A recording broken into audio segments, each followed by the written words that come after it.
Kuang Ye tapped to open it, and saw that it was an image sent by a friend who had previously followed each other with him. Most likely because he had received the notification that Kuang Ye was online, the other party had sent a smiling emoji and asked the blogger vanished for so long and finally came online again. Help me see what this thing is, it's rather embarrassing. Kuang Ye opened the enlarged picture and thought to himself that it was hard to put into words.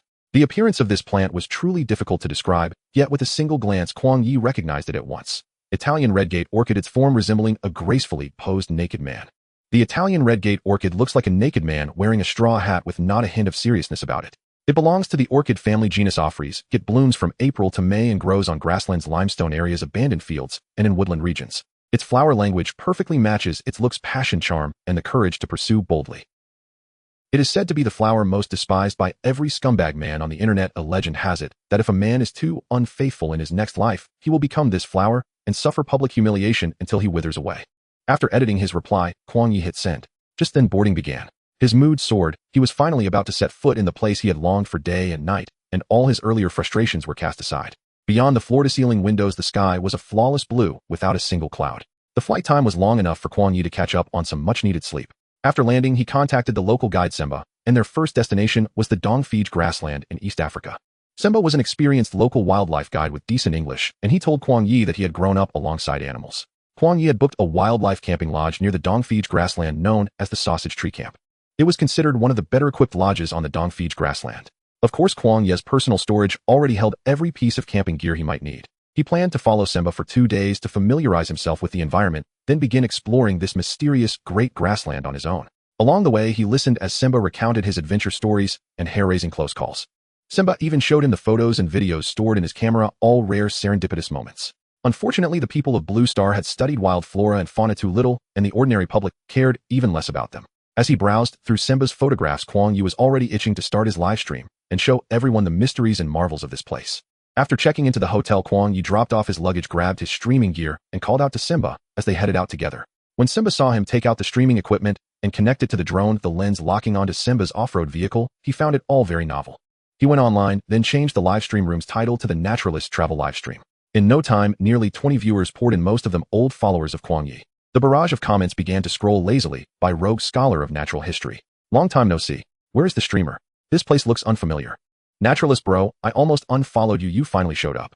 Watching Kuang Ye's operation, Semba was intrigued. Brother, are you shooting a documentary? He asked. Kuang Ye laughed. No, I do outdoor live streams, though I'd like to try making documentaries someday if I get the chance. Semba gave him a thumbs up. Brother, you're impressive.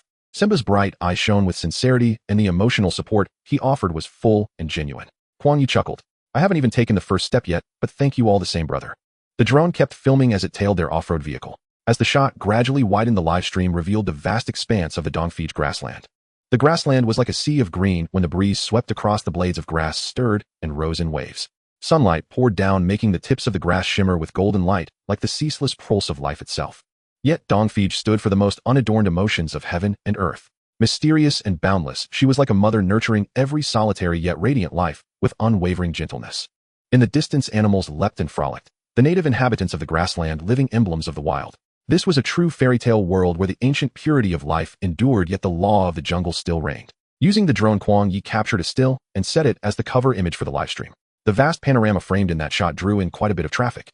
Comments popped up. Wow, I came here just because of the streamer's cover image. Is this the Dongfij grassland in East Africa? This is the place of my dreams. To be fair, this kind of livestream theme is really fresh. Brothers, stay and keep watching. My God, does a view like this really exist? It's almost too beautiful. Watching the barrage in the livestream, Kuang Ye greeted everyone with a smile. Hello everyone. Welcome to the travel livestream. This is the Dongfij grassland in East Africa, and it's also the first stop of my journey. His voice was clear and bright, naturally warm and approachable, instantly catching people's attention. That was why nearly all of the voiceovers for the videos on his account had been done by Kuang Ye himself. Sure enough, the netizens in the livestream knew exactly what to latch onto. Why does your voice sound so familiar? The streamer is awesome, traveling thousands of miles just to do a tourism livestream. Tell me which of us isn't secretly jealous. I'm totally controlled by your voice, handsome. Reading the comment, Kuang Ye burst out laughing. Brother with the questionable username, I thought you were more into hands than voices. With that single line, the viewer immediately followed the stream and even sent 10 units of sonic currency. The car continued deeper into the grassland, and the scenery painted by the drone's lens grew ever more mysterious and magnificent. As a researcher of flora and fauna, the Dongfij grassland held a fatal attraction for him. Opportunities to capture good material lay everywhere he looked. Semba brought the car to a halt and pointed into the distance. Brother, there are hyenas over there. Do you want to get out and shoot some footage? Shoot. Of course he did. At this stage, he needed to stockpile material, and running into such a highly topical species as hyenas was the perfect chance to boost the livestream's traffic. Peering into the distance, Kuang Ye could only make out a few creatures moving very quickly. You can see from this far away, he asked in surprise.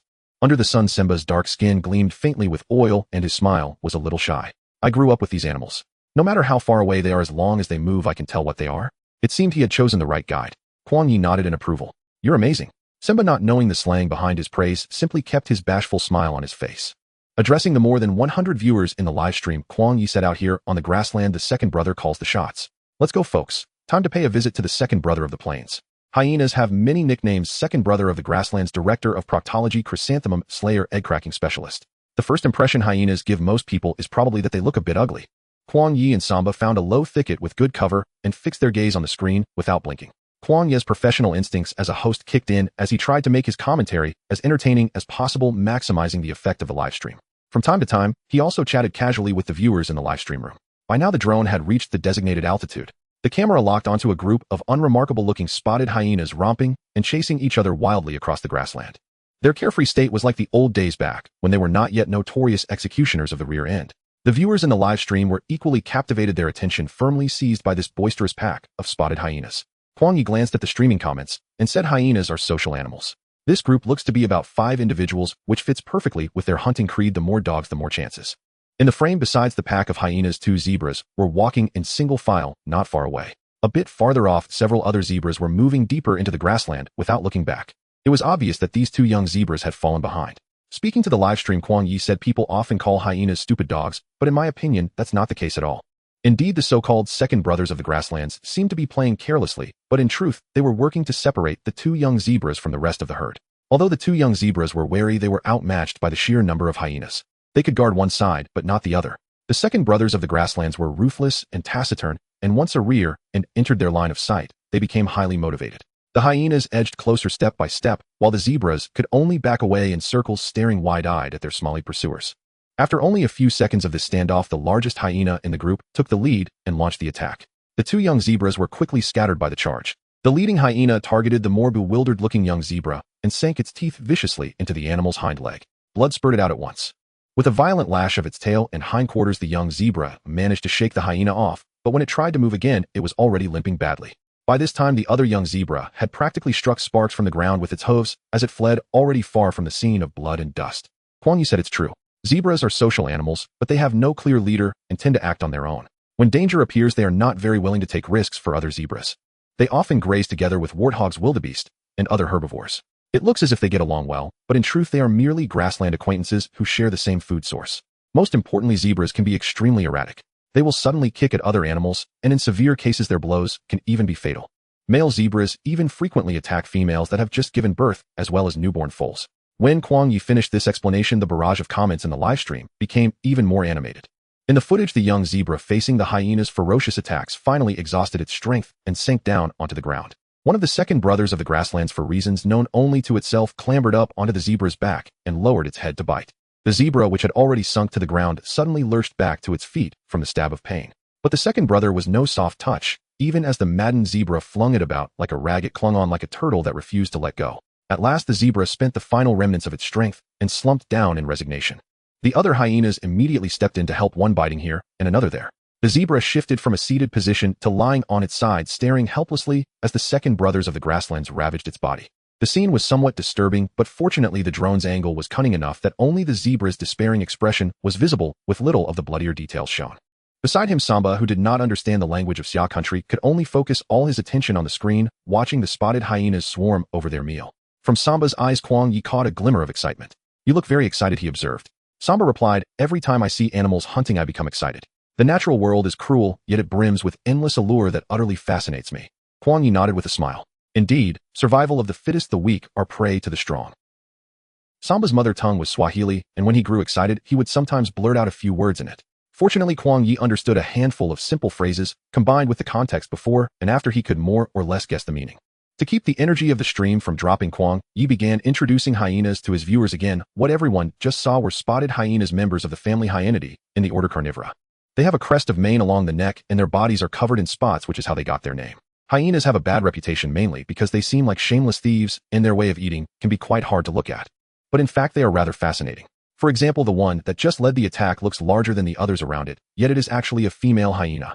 Kuang Ye laughed and said, "Brother, your powers of observation are impressive, but it really is a female." Female hyenas are not only bigger than males, they also have higher levels of male hormones. What you saw were merely similar external traits. Of course, female hyenas also use this to assert their social status. Kuang Ye was naturally humorous, and with such an apt explanation flowing smoothly from his mouth, the number of viewers in the live stream unknowingly climbed to over 500. After all, in a hyena clan the status of adult males is even lower than that of the cubs. Because of the second brothers of the grasslands, the live stream room was especially lively. Some viewers even began sending small virtual gifts to Kuang Ye. Taking advantage of the moment, Kuang Ye used his phone to shoot some extra footage, planning to edit it into a video back at the hotel and use it to attract a wave of new followers first. On the way back, Kuang Ye and Sima were engaged in a conversation about the flora and fauna of the East African grasslands. As a native, Sima shared numerous stories about the Great Savannah. Of course, each story was related to the wildlife found here. Sima's narration only heightened Kuang Ye's excitement. He planned to set off early the next morning to delve deeper into the heart of the grassland in search of more fascinating wildlife. Upon hearing that Kuang Ye intended to venture alone, Sima waved his hands in protest. "Brother, this place is more dangerous and mysterious than you can imagine. You can't handle it alone, you might lose your life."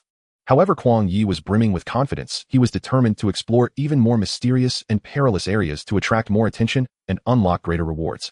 At the same time, he had not forgotten his original intention, which was to draw more people to pay attention to and protect wildlife. Once a person has direction, everything they do becomes invigorating. Kuang Ye had a light lunch provided by the hotel and hurried back to his room to start editing the video footage he had captured today. On the way back, he had already thought of the script for Brother of the Grassland. In less than 2 hours, a short video was freshly produced. The video opened with a confused hyena staring at the camera. Kuang Ye's voice emerged, tinged with humor. "They say the chaos of the grassland is determined by Brother. This rather ugly creature with a side profile and an even uglier front is the second largest carnivorous mammal in Africa, affectionately nicknamed the director of proctology, the spotted hyena." Following that, the scene shifted to the 5 spotted hyenas frolicking on the grassland. Although dog is in the name, the spotted hyena is not a true dog, but belongs to the cat-like suborder, and thus its tongue has beautiful little hooks. They measure between 95 to 180 centimeters in length and can weigh around 80 kilograms. Of course, with effort, they can grow even larger. Hyenas are cooperative animals. They dig together and escape together. To put it seriously, they can collaborate to hunt many large animals. In fact, they can operate in both the black and white realms. The scene switched to today's victim, a young zebra. In one moment, it was leisurely strolling, and in the next, it was being attacked by the hyenas. The entire process was fast-forwarded by Kuang Ye, making it appear very smooth and fluid. Naturally, he had placed a content warning on the bloody scenes. Hyenas are not ugly. They are simply dogs that cannot be judged by appearances. Their hunting methods are not sneaky. They are just unique. They are the nemesis of hemorrhoids, the killers of the anus, the scavengers of the grasslands. Although the above 3 statements only rhyme in a simplistic manner, it is indeed the case that when hyenas strike, both internal and external hemorrhoids tremble in fear. The video interspersed panoramic views of the East African grasslands along with the sunset captured on the way back. The golden afterglow blended with the green waves of grass, exuding a sense of mystery and romance. Accompanied by Kuang Ye's pleasant voice and interesting script, the video quickly garnered over 50 likes shortly after it was released. Currently, Kuang Ye's follower count had increased by nearly 200. Moreover, the number of likes on this video continued to rise. Although the increase in followers was not as high as the likes, Kuang Ye was already very satisfied. After all, this account had been neglected for years. To gain nearly 200 followers in half a day's live broadcast and one short video was far better than he had anticipated. After all, most people are not that interested in wildlife. Kuang Ye quickly tidied up his luggage and provisions for the next day as he planned to spend the entire day on the grassland. He had already arranged with the front desk for a light aircraft in the early morning. Although not many tourists visit this place, the camping hotel had decent facilities. After washing up, Kuang Ye intended to rest early. Naturally, he needed his phone to help him sleep. As soon as he opened the green audio short video app, his eyes widened in surprise. Unexpectedly, thanks to that short video, the back-end notifications exploded. Likes had surpassed 1,000 and dozens of new followers had joined. Kuang Ye felt a bit delighted and casually scrolled through the short videos. One particular short video caught his attention, focusing on identifying obscure species. This wasn't particularly unusual, but the content felt familiar. At the airport, he had even replied to a private message about the Italian red door orchid. Upon checking the private message in the back end, wasn't it exactly the same? Even the interesting remarks he made in response to fans were reproduced verbatim in the short video. Looking at the account, sometimes one can't help but chuckle in helplessness. It was the biology account that he and Fong Chao managed together. Fongsu and Wild, named by taking one character from each of their names. Kuang Ye had previously worked tirelessly, sacrificing his time and energy for it, feeling it was worth it. But now it all felt strange and absurd. Most obscure species, when searched online, may not even yield comprehensive information. let alone someone like Kuang Ye who could even come up with jokes based on their unique traits. But he didn't expect Feng Chao would even resort to pretending to be a fan messaging him. This was to some extent a bit shameless, wasn't it? Yet Kuang Ye did not leave any comments under that video, nor did he message the backend. Because he knew Feng Chao would seek him out again. When that time came, Kuang Ye would have his ways to deal with him. He needed to sleep early, so he could have the energy to seek out those rare scenic spots and various rare wildlife the next day. With these thoughts, Kuang Ye felt at ease and fell asleep. The next morning, he shouldered his beloved backpack and arrived punctually at the hotel restaurant for breakfast. As he stepped out of the hotel, he spotted a light aircraft with a familiar figure standing beside it. Sima, seeing Kuang Ye, smiled brightly and pointed at the small airplane, saying, "Brother, I'll take you there." To his surprise, Sima could also fly a light aircraft. What other surprises are there that I am unaware of? From the moment Kuang Ye sat in the small plane and soared through the clouds, he felt an immensely real sense that the journey had begun. The East African grassland offered a broad view, and Sima repeatedly emphasized the importance of surveying the surrounding environment in open areas to ensure there were no dangers before proceeding. Kuang Ye listened attentively to this adorable guide as he reiterated what could be done and what absolutely must not be done. The wildlife was quite intelligent and usually would not easily provoke humans, unless they felt threatened or were genuinely hungry. Kuang Ye had specifically worn an outfit that matched the colors of the grassland today, aiming to conceal himself better. The plane landed after about half an hour of flying. As soon as he stepped onto the ground, Kuang Ye happily let out a soft whistle. After Sima reminded him several times, he finally left, with both parties agreeing that he would be picked up for a night hunt at 9 o'clock. As the shadow of the plane disappeared into the distance, Kuang Ye aimed his live stream equipment at the vast grassland. Who will we encounter today? Just as Kuang Ye finished speaking, a mascot barged into the screen. Viewers who have watched The Lion King are now buzzing in the live stream. Global combat mode activated. Wow, isn't that Pumbaa from The Lion King? Why does Pumbaa look so ugly on the host camera? No, what Lion King, what Pumbaa? That is clearly a wild boar. Kuang Ye watched as the number of viewers in the live stream continued to rise. He decided to let the bullet comments discuss for a while, with the atmosphere being stirred up by the warthog on the screen. The camera revealed two warthogs, one sniffing the rear of the other. This friendly scene piqued the interest of the viewers in the live stream. The number of viewers also climbed to over 200. Seeing that the effect was about right, Kuang Ye spoke up. These two massive creatures in the camera who love to sniff rears are called warthogs, and they are the inspiration for Pumbaa in The Lion King. They are the most famous pretentious animals on the savannah. How did they earn this title? Mainly because they display great courage and confidence when facing their enemies. They might even get a little heated and actively provoke lions and leopards, all while exhibiting a fearless attitude. Such behavior is quite unique in the animal kingdom. As soon as Kuang Ye finished speaking, the last warthog began to run for its life. The drone above responded quickly and managed to keep up, prompting Kuang Ye to exclaim in admiration. What scared the warthog into running was a cheetah. In its panic, the warthog forgot about its friend's feelings and bumped into its friend's slightly leisurely rear. This was destined to be a sad story. We do not know how the rear felt, but the warthog that was bumped let out a scream and sprinted, flying approximately 1,000 meters. It gave a good lesson to the warthog that was following behind. The viewers in the live stream instantly laughed hysterically. The bullet comments flooded with countless ha-ha. Meanwhile, Kuang Ye also mimicked the flying warthog snorting and saying thanks to the rear-sniffing warthog brother for the boost. The sprinting champion cheetah lost in the first 10 seconds. If you can't catch up in the first 10 seconds, this round is destined to be lost. Viewers were amused by Kuang Ye's words, and the attention in the live stream continued to rise along with a wave of gifts. Kuang Ye was also amused by the two warthogs laughing uncontrollably. Pumbaa is very scared and just wants to find time in for a spa treatment. After this statement, the bullet comments began to scroll rapidly. Haha, host, you are so talented. I'm really impressed. Who understands him crying like crazy? It's worth mentioning that the host does have some talent. Followed. The big rear flying, by the way, who is Timon?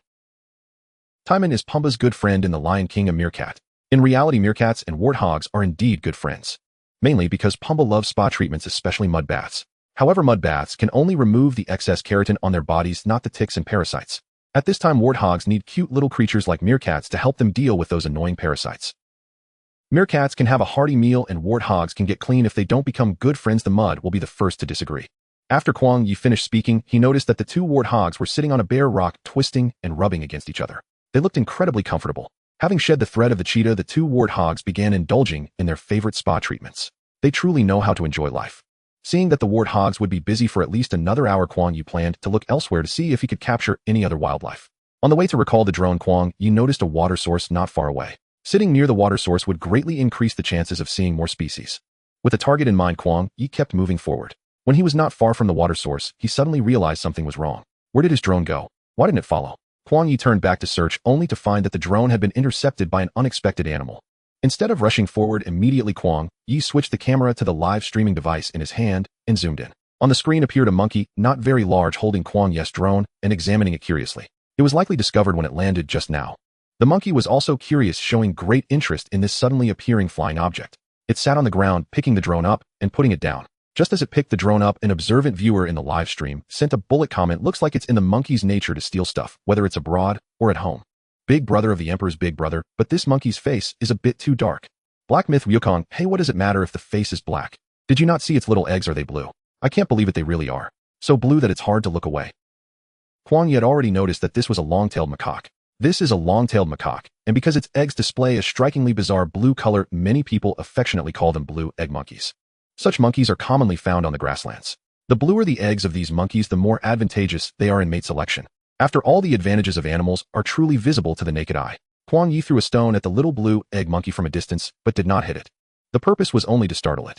Sure enough, the little monkey alertly let go of the drone and ran off to the side. Taking advantage of this moment, Kuang Ye quickly operated the drone to fly back to his side. The long-tailed macaque is a social animal. I estimate this little guy's parents are nearby, so we should hurry up and leave lest they think him bullying a child. As Kuang Ye spoke, he walked towards the waterhole. Just moments ago, the empty waterhole suddenly had 2 giraffes. Kuang Ye hid at a distance, observing the 2 giraffes. The fans in the live stream were excited to finally see something familiar. Wow, adorable giraffes. I love giraffes the most, they seem so cute. Yes, they look so gentle and clumsy. But in the next second, the atmosphere of the live stream suddenly shifted. What the hell? What did I just see? I might take back what I said. Sure enough, even a clumsy one can fight back when provoked. This was the first time Kuang Ye witnessed 2 male giraffes fighting in person. He was even more excited than the viewers in the live stream. Just moments ago, the 2 giraffe brothers were harmoniously sipping water together, but in the next second, they swung their necks at each other in disagreement. The slightly shorter giraffe was the first to initiate an attack on the other. It swung its long neck in a wide arc, delivering a heavy blow to the other giraffe. The giraffe with the slightly longer neck was caught off guard by the sudden assault. It was furious. Perhaps it never expected that just a second ago they were sharing a drink, and now it was being struck by a free neck swing. Thus, gathering all its strength, it spun around with its body as the center and its neck as the radius, striking back fiercely. The battle between the 2 giraffes began unexpectedly.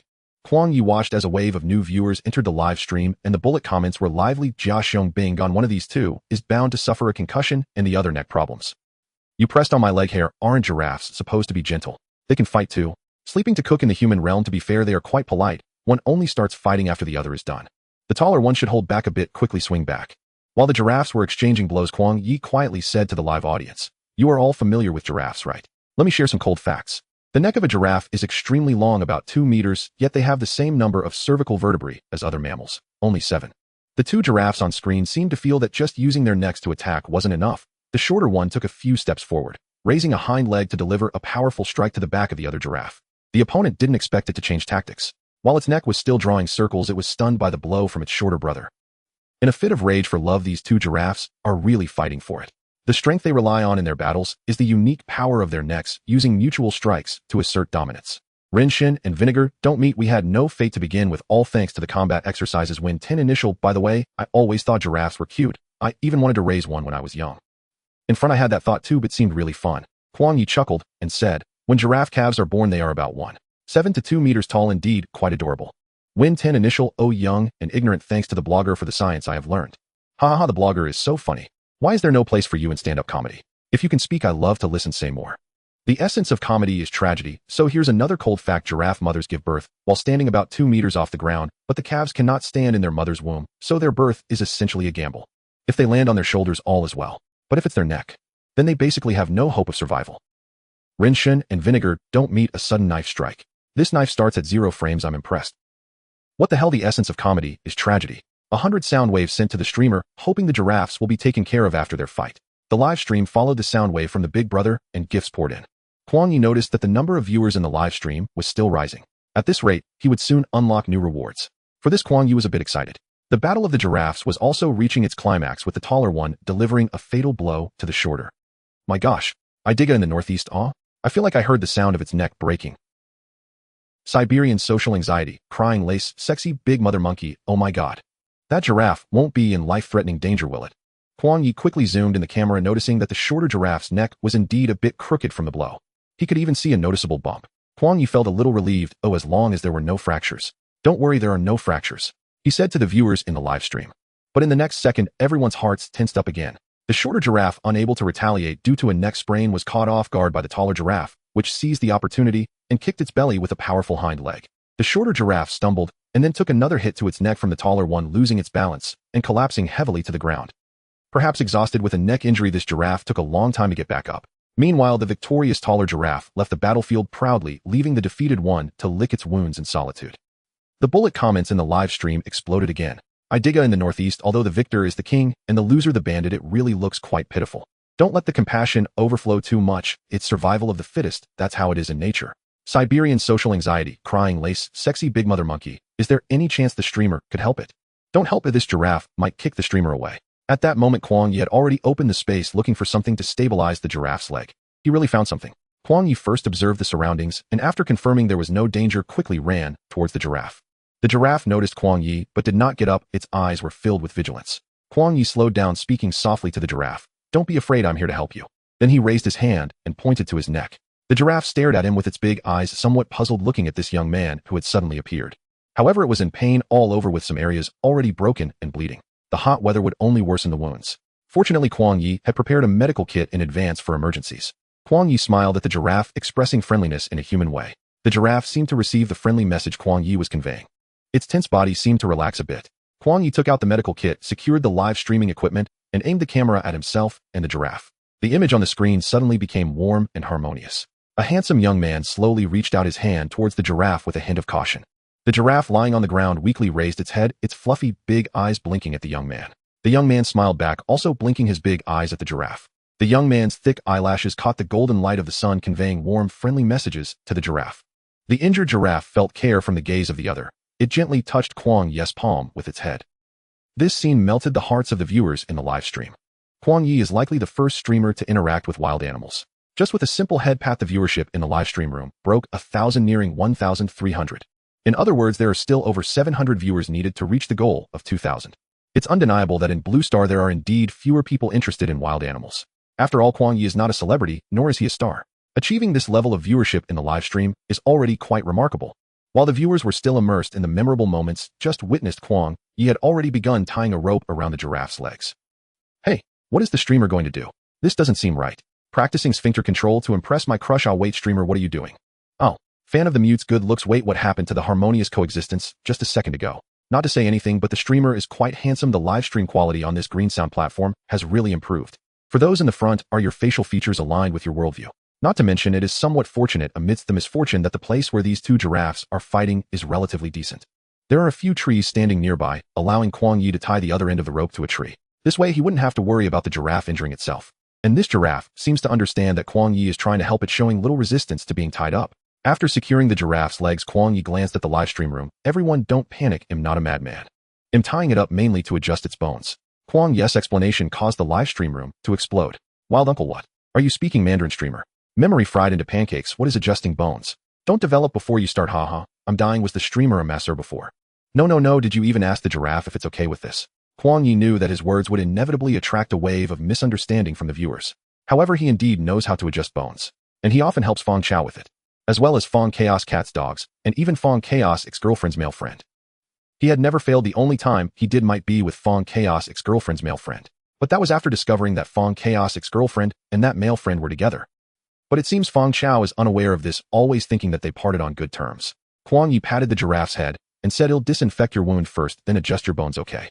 The giraffe stared at him with its large, innocent eyes, seemingly still processing this statement. Meanwhile, Kuang Ye had already disinfected his hands and put on medical gloves. Taking out the disinfectant, he carefully applied it to the wounds on the giraffe's body.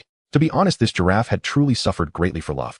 The most serious injury was on its side, where it had been hammered by the opponent's violent headbutt, creating several holes. While disinfecting, Kuang Ye could feel the creature slightly trembling from the pain. Tisk, why do you have to do this to yourself? There's a saying among us humans, when the heart is empty, one can become a god with a sword. Look at you, you haven't even started dating, and you've already gotten yourself all battered up. The giraffe seemed to understand, unleashing a series of snorts in response to Kuang Ye. Giraffe, you can insult me, but do not insult my love, thank you. Kuang Ye, unfazed by the spray, chuckled to himself. Well, who told me to tease you first? The streamer's mood is quite stable, seems like he wants to talk. Fan of the mute's good looks. Hey streamer, after saying all that, are you still approaching?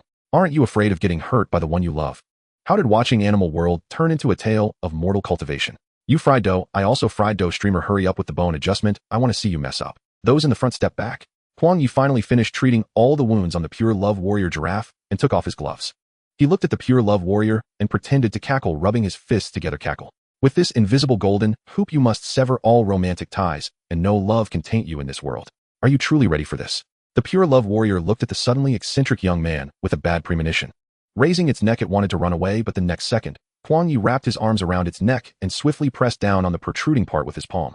The pure love warrior stared with wide eyes frozen for a second, then looked at Kuang Ye in disbelief. The viewers in the live stream room finally witnessed this long-awaited scene. What the heck? He really adjusted the bones. No. The giraffe seems to have stopped breathing. Fan of the mute's good looks, don't be ridiculous, that's just its long neck, it can breathe just fine. I think the streamer has broken the giraffe.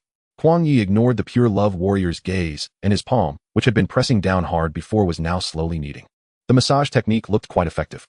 The pure love warrior under Kuang Ye's massage suddenly let out a long sigh, following that its tense facial muscles also relaxed considerably. Kuang Ye held onto its neck, continuing to press for about 5 minutes. The pure love warrior even closed its eyes in enjoyment. This was indeed not easy for a giraffe that was usually very alert about sleeping. The viewers in the live stream room were utterly stunned. Family who understands. In watching the streamer adjust the giraffe's bones. Fan of the mute's good looks, the key is he really healed it. Dare I ask where the streamer learned this? I want to contact, oh no, I want to spar with you. Cherry little calf, I'm sorry, I have a crush again, can you rescue me? I was so shocked that I got a cramp in my neck. You fried dough, I also fried dough, spring is here, everything revives, and it's once again the annual breeding season for animals. Ha ha ha, every generation has its own animal world. Kuang Ye slowly massaged the giraffe's neck, watching it enjoy the moment, then suddenly slapped the giraffe's head. The giraffe, which had been enjoying itself, was caught off guard and was slapped. It opened its eyes wide and stretched its neck. It looked at Kuang Ye with an innocent and aggrieved expression. Kuang Ye laughed and said, let's check your neck. The giraffe looked even more aggrieved, but instinctively tilted its head a couple of times, its neck flexible and agile. No longer in a state of stiffness. Kuang Ye stood up and untied the rope securing the giraffe. The previously drooping pure love warrior shook its neck and stood up gracefully. It directly stood out of the frame of the live stream. Kuang Ye picked up the live stream equipment and aimed it at the pure love warrior. From this angle, the pure love warrior's neck seemed to reach the clouds. A sense of pressure immediately filled the scene. The pure love warrior shook its body, easily fully revived. Just as Kuang Ye was about to leave, the pure love warrior suddenly lowered its head, blinking its eyes at Kuang Ye and reaching out. Realizing that the angle was still not low enough, it then performed a split in front of Kuang Ye. The viewers in the live stream gasped in surprise. But in the next second, the pure love warrior nudged Kuang Ye's shoulder with its head, seemingly bidding farewell. Kuang Ye looked into its large eyes, reached out to touch a hexagonal pattern on its body, and smiled, buddy, you must win the next fight. The pure love warrior seemed unwilling to hear the words fight any longer. It slowly lifted its head and walked away. Kuang Ye chuckled and said, just kidding, see you. The pure love warrior did not look back, walking with a slight limp, but moving at a swift pace. It seemed to have no desire to stay with Kuang Ye any longer. Only Kuang Ye remained, waving cheerfully at its rear, not bothering to see if it noticed. This scene instantly amused the viewers in the live stream. Pure love warrior, what a fine individual, but why did it have to have a mouth? Let's be honest, even the giraffe limped under this guy's watch. Hilarious. Who understands? Just a second ago worrying if the giraffe was in danger, and now I'm laughing uncontrollably. Kuang Ye unexpectedly began a serious science explanation. Tisk, that's nonsense. Giraffes limp mainly to maintain balance. They are tall and heavy, causing their center of gravity to naturally lean forward. If they move with one side's front and hind legs acting simultaneously, they quickly form a stable triangular support and their center of gravity stabilizes. After all, if a giraffe falls, it could be fatal. Really, just a fall could be fatal. Lightning with exceptional execution. Host, that's a bit exaggerated, isn't it? A tall person falling would just break a bone, right? Ko Ding angrily said, don't rush, let the host clarify our doubts. Kuang Ye continued, lightning is right. If a giraffe falls, the probability of it breaking a bone is indeed high, and they get up much slower than normal four-legged animals. If they encounter a lion or other large carnivorous animals at that moment, their chances of survival are nearly non-existent. Of course, this has become a technique for those carnivorous animals to catch giraffes, which is to find ways to isolate them. Another reason is that giraffes have very long necks, which requires their heart to be very strong in terms of blood supply, commonly known as high blood pressure. Thus, their hearts weigh as much as 11 kilograms, and it is precisely because of their powerful hearts that they can pump blood to their brains. When they fall, the powerful heart suddenly pumps a large volume of blood to the brain, which can lead to a sudden cerebral hemorrhage in giraffes, resulting in instant death. At this point, Kuang Ye gestured an explosion with his hands towards the camera. Sometimes we think having a long neck is an advantage, a trait, but only the individual knows how tough it really is. As soon as he finished speaking, a system voice suddenly appeared in Kuang Ye's mind. Congratulations, host. The number of viewers in the live stream has exceeded 2,000. Unlocking the hidden scent skill. The host can choose to hide or spread their own scent. Kuang Ye was overjoyed. This skill was simply perfect. Almost all mammals, including humans, are masters at scent detection. Scent is a unique communication symbol, attracting mates, identifying dangers, marking territory. It's all a form of scent communication. Individuals like Kuang Ye who enjoy mingling among animals are more likely to encounter some dangers. Therefore, hiding one's scent is a protective weapon for him. But with the system's intelligence, scent can be both hidden and spread. When he encounters animals he likes and wants to befriend them, there's no need to hide the scent. How do I hide my scent? The system's soft voice replied. The host just needs to tap the center of their forehead, and the scent will be hidden. If you want to release it, just tap your forehead 3 times. It's very simple and easy to remember. Kuang Ye immediately chose to hide his scent. After all, he needed to wander until nightfall, so it felt more reassuring this way. Kuang Ye checked the video and photo materials he had shot, and had already thought of the script. Tonight's short video would surely be spectacular. As noon approached, Kuang Ye felt a bit hungry. He rummaged through his bag, and pulled out a bag of bread, quickly filling his stomach. On such a vast grassland, it was impossible to encounter hyenas every 3 steps or elephants every 2 steps. More often it depended on luck. At this moment, Kuang Ye was sweating profusely. He urgently needed to find a shady place to rest. At this moment, the speed of the barrage also slowed down. But Kuang Ye suddenly stopped, his eyes shining with excitement. He pointed the camera at a distance. A massive, thick tree appeared on the screen. Exceptional roots, there can be such thick and tall trees in the grassland. Why does it look both ugly and cute? Tree of Life, by the way, have you read The Little Prince? Kuang Ye felt a bit more energized, and quickly walked towards the giant tree. He had switched the camera to the drone mode for better observation of the tree. Kuang Ye walked over and opened his arms to embrace it. In an instant, birds resting in the tree crown and trunk flew out. Colorful feathers scattered in the air like fireworks, creating another lively scene in the live stream. Kuang Ye did not expect that this scene would bring a wave of gifts to his live stream. Thank you for the 100 sound waves from the Tree of Life. Thank you to Brother Coding for the champagne. Kuang Ye expressed his gratitude to the fans who sent gifts and began chatting about the giant tree in front of him. This is the baobab tree, which likes to grow in open grasslands, savannas, and semi-arid regions. There are many explanations for its name. One of them is that it looks like an upside-down monkey. Others say its branches resemble the limbs and tail of a monkey. But I think its stout trunk looks more like a loaf of bread. Kuang Ye switched the camera to the live streaming device to show the details of the trunk to the viewers. The baobab tree has a very long lifespan, living for hundreds or even thousands of years. It is said that this is related to its unique trunk structure and water storage capacity. Moreover, they are major water reservoirs. Their trunks can hold a large amount of moisture, providing water sources for surrounding flora and fauna, making them the darling of the grassland. Most importantly, its bark can be used to make paper and textiles, and its leaves can serve as fodder and medicinal materials, having certain therapeutic effects on fever, diarrhea, and infections. The bark is also used as a painkiller, and the leaves are used to reduce inflammation. The fruit of the baobab tree resembles bread and is rich in vitamin C, calcium, and other nutrients, which monkeys and baboons love to eat. They are usually used by locals to make beverages, jams, and porridge. Sitting under the baobab tree to cool off, Kuang Ye chatted with the viewers about the stories of the baobab tree. The number of viewers in the live stream had just dropped to over 1,200, but it slowly began to rise again. The baobab tree is extremely adaptable, capable of thriving in harsh conditions such as drought and intense heat. As Kuang Ye spoke, his expression turned unusually serious. Can you guess why the resilient baobab trees have begun to die off in recent years? When Kuang Ye spoke on this topic, his mood was somewhat heavy. According to the investigation, the number of baobab trees has significantly decreased, and in just the past 20 years, 9 millennium-aged baobab trees have died under abnormal circumstances. After Kuang Ye shared this data, the barrage in the live stream paused for a moment. Baobab tree enthusiast, the host understands. I have checked a lot of information about baobab trees, and indeed these have been mentioned. Why is this happening? Clearly, it is a tree with strong survival ability. Could the host elaborate? Currently, 2 main reasons are speculated. One is the overuse by the locals. The trunk of the baobab tree can be hollowed out to collect water and store food. The impact may not be apparent in the short term, but over time its lifespan will gradually shorten. Moreover, the fruit of the baobab tree is its only means of reproduction. Monkeys eating it won't be affected because the seeds inside the fruit are not digested by the monkeys. However, humans are different. They consume the flesh along with the seeds as food or seasoning. The second reason is climate change. While the baobab tree can adapt to high temperatures of 40, it cannot withstand temperatures below 0, and excessive rainfall is also detrimental to its survival. In recent years, global temperatures have fluctuated dramatically. Extreme weather has become very frequent, and even precipitation patterns have begun to change. How all these factors will affect the lifespan of the baobab tree. After Kuang Ye finished speaking, the live stream was flooded with gifts again. Thank you, host. Useful knowledge has increased again. I hadn't paid much attention to these plants and animals before, but since entering the host's live stream, I haven't left. I hope the host can maintain this level and share more knowledge about plants and animals with us. Kuang Ye took out a bottle of mineral water from his bag to replenish some hydration. He had a few hours until Semyabai came to pick him up, so he planned to wander around a bit more to see if he could encounter more animals. Just as he was about to get up, he suddenly found his hand empty. The mineral water had vanished. When he looked up again, he was met with a dark face. His gaze lowered to see a brilliantly colored blue monkey staring directly at his face. Kuang Ye instinctively took a few steps back. What a narrow encounter. The long-tailed black-jawed monkey that he had thrown stones at earlier had snatched his mineral water. The viewers in the live stream were also taken aback by this sudden situation.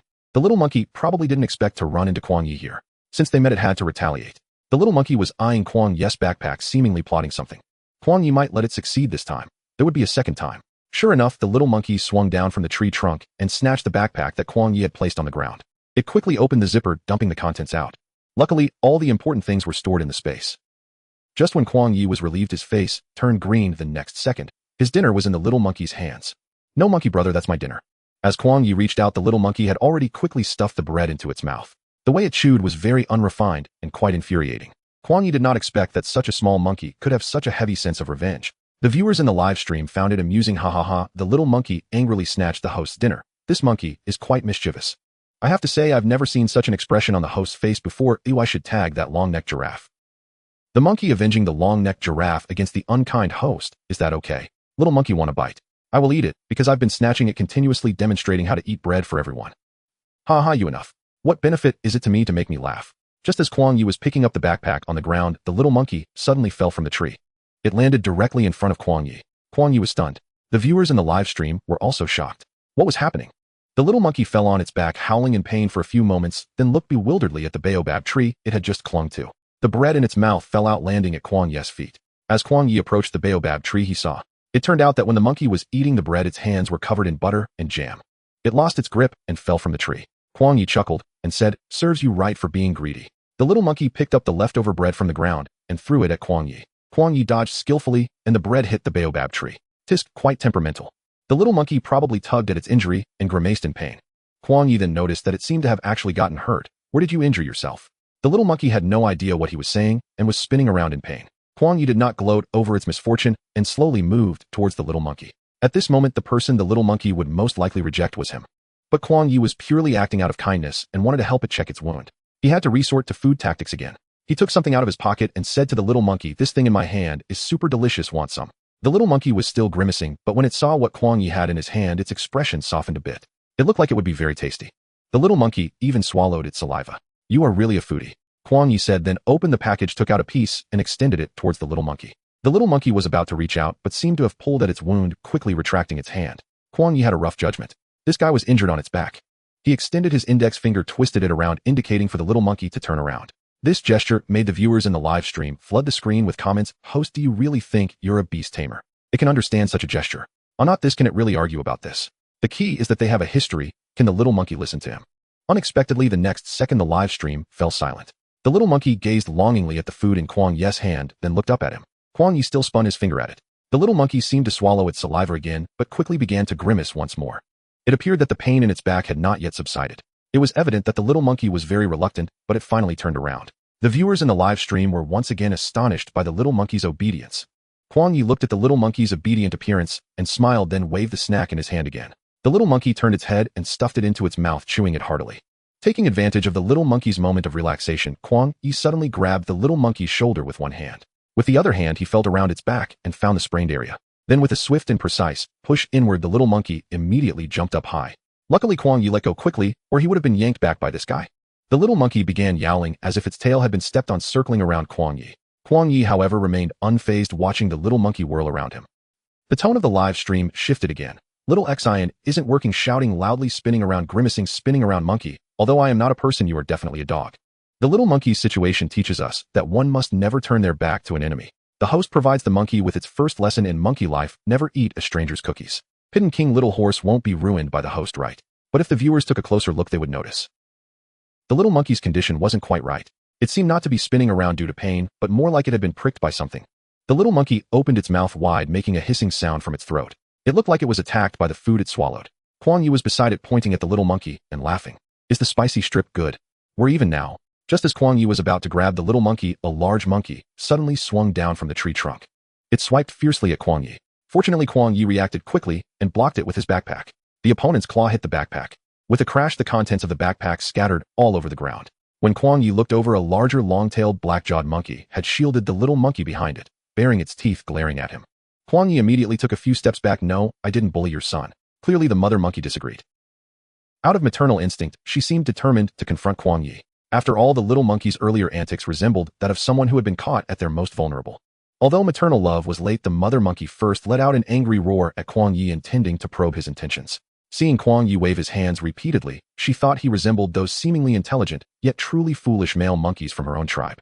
She seemed even angrier. "Host, if you don't run now, when will you?" I once had a painful experience where I was climbing a mountain and a monkey snatched my peanuts which were spicy flavored. After tasting one, the monkey chased me down. Practicing my sphincter to kill my loved one, ha ha ha, although it's really funny. Angry but sniffing hand, you all don't care about the host's life at all. Netizens in the live stream were laughing heartily. Kuang Ye widened his eyes as the agitated mother monkey rushed towards him without a second thought. Kuang Ye felt troubled but did not wish to escalate the conflict. He planned to run first. Unexpectedly, the mother monkey didn't charge at him. Instead, the little monkey started to call out. The little monkey clung to his mother's leg, playfully dragging her back and preventing her from charging forward. The mother monkey, also anxious, began to call out along with her son. Finally, the two monkeys communicated clearly. The netizens in the live stream also found it amusing, but they couldn't help but wonder why there was no anticipated battle between human and monkey. Instead, a peaceful scene unfolded. The little monkey, after receiving a proper adjustment from Kuang Ye, moved freely and bounced around energetically. Watching her happy little one, the mother monkey's anger dissipated instantly. However, the one suffering the most in this situation was still Kuang Ye. He smiled at the little monkey for a while and happily waved goodbye to the retreating figures of the two monkeys. All he received in return were the resolute silhouettes of the two monkeys. Kuang Ye chose to continue walking forward, hoping to find something like wild fruits or honey. Unknowingly, the golden crow slowly sank in the west. He arrived at the most beautiful moment of the day on the East African grasslands. The sunset transformed into a natural palette, bestowing an artistic ambience akin to an oil painting upon the prairie. Under the sunset, all things turned into silhouettes, outlining a grand, yet minimalist outdoor shadow play. Facing the golden glow on the horizon, Kuang Ye's lonely figure was elongated by the setting sun. After a day of tiring adventures, the drone's battery finally ran out. The camera switched to the live streaming equipment in Kuang Ye's hands, the lens perfectly focused on him. His handsome face, illuminated by the warm light, radiated an increasingly vivid smile. At this moment, he was both an outsider and a seeker of light. The comments rolled in again, filled with admiration. Upon seeing the comments, Kuang Ye's smile turned slightly shy. He shifted the camera towards the vast grassland where a few giraffes were foraging in the distance. Walking gracefully through the shimmering sunset, their necks swayed with each step. One must admit, the grasslands, the sunset, and giraffes form a perfect harmony of colors. The netizens in the live stream were all moved by this scene. Such a scene. It feels like I'm being artsy, wow. So beautiful. The wind blows and the sun shines, so free and easy. I'm a cow or horse and I love the grasslands. Working hard, the sunset looks like it's been turned into a bottle of orange soda with refreshing bubbles. I'm uneducated, so what grass you there, stop. Which school did you graduate from? Kuang Ye looked at the talented netizens in the live stream and couldn't help but keep smiling. He realized that his past hustle was merely a waste of time. He walked towards the direction of the giraffes, observing his surroundings, and finally his efforts were not in vain. He indeed found food to fill his stomach. In the lens appeared a gigantic cauliflower. Kuang Ye's voice rang out, brothers, I've got my dinner sorted. This is the sausage tree. Among the dense green leaves, several objects resembling sausages dangled naturally. You see, these sausage-like things are its fruits. Don't they look like sausages hanging from the tree? As soon as Kuang Ye finished speaking, someone in the live stream began to ask, waiting to sell grilled sausages after school? It looks more like a big white radish though. I only care about one question. Can you eat it? Will it taste just like grilled sausages? Some drool escaped. Kuang Ye was indeed a bit hungry, but he first addressed the questions posed by the netizens in the live stream. The fruit of the sausage tree doesn't taste exactly like the sausages we usually eat. It's practically unrelated. I'll show you all. After saying that, Kuang Ye began to climb the tree. Luckily, he usually took time to exercise, and the sausage tree was not particularly difficult to climb. In no time, he had climbed up the trunk and plucked several sausages to stuff into his bag. Angry but sniffing hand, wow dude, you're quite skilled. This young man is really my ideal type, seems to have great stamina. Cow or horse is not slacking. Can this broken tree show great stamina? Angry but kicks cow or horse's bad leg. Yo. What haven't you seen before, right? Are you going to start showing off again? Kuang Ye returned to the ground and sat down. He took out the fresh fruit, wiped it with his hands, and with a firm tug, the sausage fruit was split in half. Kuang Ye pointed the sausage fruit towards the camera and said, fans, eat first. Before the fans could respond, he bent down and took a bite, the sweet juice flowing densely in his mouth. Kuang Ye quickly swallowed and continued, the fruit of the sausage tree is very special. It can be eaten regardless of whether it's ripe or not. Its taste is sweet like most tropical fruits, and it is rich in starch. The sausage tree is also a favorite among animals. This one weighs about 7 or 8 pounds, perfectly satisfying the appetite of most animals. However, it's said that this fruit contains some toxins. Those with weak stomachs may experience diarrhea if eaten raw, and even blisters may form on the tongue and mouth. The most common way to consume this fruit is by roasting or cooking it, so unless in a state of famine, it's better to avoid eating it raw. After saying that, Kuang Ye took another bite, chewing rapidly. Seeing him like this, the comments began to roll in quickly. Wow. 1 second advising against eating it raw, the next second munching on it. Dude, are you born to be rebellious? Clenching biscuits, oh my, that's impressive. Outdoor bloggers definitely need to have some skills. Host, let's not push ourselves so hard for the live stream effect. It's not worth it. Here's a carnival for you. No one can escape the wilderness of time, but it seems the host can escape the peristalsis of the intestines. Under the astonished gaze of the netizens in the live stream, He quickly finished half of the sausage fruit, patted his belly, and contentedly said, "Very good, I'm full." Kuang Ye found a few leaves, wrapped the remaining half of the sausage in them, and stuffed it into his backpack. "Don't waste it." He then took out some water to replenish a little. Looking up at the horizon, the sun had completely set, leaving only the afterglow. Kuang Ye had rested enough, picked up his live streaming equipment, and turned to take several shots of the sky. Calculating the time, it was time to head back. Otherwise, Simba wouldn't be able to find him, which would be problematic. Although Kuang Ye had concealed his scent, he instinctively chose to walk in areas with cover. After all, night was approaching. Some nocturnal animals on the grassland would also come out to hunt for food, and it wouldn't be good if he was mistaken for food. Fortunately, the journey was filled with beautiful scenery, and there were no scares. The presence of wildlife was abundant, all of which Kuang Ye recorded. Here one simply cannot put down their phone, as every sight is too beautiful not to capture. As the afterglow faded, the thick night enveloped the grassland. Only the myriad stars in the sky informed people that many surprises and dangers lurked here. Fortunately, Kuang Ye was quick enough and had already spotted the night hunting vehicle not far away. Simba was very punctual. "Hey, brother, I'm so glad you're okay." Indeed, Simba was quite concerned about the safety of his client. Kuang Ye took off the night lamp from his head, smiled broadly at Simba, and said, "Today's journey was simply amazing." The two got into the night hunting vehicle, and Simba handed Kuang Ye a piece of red cloth, saying, "It's cold at night, you can use this to keep warm." Kuang Ye actually thought it was fine, but he felt he shouldn't refuse Simba's kindness, so he accepted it and placed it on his lap, saying, "Thank you." Simba replied with a smile, "Did anything interesting happen today?" Kuang Ye immediately took out his phone and shared a few sunset pictures from the grassland with Simba. For Simba, this was quite common. However, he still smiled back and said, "Beautiful. Although it's a sight I see every day, these photos make it even more stunning." Kuang Ye immediately thought to give Simba a 5-star review. "Simba, are you from the Maasai?" Simba was a bit surprised and asked, "How did you know?" When Simba appeared, he was dressed casually, looking no different from an ordinary guide. Although the two had chatted quite a bit, he had mentioned he was born here and grew up with the animals. He didn't specifically mention his birthplace. Kuang Ye pointed at the red cloth on his lap and said, "Because of the shuka." Simba's eyes lit up with surprise. "Why, you really know about our Maasai attire?"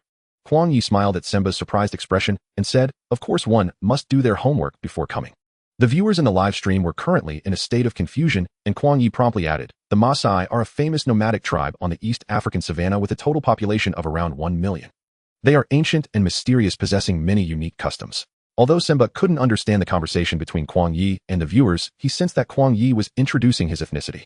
They practiced drinking fresh cow's blood, hunting lions, and other methods to cultivate their fierce bloodline, which continues to this day.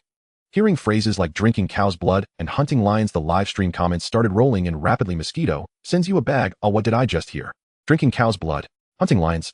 This ferocious tribe, the host should try to avoid their territory. It seems very dangerous. Wow, it's shocking that such primitive tribes still exist in the world." Kuang Ye picked up the red cloth on his lap and continued, "The clothing of the Maasai people is very distinctive. Males typically wear this red fabric with black stripes called shuka. One piece is used to cover the body while another drapes diagonally over the shoulder. This outfit is very eye-catching, yet gives off a relaxed vibe." Upon hearing shuka, Simba immediately confirmed that Kuang Ye was describing their clothing. He had received many tourists, but Kuang Ye was the most special one. He dared to stay alone on the grassland for an entire day. He could capture the beauty of this grassland. More importantly, Simba saw in Kuang Ye's eyes a love for wildlife in this land. Regardless of region or skin color, there was only respect for nature and a heartfelt love. "Brother, if your schedule isn't too tight, I can take you back to my tribe to have a look."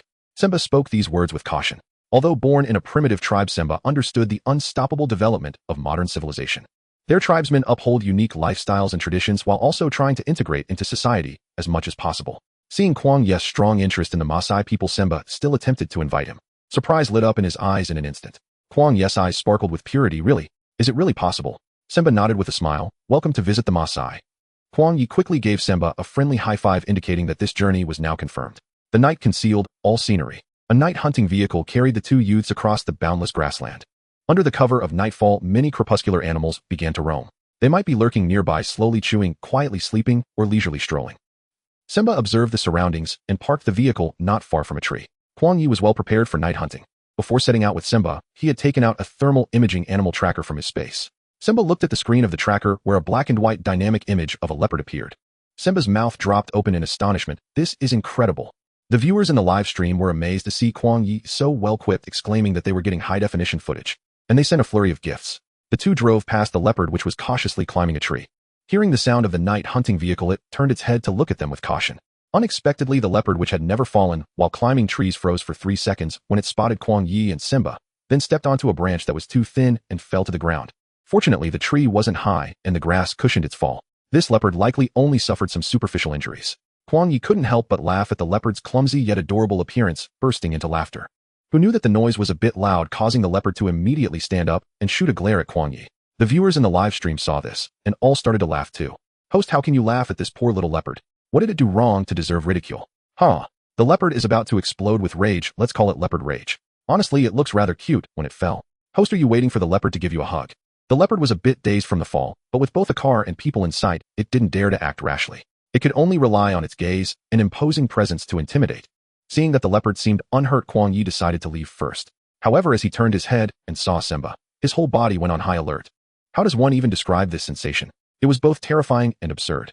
In that instant, Kuang Ye understood precisely what the leopard had seen, enough to misstep and tumble headlong into the dirt. Simba stood there flashing a polite grin, his teeth gleaming against his dark skin and black hoodie, which blended seamlessly into the night.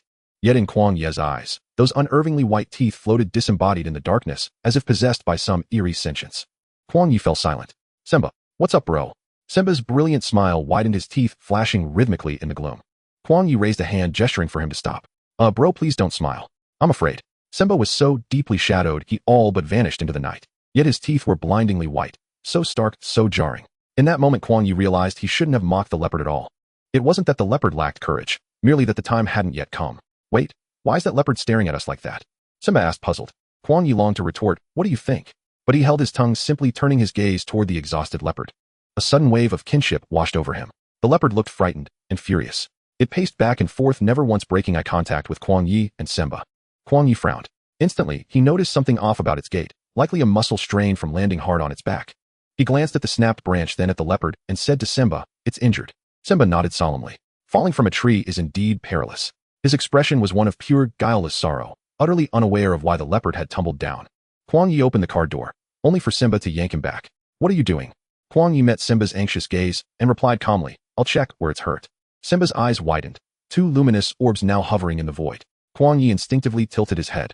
Bro, don't go. It's dangerous. No way, bro. Are you trying to get yourself killed? That leopard looks vicious. Let's not risk our lives for stream drama. The host with that black guy, what's there to fear? The teeth. Kuang Ye and Simba remained blissfully unaware of the live stream chat. After a pause, Kuang Ye said, it's fine. I set bones for a monkey and a giraffe earlier today. He'd hesitated only a few seconds while searching for the right English term, bone setting. Yet to Simba that silence spoke volumes, resolve unwavering and absolute. Simba asked gravely, you're certain you want to try? Kuang Ye nodded swiftly. Absolutely. Meanwhile, the leopard continued circling their vehicle, hesitant, unwilling to advance. It wanted to reclaim its dignity, yet knew full well it was wounded. But fleeing was no better. Their night-hunting vehicle would leave its vulnerable back exposed. Truly, the leopard was trapped between two impossible choices. Then Kuang Ye offered both sides grace. He opened the door and stepped out, slowly walking straight toward the leopard. The leopard froze, bewildered. What kind of man was this? It had been posturing for ages, yet instead of fleeing, he advanced. The moment Kuang Ye stepped out, Simba grabbed a simple spear from the back seat. A last resort for defense. Kuang Ye carried nothing but his streaming equipment. Simba stood motionless, eyes locked on Kuang Ye, just as the leopard stared unblinkingly at Kuang Ye. One seemed poised to strike, the other solely intent on protecting this recklessly compassionate client. Kuang Ye spread his palms wide and spoke softly, don't be afraid. I know my friend startled you. That's why you fell from the tree. The leopard arched its back, then flinched, retracting instantly. That fleeting spasm confirmed Kuang Ye's suspicion its spine was injured. He continued gently, you're hurt. I can help you. The leopard's gaze remained fixed on him. Perhaps it was the sincerity in Kuang Ye's eyes, or the utter ease of his posture, that began to soften its wariness. Its distrust visibly eased. Even Simba stood stunned. Raised on the savannah, he'd rarely seen anyone face a leopard without a trace of fear, and a wild cat lowering its guard before a human. Nearly unheard of. Ultimately, it was this extraordinary man who left Simba breathless. Well, I'll be damned. Kuang Ye possessed an innate magnetic warmth. Friends, even pets, were drawn to him effortlessly. He'd never imagined that gift would translate so powerfully into the wild. Perhaps the leopard was simply too pained, and too convinced Kuang Ye posed no threat. Slowly it began backing away, but Kuang Ye wasn't about to let it go. Wait. Instantly the leopard tensed, alert once more. Simba's heart leapt into his throat. What on earth was this man planning? Was he hunting for a leopard-skin skirt? On the spot. The livestream viewers held their breath, baffled, until Kuang Ye pointed toward a nearby tree and asked, shall I retrieve that for you? Only then did Simba notice a dead antelope hung suspended in the branches. The leopard had merely been attempting its one-estostemic maneuver, when Simba's toothy grin had derailed it entirely. The leopard seemed to comprehend. Its eyes widened slightly, skeptical yet curious. This was Kuang Ye's second climb of the evening. The tree was unruly, but manageable. He scaled it carefully, reaching the antelope, yet falling just short each time he stretched. Just as he considered using a branch to dislodge the carcass, a spear suddenly shot upward. It nearly pierced his palm, had he not snatched his hand back in time. Looking down, he saw Simba bouncing excitedly, spear in hand. The spear struck again, thwip, piercing the antelope clean through. With a heavy thud, the carcass plummeted to the ground. Simba beamed, his teeth flashing dazzlingly. Kuang Ye sighed. Bro, maybe next time bring that spear before I start climbing. I hadn't even gotten out of the car. You were already halfway up the tree. Kuang Ye moved with startling speed. Spear in hand, Simba kept the leopard at bay, leaving it no choice but to pace anxiously around the fallen antelope. Leopards prefer to feed undisturbed. Sensing this, Simba wisely retreated to the vehicle. Kuang Ye descended from the tree. Watching the leopard grow increasingly restless, he stepped back a respectful distance and said, Go ahead. This is our apology from me and Simba. The leopard lifted its head, then cautiously edged toward the antelope, its movements tentative, watching Kuang Ye retreat to make space. It chose for once to trust this stranger. Reaching the carcass, it lowered its head, tore off a strip of meat, and devoured it with swift, hungry precision. Just as the nocturnal encounter seemed resolved, Kuang Ye signaled Simba to step back, then quietly circled behind the leopard. Perhaps his scent was masked, perhaps the leopard was too entranced by its feast. Either way, it remained utterly oblivious. Kuang Ye watched, his eyes inscrutable in the moonless dark. Viewers erupted in panic. Ask grabbing nose sniffer, Sir Host, please stop courting death. Heartbreak, Barbie Aya. Can't we just follow the guide home safely? Is he obsessed with leopard print skirts? Leopard, am I doomed to die tonight? Simba tightened his grip on the spear once more. The barrage in the live stream slowed down, much like his breathing. Only the man hidden behind the leopard appeared calm and composed. Even as the leopard lifted its head, blood staining its lips, it slowly extended its paw. The meat was still not swallowed in the leopard's mouth when Kuang Ye had already found the injured spot and swiftly pressed down with his palm. A click sound seemed to echo. The leopard seemed to hear the whispers of a demon. Its eyes widened as it dashed away at lightning speed. Kuang Ye also hurriedly retreated, fearing that the leopard might turn around and strike him. Yet at the moment the leopard took off, it sensed that the pain in its back had vanished. It did not affect its movements in the slightest. The leopard came to an abrupt halt, turning to look at Kuang Ye.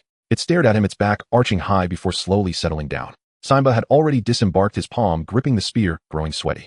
The leopard slowly approached the antelope, but its gaze remained fixed on Kuang Ye. Kuang Ye seemed to read something unfulfilled in its gaze. Not only Simba, but the viewers in the live stream were also shocked by the leopard's actions. Jiaxiong Bingon, damn, what did I just see? You in front, you're not mistaken. Did this leopard deliberately turn its back on the streamer? What the hell, amazing. Kuang Ye looked at the beautiful fur pattern of the leopard and gently placed his hand over its injured area once more. Then he applied slight pressure, rubbing the leopard's back. The warmth spread from his palm, and the fluffy sensation made Kuang Ye momentarily feel like he was petting a cat. The leopard enjoyed the delicacy while feeling Kuang Ye's massage, reaching a level of comfort that felt like it was heading to a happy planet. Simba, wide-eyed and mouth agape, watched as the leopard closed its eyes. Kuang Ye raised an eyebrow triumphantly at Simba, smiling. Simba said, impressive. As the old saying goes, good things come to good leopards and hungry leopards to hungry ones. What kind of leopard is this? There was a schnauzer named Siling. The streamer is really awesome. In the wild, it's not a hunting rifle that rules, but a pair of skilled hands that travel thousands of miles. Don't chase me, I have urgent syrup. By the way, can I enjoy the little brother's massage service? Will there be a draw, streamer? I'm online and waiting, not in a hurry. You all are playing with puns, but I'm just thinking whether leopards and cheetahs are the same animal. Meanwhile, Kuang Ye's chiropractic work was nearing its end. He joked, leopard, may I ask if you are satisfied with the craftsmanship of No. 001. The leopard opened its eyes and turned its neck a couple of times. After Kuang Ye finished speaking, he tapped his forehead 3 times, letting the scent waft out. The leopard suddenly lifted its head, seemingly catching a whiff of something. Remember to call for me next time. The leopard gave Kuang Ye a deep look before turning and walking into the darkness. Kuang Ye watched the leopard's graceful stride as he turned around satisfied and said to Simba, brother, let's call it a day. At this moment, Simba was drenched in sweat. Once back in the night hunting vehicle, Simba quietly locked the door. Kuang Ye smiled at Simba and said, animals are more interesting than humans, right? Simba nodded repeatedly, gazing meaningfully at Kuang Ye. Right, you're right. Kuang Ye took out the alcohol-based hand sanitizer from his backpack and washed his hands. He glanced at the live stream and found that his follower count had risen to 800. His heart filled with joy. Though leopards and cheetahs are both felines, they are not the same animal. Leopards are larger than cheetahs, and their heads are also bigger than those of cheetahs.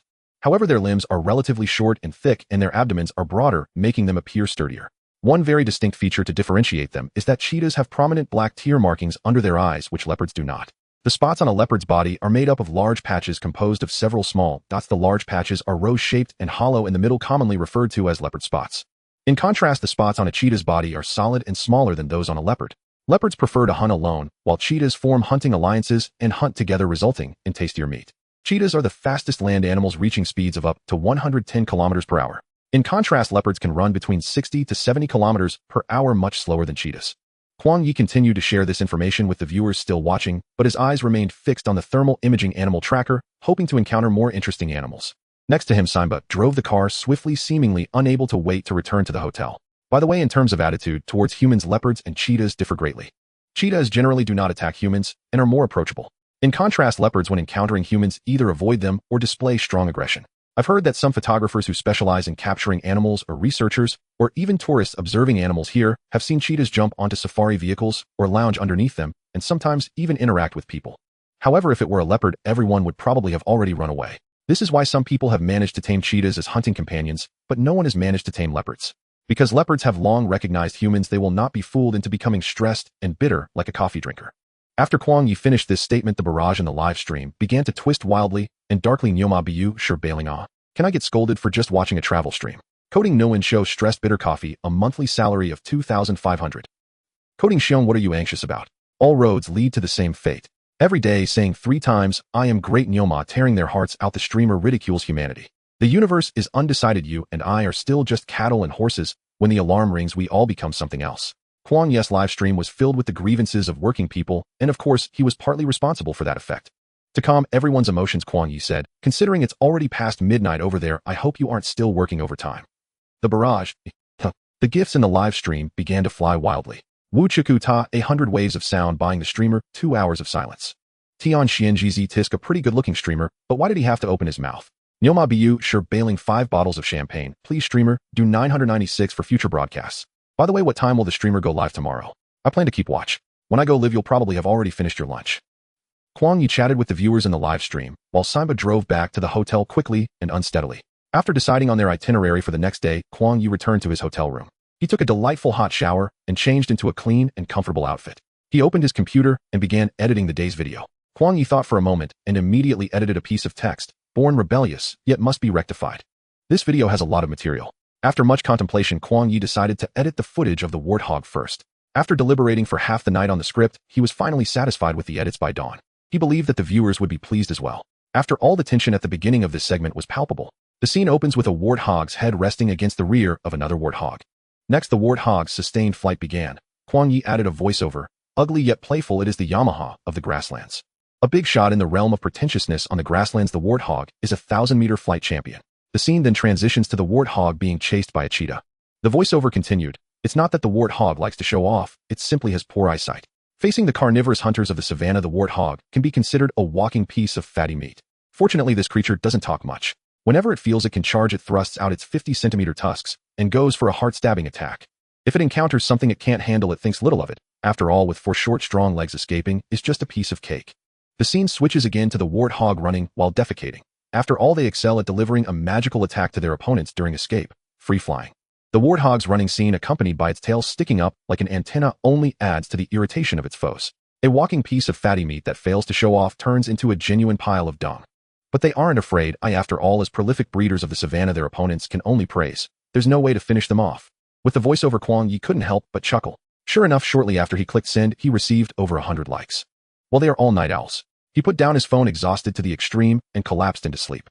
The next day, Kuang Ye slept in a bit longer. After getting up and washing up, he discovered that Simba was already waiting for him at the hotel. The two agreed to visit Simba's hometown. Good morning, everyone. Today we are heading to the Marcel tribe to experience the warmth of the indigenous people. Although he went to bed late, he had rested quite well. Kuang Ye appeared vibrant in front of the camera, causing the young girls in the live stream to swoon once again. Today, Simba drove an off-road vehicle, which suggested that Marcel wasn't too far from their hotel. Throughout the journey, Kuang Ye continued to take photos. Last night's video attracted many viewers to the live stream, helping him gain a considerable number of followers. He was just over 100 followers away from the next popularity reward. Kuang Ye suddenly remembered that the last time the system announced a reward, there had been no notification about the popularity target for the next live stream. It seemed that he had to wait until his follower count exceeded 1,000 before the next announcement would come. Thus, Kuang Ye chatted with Simba while capturing the scenery. As noon approached, he finally spotted a cluster of huts in the distance. Dozens of small houses were nestled together. From afar, Kuang Ye saw several men in red cloaks holding long spears engaged in conversation. Women dressed in colorful attire were gathered together, seemingly engaged in farming activities. Upon hearing the sound of the car, they all turned to look at Kuang Ye. Before the car got close, he heard someone calling Simba's name. It was true that the average vision of the Marcel people was above 6.0 as the statement held true. Simba stopped the car, and together with Kuang Ye they walked towards the entrance of the tribe. The calls from the tribe members for Simba attracted more and more onlookers. Their gazes were all aligned, curiously fixed on Kuang Ye. Simba cheerfully waved to an older man who appeared to be in charge.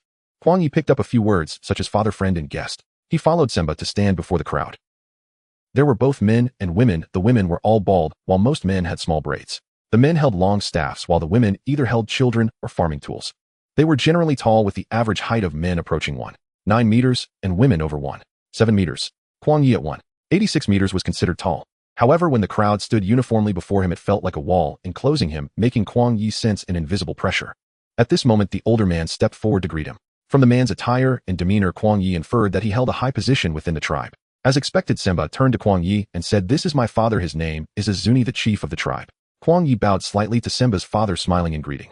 Azuni nodded in response to Kuang Ye. He then exchanged a few words with Simba before pointing to the live streaming equipment in Kuang Ye's hands. Before getting out of the car, Kuang Ye had set the live stream to a temporarily away status. He had learned from his research that the Marcel people did not like being filmed. If he wanted to take photos or videos, he would definitely need their consent. Simba spoke a rapid string of words to the man, seemingly explaining something. Kuang Ye maintained a smile throughout. This is an internationally understood expression, one that bridges the gap between people and even between humans and animals. Indeed, through Simba's communication, the man smiled at Kuang Ye. He even raised his hand towards Kuang Ye's live streaming equipment and uttered a word, "Okay, okay." Simba said to Kuang Ye, "My father agrees that you can film here." Kuang Ye once again thanked Azuni in the Marcel language, "Thank you." Azuni seemed surprised that this young man could speak a few words of their tribal language, his gaze reflecting a newfound appreciation. Surrounding Azuni were several women squinting in the midday sun, cautiously eyeing the young man beside Simba. Kuang Ye pointed at the live streaming equipment in his hands, and Azuni nodded in agreement. Kuang Ye immediately clicked back into the live stream. Most viewers had already left. However, some loyal fans were still there. Upon seeing Kuang Ye return, they flooded the chat with questions about his whereabouts, worried he had encountered danger. Seeing the viewers' concern for him warmed Kuang Ye's heart. He pointed the camera at the tribe members. He expected them to be somewhat uncomfortable in front of the lens, but to his surprise, they each broke into smiles. Their adaptability to the camera was impressive. The viewers began to rapidly flood the chat with comments upon seeing the lined-up Marcel people. "Oh no, the host's execution is top-notch. He said he would go to the primitive tribe yesterday, and today he is already here. Are you scared, little brother?" "Why am I a bit scared? I thought people in primitive tribes only wore leaves. I didn't expect them to wear clothes too." "Little brother, they seem to be coming over with a bowl. Is it a welcome drink?" "Can't tell, they seem pretty hospitable, hee." When Azuni presented a large bowl of red liquid to Kuang Ye, the chat exploded. "What the hell? Is that wine? That's blood, ah. Fainting from blood, don't tell me it's cow's blood, I'm already feeling a bit nauseous. Flour and paint, well no, can someone explain why this bowl of cow's blood has white foam on top, ah." Kuang Ye glanced at the barrage of comments in the live stream before quickly locking his gaze on the bowl of bright red welcome drink. Without hesitation, he smiled and took it, then addressed the live stream, saying, "Fans, you go first." Azuni quietly watched Kuang Ye's actions, displaying great patience. Kuang Ye nodded at Azuni and then raised the bowl, gulping it down. Without pausing for a second, he drank until the bowl was empty. Kuang Ye wiped his mouth, feeling the blood at the corner of his lips, and even smacked his lips in satisfaction. In the next moment, the live stream camera focused again on the bottom of the bowl, where only a layer of white foam floated. The barrage of comments in the live stream paused for an instant, and then a flood of gifts started pouring in. "I have to say, streamer, you're amazing. Just for being able to drink that bowl of cow's blood without changing your expression, I must follow you. Oh, little brother, you really am dying of laughter. This flying sunglasses is my compensation for the streamer, please accept it.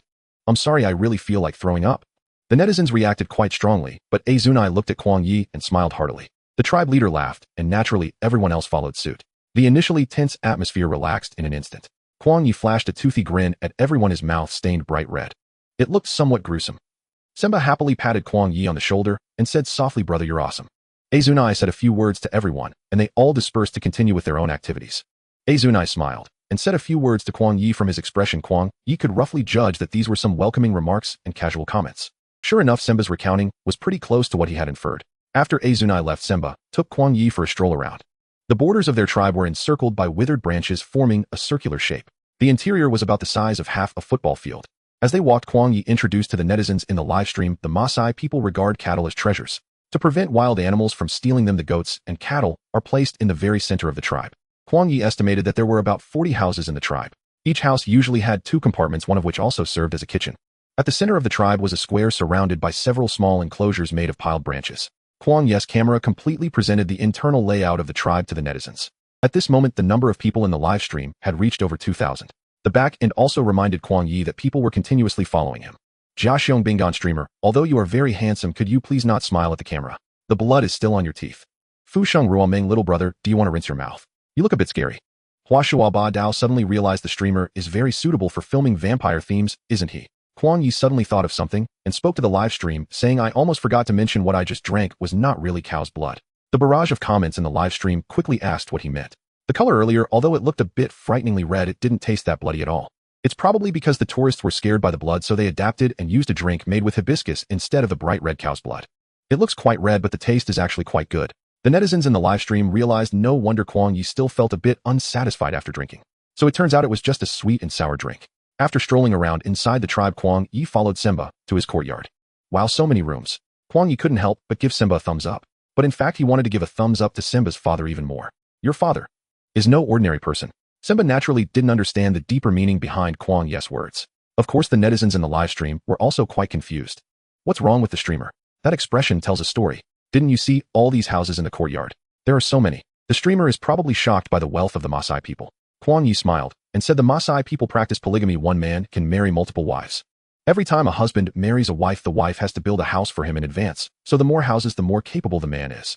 Kuang Ye pointed at Simba's house, grandly waving his hand at nearly 20 houses, and said, so you guys say, should I say something awesome?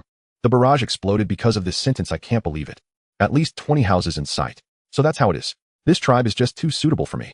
Fu Sheng Ruomeng for the one in front. You can kill a lion before you say that. Why kill a lion?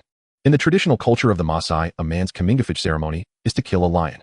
There's also a saying that a Maasai man must kill a lion before getting married. After saying this, Kuang Ye asked Simba, how many has your father killed? Simba thought for a moment and held up 5 fingers. Kuang Ye's eyes widened. Indeed, he is a man with 20 houses. Of course, this sentence was in Chinese and Simba didn't understand. But he continued, now hunting lions is illegal. Currently, there are only about 2,000 lions in East Africa, and their numbers are very low. As he spoke, a trace of regret appeared in Simba's eyes. Simba led Kuang Ye towards the largest house, and the livestream camera also focused on those rooms. In the East African savanna, there is no concrete. The houses where the Maasai people live are built with cow dung, ash branches, and mud. Simba said to Kuang Ye, we are no longer as conservative and closed as before. Look over there. Kuang Ye followed the direction Simba pointed. On a low flat roofed house, a layer of plastic wrap was wrapped around it to resist the erosion of rainwater. Wow, that's great. Kuang Ye praised. You must know that accepting new things is not as simple as most people imagine. Before humanity discovered the benefits of fire, they must have resisted it in their hearts. Upon entering the house, Simba looked up, searching for something. With a click, the lights in the room turned on. Kuang Ye looked surprised. This is a solar-powered lamp that I installed. Simba's smile carried a hint of pride, but then quickly turned to bashfulness. He felt proud to bring some new things to the tribe, but also felt shy for being so pleased in front of Kuang Ye. Kuang Ye patted Simba on the shoulder, encouraging him, brother, this is great. Your tribesmen will thank you for bringing convenience to their lives. Simba revealed his white teeth happily, continuing to introduce the room's arrangement to Kuang Ye. The room was not small, and the necessary living supplies were quite complete. However, there were no household appliances like televisions and refrigerators. It was unlikely to have them. Is that a bed? Kuang Ye asked. Simba walked over to a place resembling a dirt platform where a thin brown blanket was spread out, accompanied by neatly stacked bedding. Yes, this is a bed. Kuang Ye directed the camera at the brown leather blanket and told the viewers in the live stream, I guess this is a bedsheet made from animal skin. Indeed, the next moment Simba remarked, it's made of cowhide. Cows can be considered the lifeblood of the Marcel people, who every part of them is valuable. They'll sleep here tonight. You can sleep next door. Kuang Ye peeked over. Although he said next door, it was merely a space separated by dirt to accommodate another bed, also covered with a cowhide sheet. Kuang Ye turned back and saw Simba still sitting on that bed, stroking the cowhide sheet. His gaze dimmed. Ever since my mother passed away, this bed has been empty. Kuang Ye noticed that the bed was well kept. Everything in the room was arranged neatly. Don't you think my home doesn't look like that of a primitive tribe? My mother liked to keep everything tidy, so it would be convenient to find things next time. That's why I've never changed the arrangement. Oh, I always felt that if my mother saw a mess, she would be upset. Simba spoke sincerely about his story, and apart from the dimness in his eyes, there was not much overwhelming sadness. Kuang Ye suddenly felt that this seemingly wild, yet civilized young man had already regarded him as a friend. However, the comments in the live stream suddenly began to scroll quickly. It turned out that some viewers who understood their conversation were commenting, hey, isn't this the milk boy? Starting with a knife from 0 frames. I'm just a poor viewer, why am I suddenly being knifed? It's still a pancake, wait, what are they talking about? Hi IQ little pancake, let me teach you a method. Turn on the online simultaneous translation, and you can understand. Who would have thought that young Simba has experienced so much? Why can't I see much sadness on his face? Hey, are you seriously sick? Kuang Ye certainly saw the comments in the live stream, but he chose to ignore them. He then stepped forward, patted Simba on the shoulder, and sincerely said, I think she wouldn't be upset over these small matters. Rather, if you mess up your own life, she might be upset. Simba was taken aback for a moment, then smiled at Kuang Ye. Brother, you speak quite interestingly. Kuang Ye smiled back. The two then went out to explore other parts of the tribe. Kuang Ye saw a row of racks made of branches. To his surprise, they were filled with bead strings, wood carvings, and other handicrafts, showcasing exquisite craftsmanship amidst their primitive nature. Simba picked up a wooden carving shaped like a Marcel person and said we usually sell these handicrafts to tourists to earn a little money to sustain our lives. Kuang Ye was a bit surprised. A tribe that traditionally relied on nomadism for survival had started trading for money, which sounded rather unprimitive. My family is considered the largest here. My father has 20 wives and 45 children. Simba blinked and joked, I can barely recognize my siblings. Kuang Ye chuckled in agreement. Some of my brothers work as security guards in hotels, while others like me work as guides. During this time we also sell some small crafts and ornaments. But we don't stay away from our family for too long. As soon as we feel we've saved enough money we go home and rest for a while. Simba then pointed at the cattle and sheep at the center of the tribe. Those are my family's cattle, and sheep probably over 400 heads, which is quite a lot here. In a family, if a son wants to establish a new family, he will receive land and cows. Kuang Ye nodded and asked Simba, so did you receive land and cows? Simba smiled shyly and replied, I'm not married yet, but if my family wants to find me a bride they will decide how many cows we need to pay her. But I don't want to get married yet. Why? If I get married I have to leave my current home and establish a new settlement with my wife. I don't want to marry many wives like my father. Their lifestyle seems more like brotherhood. I don't like that kind of relationship. Ooh, I want a wife who I mutually like. Simba said, glancing shyly at the live stream. But will your family agree? After all, it's the custom. Simba suddenly stood up straight and declared emphatically, what is custom? Is it unchangeable? I don't think so. In the past, to become a warrior of the Marcel people, one had to be able to hunt lions. But now, lions are becoming rarer. We should be protecting them, shouldn't we? Thus, this custom has also been abolished. And now more and more Marcel people are starting to learn knowledge from books and work in the city. None of this can be stopped by so-called customs. After Simba finished this series of remarks, Kuang Ye's astonishment turned into admiration. Brother, you truly amaze me. Hearing Kuang Ye's sincere praise, Simba felt a bit shy. I am grateful to those customs that taught me to live bravely and passionately, and I promise I will always carry them on. But I still choose to respect my own wishes and live my life according to my own ideas. Kuang Ye gave Simba a thumbs up. At such a young age you have such extraordinary thoughts. That's impressive. Simba looked at Kuang Ye's exaggerated expression and laughed happily. The faint golden glow hinted that the sunset would soon paint the land. At that moment a young man seeming to be around Simba's age approached wielding a spear. He opened his mouth and said, Yo, isn't this the milk boy? When did you come back? Kuang Ye was able to understand because the other party spoke in broken English. Simba seemed to be very sensitive to the term milk boy. The moment he had been laughing with Kuang Ye, his expression darkened the next second. Delia, get lost. Kuang Ye could clearly sense the tension between these two. The young man named Delia did not get angry at Simba's words to get lost. He merely scrutinized Kuang Ye carefully, then ambled away. Simba explained to Kuang Ye, that's my father's 12th wife's child. He talks really annoyingly. Kuang Ye raised an eyebrow and replied, I feel that. Viewers in the live stream who understood their conversation immediately questioned in the comments, why does Simba look so upset? The milk boy. What does that mean? What's so upsetting about being a milk boy? Kuang Ye earnestly addressed the live stream, brothers, it doesn't matter to us. But for Simba, it's a different story. After Dahlia walked away, Simba's expression softened considerably. He turned to Kuang Ye and said he feels that my father is quite lenient in allowing me to be a guide, so it makes him somewhat uncomfortable. Kuang Ye nodded slightly, indicating his understanding. He then said, no offense intended, but I guess it's because you still help your mother milk the cows after becoming an adult. Is that why he mocks you with that nickname? Simba nodded, saying my mother is in poor health and I can't come back often due to work. She works hard, so I think as long as I'm here I should help her as much as possible so she can rest more. Kuang Ye smiled and said, brother, you are truly special, exceptionally filial and kind. Simba felt both happy and shy from Kuang Ye's continuous compliments. He scratched the back of his head and said, I'm just doing what I want to do. Meanwhile, the viewers in the live stream had lost their patience and were bombarding the comments with questions. Kuang Ye explained, in the social structure of the Maasai people, there is a specific division of labor. Generally, women and children handle tasks such as milking the cows and other daily care for the cattle.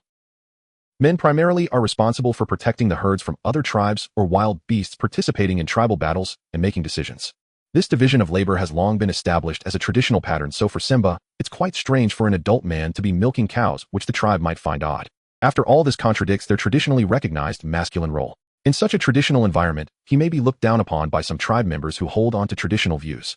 So while we might not see a problem with this nickname, it clearly carries a condescending implication here. The viewers in the live stream understood the explanation and began showering Kuang Ye with gifts. Kuang Ye looked at the gifts flying around the live stream and thanked each viewer one by one. The evening glow was brilliantly red, painting half the sky. Simba said to Kuang Ye, are you hungry? It's time for dinner. Kuang Ye was indeed hungry and followed Simba back. As they walked, he asked the live stream, what is everyone having for dinner tonight? The comments in the live stream began listing food, but most people were very curious about Kuang Ye's dinner. Fushing roaming, what is the host having for dinner?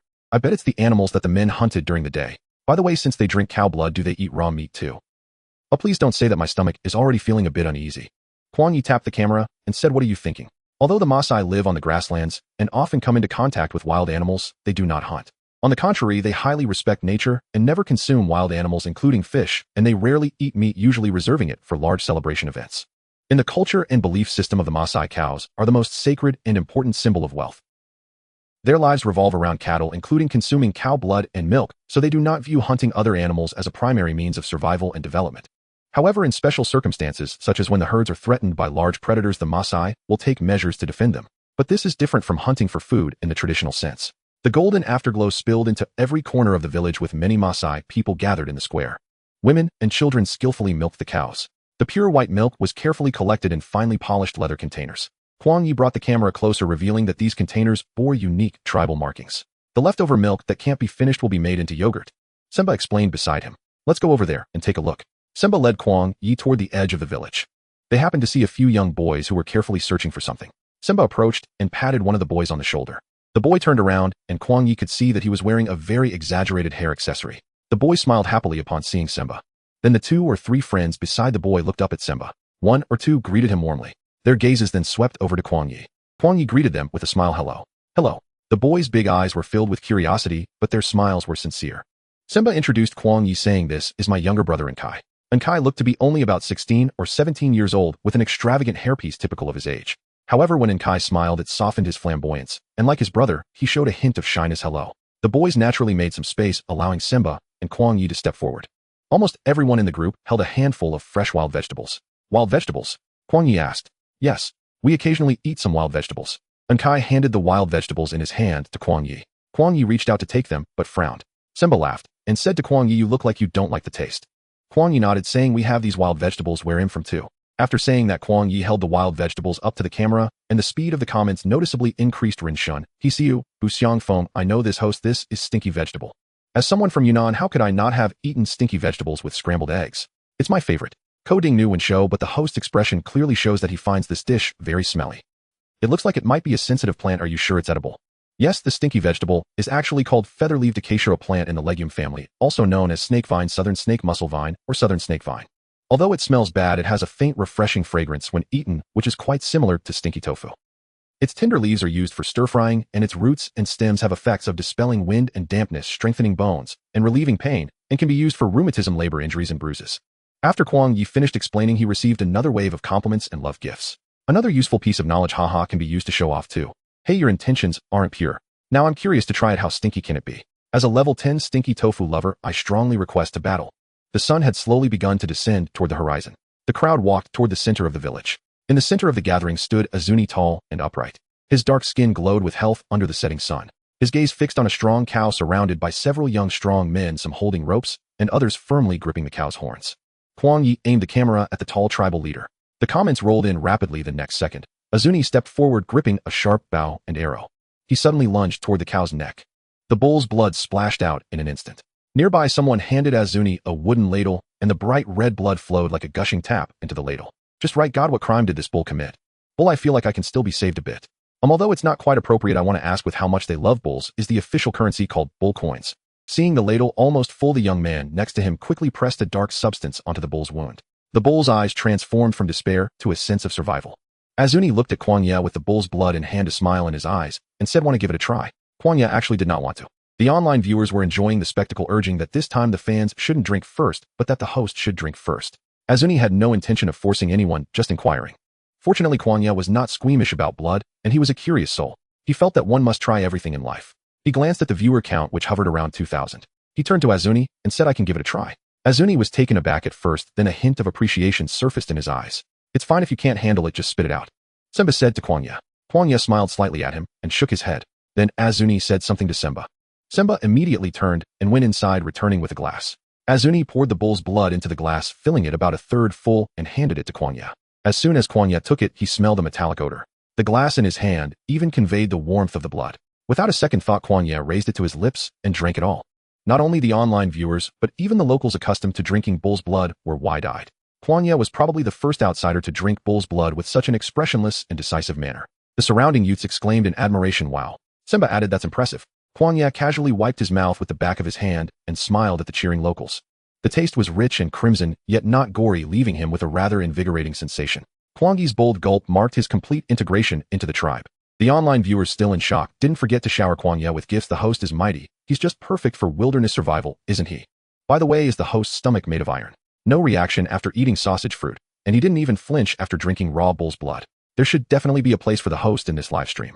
To be honest, Kuang Ye felt that this bowl of bull's blood was not as risky as the sausage fruit. It was just a bit hard to describe in terms of taste. If he took small sips, he would eventually have to return it to Azuni as it was. Kuang Ye extended his hand with a smile towards Azuni, wanting to see the arrow he held. Azuni readily handed it over. Kuang Ye pointed the camera at the arrow tip and said to obtain bull's blood one needs this special bow, an arrow. The arrowhead is wide but short, allowing it to pierce the bull's carotid artery without killing the bull, making it easier to stop the bleeding. I see now, no wonder the blood stopped so quickly. Sugar-roasted chestnut, young man, I wanted to ask, what was that clay-like substance used to stop the bleeding? Same question 1. The thing used to apply pressure on the wound was cow dung. In the culture of the Marcellians, bulls are considered sacred animals representing strength and abundance. Thus, they believe that by drinking bull's blood, they can gain the strength and good fortune of the bull. In fact, bull's blood can also be mixed with milk and honey to create a uniquely flavored drink that preserves the nutritional value of the blood while enhancing its palatability. But Kuang Ye paused after finishing this sentence, wondering what could make it taste good. I remember they have another dish, raw sheep's blood mixed with sheep's intestines. You should savor that. After Kuang Ye said this, the live stream's comments exploded again. However, the Marcellians before him had no idea what he was talking about. Their expressions likely assumed that Kuang Ye was introducing the delicious food from their tribe to his own countrymen. Soon after, the others in the tribe began to drink the bowls of bull's blood beverage with ton sounds. Their faces showed immense satisfaction, especially the children, who were drinking with sheer joy. The youths there handed the wild vegetables they had gathered to their mothers. The women started preparing dinner. Wild vegetables were easy to handle, they just needed to be crushed and placed in containers. The men began to drill wood to make fire. This was the most primitive method of obtaining fire. Kuang Ye quickly aimed the camera at the men. They found 3 stones about the size of a child's head and arranged them into an equilateral triangle.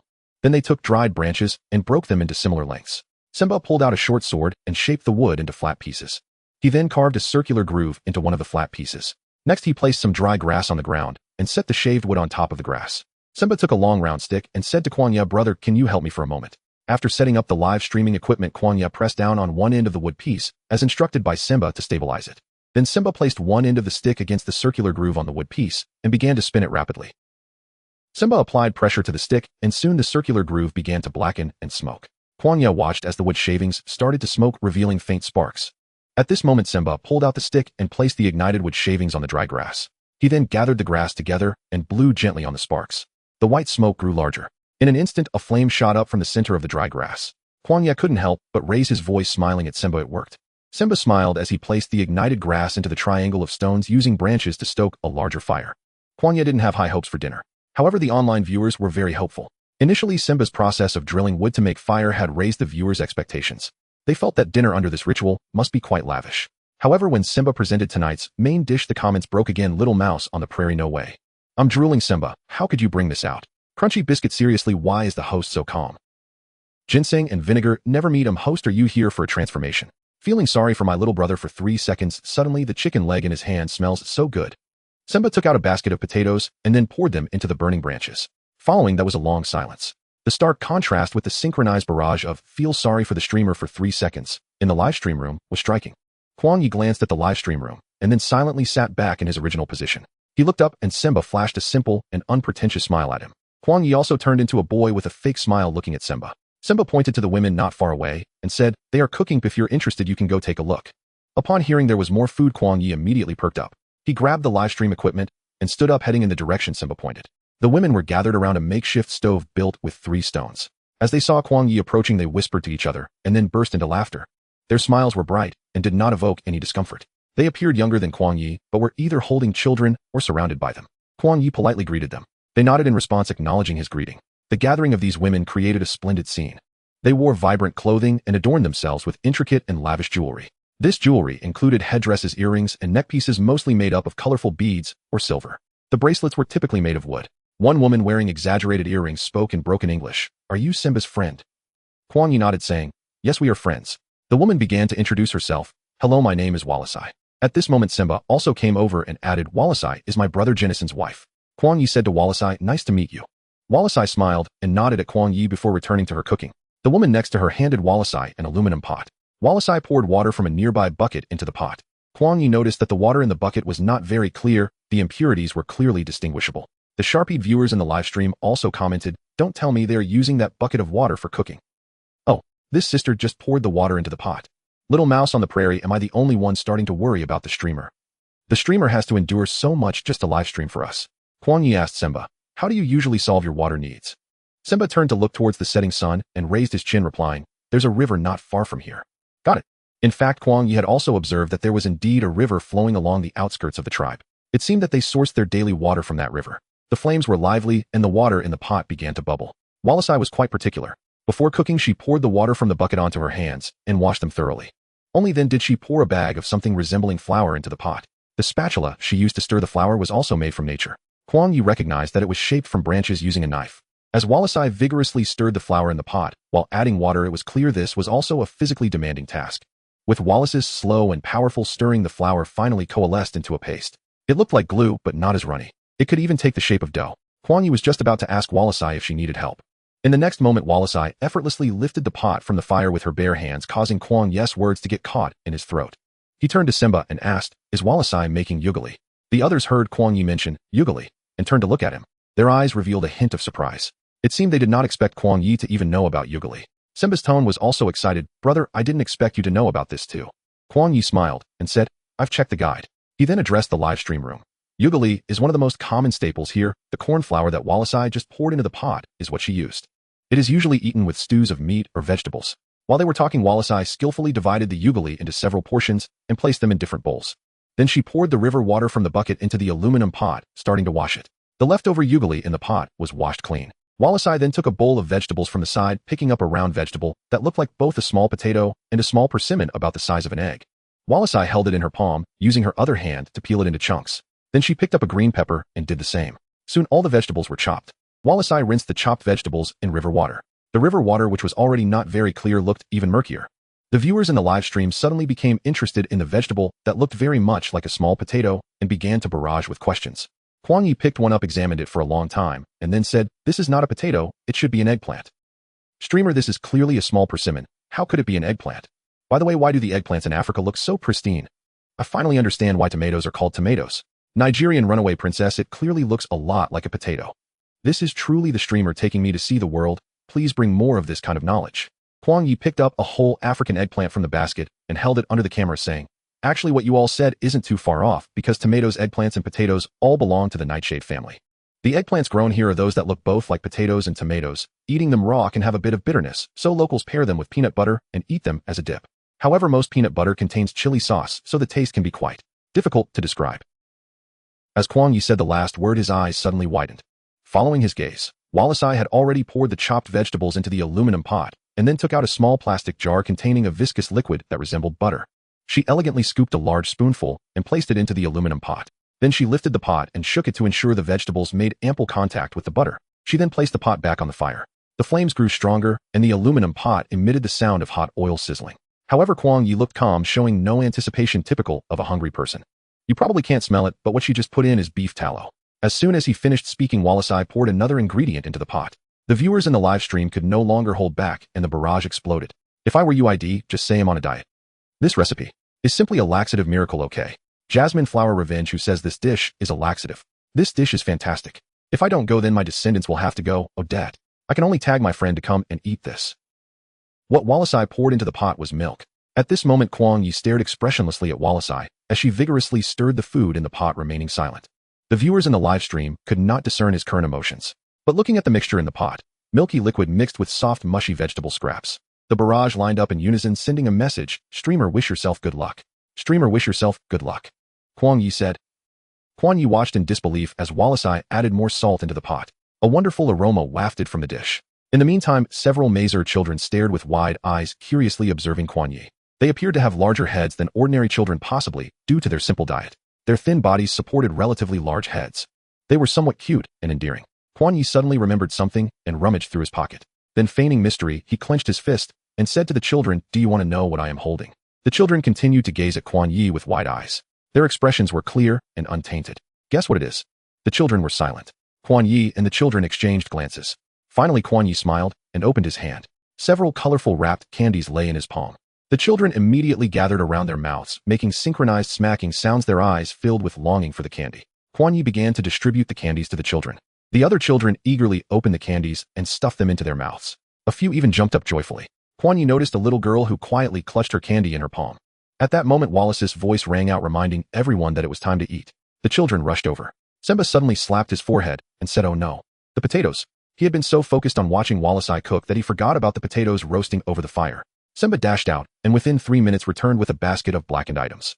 Kuang Ye enjoyed roasted food and had pinned his hopes on the potatoes.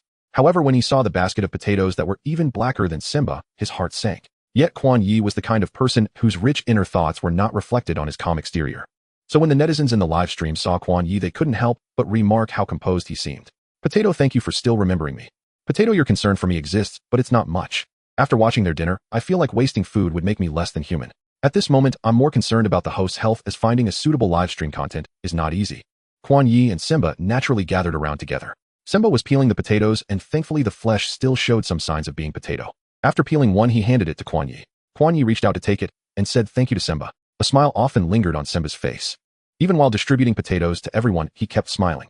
Kuang Ye previously thought this young man was just very cheerful and had a good personality. Only when he truly interacted with the Mazer tribe did he realize that everyone here loved to smile. The poverty of life did not mean much to them. As long as there were cattle and family, that was the most precious wealth. After Kuang Ye quickly finished the potatoes, Wallace pushed a bowl of dark curry and side dishes toward him. Simba said to Kuang Ye, "Try our local specialty." The netizens in the live stream had been waiting for this moment. Not to mention the way the host eats looks quite delicious, reminiscent of the last sausage fruit. Floating life like a dream. Are you sure this meal will taste good too? Do you think the host will run to the bathroom this time? Kuang Ye looked at the bullet comments in the live stream, waved his finger back and forth, and said, "Diarrhea is not a condition I experience." He then pointed the camera at the steaming bowls of food. Simba whispered to Kuang Ye, "Here meals are actually separated by gender." Kuang Ye then noticed that apart from himself and Simba, the surroundings were filled with women and children. However, Simba quickly added, "No worries, my father specifically instructed me to follow my friend's customs. If you feel comfortable eating here, then we will eat here." Kuang Ye glanced not far away where the men were gathered chatting and enjoying the food prepared by the women. The atmosphere was great. Among the crowd, the strongest aura, Azuni, nodded slightly at Kuang Ye. Kuang Ye smiled back. He said to Simba, "Then we won't move, this place is nice too." A piece of candy had brought Kuang Ye closer to the children. The children no longer looked timidly at him. They began to circle around Kuang Ye. Wallace said something to the children. The children suddenly fell silent, obediently sitting on the ground to start eating. The essential ritual before eating was washing hands. The bucket of river water visibly decreased. One by one, they dipped their hands into the bucket, rinsing them twice. Then they used their bare hands to grab the dark curry. With their index fingers and thumbs, they skillfully shaped the dark curry into a small round cake with a depression in the middle, then dipped it into the side dishes before popping it into their mouths.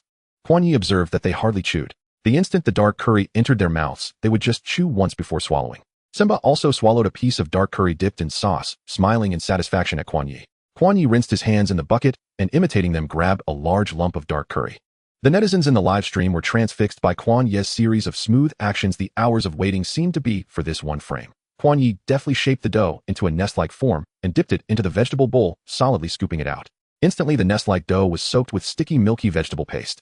Not only the netizens in the live stream, but even Simba, beside him, widened his eyes. The children seemed surprised that the dark curry could be shaped like this, all stretching their necks to watch Kuang Ye. The women too gazed at Kuang Ye with a mix of amazement and amusement. Everyone forgot what they were supposed to do, only wanting to see how Kuang Ye would eat this juice-filled nest-like dough. Fans eat first. Kuang Ye didn't forget basic live stream etiquette, but he surely didn't realize that when he brought the food in his hand close to the camera, the viewers in the live stream instinctively recoiled. Immediately after, Kuang Ye opened his mouth wide and stuffed the dark curry into his mouth. Unlike the tribe's people, he chewed thoroughly. It felt as if the entire world was waiting for Kuang Ye's reaction. Yet he merely blinked, his expression unchanged. No signs of pain, no sudden flush of heat. It simply didn't exist. To top it off, as he chewed, he quickly shaped another larger nest-like dough. If he used this nest-like dough to scoop the vegetable sauce, what would be left? Others wouldn't need to eat. Fortunately, Kuang Ye didn't scoop. He merely dipped it symbolically into the soup, opened his mouth. That large nest-like dough was effortlessly swallowed, and then he smiled at the live stream. The netizens were astonished. Ko Ding angrily smelled his hands. Wait, this is possible. A food nemesis. Sleeping while cooking, excuse me, could it be that the host has no sense of taste? Not really, did my eyes slip? Are you sure he's eating the genuine article? Well, I won't say anything more, please accept these 10 sunglasses, host. Heavens. The host's mouth doesn't look that big, how can he swallow something so large in one bite? Ha ha ha, the host has space in his mouth. Delicious, love to eat more. Kuang Ye finished his second steamed bun, and under the astonished gazes of everyone rinsed his hands, and said, I'm done eating, take your time. He wasn't actually very full, he just wanted to leave more food for the children. Just suppressing his hunger would suffice. I'll go take a look over there. After speaking to Simba, Kuang Ye got up and walked towards another group of people. As he walked, Kuang Ye addressed the live stream. I don't know if you noticed, but they hardly chew when eating the curry. What I understand is that reducing chewing allows food to digest more slowly in the stomach, enhancing the feeling of fullness. After all, the Marzali people generally eat only 2 meals a day, one in the morning and one in the evening. Soon Kuang Ye arrived at the men's side where they were eating quickly. One by one they stood up holding long sticks and began to turn around the fire. Azuni saw Kuang Ye, waved at him, and shouted an English word, dance. Kuang Ye immediately understood what they were about to do. The Marzali people had no phones, no internet. Their entertainment activities were limited to singing and dancing. The women over there also came over joining the dance. They hummed their ethnic songs, rhythmically shaking their shoulders. Kuang Ye pointed the camera at them, allowing the viewers in the live stream to feel this most primitive and genuine joy. Simba and Wallace approached Kuang Ye and asked, "Would you like to join us?" Kuang Ye smiled and nodded, following Simba and Wallace into the crowd. In the dark night of the grassland where one could hardly see a hand in front of them, only this tribe was illuminated by firelight. The indistinct shadows were elongated by the flames, and the joy within people amplified with their dancing bodies. Imitating Simba, Kuang Ye swayed his shoulders to the rhythm. Surprisingly, he looked quite good at it. He never rejected anything that came naturally. With the atmosphere built up to this point, retreating or refusing would only ruin the potential adventure that was meant to occur. Seeing Kuang Ye join in, everyone danced even more vigorously. The pure human voice accompaniment felt particularly resonant at this moment. The Marzali people began to showcase their astonishing jumping ability. They cleared a circle in the middle and took turns stepping forward. Azuni, holding a stick, jumped up without bending his knees, soaring high into the air. If the camera in the live stream had been any closer, Azuni would surely have leapt out of the screen. Your pancake or my pancake, this jumping ability is too awesome. So exhilarating, I feel like life has reached a peak. It feels like their dancing is an innate ability as simple as breathing. Little mouse on the grassland, my mom asked why I was shaking my shoulders while watching a live stream. Azuni's jump drew a round of applause. The men were eager to try, each jumping more joyfully than the last. Simba's jumping ability truly astonished Kuang Ye. He gripped the pole with one hand and jumped with ease. His long and slender legs hardly bent. It was as if he had springs installed under his feet. In an instant he shot up, and in the live stream's view only Simba's shoulders were visible. His head had already exited the frame. Wow, masters among the common folk. Turns out Simba is the real hidden genius. This physical condition is too good to not participate in sports events. This is a traditional event of the Marzali people, the lion jump. They possess incredible jumping ability, easily reaching a height of 1 meter. They believe that the higher they jump, the closer they are to the sky, thus getting closer to the will of the gods. So those who jump higher have a higher status in the tribe and also have priority in mate selection. Reportedly, when two men are interested in the same woman, they will also use high jumping as a form of duel. Isn't that much more gentle than giraffes? Kuang Ye recalled the giraffe that charged for love, wondering if its neck had fully healed. Simba had already finished his jump and walked over to Kuang Ye, saying, "Brother, want to give it a try?"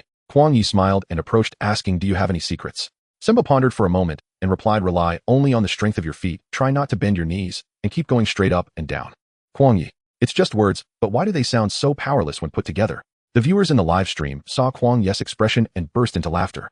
"Ha, the host's expression mimics me." Simba was serious when he spoke and the young man was seriously listening, but why is there no effect? Rich Pancake, wait, can you all understand their conversation? Little Pancake, I recommend online real-time translation. The men had already completed their jumps and were all looking at Kuang Ye. With this situation, Kuang Ye had no choice but to jump. Azuni stepped forward and said, "Don't be nervous."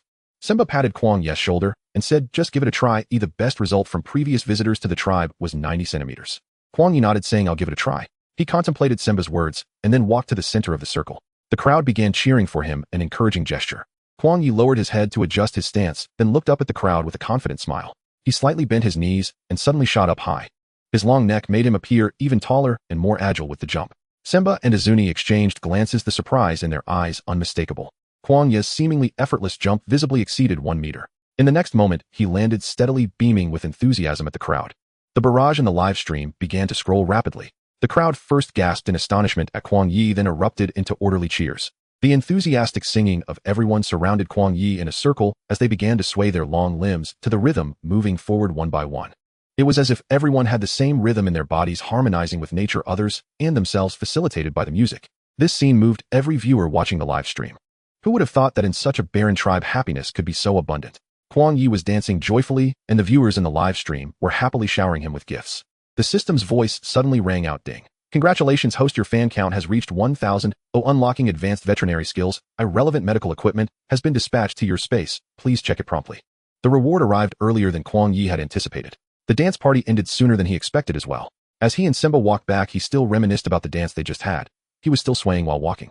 The comments in the live stream flew in one after another. Little Flower Pepper in the big flower bridge, that jump earlier by the young man probably granted him priority in mate selection here. Life is but a dream. The young man's rhythm is truly impressive. The after effects are astounding. The host and the guide are walking like they're dancing now. They are so joyful. I envy this life of eating while playing and then sleeping. Simba led Kuang Ye back to their dwelling. After turning on the light, Kuang Ye scanned the room and then looked at Simba with surprise. "Brother, you're really amazing." On the hardboard bed that Kuang Ye temporarily borrowed, an extra set of clean sheets appeared. It was clearly the handiwork of Simba. "Someone who is used to hotel living won't be comfortable with our beds. Although there is no soft mattress, having clean sheets will allow you to sleep a bit better." Simba pointed at his backpack and then at the sheets. This indicated that the sheets were brought from the staff dormitory of the hotel. "Dude, you are so thoughtful." Kuang Ye looked at the brand new sheets, excitedly diving onto the bed. But then he remembered that he had been wearing these clothes all day and quickly stopped himself. Simba pointed at a bucket of water by the door and said, "This water can be used for washing up." Kuang Ye glanced at the bucket, and indeed it was filled with river water. "But better than nothing," he said to Simba. "Thank you, that's considerate." After saying that, he turned away from Simba and took out a portable wash basin from his space. This item was something Kuang Ye had purchased online before setting off, and it was very convenient. When in use, you just pull at both ends to form a basin. When not in use, it can be compressed into a flat shape. Simba took out a small aluminum basin, poured some river water into it, squatted down, and began to wash his face. Kuang Ye noticed that this aluminum basin seemed somewhat similar to the one Huali's used for cooking, but surely it wasn't the same. Kuang Ye dismissed his doubts, quickly washed up, and lay down on the bed to prepare to edit his video. Simba also finished tidying up, said, "Brother, sweet dreams," and then fell asleep. Kuang Ye also said good night to the viewers in the live stream before ending the broadcast. The night was quiet, and Kuang Ye's efficiency in editing videos significantly increased. In less than an hour and a half, he completed the video for Pure Love Warrior Charging for Love. At the very beginning of the video, the real-life sound captured the moment when, with a loud bang, the Pure Love Warrior delivered a neck strike to the tall giraffe. The sound was crisp and clear, making it sound quite painful. Immediately after, a slightly comedic background music started playing, and the two giraffes began to exchange blows, bang, bang, bang. The narration began. "They say love is illogical, and these two giraffes' neck strikes for love were quite sudden. Giraffes fighting is like a turn-based battle under absolute strength with clear rules. It may seem powerless, but in fact the necks are right on target. It appears to lack any rules, but in reality there is give and take." As the two giraffes continued to swing their necks at each other, the narration continued. "This method of dealing damage while suffering damage is such that whoever suffers a concussion first indicates they have been knocked down." The scene shifted, and the Pure Love Warrior was caught off guard by a kick from the opponent, wobbling for a few steps. These stumbling steps were intentionally slowed down by Kuang Ye. Once the giraffe's shadowless kick came into play, this match turned from a high-level confrontation into a low-level brawl. Then came a close-up shot of the injured Pure Love Warrior, accompanied by the line, "Sneak attack, where's your martial ethics?" A series of cursing sound effects followed. The scene shifted again, showing the Pure Love Warrior gazing at the victor, leaving its lonely silhouette being very desolate. Kuang Ye checked everything again and clicked the send button. The backend data quickly provided feedback. Someone had already liked it. Kuang Ye seriously suspected whether they had watched the entire video. Seeing that his follower count had reached over 1,800, Kuang Ye felt very happy. But he suddenly realized that the system seemed to have not announced the next reward target. He then explained to himself that perhaps the system only provided a preview when issuing beginner rewards. Subsequent rewards would be instant notifications. Kuang Ye opened his space to check the system's matching reward medical kit. The medical supplies inside were quite comprehensive. It was entirely sufficient for outdoor use. Early the next morning, Kuang Ye woke up. He saw that the bed next to him was already empty. Clearly Simba woke up earlier than him. Kuang Ye turned on the live broadcast equipment. "Floating life like a dream, good morning streamer." Crunchy biscuit, by the way, did the streamer sleep well in the cow dung hut last night?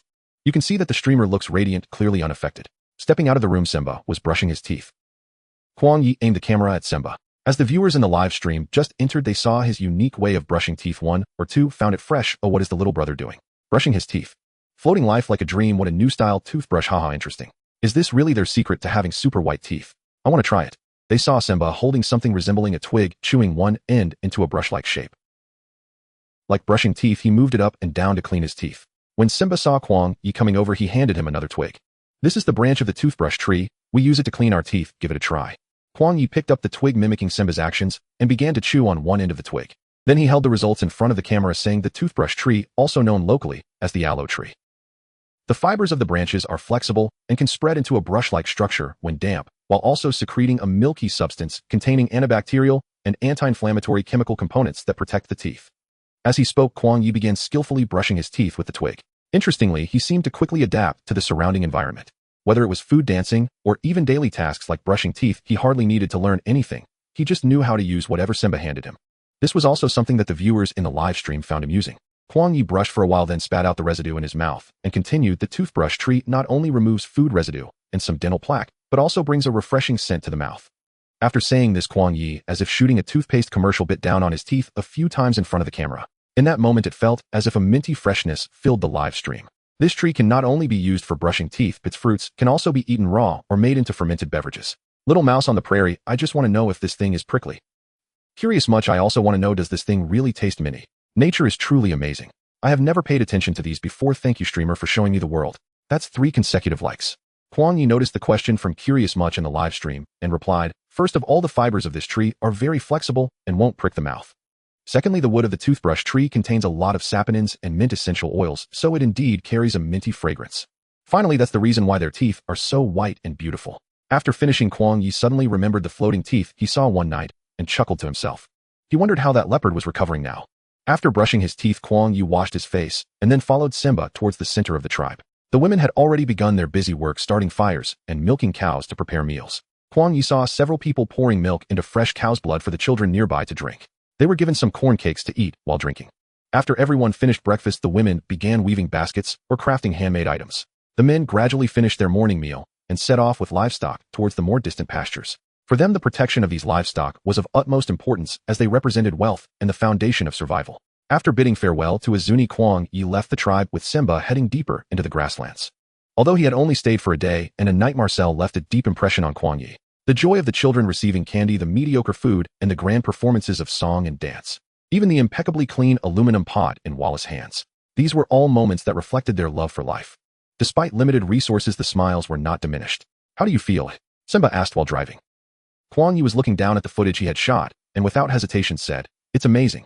I really like the attitude of each of them. Simba looked a bit puzzled. Attitude.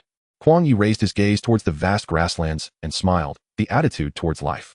Simba suddenly understood and nodded with a smile. I love my family. Although there are some outdated customs here, we are working hard to engage with modern society. Kuang Ye agreed with what Simba said. It was not about conforming nor integrating, and certainly not about assimilation. It was about engagement. The barrage in the live stream was growing more and more active. Little mouse on the prairie, is the young man going back so soon? It's too fast. Speaking of which, can anyone really adapt to this place for too long? Curious cat, I'm really curious about what those outdated customs are. Angry hand, curious baby, I've specifically looked it up. It should indeed be abolished. Waiting for the host to enlighten us. The barrage was filled with a stream of one. Kuang Ye put away his camera and said seriously, I wonder if everyone has heard of circumcision. For the Maasai people, circumcision is a symbolic rite of passage from childhood to adulthood, signifying that boys and girls begin to take on adult responsibilities and obligations. It is also through circumcision that young Maasai individuals are believed to gain courage and resilience. During circumcision, there are no modern medical facilities. It is performed by elders or trained individuals responsible within the tribe. This process is extremely painful for both boys and girls, especially for girls, and can cause severe physical trauma. Currently, the international community has been working hard to eliminate this phenomenon. The good news is that more and more Maasai people are starting to abandon this outdated practice. Kuang Ye asked Simba, what does your tribe think about circumcision now? Simba paused for a moment and then said, my father opposes it and has begun advocating for a simplified ceremony, a form of circumcision. Kuang Ye raised his eyebrows, slightly seemingly surprised that Azuni would take the lead in opposing circumcision. After all, he was a man with 20 wives. My father is actually a contradictory man. He guards the tribe and the Maasai customs, yet he also encourages us to work outside and to eliminate circumcision for women. He even plans to send my sisters to school to study. Kuang Ye exclaimed, does everyone in the tribe support him in doing this? Simba shook his head. Of course, there are opposing voices in the tribe. How does he handle that? Simba chuckled. He doesn't handle it. After all, he is the man who has hunted 5 lions. He just chooses to adapt better to this world, while those who oppose it simply haven't experienced the test of time and cannot see clearly for the moment. Kuang Ye raised his eyebrows and gave Simba a thumbs up. That's impressive. The image of Azuni grew even more formidable in Kuang Ye's eyes. But what Simba said next shocked Kuang Ye even more. My father was not always so open-minded. All of this stemmed from my mother's passing. My mother was not a true Maasai, so her thoughts did not include circumcision, polygamy, or the customs of trading cows for wives. She simply fell in love with my father by chance while visiting here and gave birth to me. She was not even considered one of my father's wives. She was unique, but had to be trapped here because of love. Kuang Ye did not expect to hear such a story full of regrets here. Simba's uniqueness finally found its source at that moment. She loved my father, but was not accustomed to everything here. I think in her subconscious, she was always resisting this place, which is why her health continued to deteriorate. The last thing she said to my father before she died was to let Simba see the outside world. My father has gradually begun to accept what my mother said. To stop circumcision, let the children go to school and see the outside world, and let them be with the people they love instead of arranging marriages. According to common sense, when the conversation reached this point, the atmosphere should be heavy and there might even be tears. But Simba always maintained a smile, as if recounting someone else's story. Oh my God, I feel so sad listening to this.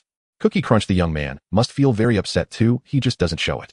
Life is but a dream. Can love really make a person so reckless? It truly affects the speed at which one draws their sword. Little mouse on the prairie, it's so silly to cut ties with someone you love before reaching the shore. Kuang Ye looked at Simba and suddenly said, so you want to marry someone you mutually like? Simba shyly nodded. Yes, I think such feelings are precious, so I long for them. Kuang Ye sincerely said, you will definitely meet someone. Simba happily nodded. Their conversation abruptly ceased, not because they fell into a sad atmosphere, but because four Maasai appeared suddenly ahead. Kuang Ye felt they were unfamiliar and concluded they did not belong to the tribe led by Izuni. Simba slowed down the car, seemingly wanting Kuang Ye and the viewers in the live stream to pay attention to them. The four Maasai men walked with lively steps through the tall grass. But they were not empty-handed. Each of them was holding something long in one hand, wrapped in something that resembled cloth or leather. Suddenly they began to sprint through the low bushes, their faces beaming with smiles. They looked like little lions frolicking on the grasslands, carefree. Kuang Ye watched this joyful scene and smiled, saying, they look very happy. But Simba had a serious expression. Just wait and see. As soon as Simba finished speaking, Kuang Ye felt a pang in his heart, and then the barrage in the live stream exploded, because they clearly saw a withered arm slip out from the wrapping. Upon seeing a human arm, Kuang Ye realized that the figure wrapped in the fabric was indeed a person.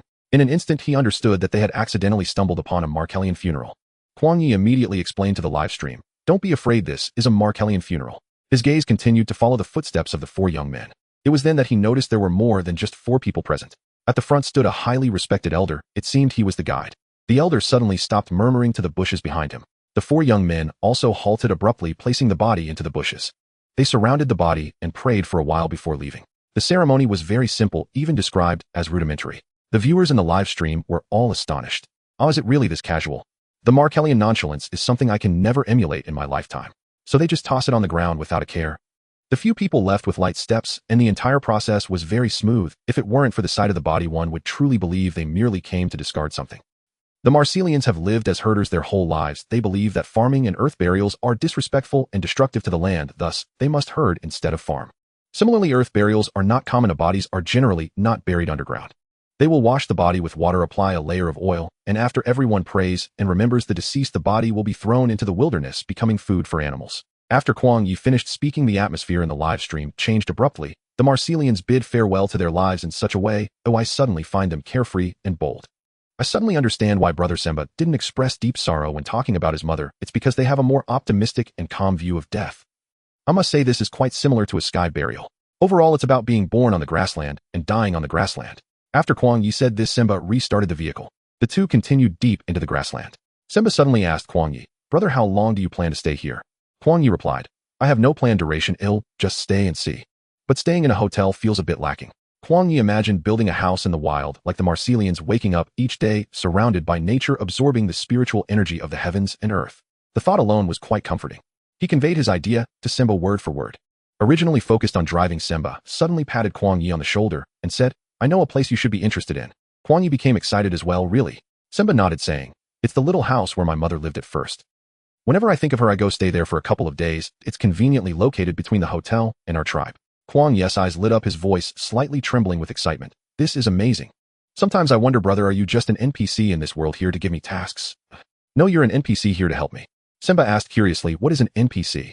Kuang Ye thought for a moment and said, it's a non-player character in a game world, appearing only to assist or obstruct the player's progress. Simba frowned, showing he didn't quite understand. But Kuang Ye was happy. He continued, brother, can you rent the little house to me? Based on your market price, I'll add an extra 8%. Simba's mouth dropped open. Brother, are you sure? You haven't even seen the little house.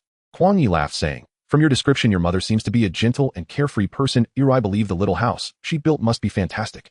Simba listened to Kuang Ye's words, his gaze gradually softening, though a smile remained on his lips. Yes, you're right. My mother was the most special person on this grassland. Now that the two had reached an agreement, Kuang Ye was eager to see the little house. Simba also had a destination in mind. The two turned around and sped towards the hotel. Along the way, they saw elephants, wildebeests, giraffes, and lions. Kuang Ye launched a drone, and under the wide lens of the drone, the viewers truly enjoyed a taste of a zoo. By noon, the sun became unbearably scorching. The two finally arrived at the little house. Kuang Ye had already prepared himself for a house still constructed of mud and cow dung. However, the moment he saw the full view of the little house, excitement radiated from within. Simba, this house is simply amazing. It was the little house he had imagined, but it wasn't suspended in the air. Outside was a yard he had enclosed himself with a few trees within. Kuang Ye was serious. The little house was hidden behind a natural windbreak situated in a slightly lower area, with a small river flowing nearby. It appeared much clearer than the one beside Simba's tribe. Kuang Ye picked up a stone and tossed it into the river multiple times, mainly to see if there were crocodiles inside. But Simba said, no signs of crocodiles have been found in this river so far. This reassured Kuang Ye significantly. The main frame and walls of the little house were entirely constructed from sturdy wood, showing the textures bestowed by nature upon closer inspection. Although the wood's surface was rough and uneven with deep and shallow grooves, this made it all the more authentic. A simple wooden fence surrounded the little house. Some wooden stakes stood upright, while others leaned slightly with signs of rope being tied on them. It seemed livestock had once been raised here. Kuang Ye entered the little house, and a damp wooden scent wafted within, but it was not unpleasant. Inside there was a wooden plank bed and a set of wooden tables and chairs. This was all a pleasant surprise for Kuang Ye. Simba watched as Kuang Ye's face lit up with joy and said happily, "Everything here was made by my mother. I occasionally come over to tidy up." Kuang Ye wished he could transfer money to Simba right then and there. "This is it. I absolutely love this place. It's great that you like it, but since it's on the grassland, you must ensure your safety. I'll lock the door at night and don't wander off." Simba continued to remind him, seemingly having grasped Kuang Ye's character. Naturally rebellious, yet he also enjoyed correcting others. However, he also greatly appreciated Kuang Ye's character. He handled everything with ease and was well aware of everything here. Setting aside appearances, he truly resembled a native. "Don't worry, I value my life." After saying this, Kuang Ye pulled out a wad of banknotes from his backpack and placed it in Simba's hand, smiling. "You've really helped me a lot." Simba looked at it and immediately realized something was off. This was way too much. Simba pushed the wad of cash back, saying, "This is too much. You won't need this much." Kuang Ye spoke firmly, saying, "It's not too much at all. Take it. In case I need anything else, I'll have to trouble you to help me buy it." In truth, Kuang Ye had already packed all the necessary living supplies into his space. Simba hesitated, but still took half of the cash, saying, "If you stay for a month, this money will be enough. I'll hold on to the other half for now. Oh, if you need anything, let me know and I'll buy it and deduct it from this, all right?" While others were thinking about how to gain without effort, this brother truly didn't want to take even a small advantage. Not only Kuang Ye, but even the viewers in the live stream were very satisfied with the small cabin. They all sent barrage messages expressing that if they could have such a house, they would be happy to stay there for a lifetime. The two drove back to the hotel, and Kuang Ye immediately checked out, packed all his belongings, and returned to the small cabin. This back and forth took until the afternoon. Whether as a guide or a landlord, Simba was truly very diligent. He even left a spear for Kuang Ye for self-defense. Simba helped Kuang Ye tidy up the small cabin and left only after repeatedly reminding him. Kuang Ye could finally take out some of the necessities he had prepared from his space. He even brought several boxes of instant noodles, planning to invite Simba back to their tribe in a couple of days to improve the meals for the people there. Although they were just instant noodles, they should enjoy them. Kuang Ye also took out a portable outdoor water purifier, which could directly filter outdoor river water, stream water, and spring water containing harmful bacteria and odors into drinkable water. This was extremely important. In the wild, not only ferocious beasts can kill, but also various bacteria and viruses. Natural water sources are also one of the hidden dangers. With this outdoor water purifier, drinking water would be much safer. The kind Simba even gave Kuang Ye his mattress, saying he could apply for another one from the hotel. After Kuang Ye finished setting up the bed and placing the necessities, he opened the live stream again. He had been busy all day and was already hungry. He began to prepare his dinner. At that moment, instant noodles and ham sausages became the most delicious things. However, Kuang Ye seemed unsatisfied. He turned and left the small cabin, intending to wander nearby to see if there was any food he could add to his meal. The live stream once again welcomed the setting sun. The small cabin was evenly sprinkled with a layer of golden light, looking tranquil and warm. Kuang Ye walked towards the evening glow, his shadow stretching infinitely. This leisurely and harmonious scene evoked a longing in anyone who saw it. But at this moment, all Kuang Ye could think about was food. After searching for a while, he actually found something. The camera revealed a group of low, long-leaf plants. They looked rather unremarkable, but Kuang Ye picked several of them. This is wild amaranth, also known as foxtail amaranth and longevity vegetable, which is widely distributed. It is frost-sensitive, but extremely heat-tolerant and adaptable. Kuang Ye then went to a nearby river to fetch a bucket of water. By the time he returned to the small cabin, the sun had already dipped below the horizon. Kuang Ye purged the river water, took out a small pot and a portable stove, and began to boil the noodles. Meanwhile, he washed the wild amaranth, waiting for the water in the pot to boil. In the meantime, he skillfully sliced the ham sausages. The water finally began to boil. Most of the viewers in the live stream were on their way home from work. Watching Kuang Ye toss the instant noodles and ham sausages into the pot, they all sent barrage messages expressing their hunger and desire to eat. Kuang Ye silently poured the seasoning packet into the pot, stirred it with chopsticks a few times, and the broth changed color, becoming rich and aromatic. When it began to bubble, Kuang Ye added the wild amaranth into the pot. The green instantly infused the pot of instant noodles with soul. There were carbohydrates, meat, and vegetables. This pot was finally complete. It was merely a pot of instant noodles commonly found in supermarkets, yet it revealed a delicious essence under Kuang Ye's hands. Holding the steaming pot of noodles, he smiled at the camera and said, "Fans, eat first. I'm really tempted, considering whether to get a late-night snack. Big brother, I'm someone who doesn't like instant noodles, but I've already stepped into the supermarket. Life is but a dream, anchor. Eat more. You've really suffered these past few days." Kuang Ye looked at the steaming bowl of noodles, feeling that the only thing missing was an egg. Immediately, Kuang Ye lowered his head and savored the noodles. The viewers in the live stream were drooling. Kuang Ye intentionally slowed down the pace of eating, wanting to purely relish the food at that moment. Everything he ate was delicious, including those foods that were somewhat intimidating before. The sight of him eating instant noodles at this moment even made a large number of viewers in the live stream cry with longing. Those who acted fast had already begun to imitate him and boil noodles. Kuang Ye even drank the broth clean. He took a piece of paper, wiped his mouth, and said to the live stream with satisfaction, "Very good, I'm full." The live stream was flooded with barrage messages, "Very good, I'm hungry." "Very good, I'm really hungry." "Very good, I'm starving," in blue star. Kuang Ye laughed heartily, got up to wash the dishes. After washing, he began today's editing work. He edited the video of the long-tailed black-faced monkeys, and looking up saw that it was already dark outside. The viewers in the live stream also gradually logged off. At that moment, although it was extremely quiet, Kuang Ye only felt satisfied. He had found a place to stay temporarily. He had also received system rewards. Everything was going smoothly. Kuang Ye checked the video one last time and clicked send. The first line of the video was, "If faint sadness had a color, I think it would definitely be blue." The scene was of the little long-tailed black-faced monkey falling from the tree. Immediately followed was the scene of it running around Kuang Ye, showing its silly side. Why does this monkey have a dark brow? Because it comes from the great grasslands of East Africa. The little long-tailed black-faced monkey appeared alongside its mother. Then came Kuang Ye's footage of the distinctly blue long-tailed black-faced monkeys. The long-tailed black-faced monkey, also known as the green monkey, their testicle color determines their status. Gerald from the University of California conducted an experiment. He selected a lucky monkey and sprayed its testicles deep blue, so blue that it appeared black, so blue that it seemed sad. But the sadness of monkeys and humans does not resonate. What humans find unsightly, the sad testicles successfully helped the lucky monkey rise to become the king of monkeys. In the end, the video showed the little monkey and its mother walking away looking very warm. Kuang Ye then realized that he had actually helped 3 kinds of animals with their bones. It seems that the title of Master of Bone Correction cannot be kept under wraps any longer.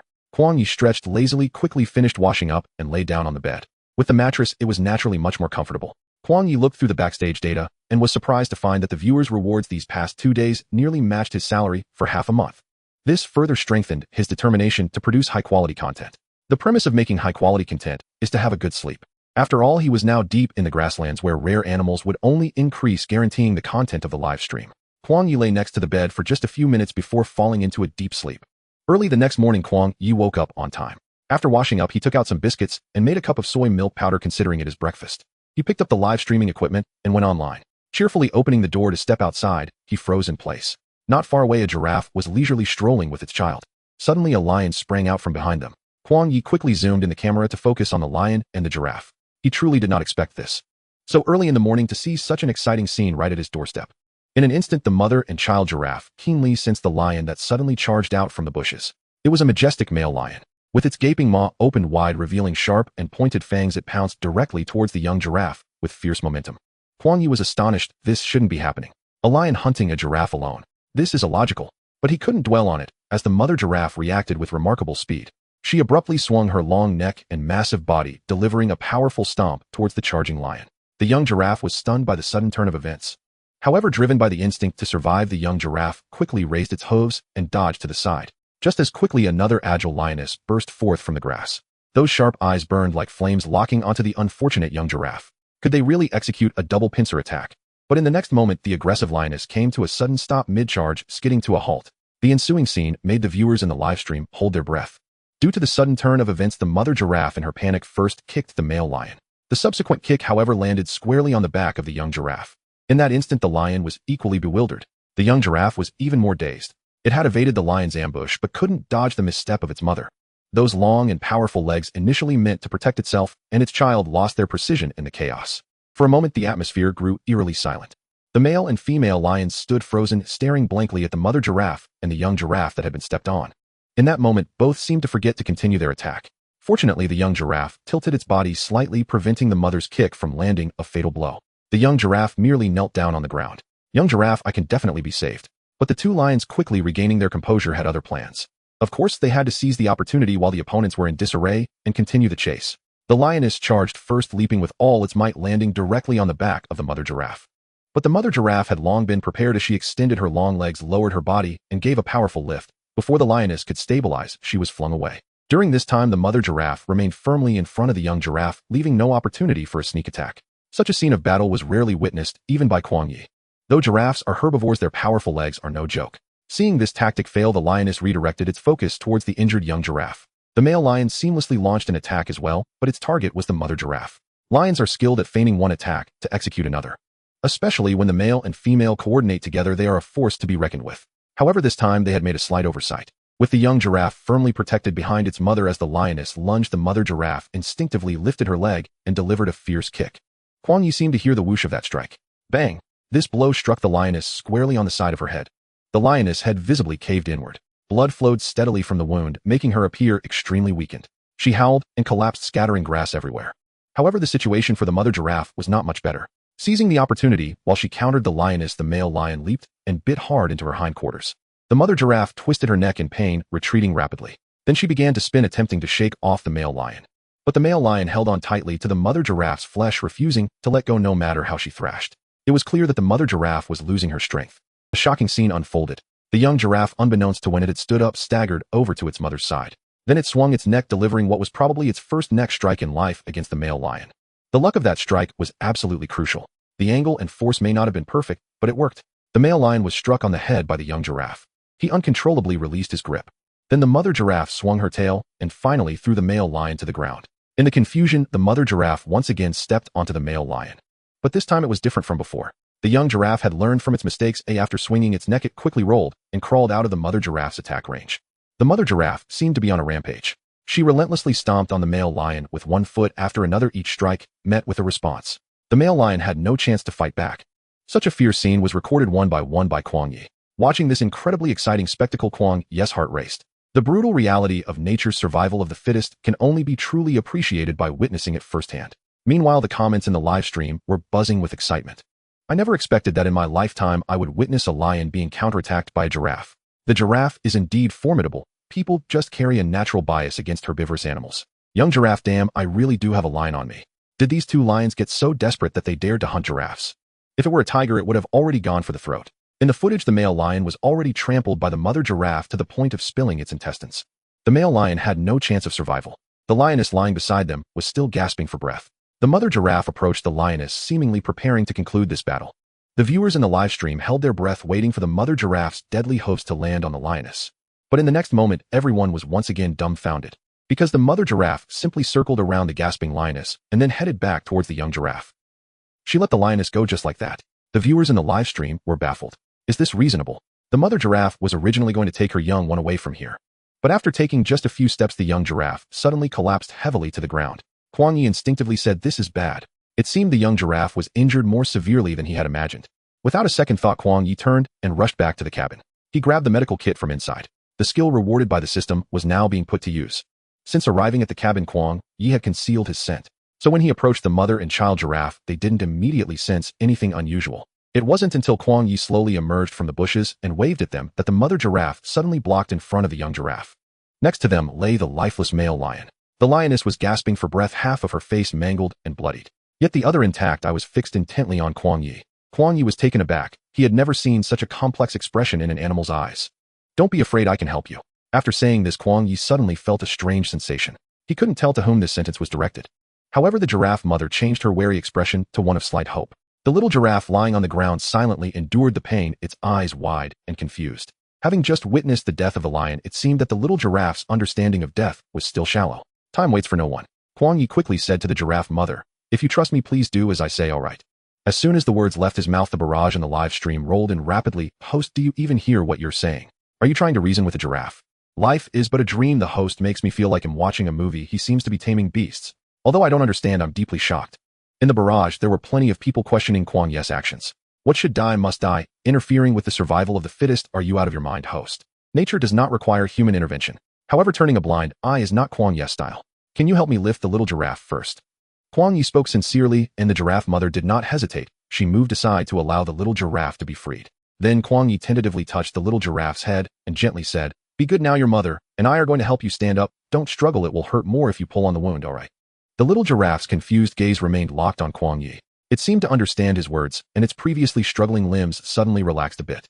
Kuang Ye gently held the little giraffe's head, while the giraffe mother lowered her head to support the little giraffe's neck. 1, 2, 3.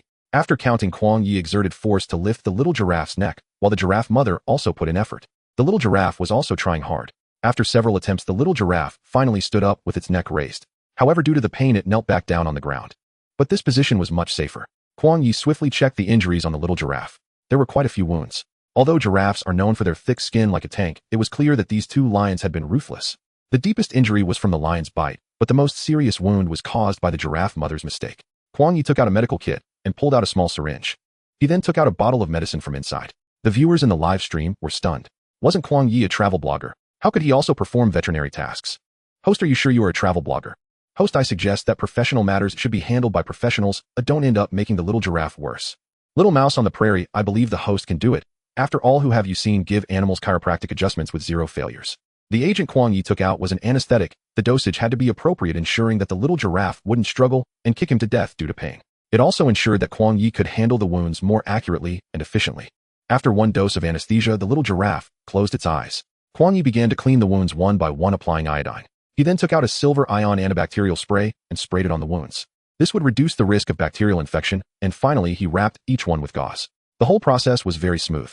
Finally, Kuang Ye felt around the little giraffe's back to check for any sprains.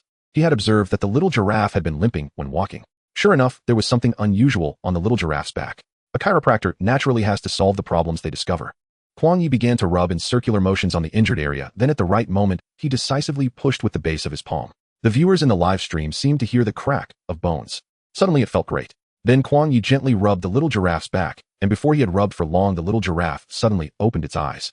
But there was no fear or discomfort in its gaze. At this moment it couldn't feel any pain because the effects of the anesthetic hadn't completely worn off. Seeing her child awake, the giraffe mother began to circle around Kuang Ye. Seeing that the giraffe was not in serious trouble, the giraffe mother finally felt relieved. Kuang Ye had massaged the entire back of the little giraffe. As the effects of the anesthetic completely wore off, the little giraffe was still reluctant to stand up. It even closed its eyes. Watching from the side, the giraffe mother showed a hint of confusion, soon followed by an eagerness to try. Is it really this comfortable? Seeing the little giraffe like this, she wanted to try it too. The massage stopped at the right time, but the little giraffe didn't want to let Kuang Ye go. It used its size advantage, wrapping its long neck around Kuang Ye. Kuang Ye was tickled by its touch, laughing heartily. Alright, I have a lot of ticklish spots, that's enough, ha ha ha. The barrage in the live stream was rolling at a crazy speed.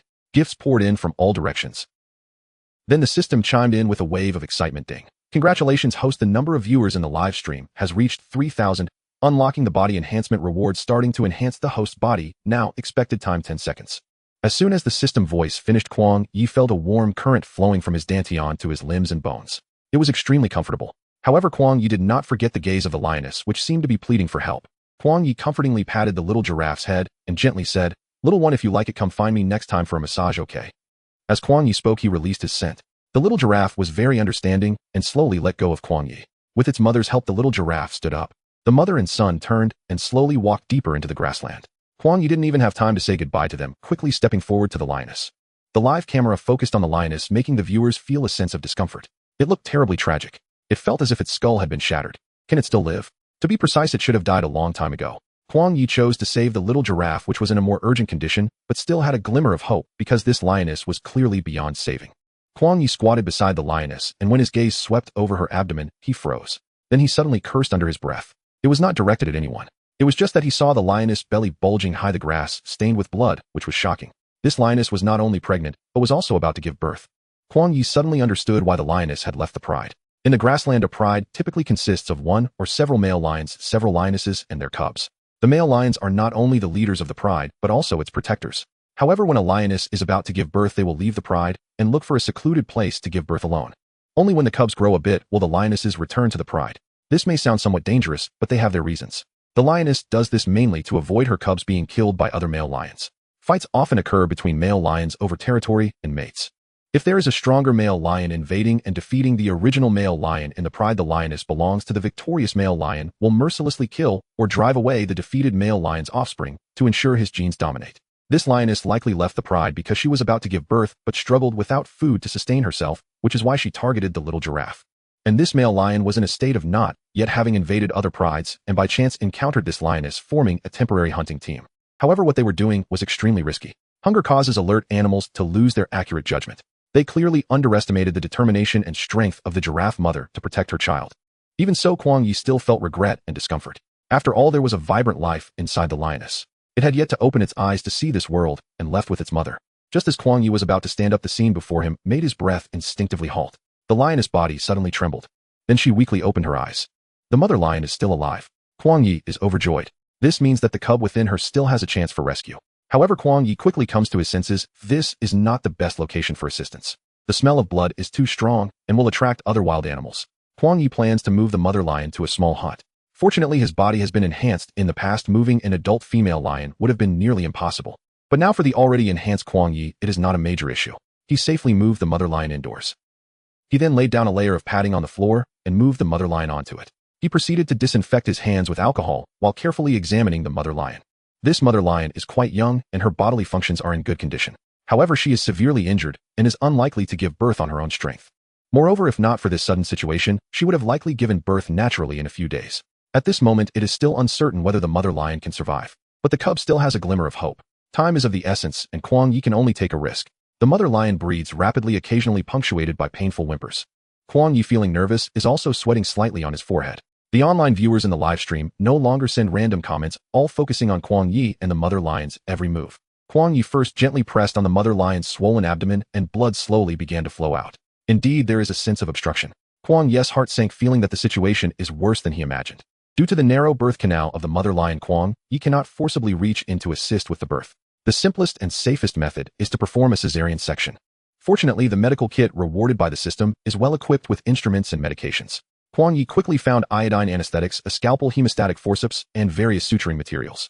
He then injected the mother lion with anesthetics. Although she is likely already in pain and disoriented, Kuang Ye still insists on minimizing her suffering as much as possible. Kuang Ye put on medical gloves, briefly trimmed the fur on the mother lion's lower abdomen, and applied iodine. The next moment, he took a short breath and swiftly made an incision with the scalpel. Throughout the process, there was not a hint of hesitation. Kuang Ye tried to keep the incision length reasonable to minimize the burden on the mother lion. However, when he saw the condition inside her body, he couldn't help but gasp in shock. Even if the mother lion were uninjured, this situation would make it very difficult to give birth. Her uterus was swollen like a deep purple round eggplant, with a white cub stubbornly blocking the birth canal. Kuang Ye didn't have time to think further. He carefully cut the umbilical cord, took out the cub, and placed it on a clean pad nearby. Then he quickly sutured the mother lion's wound, sprayed on silver ion antibacterial agent, and completed the bandaging. During this time, the mother lion's unfocused gaze suddenly found a point of support, and that support was her newly born cub. The live stream had already been discussing this cub for quite some time. After all, its fur is not the traditional brown, but the rare white. The host is amazing. He can perform surgery. I watched the whole thing kneeling. Such technical skill, absolutely a master. Worship. Oh, this little lion is too cute, but why is it white? The previous commenter, have you heard of albinism? At this moment, Kuang Ye could not pay attention to the comments and gifts in the live stream. His focus was still on the mother lion and her cub. He took some cotton cloth from the medical kit and carefully pried open the cub's mouth. Indeed, there was some amniotic fluid and residue inside. Kuang Ye carefully wiped it, being cautious not to choke the little one. Suddenly, a barely audible meow came from the cub's throat. Kuang Ye smiled with delight. Soon after, the cub seemed to have opened the floodgates of its throat, meowing continuously. However, Kuang Ye merely let out a brief sigh of relief before checking the mother lion's head injury. There's too much to handle, he simply can't keep up. The more Kuang Ye looked, the more alarmed he became. One side of her face was severely sunken. That she has survived this long is nothing short of a miracle. Kuang Ye placed the little one beside the mother lion. By instinct, the cub found the source of its sustenance and began to suckle. Taking advantage of the lingering effects of the anesthetic, Kuang Ye began to address the other wounds on the mother lion's face and body. The body wounds were manageable, but the ones on her face were the most troublesome. Fortunately, Kuang Ye was both meticulous and bold. Although it took time to handle, he eventually managed to treat them satisfactorily. As for whether she could survive, that depended on the mother lion herself. While the little cub was nursing, Kuang Ye dampened a gauze to clean the blood off the cub's body. Although the little lion kept its eyes closed, it was very active. Seeing this, Kuang Ye felt relieved. Miraculously, the mother lion's breathing stabilized. He let out a long sigh and nearly collapsed onto the ground. Once the tense nerves relaxed, an overwhelming fatigue set in. Fortunately, both the cub and the mother lion were currently out of danger. The viewers in the live stream had already showered gifts like never before. The screen filled with celebratory messages. It was the first time Kuang Ye had seen such a sight in his own live stream. He got up to clean up the mess and chatted with the viewers in between. This mother lion is truly a miracle. Giraffes are incredibly powerful. One kick can snap a lion's spine, and such strength is enough to deliver a fatal blow to a lion. Moreover, their defensive capabilities are top-notch, with skin thickness reaching 3 centimeters, making it very difficult for a lion to strike a fatal blow. After tidying up, Kuang Ye moved around to the side of the mother lion and checked on the little cub. Perhaps because it was a premature birth, Kuang Ye paid special attention to it. When he saw that the cub's physical features were stable, he finally felt completely at ease. He continued to speak to the viewers in the live stream. This little white lion is not suffering from albinism. White lions are a color variation caused by a rare gene mutation. It is said that white lions may be an ancient breed living in cold, snow-covered wild environments like the Arctic. Like polar bears, white is their protective color. There are many white lions in captivity around the world, approximately several hundred in number. However, the number of wild white lions is less than 13. So our luck is simply overwhelming. I suggest everyone buy a lottery ticket after work. Time passed swiftly amidst the busyness. The little white lion, having finished nursing, fell asleep next to its mother. The lioness lay quietly on the ground, occasionally opening her eyes to survey the surroundings. However, it was too weak. After opening her eyes for just a few minutes, she fell into a deep sleep again. Kuang Ye called Simba, informing him about the events that had transpired that morning. Simba was excited on the other end of the line. When Kuang Ye inquired whether there was a dedicated wildlife rescue organization to help the lioness, Simba paused for a moment before responding. There is no professional wildlife rescue organization here. When injured animals are encountered, some people will spontaneously provide assistance, but more often they are left to fend for themselves. Kuang Ye understood the general environment on Blue Star was like this. People were lacking in knowledge about wild flora and fauna and were even less inclined to seek to understand them, let alone the establishment of dedicated rescue organizations. This further strengthened Kuang Ye's resolve to produce high-quality videos to help others understand and pay attention to more wild plants and animals. During the call, Kuang Ye asked Simba to bring some goat's milk. Simba hung up the phone and went to procure it. The lioness' condition appeared to be relatively stable. The midday sun was exceptionally scorching, yet Kuang Ye still wanted to go out and take a look. He concealed his scent and approached the edge of the thicket with his live streaming equipment. Suddenly, he stopped in his tracks. Not far away, the carcass of a male lion had been gnawed upon, but it had not been completely devoured. Kuang Ye, alert, concealed himself in the bushes, carefully observing the situation around. The viewers in the live stream were tense from his sudden movements. What's going on? Why did the host suddenly become a crouching tiger? The little mouse on the grassland, did he see a beast? Brother Yu Bing, no way, the lion's carcass is still there, it should be safe. What a mystery. The live stream chat was filled with all kinds of speculations. However, Kuang Ye was unwilling to move forward. Instead, he chose to wait patiently. Gradually, the viewers in the live stream lost patience and began to log off. Some fans who still had patience stayed to wait alongside Kuang Ye. Sure enough, a figure appeared on the screen. Stealthily, a dog-like creature approached the male lion's side. It was a hyena. Hyenas from the grassland. Yes, a group of hyenas appeared, elatedly taking advantage of the situation. The viewers in the live stream went wild. It turned out that Kuang Ye's judgment was correct. The hyenas had already discovered the lion's carcass, and out of their craving for food, they would only gnaw a few bites. Even when hungry, they would only take a few bites. Once they tasted a bit of sweetness, they would withdraw. Such restraint was unmatched. However, they would not leave entirely, but would return to call their friends to enjoy the feast. Kuang Ye had noticed that there were bite marks on the male lion's hindquarters, who would leave a large piece of meat untouched and suddenly stop. Only hyenas. Those seemingly sneaky creatures that still think of their companions. Soon the male lion was surrounded by hyenas. There were even two standing by as lookouts. After all, lions are social animals. It wouldn't be a pretty sight if they were caught mid-meal by a pride of lions. Only Kuang Ye knew. This male lion was lingering outside the lion pride. The hyenas would surely have a hearty meal. Why do hyenas always go for the rear end? Angry Hand, the grassland hyenas are quite loyal, aren't they? What's that white thing? Intestines. Ugh. Grassland Yamaha, my chips suddenly don't taste good anymore. Gurgle. The silence was so profound that this sound resonated clearly in the live stream. Kuang Ye felt a bit embarrassed and rubbed his belly, smiling at the camera. I'm hungry. The viewers in the live stream. How can the host still be hungry while watching this? Why do I think the host is kind of cute like this? Cute. Come on. Who would feel hungry while watching hyenas rummaging around? I would. Kuang Ye smiled slightly, his stomach growling again. The hyena's grand feast was nearing its end. As expected, nothing happened. Kuang Ye slowly made his way back. When he returned to the small house, he tried to open the door as quietly as possible. But a wild beast is still a wild beast. Even when injured, it remained alert. The lioness moved slightly, opening her eyes and gazing tensely at the doorway. Upon seeing Kuang Ye, her body visibly relaxed. She slowly closed her eyes again. The little white lion in her arms, although unable to open its eyes, yet had its ears perked up, revealing its alertness. Kuang Ye released his aura. Upon smelling it, the little lion gradually relaxed. A month ago, Kuang Ye could never have imagined that he would find himself in the grasslands of East Africa a month later. He even found a place to stay, and shared a room with a mature lioness and a newborn little white lion. This was simply absurd. Who would believe such a story? Kuang Ye pulled out a box of instant beef hot pot from his bag. Normally, he thought it was all preservatives, but at this moment, it was a delicacy. Kuang Ye did not heat it according to the instructions, but poured it into a pot and placed it on the stove. He then washed the wild vegetables he had foraged and put them into the pot. He felt something was still missing, so he added a sausage. His stomach growled again. Kuang Ye thought it still wasn't enough. He tore open a packet of instant noodles and added it in. Pot, stop it, I really can't take any more. Kuang Ye watched as the bubbling broth overflowed in the pot, filling the entire small house with the aroma of beef. Finally, he smiled in satisfaction. The viewers in the live stream who had been feeling nauseated just a moment ago were now tempted by Kuang Ye's simple hot pot preparations. When I just logged in, I saw this exciting scene.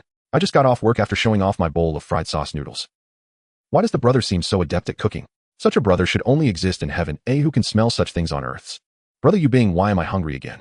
Kuang Ye finally finished cooking lunch just before his stomach growled again. To add a sense of ritual, he deliberately sprinkled the vegetable packet from the instant noodles on top. It looked like a layer of chopped green onions had been sprinkled on top. This instant hot pot noodle was instantly elevated and infused with soul. Kuang Ye lifted a piece of tender beef from the pot and smiled at the camera. Fans can eat first. After the ritual ended, he eagerly took a big bite. It was inevitably hot, but it was also undoubtedly fragrant. Kuang Ye fell silent, bowing his head to savor his meal. The comments in the live stream were lively. They remarked that everything Kuang Ye ate looked delicious, whetting their appetite. Mainly they were just hungry. Kuang Ye felt that this meal was exceptionally tasty. Having eaten his fill, Kuang Ye contemplated making a small nest for the little lion. After rummaging through his space for quite some time, he finally settled on one item, a suitcase. As for the bedding, he had already entrusted Simba to procure it, and once he brought it back, it could be arranged. During the time the lioness was recovering, Kuang Ye also prepared the food supply. Simba would periodically deliver goat milk and raw meat to ensure the supply for the little lion and the lioness. It seemed that the extra money Kuang Ye gave him was really put to good use. But Simba, this kind-hearted little brother, should not be shortchanged. Kuang Ye planned to do something for Simba on the day he left the grassland. Just as he was thinking, Kuang Ye faintly heard the sound of a car engine. He got up to check and indeed saw Simba's figure. He saw Simba coming towards the small house carrying a large pile of items. Kuang Ye opened the door and welcomed him, taking the things from his hands. In addition to what Kuang Ye needed, Simba had also bought some vegetables like potatoes, tomatoes, and eggplants. "Brother, you are really reliable," Kuang Ye said with great happiness. Simba smiled at Kuang Ye, but then his gaze met the fierce eyes of the lioness. The once smiling Simba suddenly froze. The lioness' body gradually became stiff. On the grassland, Simba's skin color was the greatest deterrent for lions. If there was anything more intimidating, it was the bright red attire of the Maasai people. Fortunately, Simba was dressed casually, and the lioness only eyed him warily. Because she was too weak enough to rely solely on her gaze to intimidate her opponent, Simba cautiously stepped inside, almost tiptoeing. Seeing him like this, Kuang Ye couldn't help but chuckle and asked, "What are you doing?" Simba whispered, "I think she's afraid of me, and I'm afraid of scaring her." So he thoughtfully kept his distance. But soon Simba's eyes widened in shock as he stared at the little white lion nestled in the lioness' embrace. "Oh my heavens! What am I seeing?" Simba's voice could no longer be suppressed. The lioness suddenly propped herself up, but the pain made her tremble and shrink back. Simba realized his gaffe and made a calming gesture towards the lioness. "I'm sorry, I mean no harm," Simba quickly apologized. Kuang Ye was immensely regretful. He was so focused on having Simba bring some essentials that he forgot to tell him about the lioness giving birth to a white lion. Kuang Ye immediately spoke softly to the lioness. "Don't be nervous, he's just a bit excited and won't harm you, I promise." Only then did the lioness gradually relax her body, which had been trembling uncontrollably. But the vigilance in her eyes remained. Simba turned to Kuang Ye and mouthed, "What am I seeing? Is that a white lion?" My heavens! The white lion was so rare that it left Simba flabbergasted. Kuang Ye couldn't help but laugh at Simba's expression. "That's right, she gave birth to a little white lion," Kuang Ye said. Simba's eyes were about to pop out. His greater shock was why Kuang Ye could be so calm about it. This was a white lion, a rarity not seen in a millennium. There were only a handful of wild white lions in the entire world. Kuang Ye gestured with his palm downwards, signaling Simba to stay calm. After all, the lioness could not endure any more shocks. Simba covered his mouth and quietly sat down against the wall. "Incredible," he kept exclaiming. Kuang Ye smiled, helplessly searching for raw meat. The lioness needed to eat something. She must be very hungry. But when Kuang Ye threw the raw meat in front of the lioness, she merely lowered her head to sniff it and made no further movement. Kuang Ye and Simba exchanged surprised glances. "She refuses to eat. This is not a good omen." The little white lion nearby seemed to sense that its mother had awakened her. It wiggled its fluffy little head and began to nuzzle against its mother's belly. Once and again, the pain from her wounds made the lioness anxious and despondent. Yet she still turned her body slightly in response to the little white lion.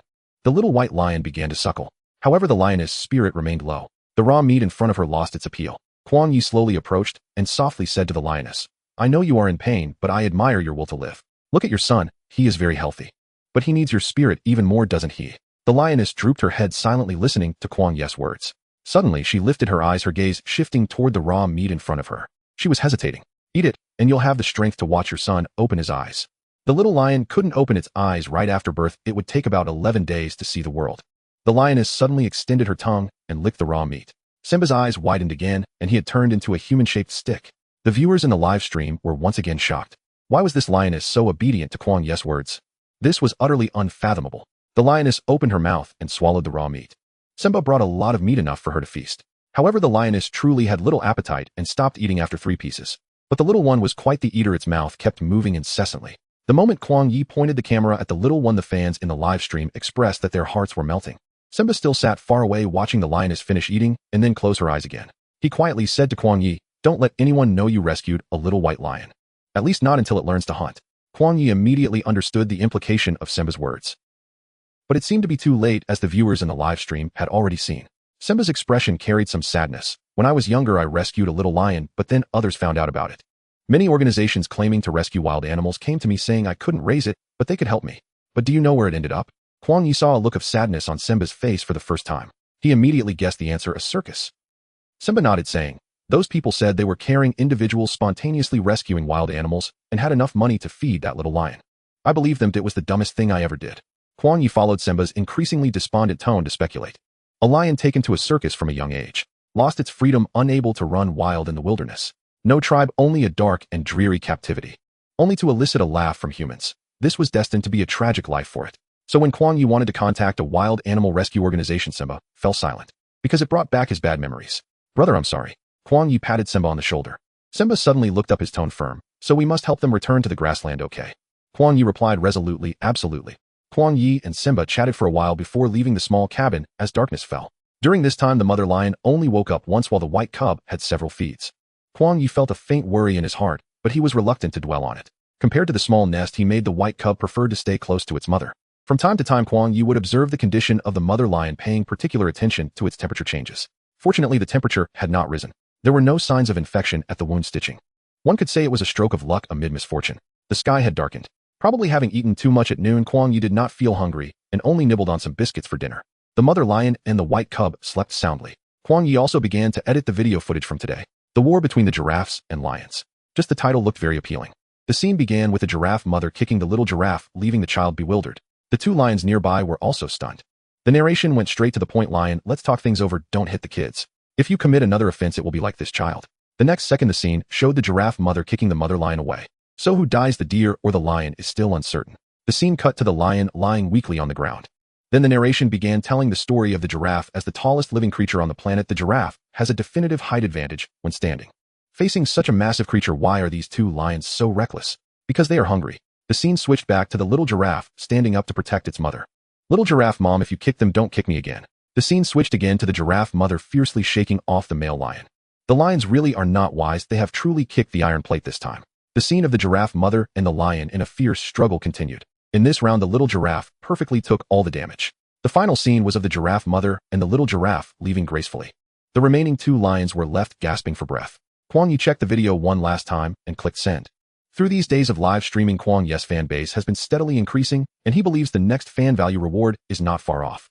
Before going to bed, Kuang Ye checked on the mother lion again, pouring it some water and placing 2 pieces of raw meat nearby. He was cautious that it might wake up thirsty and hungry in the middle of the night and look to him for a midnight snack. After checking its temperature, the state seemed relatively stable. Humans seem inherently unable to resist such furry creatures. Kuang Ye reached out to touch it, and the sensation was truly delightful. The viewers in the live stream were almost giving him a heart attack. One must know that just being under the same roof as a lion is dangerous enough. Yet Kuang Ye actually wanted to pet it like a cat. This topic was as outrageous as it could get. Kuang Ye couldn't stop. After one touch, he went for a second. He had no idea how many times he touched it back and forth. He was so engrossed that he didn't realize his mouth was twitching uncontrollably. Suddenly, the mother lion slightly opened its eyes. Kuang Ye and the mother lion locked eyes. The mother lion was already drowsy, and when it looked over, it appeared lethargic. "Mother lion, are you being polite?" Facing the mother lion's deadly gaze, Kuang Ye's hand froze in midair, then he reluctantly withdrew it. "Sorry about that." He awkwardly muttered an apology. The mother lion closed its eyes again. Kuang Ye felt a tinge of regret. "I haven't even touched the furry paws yet." Kuang Ye obediently rolled back to bed to prepare for sleep. Fortunately, Simba's mother had set up a small partition door, which effectively separated the bedroom from the living room. However, Kuang Ye only opened the partition door halfway. He was cautious that the mother lion might suddenly act up at night, and he was too sound asleep to hear it. Suddenly, he remembered that before setting out, he had prepared a set of outdoor protective gear. The gaze from the mother lion still made Kuang Ye feel anxious. Seeking some reassurance, he took out the protective gear, planning to sleep while wearing it. After all, even if the mother lion was injured, it was still a fierce beast. Even though Kuang Ye had a natural charm, it was better to be cautious. But in reality, Kuang Ye was alert, but not overly so. Just a moment ago, he told himself not to sleep too deeply. The next moment, he opened his eyes to find that it was bright daylight. Kuang Ye actually slept until 11 o'clock. How exhausted was he yesterday? Kuang Ye turned on the live streaming equipment, and the viewers rushed into the stream, basically saying, "Host, you're still here? That's so great." Then the second sentence was, "Where are the beautiful lion and cub?" Kuang Ye was taken aback. Beautiful lion. The viewers really were quite creative. Kuang Ye got up, opened the partition door, and saw. The door was actually open. The latch of the small cabin had been slid open, and the door was ajar. The mother lion was gone. On the cushion lay only the little white cub curled up like a little furball. Kuang Ye rushed out of the cabin, examining the traces on the ground. But the grassland was not a muddy road, so there were no obvious traces. The mother lion's wound had also been treated, so there was no possibility of bloodstains. Kuang Ye concealed his aura and moved toward the direction of the male lion's remains. But there was nothing there, not even the body of the male lion. Kuang Ye thought of the little white cub still inside the house. He quickly turned back. The little white cub had its eyes closed, anxiously standing up and lying down again. Where could the mother lion go if its wound hadn't healed? Could it really sense that it wouldn't survive this time and want to find a suitable place to wait for death? Or did it want to return to its pride but couldn't take the little cub back alone? Kuang Ye had many speculations, but he had no answers at the moment. However, he vaguely felt that given the mother lion's current situation, it would likely face great danger wherever it went. The little white cub raised its head, sniffing around for its mother's scent. Its mouth opened and closed, wanting to drink milk. But there was nothing around. There was no warmth transmitted from the mother lion, nor the faint scent of milk. The little white cub looked a bit flustered and helpless. Meow. It lifted its furry paw, constantly rubbing its cheek and mouth. Its pink tongue licked its little paw. Meow, it called, sounding increasingly pitiful. Kuang Ye walked over and held the little white cub in his arms. Only then did he realize that the little white cub was trembling slightly. Its eyes had not yet opened. It could only search for a familiar scent in the dark. But who could have imagined that in just one night, that familiar scent would vanish into the air? Kuang Ye released his aura, which probably provided a bit of comfort to the little white cub. Perhaps Kuang Ye's embrace was warm. The little white cub stopped trembling. It extended its tongue again and continued licking its little paw. Its calls carried a sense of urgency. It was hungry. Wait a moment, I'll make you breakfast. Kuang Ye held the little white cub in one arm while rummaging through the large bag of supplies Simba had brought. He found a bucket of goat's milk. To his delight, he also discovered a baby bottle. Truly, someone who had raised little lions thought of every detail. Kuang Ye placed the little white cub into the soft luggage nest and positioned the bottle nipple at its mouth. The little white cub was starving. It bit the nipple and began to suck, visibly draining the goat's milk. However, the little white cub seemed not yet satisfied. Kuang Ye poured some more and brought it to its mouth. Gulp, gulp. The little white cub drank happily, both fluffy paws hugging the bottle. It looked adorably explosive. The little creature was full and curled up into a ball. Seeing that it seemed to have fallen asleep, Kuang Ye began to wash up. The meal from last night was indeed insufficient, and Kuang Ye felt he was on the verge of starvation. Fortunately, there was no shortage of cornmeal here. Kuang Ye cooked himself a bowl of corn porridge and drank 2 bowls before feeling somewhat satisfied.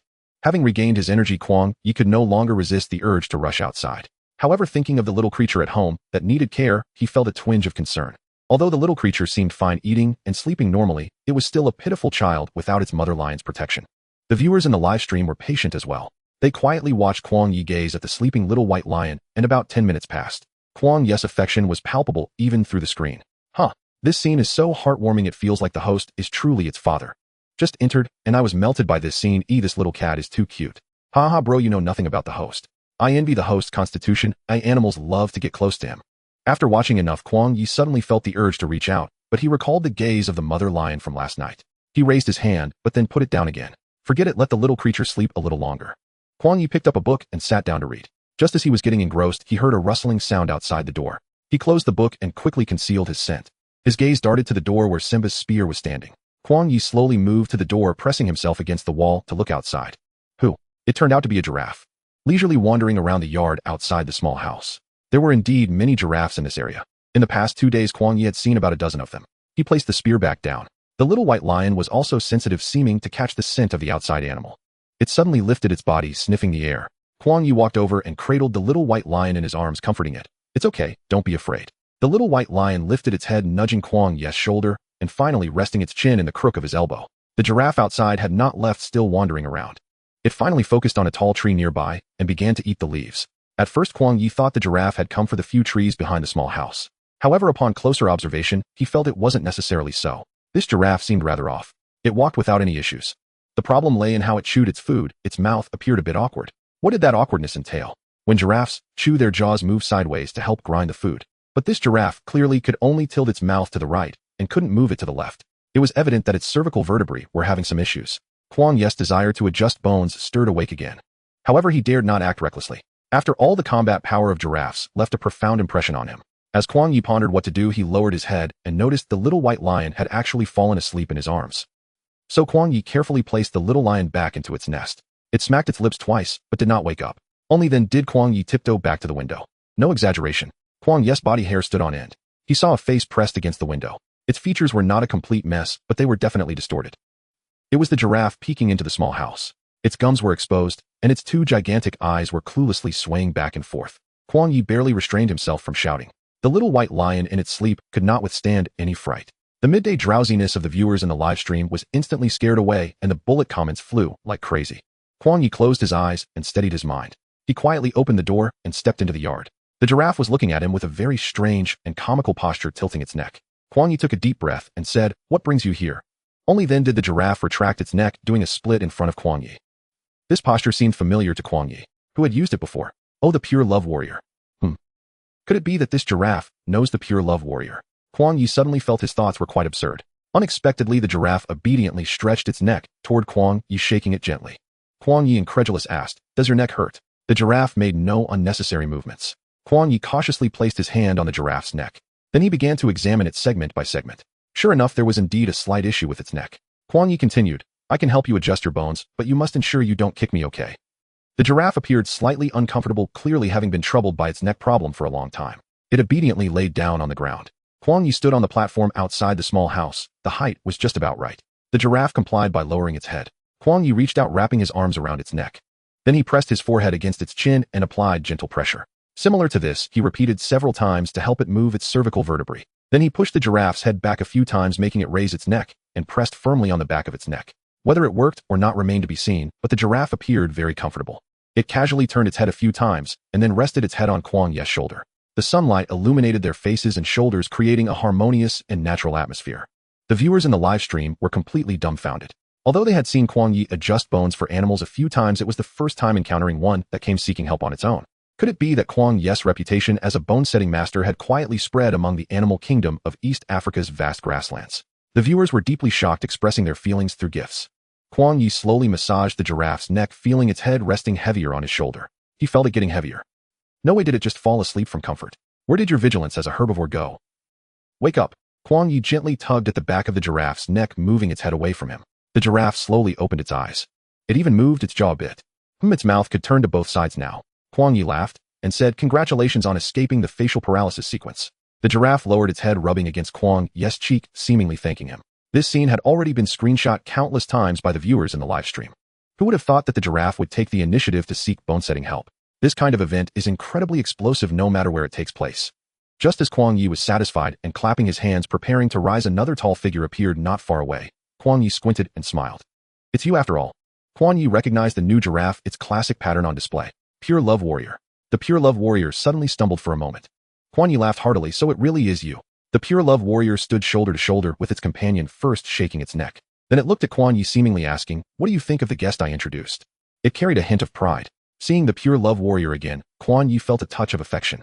After all, he wasn't a native. Making friends here was worth celebrating. "Did you win the beauty over?" Kuang Ye said with a grin.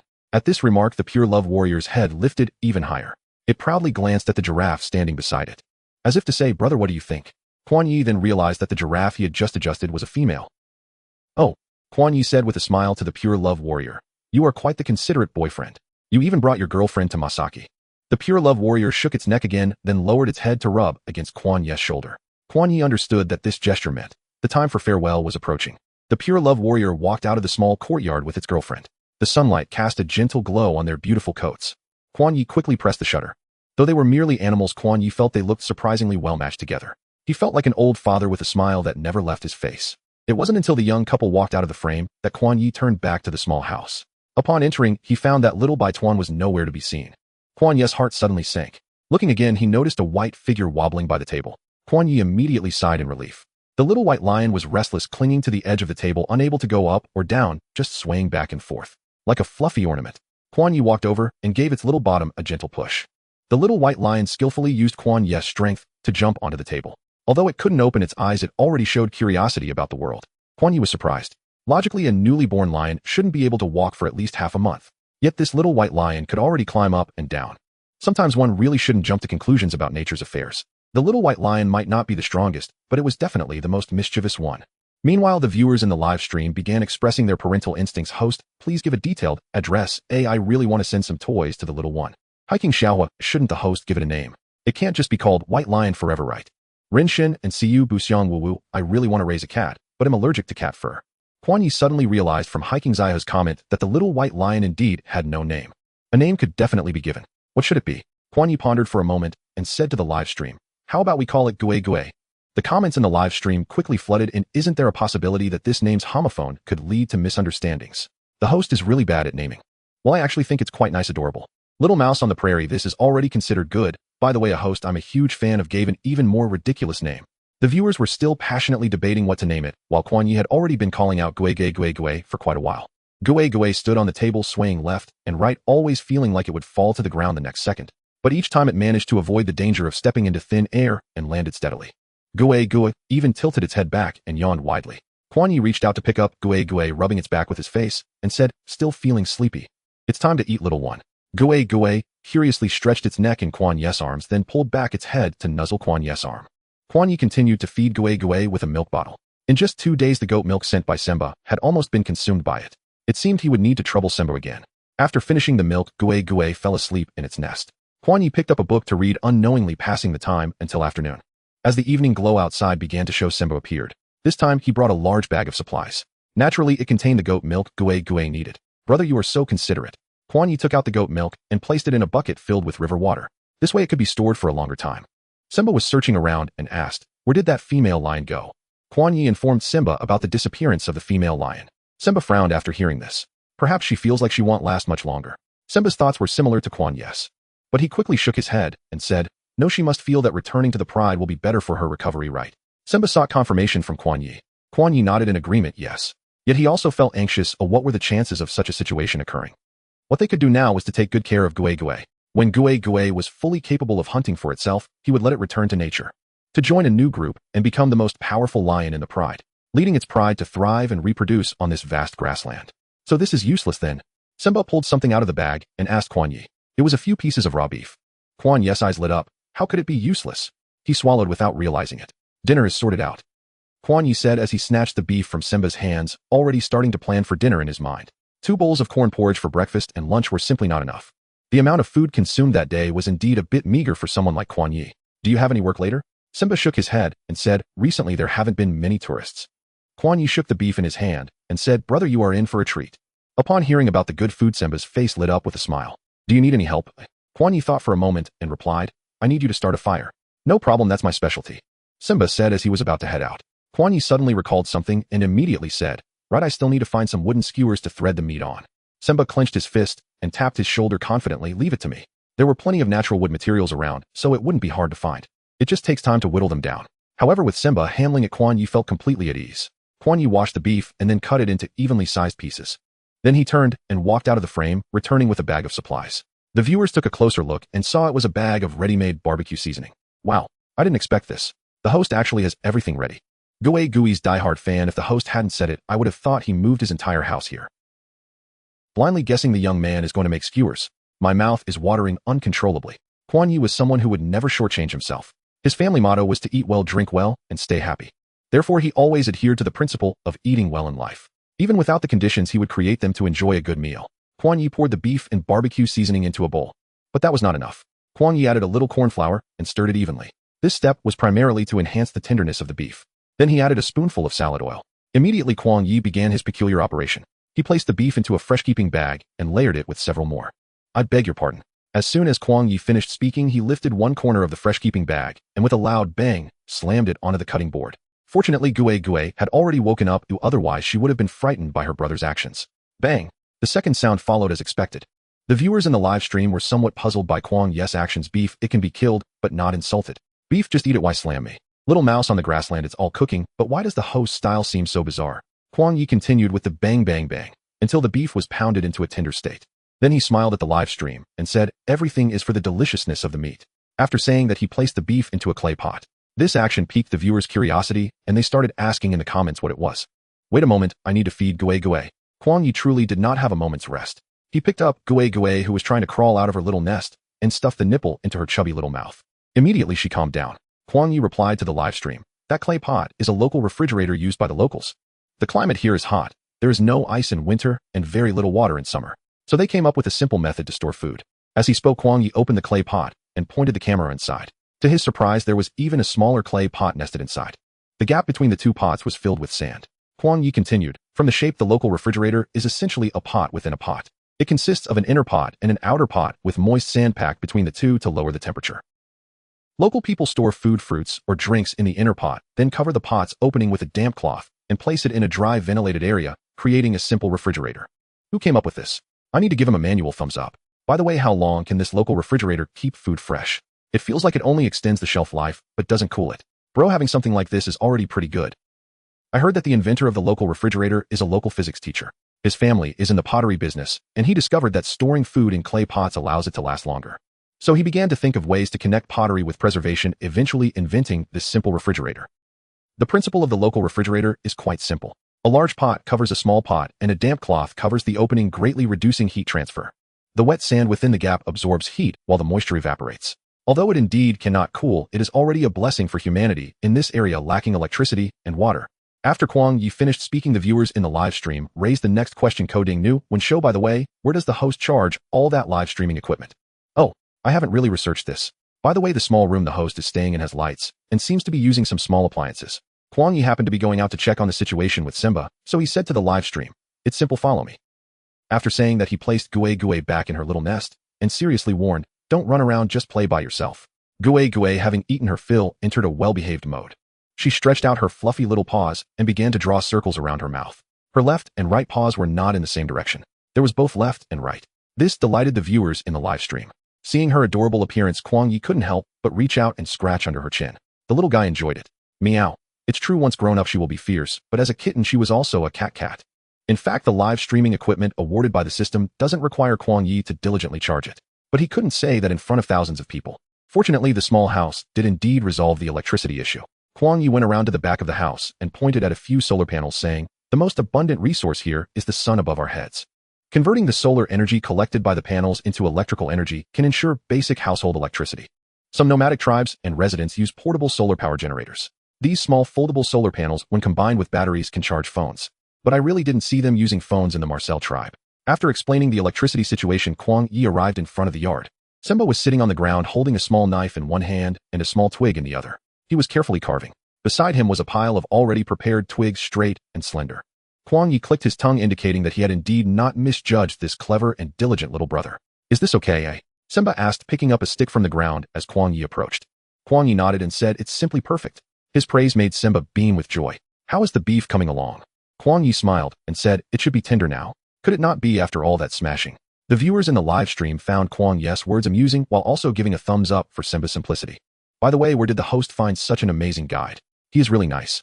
Kuang Ye, the little elf of the wilderness, "Look, it has to be our tooth fairy. Off the one in front, are you being polite?" The number of sticks was sufficient. Simba began to prepare to start a fire. Although Kuang Ye had seen it once, he was still very interested in the ancient wisdom of fire starting with a bow drill, and so were the viewers in the live stream. Who doesn't enjoy the thrill of a tiny spark igniting a flame in an instant? Simba built a relatively high stove with stones, and then took out the collected dry grass. He skillfully layered the dry grass inside the simple stove, then added the firewood. He was still holding a handful of dry grass. Having done it once, and now doing it again, this dry grass would certainly be used to ignite the flame.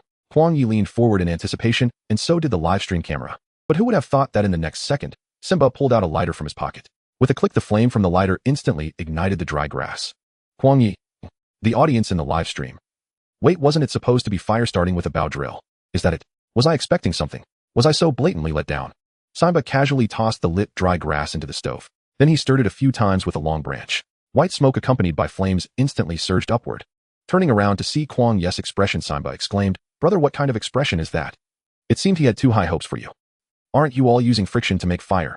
Simba suddenly realized and laughed. "That's just for the tourists to perform. If you have this, why waste that time?" This statement seemed reasonable. "You continue, I'll go check if the beef has let me down." Kuang Ye's joking words came out effortlessly. Of course, he didn't expect Simba to pick up on his humor.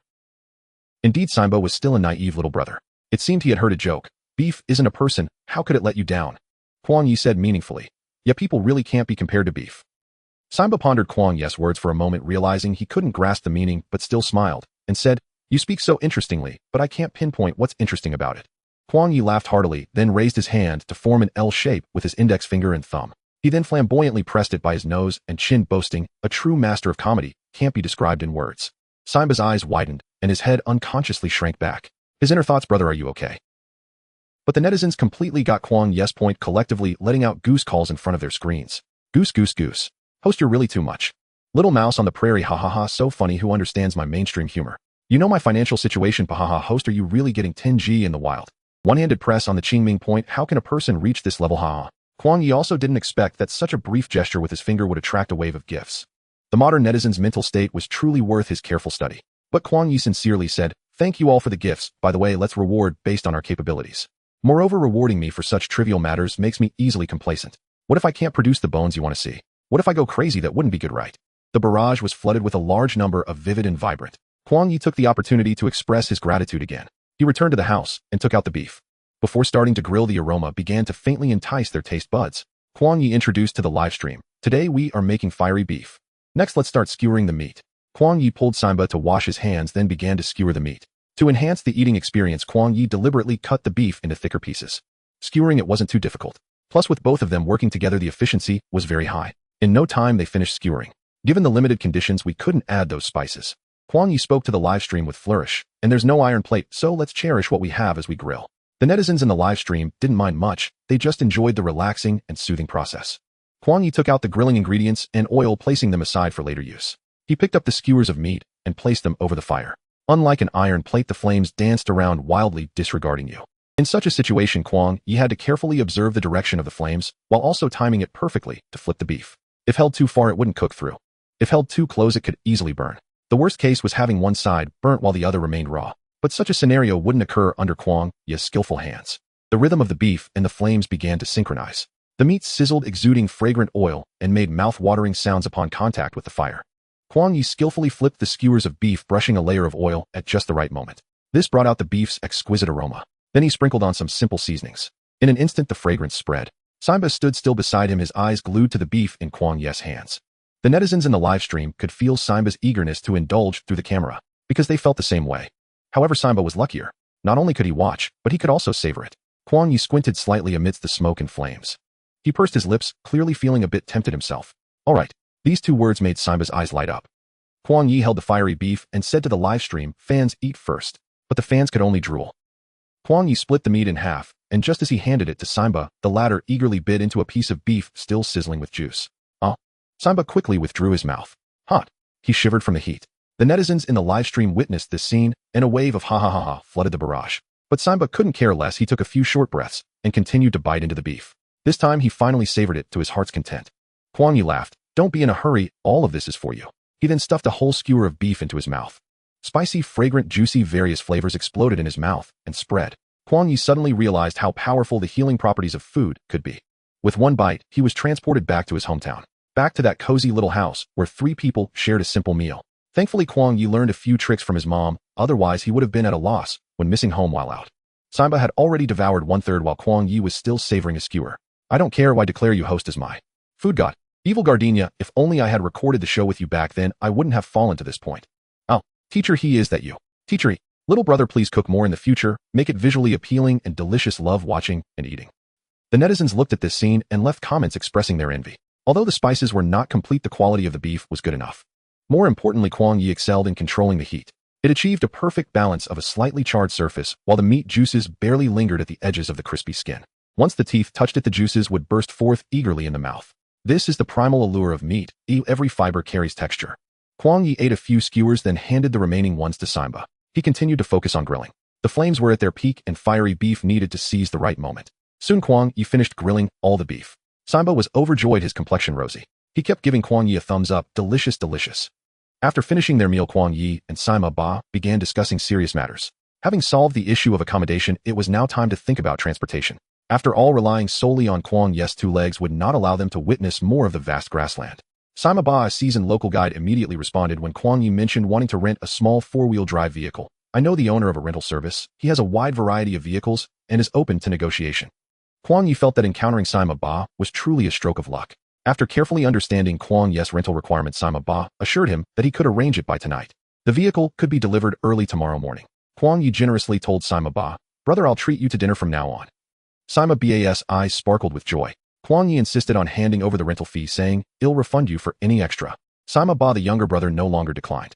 As the evening grew late, he prepared to head back, but not before interacting with Gue for a moment. Although little Gue could not see the two of them, it was already quite familiar with their scents. It cooperatively rubbed its face against Simba, then pouted and meowed a few times. Kuang Ye instantly understood that this little guy was hungry again. Following a familiar routine, he fed the little one milk, who then smacked its lips in satisfaction. Simba happily bid farewell to little Gue and Kuang Ye as the off-road vehicle disappeared into the night. Kuang Ye felt a strong urge to go night hunting. However, for now, taking care of Gue was more important. Kuang Ye did his best to suppress his restless heart and focused on watching little Gue drink its milk. The viewers in the live stream seemed to really enjoy little Gue's appearance. Whenever little Gue was on screen, the barrage of comments would speed up. Kuang Ye did not waste a moment. While little Gue was drinking milk, he lifted its little paw with one hand and aimed its small pad at the camera. The live stream was filled with comments like, "So cute," and "My heart is melting." Kuang Ye extended his index finger to scratch little Gue's paw. Little Gue lifted its head, no longer drinking the milk.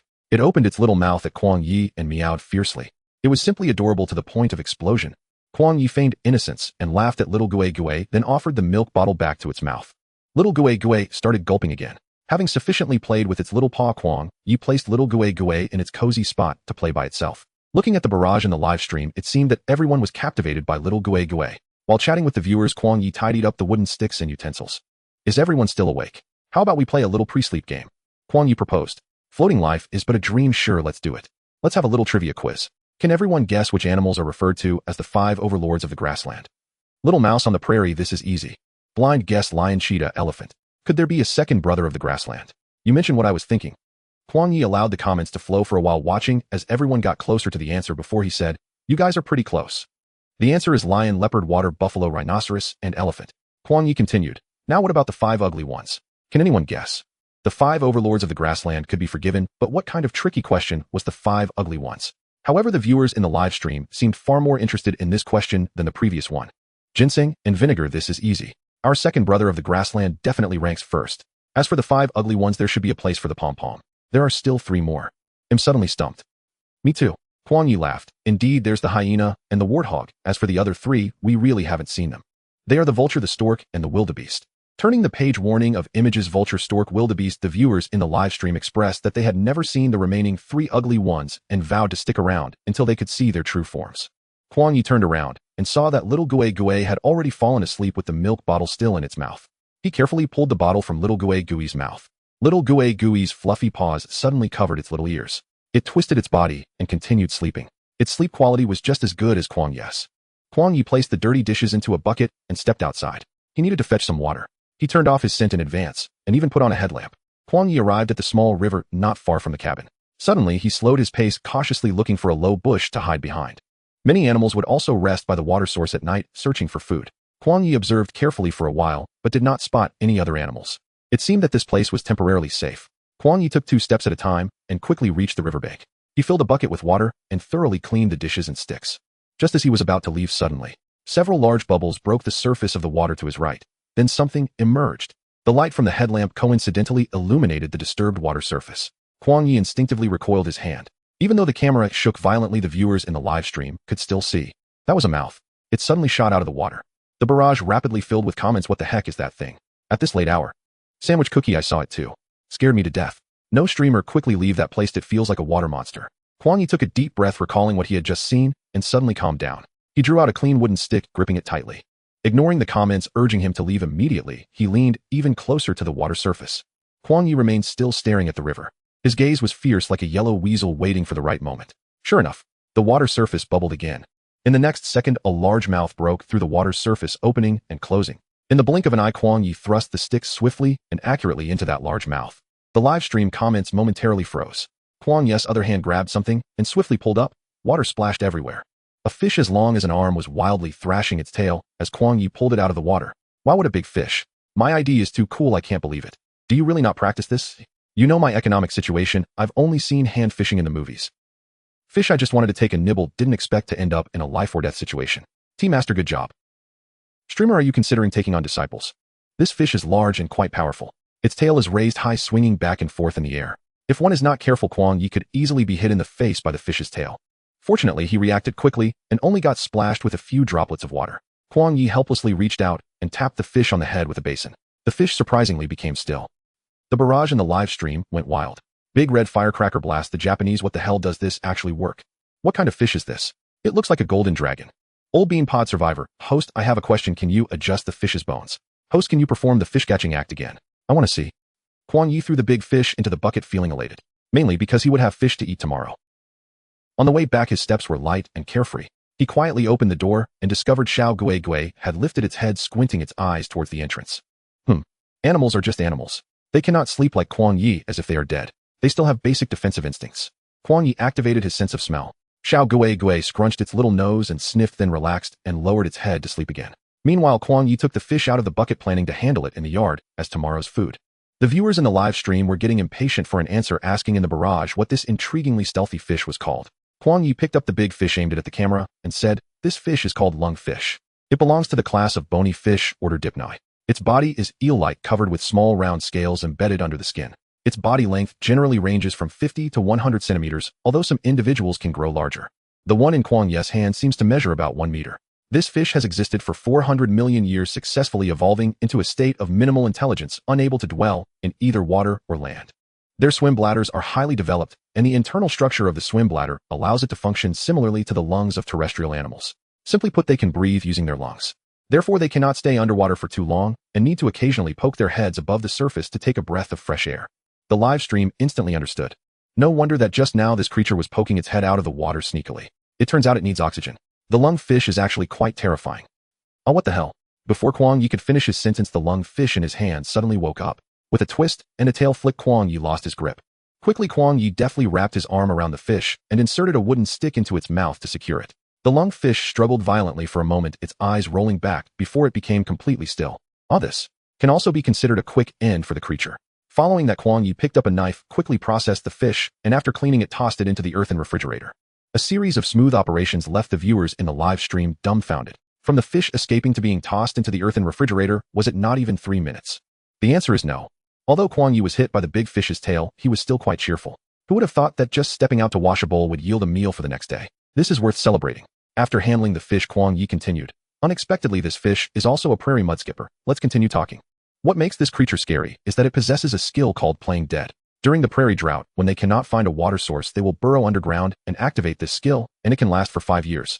This is comparable to the time ants can race against each other. Isn't it impressive?" Kuang Ye paused after saying this as he noticed that the barrage in the live stream was very cooperative, flooding with a string of comments saying very impressive. This perfectly aligns with the mental state of contemporary internet users. Kuang Ye chuckled and continued, "During those years of dormancy underground, they secrete a kind of mucilage that prevents moisture evaporation and provides them with breathing space. Once the moisture is locked in and oxygen is available, all that's left is to quietly wait for the next rainy season to arrive.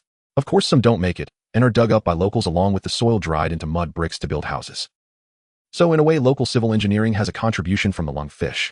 After Kuang Ye finished telling the story of the lungfish, the barrage began to humorously share jokes. Life is but a dream, so the fish that can breathe is called lungfish, and the person who can breathe is called lung people. Isn't that excessive? It feels like the lungfish has really evolved into a dilemma. While cooking in the human world, by the way, what does this fish taste like? I want to try. Kuang Ye thought for a moment and decided to make a video about the lungfish. Although the video footage isn't abundant, there are plenty of jokes. After processing the lungfish, Kuang Ye returned to the room. The night was thick and the surroundings were silent. Kuang Ye found video editing to be very smooth. The footage was limited, so the video turned out a bit short. But that didn't hinder the fun. In the frame, as soon as a lungfish peeked out, it became a dead fish. Pay attention, this fish in front of the screen is about to drown. So it surfaced to take a breath. Unexpectedly waiting for it at the surface was not air, but a straight barbecue stick. Following that, a photo of the lungfish being pierced was shown. Thus the lungfish fell into a vicious cycle. Not showing its head means death, showing its head also means death. It resembles you all who are stuck in a deadlock in the workplace. I'm not joking, and being serious. Although Kuang Ye's voice is pleasing, it cannot resist the fact that this statement is really captivating. Once the video was posted, the number of likes soared. Kuang Ye closed the back end and got up to check on Xiao Gui. The little one was already sound asleep. Kuang Ye, fearing it would wake up hungry in the middle of the night and want milk, decided to bring it to bed to sleep together. To be honest, the little one is soft and cuddly, just like a plush toy in his arms. The touch is particularly wonderful. Kuang Ye was awakened in the middle of the night by the little one snuggling up to him. As expected, a meal of milk before sleeping is hardly sufficient. After drinking 2 bottles of goat milk, Xiao Gui finally contentedly fell back into a dream. Kuang Ye was also dead tired. This made him realize how difficult it is to raise a little one. This principle applies equally to humans. The next day, the dark circles under Kuang Ye's eyes were distinctly noticeable. But what completely awakened him was the arrival of Simba's 4-wheel drive and 3 large bottles of goat milk. This brother is much more reliable than Kuang Ye's colleagues. After feeding Xiao Gui a meal, Kuang Ye couldn't wait to set off to take Simba back to the hotel. Then he turned the direction and headed deeper into the prairie. Calculating the time, there were still 3 hours until Xiao Gui's next feeding. This time was enough for him to roam around. Just as he parked the car, Kuang Ye planned to take a walk. After walking for a short while, he spotted a group of hyenas. Prairie brothers are truly everywhere. Kuang Ye found a sheltered spot, launched the drone, and slowly glided towards the hyena pack. The hyenas were gathered together, gnawing on the remains of some animal. Due to the long time since the animal's death and the minimal remains left after being gnawed by the hyenas, Kuang Ye couldn't identify it for a moment. But when the drone turned a corner, Kuang Ye gasped. The broken body revealed nothing but the lone protruding ivory spoke volumes. This was the carcass of an elephant. It seemed to have been dead for quite some time. The cause of death was indeterminable as the body was too mangled. However, it had attracted many hungry animals seeking to fill their bellies. Not just hyenas. There were also vultures. Kuang Ye whispered to the live stream. The 5 ugly ones of the grassland are now gathered with 2 of them present. The vultures were difficult to capture on camera. Although the drone awarded by the system had a certain level of low detectability, if it entered the vulture's line of sight, it would still be discovered. The earlier little blue monkey was a prime example. Yet the camera still occasionally captured the shadow of a vulture. Observant netizens had already sent out bullet comments indicating that one of the 5 ugly ones of the grassland was a vulture. It truly wasn't an unfair assessment. There was a vulture that darted into the pack of hyenas, snatching a piece of meat before flying off. Its head and neck were almost devoid of feathers, revealing bare skin covered in wrinkles and spots. Around its eyes was a ring of red flesh, giving the impression of having been swollen from a beating. Its beak was curved and sharp, glinting with an unsettling cold light. Its wings were broad and rough with sparse, disheveled feathers resembling tattered cloth blown by the wind. It looked quite dilapidated, yet exuded a fierce intensity. The hyenas nearby displayed extremely unappealing eating habits. In no time the elephant was devoured almost entirely. This was far from the climax. At this moment an elephant passed by, but instinct told Kuang Ye that it was not merely passing through. Indeed, the elephant let out a trumpeting sound. This roar stunned all the creatures present. The hyenas ceased their feeding. The vultures took flight like startled arrows. Immediately this massive elephant, as large as a mountain, began to run. Its sturdy limbs stomped heavily on the ground. Each step produced a deafening roar. Grass and debris flew about, and the hyenas scurried chaotically, looking utterly disheveled. The elephant chased away the pack of hyenas and slowly approached the mangled carcass. Kuang Ye swiftly zoomed in on the scene. In his intuition, he felt this was a rare and precious moment. Sure enough, in the next second, the elephant lowered its head. Then it raised its long trunk, gently grasping the curled and broken ivory. 1 second, 2 seconds. 1 minute. 2 minutes. 5 minutes passed, and the elephant still tightly held onto that ivory. It seemed to feel that this was its friend. This tooth belonged to its companion. Soon after, 2 more elephants, one large and one small, approached. They stood quietly nearby, watching as this elephant bid a final farewell to its broken friend. Time seemed to freeze, yet it continued to fly by. Kuang Ye did not understand why he could spend nearly an hour watching an elephant mourn its friend. The trunk clutching the ivory seemed to be a medium for memories. The elephant quietly recalled the shared memories between them. The netizens in the live stream were also moved. This scene looks so sad. Is it guarding its friend from being eaten? Damn, my empathy has already made me cry. It is said that elephants are very intelligent. Yes, they are very smart. They possess an exceptional memory and intelligence, thus their empathy and compassion are remarkably strong. Before their lives end, elephants quietly leave their herds, choosing to face death alone. Even more remarkable is that other elephants feel sadness at the passing of a companion. They even use flowers and dirt to bury their companion's body, which is considered a romantic and unique farewell ritual among elephants. Kuang Ye focused the camera on the scene of the elephant tightly holding the ivory, softly stating, "Although there are no flowers or dirt, the grasping trunk is also a way for it to say goodbye to its friend." Little mouse on the grassland, they are truly smart enough to understand sadness. The memory of elephants lasts 2 to 3 decades, so do they remember the mountains, rivers, forests, and grasslands they have traversed. Same here, so they will always remember their friends. Early in the morning, this zero-frame, starting knife. Suddenly the elephant released the ivory. It trumpeted loudly and turned to walk in the opposite direction. The 2 elephants standing beside it followed it as well. Kuang Ye trailed behind. Not that he wanted to film. The direction of the off-road vehicle was over there. He needed to return. The 3 elephants slowly walked towards the horizon with flowing river water beside them. The wind blew, causing the yellowed grass tips to sway gently. The sadness thus faded considerably. The little elephant playfully circled around the enormous feet of the 2 elephants. The elephant that had just reminisced about its friend was likely the mother of the little one. At this moment, they were Kuang Ye's companions on the journey. They were also guests in Kuang Ye's lens. Perhaps too lively, the little elephant lost its footing and fell into the river. The sudden scene startled all the elephants. Kuang Ye grew anxious. Only the netizens in the live stream seemed unfazed. Although the little elephant is still a baby, it still weighs over 170 kilograms. Brother oil cake, can't the elephant mother just scoop it up with her trunk? Little mouse on the grassland looking at the host's expression, it seems that things are not as simple as imagined, brothers. Kuang Ye knew how dangerous this river was. This is the Maraller River, which is teeming with crocodiles. The most common type is the Nile crocodile, which typically measures between 2 to 6 meters in length and can weigh up to 100 to 200 kilograms. Yet there have been records of certain Nile crocodiles exceeding 5 meters in length and weighing over a ton. After Kuang Ye finished speaking, the bullet comments in the live stream began to grow tense. Even if the little elephant isn't drowned, it is very likely to be attacked by a crocodile. The water level reached the little elephant's neck, and this little one was clearly panicking. It lost its direction in the river. The mother elephant on the shore was very anxious, trying to use her long trunk to pull her child to safety. But after several attempts, she failed each time.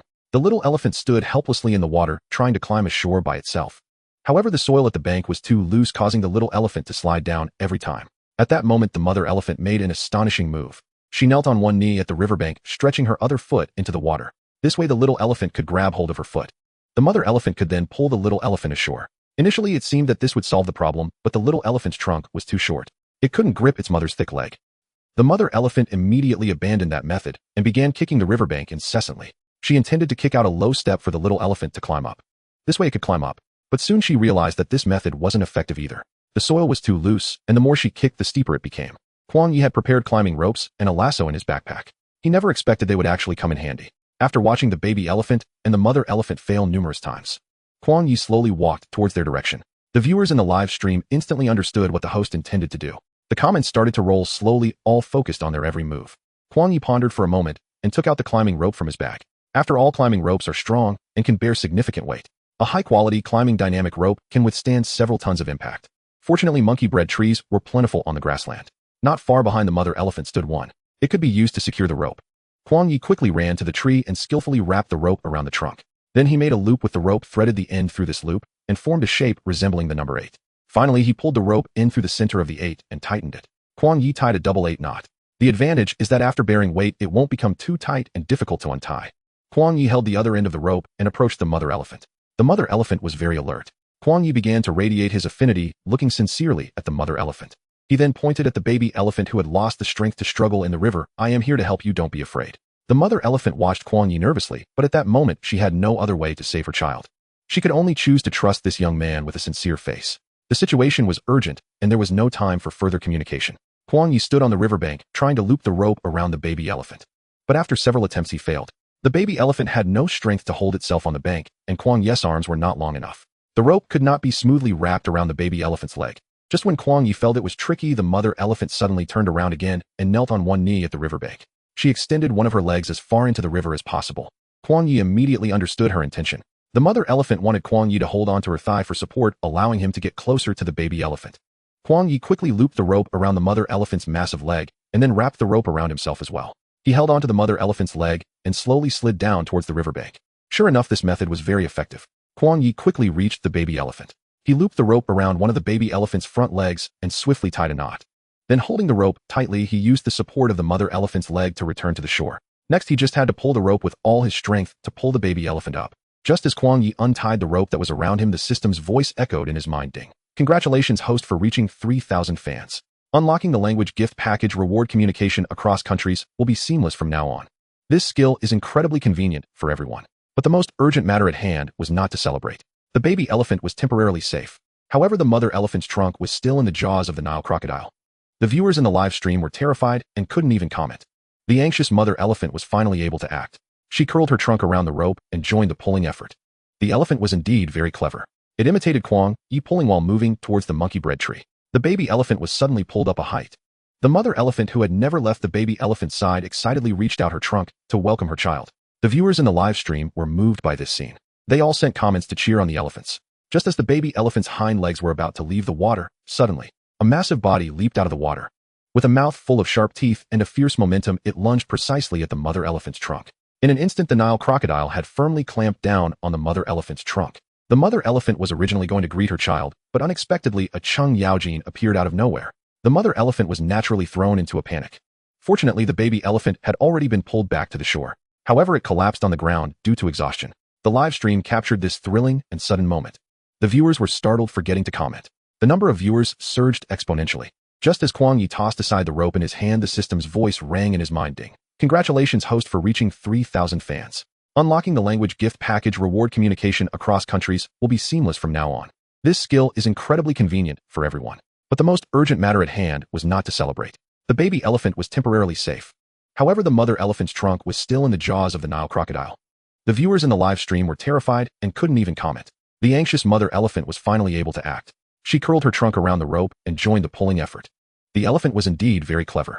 It imitated Kuang Ye pulling while moving towards the monkey bread tree. The baby elephant was suddenly pulled up a height. The mother elephant, who had never left the baby elephant's side, excitedly reached out her trunk to welcome her child. The viewers in the live stream were moved by this scene.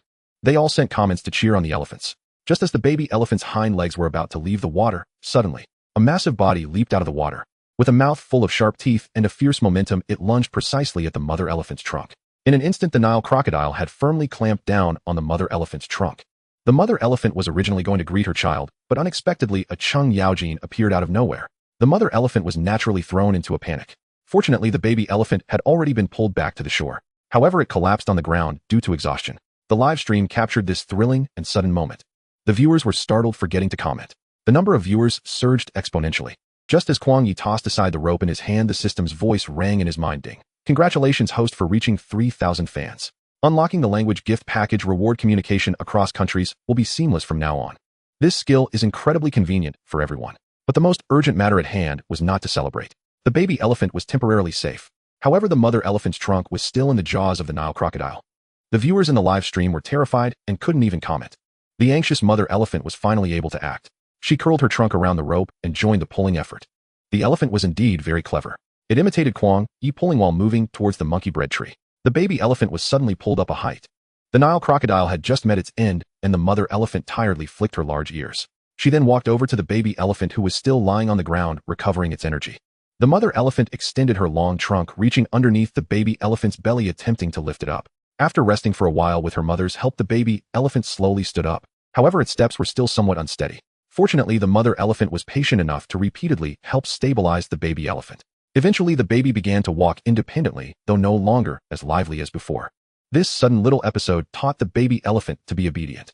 The mother elephant turned her head to glance at the crocodile's yellowing corpse, seemingly deep in thought. Kuang Ye watched the mother elephant from a distance, suddenly feeling a strong sense of resonance. This sensation was magical. He seemed to foresee what the mother elephant would do next. The viewers in the live stream were filled with curiosity, all focusing on this solid, massive mother elephant, eager to know what she planned to do next. But soon everyone got their answer. The mother elephant hesitated for a moment before using her trunk to lift the Nile crocodile's corpse and tossed it into the rushing river, splashing countless droplets, but instantly swept away by the current. This act of the mother elephant became a topic for creative interpretation among the viewers. The essence of the elephant. This elephant is truly spiritual. Does it signify returning the Nile crocodile to the earth? Sudden wealth, perhaps. She simply didn't want to see the little one who ambushed her. Little mouse on the prairie. Maybe this elephant remembered her friend who once lay dead in the wild. Hey mouse, you're anthropomorphizing animals too much. Kuang Ye observed the mother elephant's actions closely, finding himself agreeing with the little mouse. Sometimes animal behavior is not something humans can easily explain. Kuang Ye glanced at the time, feeling a bit anxious. He quickly reeled in the climbing rope and packed his backpack. At this moment, the mother elephant and the baby elephant had approached him. The viewers in the live stream felt their hearts race again. After all, this was one of the 5 overlords of the prairie. No matter how high their intelligence, it was impossible to fathom the thoughts of others. Kuang Ye looked up, facing a massive gray castle. This mother elephant was at least 3.5 meters tall. Wasn't it just a moving castle? And the baby elephant beside her appeared to be about 1.5 meters tall. After a brief moment of contemplation, Kuang Ye released his aura. The baby elephant raised its trunk and affectionately touched Kuang Ye's shoulder, leaving a shoulder full of mud. But Kuang Ye was quite happy. This was the first time a wild animal had taken the initiative to show him goodwill. And it was an elephant. Kuang Ye also reached out, gently touching the baby elephant's trunk, feeling the warmth conveyed through its skin, completely disregarding the mud on his hand, and smiling even more joyfully. The mother elephant joined in, gently touching Kuang Ye's back with her trunk, expressing her gratitude. The elephant that had been silently standing behind Kuang Ye slowly moved its strong limbs forward. Only then did Kuang Ye realize that this one was also a mother elephant. It imitated the mother elephant's actions, gently nudging Kuang Ye's shoulder with its trunk, cautious yet curious. At the moment when the soft yet powerful tip of the trunk touched Kuang Ye's shoulder, he felt the friendliness embedded in this wordless communication.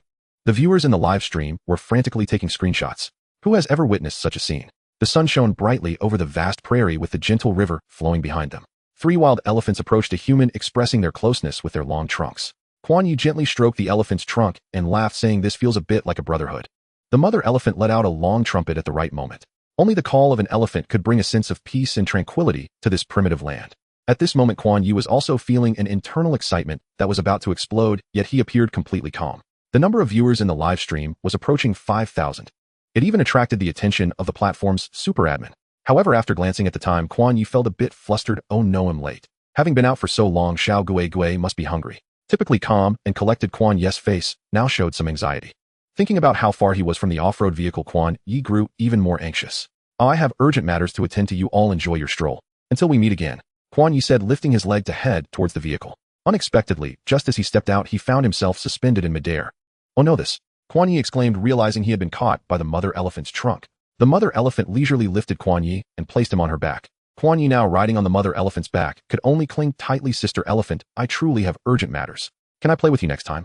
The mother elephant ignored Kuang Ye but turned in the direction he needed to go. Only then did Kuang Ye realize, oh, you are taking me back. The mother elephant began to walk. She even thoughtfully quickened her pace. Kuang Ye, in shock, quickly switched the camera to the drone. A panoramic view was presented in the live stream. Kuang Ye cheerfully remarked, you're quite nice. Who could have imagined this? The mother elephant, who had just fiercely dealt with the Nile crocodile, was now willingly acting as Kuang Ye's mode of transportation. Host, I can only say my experience is still too limited. Please accept these 100 waves of applause. Little mouse on the prairie who understands.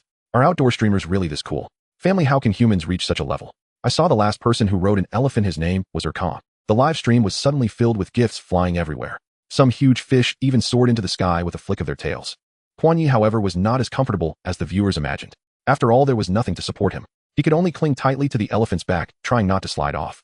The entire process, as one might imagine, was not very dignified. Thankfully, the mother elephant's strides were long, and they quickly reached the destination. Kuang Ye spoke to the mother elephant, this is good, thank you. Amazingly, the mother elephant seemed to understand him, and she actually stopped.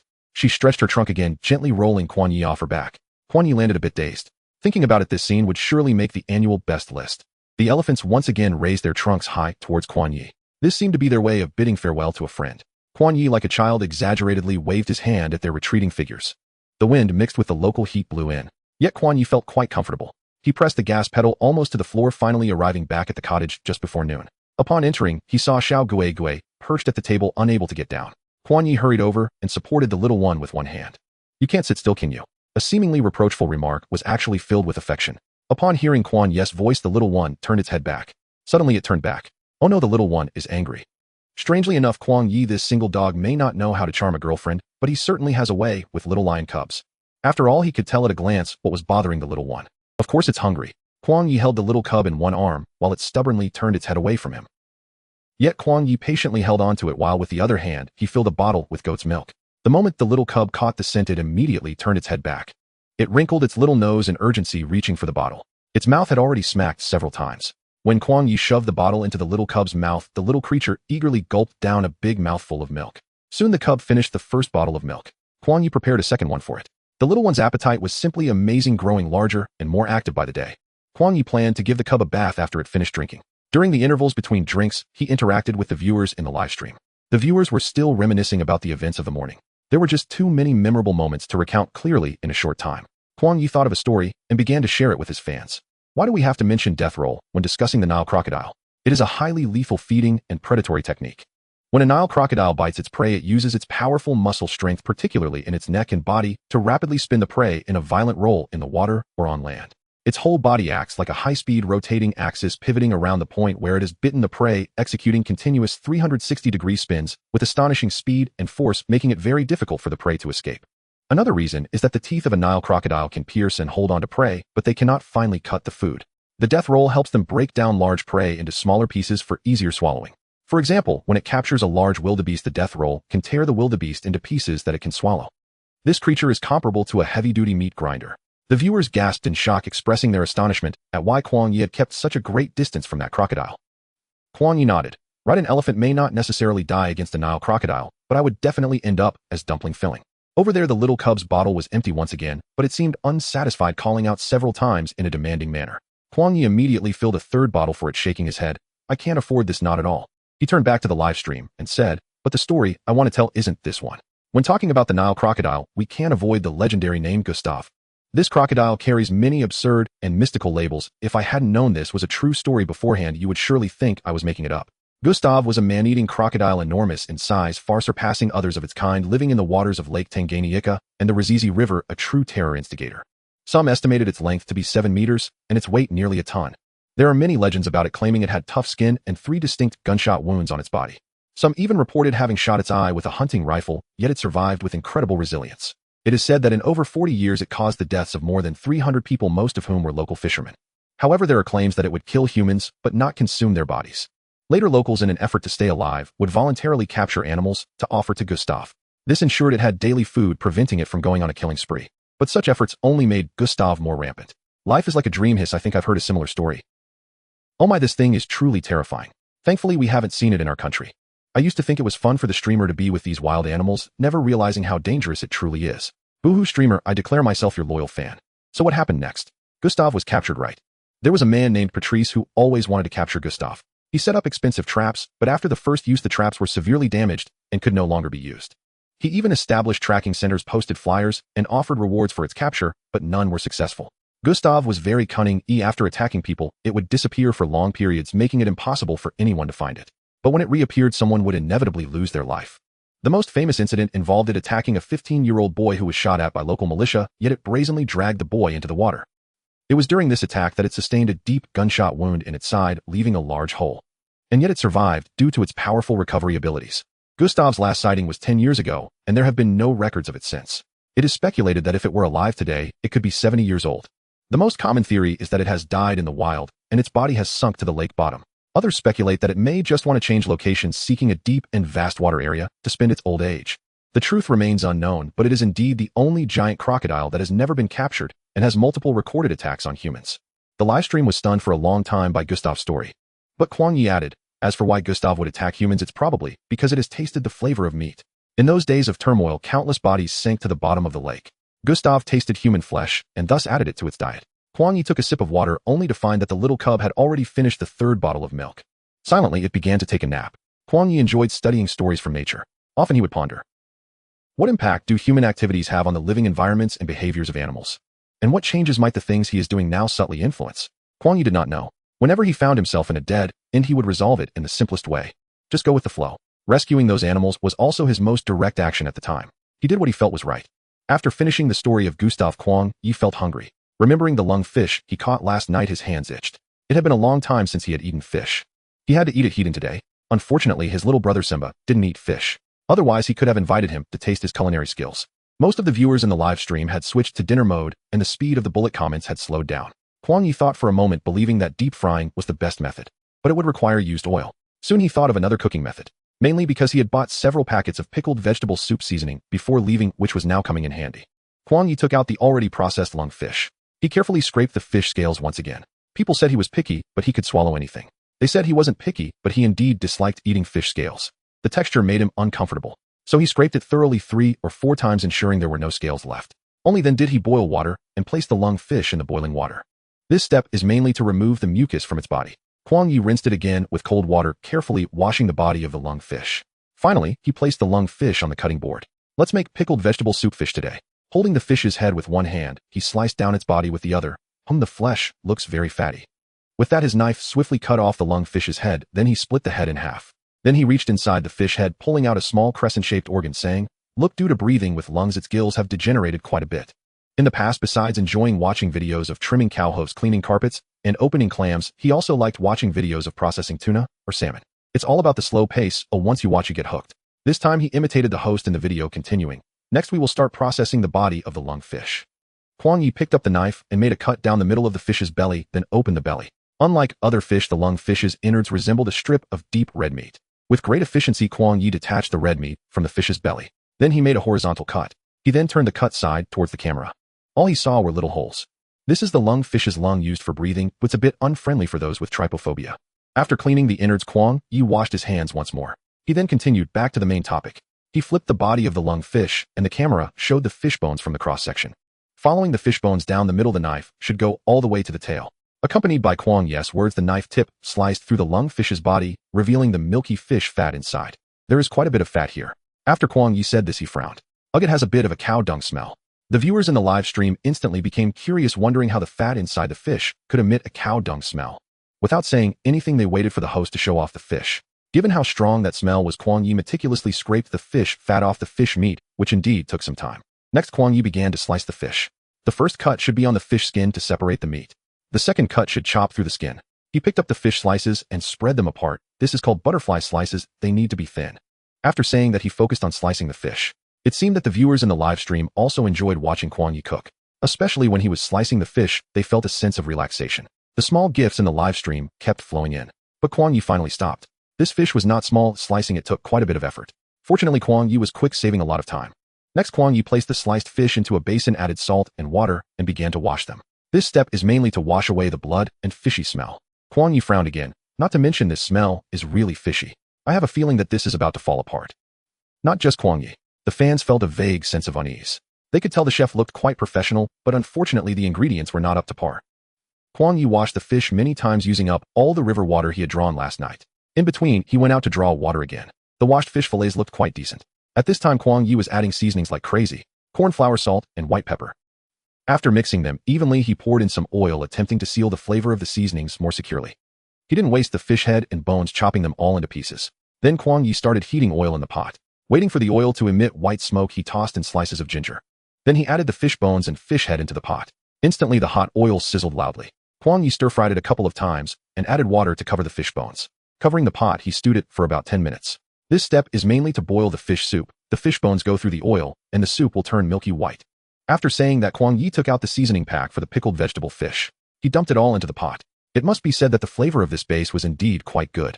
Instantly, the aroma wafted out, carrying the unique flavor of pickled vegetables that alleviated greasiness. Kuang Ye tasted it and added a bit of salt. Next, the pickled vegetables and fish would blend in the boiling soup. Kuang Ye covered the pot and waited for a while, replying to a few bullet comments from fans. Then he fished out the fish bones. At this point, the pickled vegetable golden soup was finally complete. Only then did Kuang Ye slide the fish slices into the boiling golden soup. It should be ready to eat in about 30 seconds. On time, Kuang Ye fished the fish slices out of the pot and began to plate them.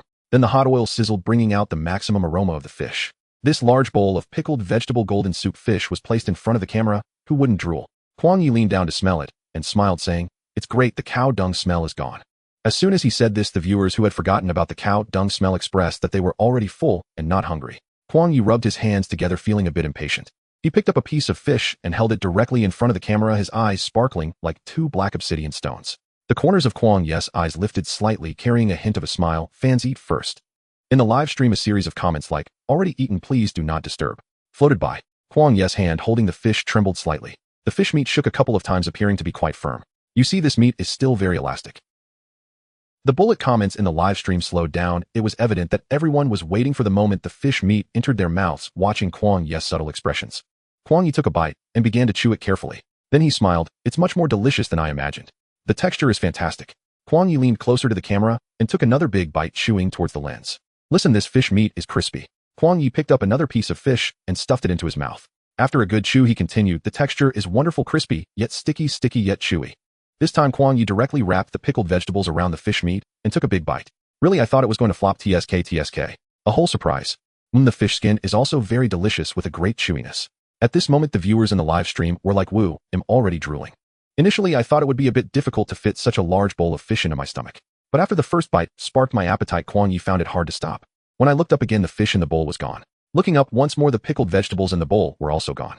Kuang Ye had even drunk half of the fish soup. I would never say that Gui could eat again. After finishing the dishes, Kuang Ye just wanted to lounge comfortably. At this moment, the barrage in the live stream would occasionally scroll a bit. Some fans were still tangled up in the morning's Nile crocodile ambush on the mother elephant incident. Floating life is a dream. I dreamed once when I was young that a crocodile bit my leg. Sandwich biscuit, I really want to know, would an elephant die without its trunk? I also want to know, is the Nile crocodile really that weak in front of an elephant? Then why would it take the risk to ambush? Kuang Ye replied immediately, for an elephant, if it loses its trunk, it indeed won't survive for long. You have to know that there are over 4,000 muscles distributed in an elephant's trunk, some even reaching over 1,000, while a human body has only about 639 muscles in total. So the elephant's trunk is very flexible, capable of drinking, eating, showering, defending, communicating, and so on. Without a trunk, it would be like a human without limbs, unable to live independently in the wild. As for the Nile crocodile ambushing the elephant, it mainly follows the principle of the bird dies for food. Although it is difficult for a crocodile to completely incapacitate an elephant's trunk, even if it bites and injures it, it would still affect the elephant's life. So what would you do if you were the elephant? Just like the mother elephant we saw today, using all its strength to lift the crocodile and throw it heavily onto the ground to make it let go. But actually, a crocodile isn't always killed in one strike by an elephant, mainly benefiting from being on land. As long as it's in the water, the elephant won't escape so easily. Because in the water, the crocodile can completely use its own strength and leverage the length of the trunk to roll the elephant over a few times, drowning it. So the outcome of a confrontation between an elephant and a crocodile depends on the fighting scenario. However, generally speaking, elephants and crocodiles tend to stop at a certain point. Today, the crocodile moved because it threatened its young, which made the mother elephant furious. Having explained the netizens' questions, Kuang Ye took a deep afternoon nap. This nap lasted a long time. In a hazy state, Kuang Ye felt an itch and a rub on his cheek. It felt like being gently wiped by a relatively rough towel. Kuang Ye opened his eyes and saw a furry head swaying in front of him. Instantly, he realized it wasn't a towel. This was clearly Gigi's tongue. Kuang Ye quickly pressed down on Gigi's head and said, "Big brother, it's fine to lick now, but don't do this in the future." The tongue of a lion cub is relatively soft, unlike the rough, barbed tongue of an adult lion. The cub's tongue hasn't fully developed the rough barbs used for grooming and scraping meat from bones. So at this moment Kuang Ye only felt a slight scratching. But as Kuang grows older and the barbs on its tongue develop maturely, it won't just be a simple scratch. Kuang Ye couldn't let this slide. Still hungry. Under Kuang Ye's palm, little Kuang obediently opened its mouth wide. Kuang Ye immediately got up to prepare some goat's milk for little Kuang. Looking out the window, he noticed the scenery was gradually tinged with a golden-orange hue. Kuang Ye then realized he had actually slept for so long. Little Gigi's food could last until tomorrow. Therefore, there shouldn't be any Simba today. Having eaten too much at noon, Kuang Ye still hadn't digested it. Watching little Kuang holding the milk bottle with both hands vigorously sucking on it, Kuang Ye smiled and reached out to scratch the little guy's chin. Little Gigi's drinking speed had significantly increased, and the amount of milk was now astonishing. Basically 3 bottles at a time. Kuang Ye felt a bit dazed at this rate. He would have to arrange for meat soon. Otherwise, how could goat's milk be enough? After Kuang Ye finished washing the milk bottle and turned around, he saw the little guy had fallen asleep again. While being able to eat and sleep is indeed a blessing. The sky had now turned into an orange-ered canvas, with every shade transitioning perfectly. Kuang Ye was unwilling to keep such a view outside the door. So he picked up the live streaming equipment and quietly stepped outside. A gentle breeze brushed by the grass, waves undulated, shimmering with golden light. In the distance, a herd of zebras was slowly moving. The black and white stripes became increasingly prominent under the sunset, like musical notes dancing in this golden painting. The evening glow of the grassland was Kuang Ye's favorite. Kuang Ye suddenly took a burst of photos towards the distance. The netizens in the live stream also snapped screenshots frantically. Kuang Ye concealed his scent and planned to walk a bit further, until he saw a few umbrella-shaped trees outlined in gold in the afterglow. 2 giraffes stood beside the trees, stretching their necks to nibble on the leaves. Kuang Ye pointed the camera at those umbrella-shaped trees. In fact, such trees are common on the grassland. But the netizens were curious. Nature barbecue, I've been wanting to ask what this tree is called. Sandwich biscuit, I remember that wherever there are such trees in the host's lens there are giraffes. It looks like an umbrella. Kuang Ye moved closer to the trees. Finally, the netizens in the live stream discovered, oh no, they heard the sound. The background noise started to become loud. There was an incessant buzzing sound coming in, and after listening for a while it became quite annoying. Kuang Ye rubbed his ears and asked, did everyone hear that? The barrage in the live stream suddenly scrolled rapidly, all indicating that they heard it. This sound was a bit unpleasant, even causing a tremor in their hearts. The netizens in the live stream noticed that the giraffes didn't stay long before leaving. At this moment, the shadow of the trees stretched long on the grass, resembling a giant guarding this land. The buzzing seemed to have lessened. Kuang Ye continued, this is the whistle acacia. Whenever an animal approaches, it makes a sound. What? This tree can make sounds by itself. Angry hand, to be honest, this sound makes my teeth ache. Hiss. What's the difference between this and fingernails scraping a blackboard? In fact, this low-frequency sound wave is also a kind of security system for them. When elephants hear this sound, they immediately turn around and leave. Strictly speaking, this sound isn't produced by them, but by other animals helping them. This animal is called the pseudomyrmex ants. Kuang Ye said, pulling the camera a bit closer. This way one could see the internal structure of the acacia tree more clearly. Its leaves resemble those of a sensitive plant, but the key point is that the branches are covered with dense, sharp thorns. These thorns are the first line of defense against herbivorous animals. However, elephants and giraffes have tough mouths. They are not afraid. So the pseudomyrmex ants come to help them. The thorned golden acacia is a type of golden acacia similar in overall shape to the common golden acacia, but with unique characteristics in the form of its thorns. Its branches are adorned with hundreds of thousands of sharp thorns, which not only deter some herbivores, but also provide shelter for large colonies of ant species. In addition to the regular thorns, the thorned golden acacia has evolved a special type of hollow thorn which bulges at the base and can reach a diameter of up to 6 centimeters. These thorns resemble small balls, cool and moist inside, perfectly serving as nurseries for the ants. Most perfectly, the leaves secrete nectar for the ants, allowing a single golden acacia to support 50,000 ants. I provide you with food and shelter and you ensure my safety. Is this request unreasonable? Thus, the ants take on the responsibility of protecting the thorned golden acacia. Their powerful jaws can bite through the bulge of the hollow thorns. Of course, this hole isn't just randomly made, they determine where to bite based on the wind direction. The hole faces the wind, and every time the wind blows, the golden acacia emits a series of whistling sounds. This may be uncomfortable for us humans, but for elephants it is even worse, as they can perceive the low-frequency sound waves.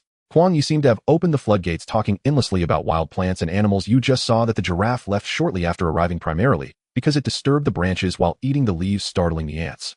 Once these little creatures noticed, they would swarm and bite the giraffe's tongue and other sensitive areas relentlessly, causing it discomfort and naturally prompting its departure. The host really knows everything, spouting off words like a pro. I had no idea there were so many amazing things in nature. What have I been doing all this time? Giraffe, this tree is sour. I want to find another one. The wind rises and the whistle sounds once more. After Kuang Ye's explanation, the viewers in the live stream immediately grasped the source of the sound, and upon hearing it again, their mindset changed. Kuang Ye circled the tree. These two are weak when considered separately, but their perfect cooperation makes them formidable. A wave of gifts began to flood the live stream. After chatting about the golden acacia, Kuang Ye was ready to head back. Without the pressure of making dinner, he walked leisurely on his way home. In this state, it was hard to tell he was in the wild. However, as he passed a tree, something suddenly jumped out, startling him greatly. The live streaming device fell to the ground, perfectly capturing this thrilling moment. A creature with a leopard-like pattern pounced on Kuang Ye. The viewers were shocked and screamed. The barrage of comments suddenly stopped, with quick-thinking viewers already calling for the platform's moderator. As soon as the moderator entered the live stream, they saw a leopard pouncing on the host. The camera completely failed to capture the host's expression. Everyone thought the next second would be filled with biting and bloodshed. But to their surprise, the leopard kept lowering its head as if rubbing against him. Kuang Ye's muffled laughter came through. "You scared me to death, brother. Could you change your entrance style?" Then a distinct hand placed on the leopard's back lifted it effortlessly. The leopard was pulled to the side. Kuang Ye rubbed his shoulder and said, "If you fall, I can help you set your bones, but if I fall, what will you do? You can't even say sorry, can you?" Kuang Ye shot a glance, and the leopard immediately became obedient. "Everyone, don't be tense. Do you remember the leopard whose bones I set? It's this one." Kuang Ye touched the leopard's back, basically deducing what had happened. Moreover, if Kuang Ye hadn't interacted with this leopard, he probably would have already become a giant piece of tendon meat. In this context, the saying familiarity breeds fondness unexpectedly applied. The leopard, now clearly more familiar with Kuang Ye, seemed quite at ease. Kuang Ye pointed to his own back and asked, "Does your back still hurt?" The leopard brother was not shy, turning his back directly towards Kuang Ye. Kuang Ye felt around and discovered that the leopard had recovered quite well. However, feeling a bit restless, he still conducted a basic check on the leopard brother. Then he gave it a massage for a while. The leopard brother immediately closed its eyes in comfort. The viewers in the live stream watched this familiar scene, expressing their envy. But only this leopard brother could enjoy Kuang-style service. Kuang Ye keenly sensed that the leopard seemed thinner than last time. The massage felt a bit bony. "Hiss, why have you lost weight, brother? This won't do." The leopard opened its eyes, fell silent for a moment, and then closed them again. 10 minutes later, the massage ended.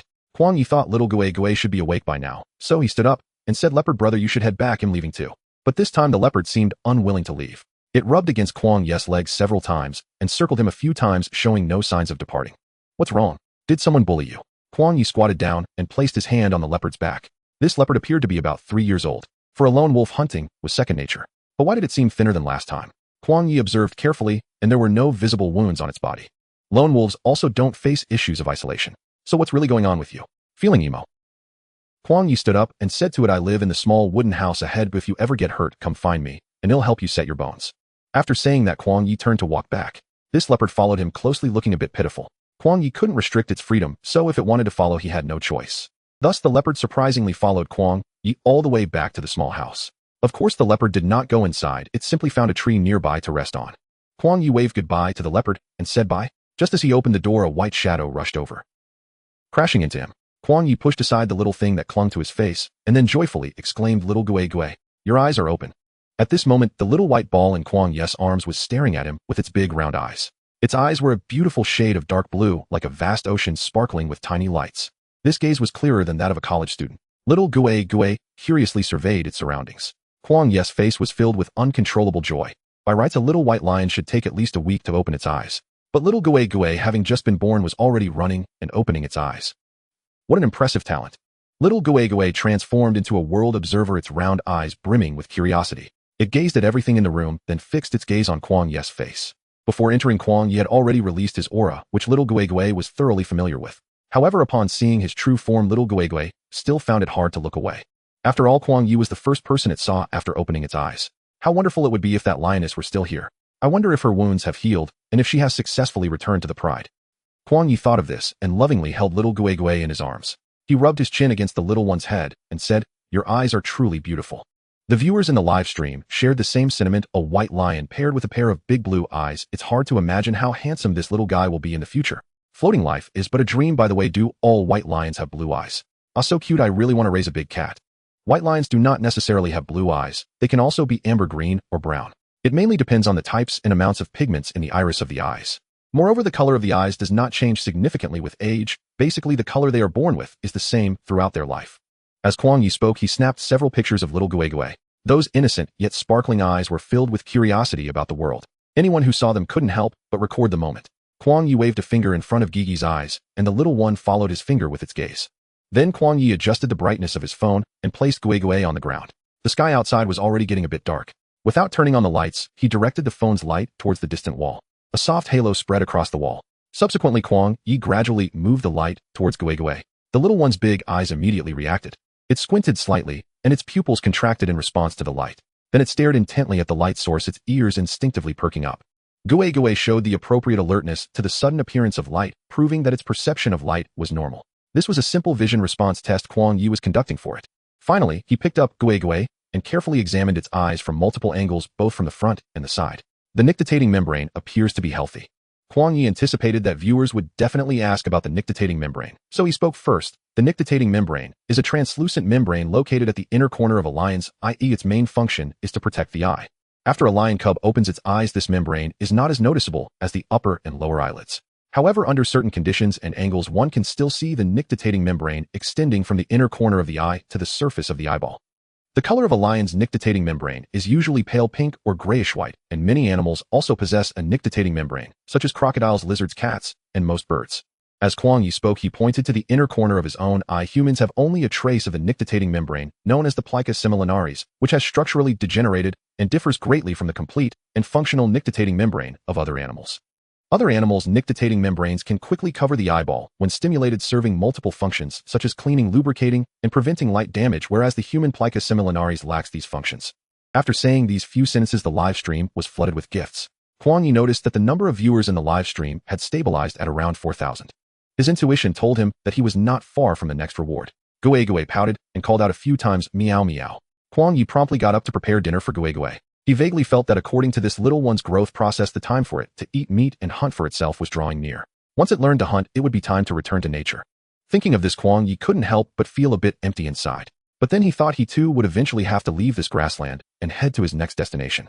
Two unstable souls met on this grassland, accompanying each other for a while. It was already a gift from nature. Kuang Ye no longer needed to put a pacifier in the little one's mouth. Kuang Ye could now find its way over by following the scent. As per tradition, 3 bottles to start. Originally, Kuang Ye did not plan to have dinner, but seeing Gigi's satisfied look while nursing his stomach suddenly felt empty. Humans are made of iron and meals are steel. Missing one meal still makes one feel hungry. Kuang Ye thought for a moment and decided to go out for a stroll. He wanted to see if there was any pure natural food to taste. He couldn't suppress his yearning for adventure. This time, Kuang Ye clung to Kuang Ye's ankle, determined not to let him go alone. But Kuang Ye picked up the little one and gently placed it back in the nest, saying softly, "It's dangerous outside. You look so delicious, so stay put, okay." Kuang Ye pouted. But it also valued its life. So in the end, Kuang Ye looked at Kuang Ye with a face full of sorrow as he walked out. Kuang Ye took the drone and thermal imaging tracker, concealing his aura. After leaving the yard and walking for a while, he spotted the little leopard brother Bao stealthily climbing down from a tree. At a distance, Kuang Ye was not detected by it. Perhaps it was because its focus was solely on a distant group of gazelles. The little leopard hid itself in a low grassy area, revealing only the upper half of its face. To be fair, Kuang Ye's drone was quite effective. It captured the little leopard's greedy gaze fixed on its prey. Having confirmed its target, it encountered the right sheep.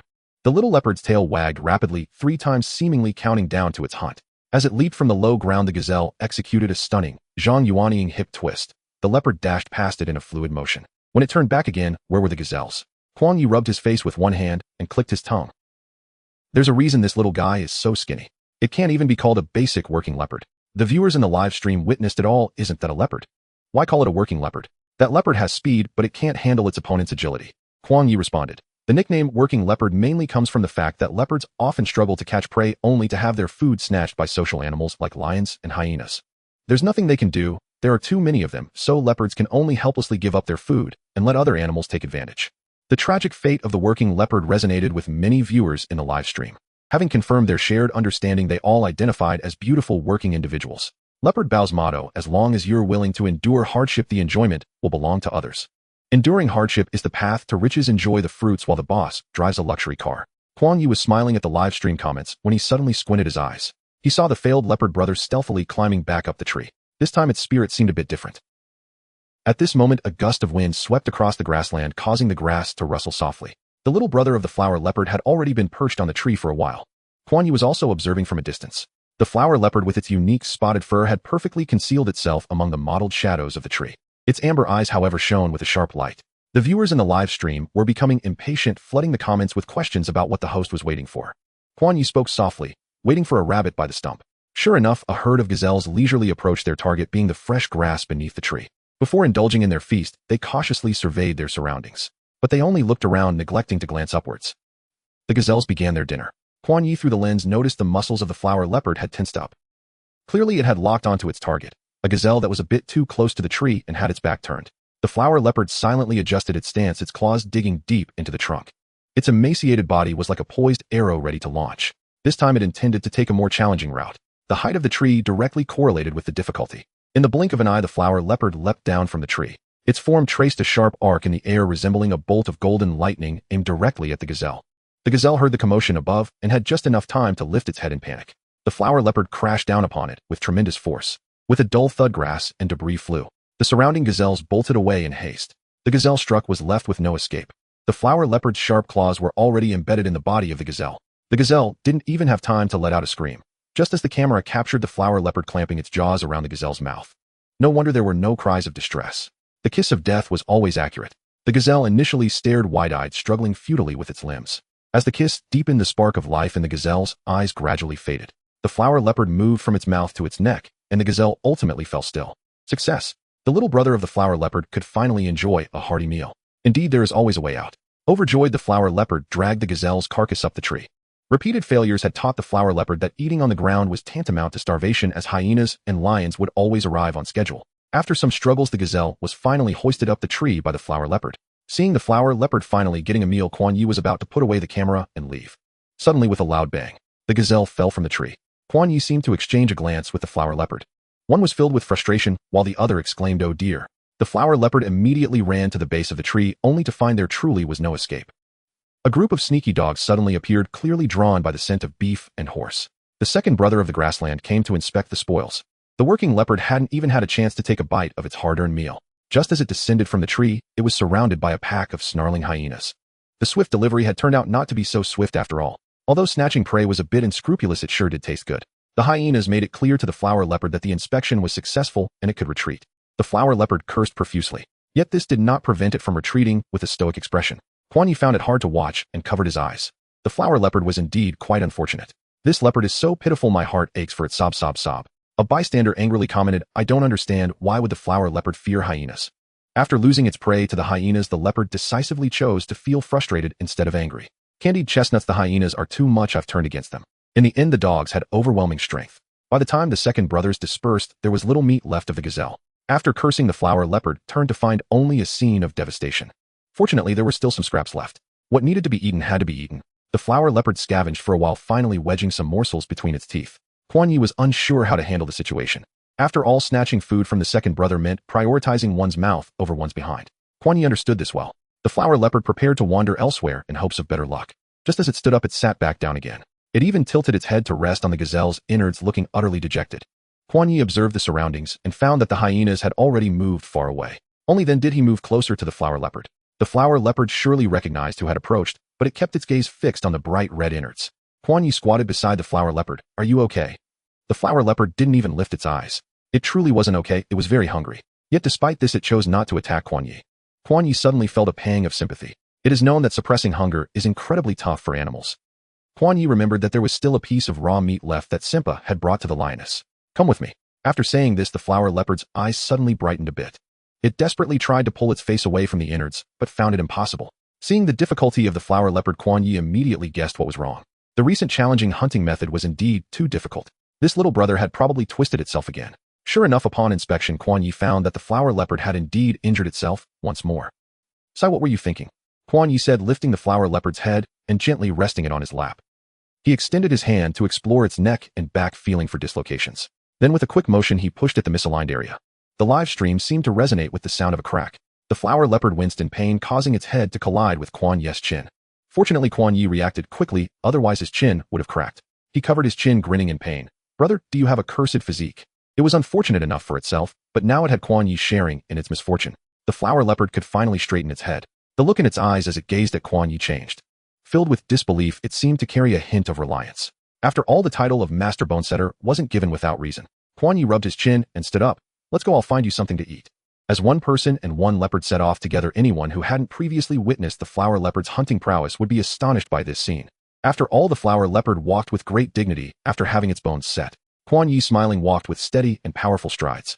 Occasionally, he exchanged a few words with the flower leopard. The leopard would pause now, and then looking at Kuang Ye, letting out a few low whimpers. They appeared as if they were longtime friends. On the vast grassland, they achieved a tacit understanding. "How about I give you a name so it's easier to call you next time?" The little flower leopard whimpered softly.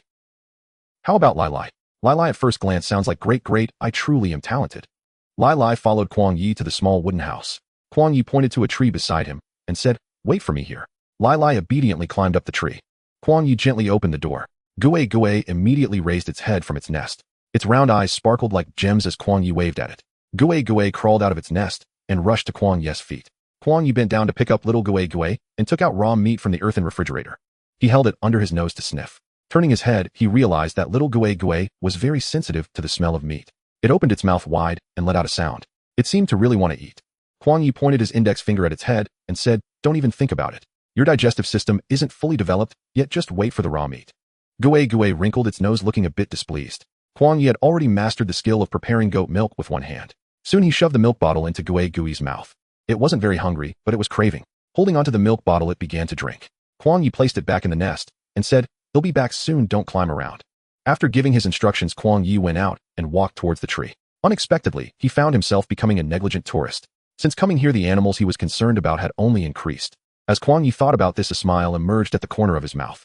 Before he could get close, Lai Lai had already descended from the tree. Perhaps it had made too many outfits for others. Lai Lai had developed a psychological shadow. It first observed its surroundings keenly. Only after confirming that there were no signs of Ergu and Degu the lions nearby, did it grab the raw meat and start devouring it. In reality, the animals would not approach the wooden house or the SUV parked in the yard. After all, wild animals do not actively provoke humans. Lai Lai finally got to eat. Although the amount of meat was not much, it was enough to temporarily suppress its hunger. Kuang Ye watched as Lai Lai devoured the food. Suddenly, he became curious about its background. Why had a fully grown leopard not yet developed proficient hunting skills? Kuang Ye wanted to find out. Typically, leopards have their own territories, and they possess a strong sense of territoriality. Each adult leopard usually occupies a certain area of territory. The size of this area varies depending on the environment and the abundance of prey. Generally, it ranges from tens to hundreds of square kilometers. In the grassy plains of East Africa, where prey is relatively abundant, a leopard's territory might only need to be a few dozen square kilometers to sustain itself. When Kuang Ye first encountered Lai Lai, it was about 2 kilometers away from the small house. This morning, the place it hunted was also not far from where they first met. Therefore, it was easy to infer that Lai Lai's foraging ground should be nearby. Although they do not forage in a fixed location, Kuang Ye was certain that Lai Lai would concentrate its hunting in this area in the short term. As long as Kuang Ye patiently waited, he should have no shortage of chances to film Lai Lai. After finishing the raw meat, Lai Lai's neck seemed to have recovered well. More importantly, it had already come out of its previous gloom. It licked its lips, looking quite content. It rubbed its head against Kuang Ye's pant leg and leisurely returned to the tree. Kuang Ye looked up and saw this big brother already lying on a thick branch, fast asleep. Sleeping well and eating well, a life was incredibly enjoyable. "Brother, I only have this little meat here. Tomorrow you'll still have to obediently go hunt for yourself." After giving his instructions, Kuang Ye called out to Lai Lai. Lai Lai kept its eyes closed, indifferent, its whole body hanging on the tree with its hind legs swinging leisurely. It looked extremely comfortable. Kuang Ye suddenly felt like a worried old mother persuading her son to hurry up and find a job to support himself. Once this feeling arose in his heart, the image of Lai Lai as a freeloader immediately grew larger in Kuang Ye's mind. Hiss!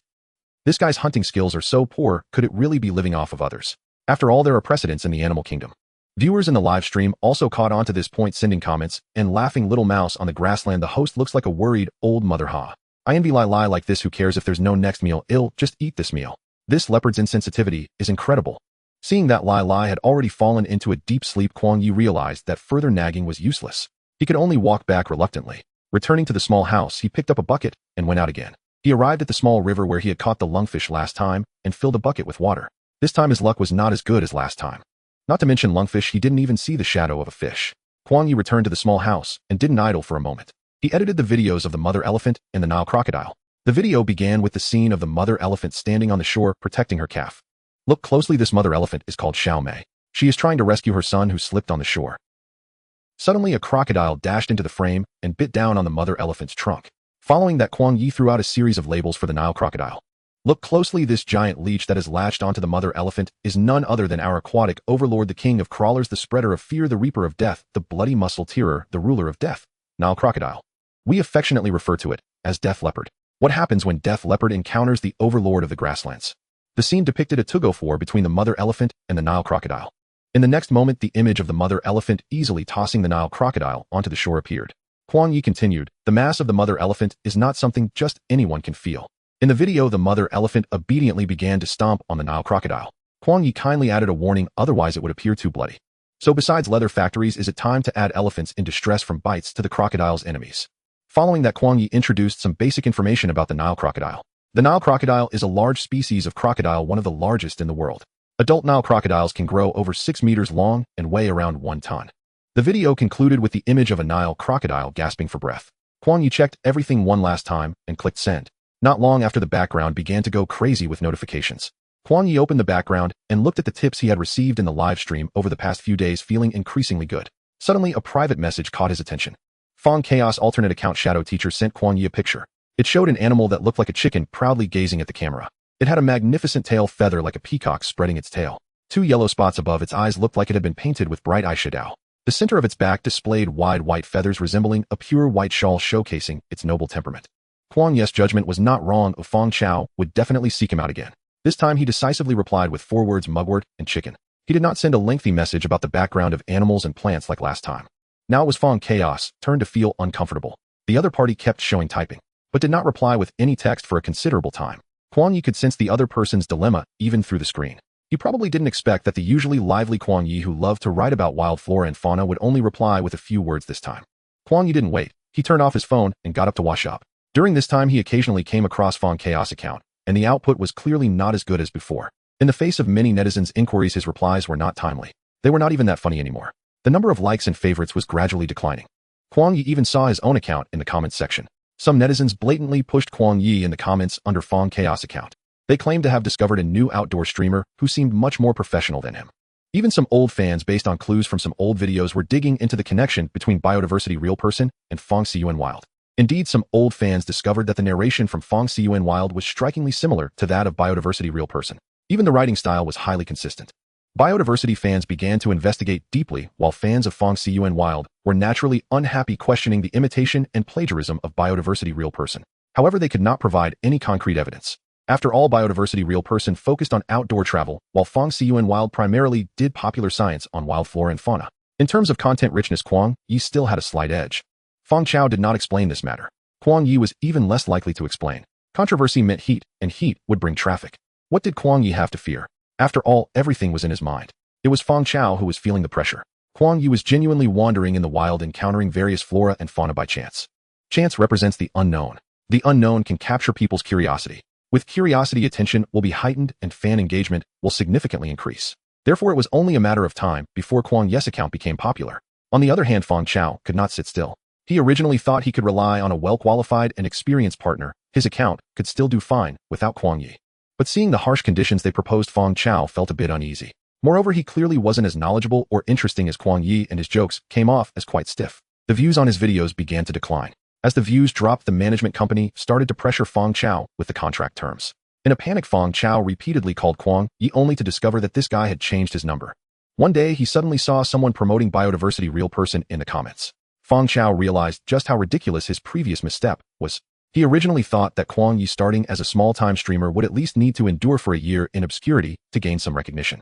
During that year, he planned to transition to live streaming and selling goods, making a fortune and retiring early. But he clearly underestimated Kuang Ye. In less than half a month, netizens had already begun to compare Biodiversity Real Person with Fong Yuan Wild. This meant that Biodiversity Real Person was genuinely attracting traffic from Fong Yuan Wild. Fong Chao had not been oblivious to Kuang Ye. He even pretended to be a netizen and secretly lurked in Kuang Ye's livestream for a while. Seeing his former friend's follower count soar, Fong Chao panicked. Yet he still had to rely on Kuang Ye to gather information about some obscure wild flora and fauna online. Thinking about this made him feel frustrated. But aside from using a secondary account to extract information from Kuang Ye, he had no other way. Little did he expect that today would be even more frustrating. This guy actually only replied with 4 words. Fong Chao typed, "Can you elaborate?" Big shot. But then thought it was too humble and deleted it to just say elaborate. After thinking for a long time, he felt it was too deliberate and ultimately decided to find relevant materials himself. It was just a chicken, how hard could it be? Just make up a couple of sentences. After all, netizens on Blue Star know nothing about wild flora and fauna. Even if he was just fooling around, it would suffice. The next day, Kuang Ye woke up very early. Even though he had woken up at night to feed Gui, overall he had slept quite well. As soon as he opened the live stream, fans poured in. Kuang Ye followed his routine, washing up, feeding, and making breakfast. Breakfast was actually quite simple, just a bowl of corn porridge. However, Kuang Ye still felt a bit off because he hadn't eaten much in the way of vegetables and his stomach didn't feel quite right. So after Gui finished nursing, he settled her and went out to look for vegetables. On the way, he found little in the way of edible vegetables. After walking for a while, Kuang Ye suddenly regretted not driving. Originally, it was sunny, but suddenly it started to rain. And it was quite heavy. Kuang Ye began to run back, but stopped midway. He saw a gigantic mushroom. The netizens in the live stream also spotted it. It really was a mushroom. It stood there like an umbrella with rainwater soaking its top, sliding down the edges of the umbrella. Kuang Ye took a quick glance and dashed towards the mushroom. Transient life, is this white umbrella a mushroom? Is it a mushroom? This is clearly a tree. On no way would you dare stand under this thing. Wouldn't it lay you flat? Kuang Ye squatted under the mushroom umbrella and suddenly took off his shirt. He began to wring out the rainwater. The live stream went a bit wild for a moment before Kuang Ye turned the camera in another direction. The rain was fierce, but it shouldn't last long. After putting his shirt back on, Kuang Ye turned the camera back. The comments in the live stream were buzzing. You guessed it, this is not a tree, it is indeed a mushroom. He pointed the camera at the bottom of the giant mushroom. Only upon getting closer did he realize that it wasn't the mushroom that was tall, but the mound of dirt beneath it. This mound of dirt looked like a dried eggplant. Kuang Ye recognized what it was at a glance, but the netizens did not know. When they saw the scene in the live stream, they collectively gasped. They saw that the mound of dirt around it, and even on Kuang Ye's shoes, was covered with a dense layer of creepy white creatures. These little things were numerous, some even had wings. They looked like countless grains of rice that had suddenly come to life, crawling rapidly. From a distance, it was spine-chilling. Up close, that made one's stomach churn. The comments in the live stream uniformly exclaimed, "Ah, ah, ah, ah." Kuang Ye chuckled briefly and said, "Don't be afraid, it's just termites." But wait, what do you mean by just termites? Host, one termite is fine, but thousands of them. Nature barbecue, I see that those with a fear of clusters are going to die in your live stream today. Compared to this mushroom, Kuang Ye was actually more interested in the little things under his feet. Yet he still had to start from the beginning. This mushroom is called ant nest umbrella, also known as chicken crown king, belonging to the Basidiomycota. Its maximum diameter can reach 1 meter with the stalk as thick as a bull's mouth. Since records began, the largest individual of ant nest umbrella has reached 2.5 meters and weighed 120 kilograms. The one we see here is estimated to weigh about 8 kilograms. The termites in the camera were still moving about, and the netizens in the live stream were almost speechless. The chicken crown mushroom generally grows above termite mounds. The termites provide protection and fertilizer for the chicken crown king, while the chicken crown king offers some mycelium as food for the termites. As soon as he finished speaking, the comments in the live stream began to roll wildly. Kuang Ye's lips curved into a soft smile. Then he eagerly picked up a winged termite and presented it to the camera. Kuang Ye's fingers pressed lightly, yet the termites still panicked. Outside, raindrops fell everywhere, and the termites dared not run too far. Fortunately, Kuang Ye merely sought to allow the viewers to face the termites more clearly. However, the viewers in the live stream felt it was unnecessary. The considerate Kuang Ye continued, "Compared to this mushroom, I find the termites far more interesting." With that, Kuang Ye found an entrance to the ant nest, peering in like an old man watching a spectacle. He stretched his neck to look inside. The termites, however, were not pleased. Who is this guy? What is he sneaking a peek at? So they began to crawl all over Kuang Ye. This scene truly frightened the imaginative viewers. Oh my gosh, the host is going to be buried by termites. You know my economic situation. I really can't watch this. Ginseng and vinegar never meet. I'm really afraid the termites will scatter, leaving just a skeleton. Don't say any more. I've already visualized that scene. The sights within the ant nest are truly fascinating, you know. Kuang Ye's slightly excited voice rang out, as if he had witnessed something intimate. He then adjusted the camera and extended the live streaming equipment into the ant nest. Don't miss it. The live stream. Viewers, we are actually not that curious. Oh, a giant white maggot appeared on the screen. It was writhing its bloated body incessantly. Several termites swarmed around this giant maggot, busying themselves. Little mouse on the prairie, I almost dropped my phone on my boss face. Oh, angry finger, you guys have no self-control, unlike me. I feel nauseous. It turns out that not only life, but even a tiny ant can control me. This is the queen ant. One could say she is a super reproductive machine. Every 3 seconds, she can lay an egg single-handedly, creating a massive termite kingdom. What you see as a white maggot is actually just her powerful ovary, the weapon of the rise and fall of the entire termite kingdom. A queen ant can live up to 50 years, spending half of that time laying eggs, capable of producing 260 million eggs in her lifetime. Kuang Ye adjusted the camera, revealing a larger termite beside the queen, seemingly licking the end of her abdomen. Of course, this type of termite is not alone. They swarm around the queen, appearing very busy. Kuang Ye continued, "These surrounding her are the male termites." The termite kingdom has a very strict hierarchy, with each group having its designated roles. This larger male termite is the king ant. He spends his days courting the queen, but wields no real power. His existence is solely to maintain the normal operation of this super reproductive machine, which is quite a burden. Except for the king ant, all other members of the termite kingdom are essentially descendants of the queen. Kuang Ye tilted the camera to the right, focusing on the termites crawling about within the nest. These are the worker ants responsible for building and expanding the nest. They use soil, saliva, and plants to construct their homes. Remarkably, they ensure the structure remains solid, lasting for hundreds of years without issue. These nests may appear chaotic, but they are actually well organized, with specific areas for the queen to rest and designated nurseries where dedicated worker ants care for the young. And how are these roles determined? Kuang Ye pointed to the still wriggling white maggot. Of course, it's up to the queen. When these termites are still pure white, the queen analyzes and emits a chemical signal to assign each offspring their tasks. Most impressively, the queen can suppress all reproductively capable termites in the kingdom through pheromones, ensuring her absolute control over the kingdom. As Kuang Ye vividly narrated the comments in the live stream, were lively loyal fan Gui, I've only seen mini ants before, but I never expected their internal programming to be so precise and clever. These little ants resemble simple microcontrollers, their behaviors akin to computer programs. Like machines programmed by an advanced civilization, although they lack cognitive abilities, they achieve extreme precision in their division of labor. Listening to the spring, very obedient ants have a queen, but I don't. Kuang Ye chuckled at the latest comment. No friend, listening to advice, your tone has suddenly changed. Actually, you're not that unfortunate. Most worker ants in this ant nest spend their entire lives as construction laborers without ever seeing the queen. Then listening to the spring frantically sent 10 sunglasses emojis to Kuang Ye. Kuang Ye got serious. I wish you a future with opportunities wherever you go.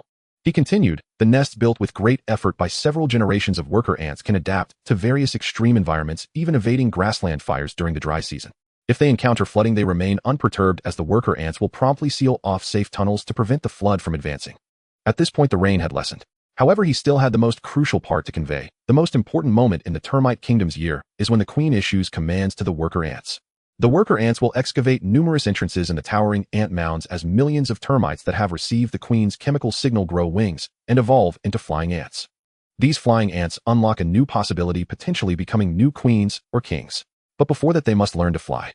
Once they learn to fly, they can seek suitable territories, branching out like the queen and king, establishing their own kingdoms.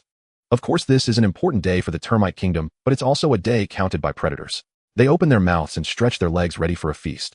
However, at the lower end of the food chain, termites can only adopt the sea of ants strategy, using their vast numbers to overwhelm the enemy and ensuring other termites can escape. Therefore, breaking through the encirclement is key to possessing a kingdom. As Kuang Ye finished his last sentence, the rain ceased. The air was filled with the scent of earth and grass. A sip of pure heart, then another to cleanse the lungs. Even the viewers felt invigorated. Almost forgot. Kuang Ye suddenly remembered something, grasping the white stem of the big mushroom. With a crisp crack, the giant mushroom cap was dramatically snapped off by Kuang Ye. Kuang Ye swaggered home, with the large umbrella mushroom perched on his shoulder. The air was remarkably fresh, and Kuang Ye's mood was exceedingly pleasant. Although he couldn't find any vegetables, he did come across the giant mushroom. It would be enough to last him for several days.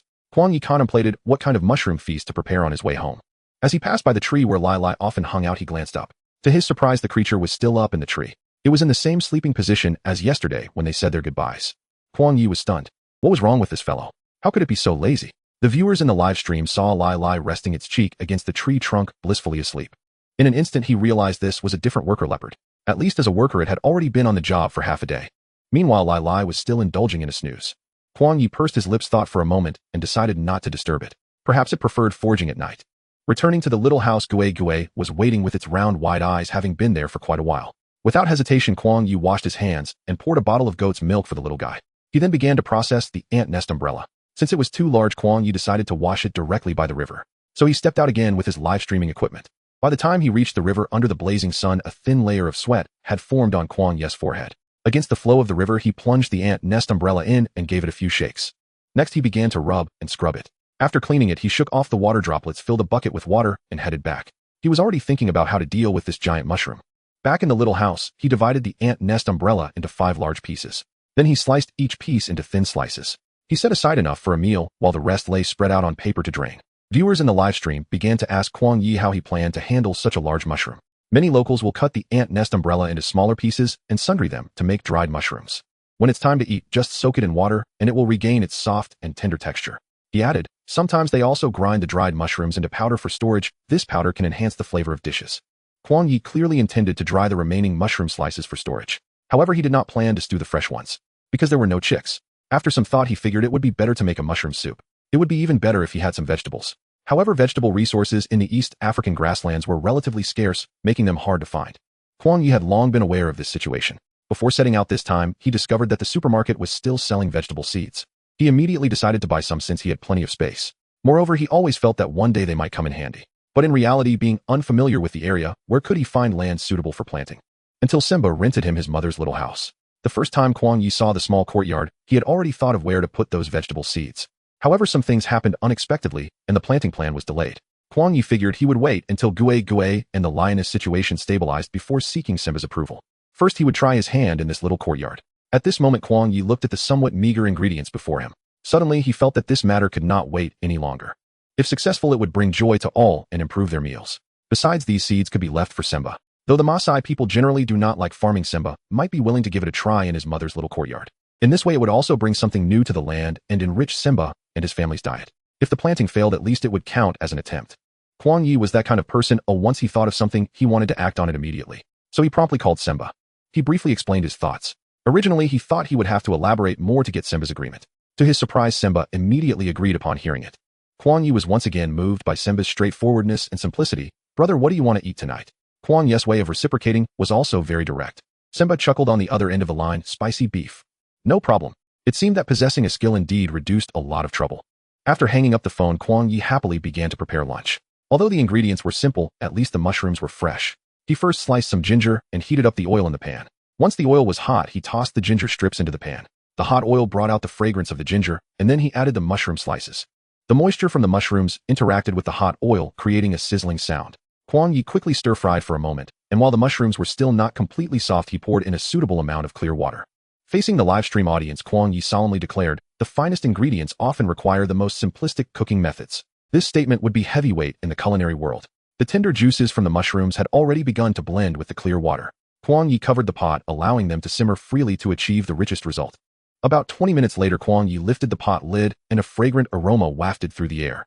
He then added some salt and pepper for seasoning and continued to cook for a little while longer. Finally, Kuang Ye ladled out the soup. Regrettably, there were no scallions.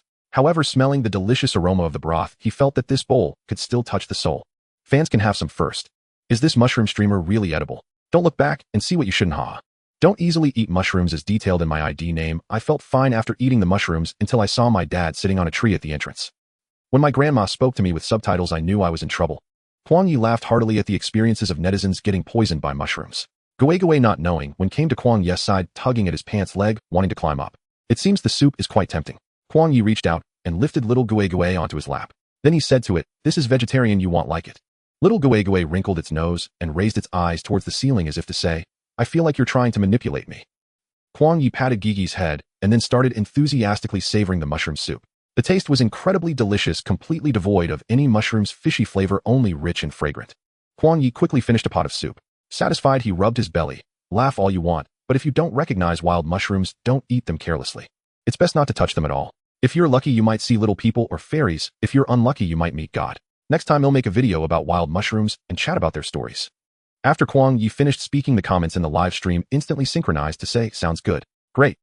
However, Kuang Ye's attention was drawn to a few comments. Streamer, didn't you do voiceover for Fongsuan Wild before? Tion's dumpling, yes. That's why I felt the voice was so familiar. Colleague leader in heaven, by the way, I just came from Fongsuan Wild. It seems to have collapsed. Someone jumped out to question the content of the video. Is it true? I'm a longtime fan. I'm going to check it out.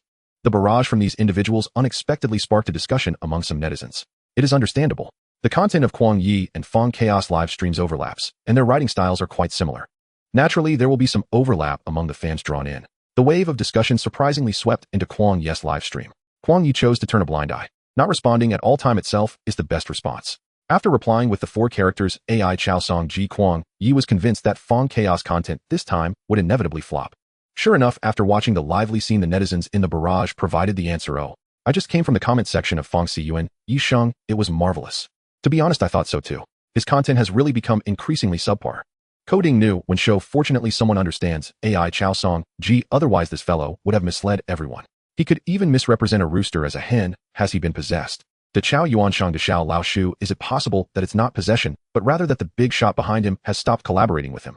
So can the broadcaster enlighten us about AI Chao Song Ji?" Kuang Ye looked at the barrage from Xiao Lao Shu and suddenly smiled. Clever, he thought inwardly.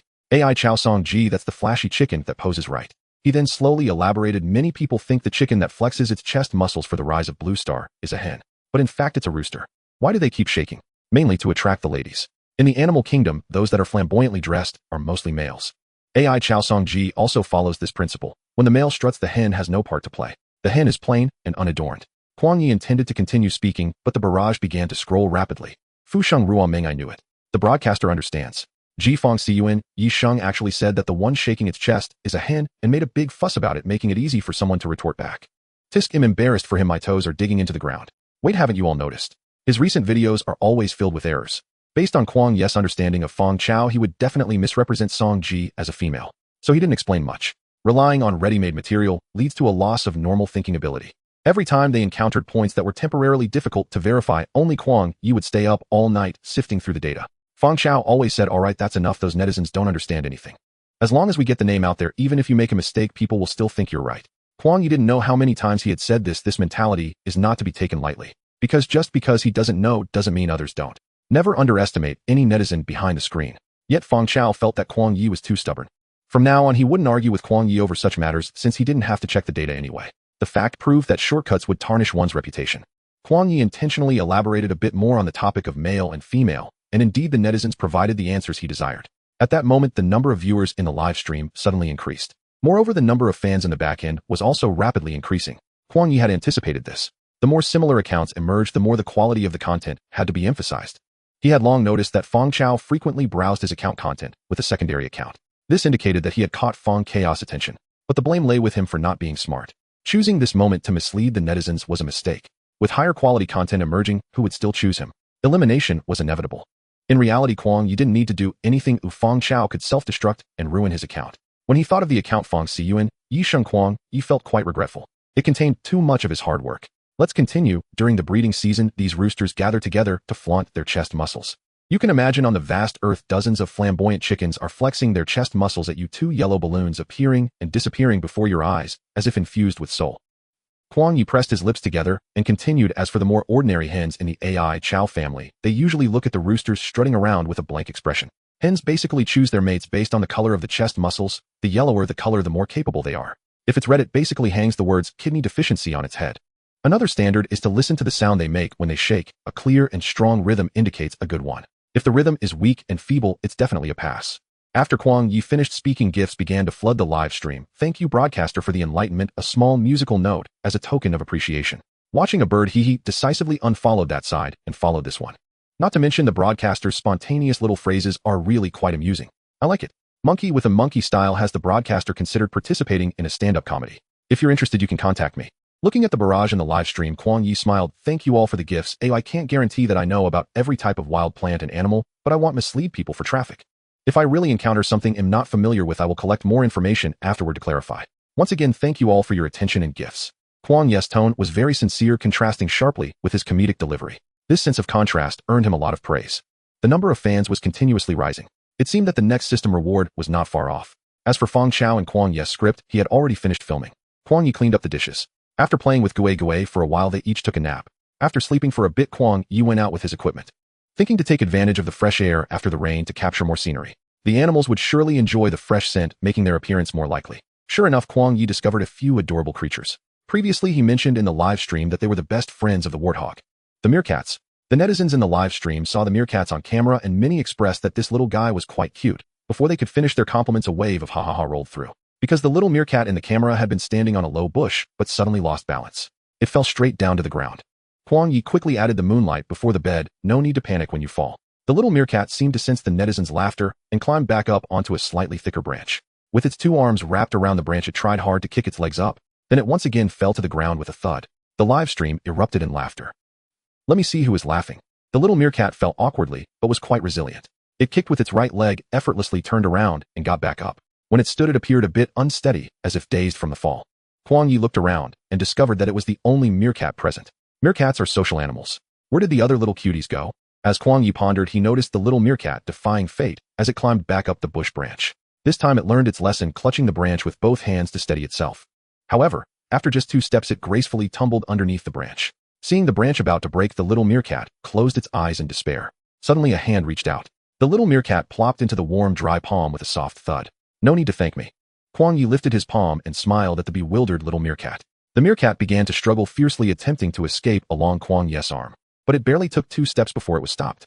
Kuang Ye tugged on the meerkat's tail, saying, "Don't panic, I won't hurt you." Then he quickly placed his palm on the ground, allowing the meerkat to slide down the slope. Kuang Ye clapped his hands and was about to get up and leave.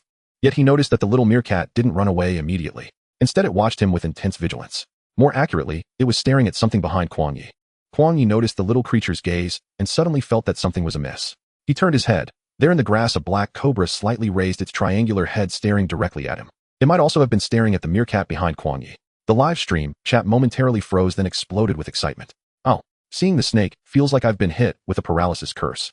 Practicing my sphincter control to keep my crush alive. This guy is pitch black. It looks terrifying." Life is but a dream. This snake is venomous. Whoa, my dear brother. What the hell is calling the police going to help? Kuang Ye looked into the cold, gleaming eyes of the cobra, feeling his blood run cold. At that moment, the little meerkat had become a frozen image. This was a black-necked cobra extremely venomous. Not only does it possess venom, but it can also spray venom. Its target is often the opponent's eyes. Once venom enters the eyes, it can cause intense burning pain, blurred vision, and even blindness. Of course, the black-necked cobra does not spray venom every time it feels threatened. It will choose based on the situation whether to directly bite and release venom or to use venom spraying as a relatively long-range defense. But Kuang Ye was certain if anyone got its venom in their eyes, it would be over. He could clearly see the prominent black stripes on its neck, and its forked tongue was rhythmically flicking. It seemed to be sensing his aura, as if preparing to launch an attack at any moment. The black-necked cobra raised part of its body in the grass, standing at least half a meter high. Kuang Ye determined that he had become the primary target of this snake's attack. As long as he made any sudden movements, the black-necked cobra would leap forward, sinking its fangs deep into his flesh. Kuang Ye felt a pang of regret for not bringing a spear prepared for himself when he left. With no weapons, was there really only a dead end ahead? Kuang Ye refused to believe that. There had to be a way. The black-necked cobra was unlikely to retreat. Kuang Ye quietly took a few steps back. However, this action instead provoked the snake's desire to attack. The black-necked cobra shot forward like an arrow, its triangular head lunging forward at an astonishing speed. Its mouth opened wide, revealing sharp fangs like lethal blades. The viewers in the live stream felt their hearts seize at that moment. They saw Kuang Ye backpedal, rapidly dodging to the side. Sorry about that. At the same time, Kuang Ye had already grabbed something and swung it at the incoming shadow. Chirp, chirp, chirp, squeak. The meerkat's whistle was abruptly cut off as it was suddenly lifted, making a 180-degree turn. What is this guy doing? The meerkat had no time to be stunned. Its mouth had already clamped tightly onto the cobra's vital point. Indeed, Kuang Ye had found a handy weapon for himself, the little meerkat that was still dazed behind him. The meerkat. Are you polite? The viewers in the live stream were momentarily at a loss, unsure whether to be worried, shocked, or amused. Kuang Ye swung the little meerkat, which held on tightly to the cobra. Without intending to let go, Kuang Ye began to perform rapid movements with his right hand, treating the meerkat like a nunchaku. Just swing it for now. The rest depended on the meerkat. If all else fails, head, just run while swinging it. If he reached a thicket, head, toss this creature in. At that moment, Kuang Ye appeared remarkably calm, though his thoughts raced wildly. Yet the viewers in the live stream didn't notice his panic, exclaiming, "Goodness!" Even the platform's super admin who had rushed in was left speechless by this scene for a long while. When had he ever seen such a scene? Closed down the live stream. Impossible, there was no blood. Moreover, the host had clearly turned the tables. The super admin decided to keep an eye on this host and see if there was an opportunity to sign him. To be honest, the little meerkat was the most pitiful, not only dazed, but also having to bite down on the cobra to prevent it from biting back. At this moment, the cobra was also bewildered, not expecting the opponent's maneuvers to be so slick. Oh well, it was determined to die today. The black-necked cobra struggled several times in vain before finally choosing to passively give up. With its vital point restrained, what else could it say? Kuang Ye was dancing and unexpectedly found himself right in front of the main target. Unbeknownst to him, many meerkats had gathered around. It turned out that before Kuang Ye had grabbed the creature, the little meerkat had emitted calls to attract its companions. Meerkats are the most united animals. When one is in trouble, support comes from all directions. At this moment, the meerkat army stood tall like a static painting, watching Kuang Ye go wild. When Kuang Ye stopped spinning, he stumbled slightly. He barely steadied himself. The viewers in the live stream were almost laughing out their leftover meals. Sorry. Kuang Ye immediately chose to apologize to the little meerkat. After all, the slightly larger meerkat, standing at the forefront staring at him, had a rather unfriendly gaze. It seemed to be the parent of the little meerkat. The little meerkat let go, and the cobra fell limply to the ground. The meerkat family watched in astonishment as the little meerkat had killed a cobra. Although the process was not worth mentioning, the shocking effect of the result was undiminished. The meerkat family immediately began celebrating, circling around the little meerkat. The little meerkat stood in the center, its gaze still dazed, its body swaying. But it was visibly happy. After a while, the meerkat army started to feast. They gathered together joyfully, enjoying the food brought back by the youngest little meerkat. However, Kuang Ye was still being stared at by the little meerkat's parent. But in truth, they sensed Kuang Ye's goodwill. If it weren't for his cleverness, the little meerkat might have been bitten by the venomous snake before the meerkat family arrived. The little meerkat didn't rush to show off its meal. Instead, it came over to Kuang Ye, staring at him with its big black eyes, curiously examining him. This person looked normal, but his actions were indeed wild. Yet he seemed a bit approachable. The little meerkat quietly moved closer to Kuang Ye, rubbing against his pant leg. And the parent meerkat, which had been staring at Kuang Ye, showed significantly reduced vigilance in its gaze. Kuang Ye suddenly remembered something and smiled slightly at the little meerkat. Is it a bone adjustment? It's quite comfortable. The scene shifts, revealing a small meerkat with its eyes closed, resting on the lap of Kuang Ye. Its slender tail stands tall, swaying gently in rhythm with the movements of Kuang Ye's fingers. Not only the viewers in the live stream, but also the meerkat's companions were left in a daze. Is it really that comfortable? The small meerkat let out a couple of comfortable chirps and yawned widely. A soft, melodious voice echoed in Kuang Ye's mind. Ding. Congratulations, host, you've reached 5,000 fans, unlocking the animal emotion sensing ability and enhancing your affinity with them. The host's affinity for animals has greatly improved, and as long as he comes into contact with them, he can instantly sense their emotions. This ability is quite impressive. Looking at the small meerkat resting in his palm, Kuang Ye suddenly felt as though his affinity was innate. He wondered how it would be after the system's enhancement. The key point is that being able to sense animal emotions is quite remarkable. This skill would also help Kuang Ye better respond to certain unusual situations. The system quickly completed the unlocking of this skill, and Kuang Ye could now feel that the small meerkat on his palm was in a state of complete relaxation and comfort. Just as Kuang Ye was about to conclude his affectionate massage, he suddenly noticed that several meerkats had gathered around him. A few had even formed a line beside his legs. Floating life like a dream, look, those meerkats seem to want to line up to experience the host's skills. Why is there such a sense of order? In the biggest shrimp sister, even meerkats know they have to line up. Indeed, those meerkats stared with their round, glistening eyes all focused on the small meerkat in Kuang Ye's palm. The desire in their gaze was palpable. Kuang Ye was stunned. They really looked like they were lining up. He gently patted the small meerkat, enjoying the attention, and said, "All right, next one." The small meerkat opened its confused eyes, appearing as if it hadn't enjoyed enough yet.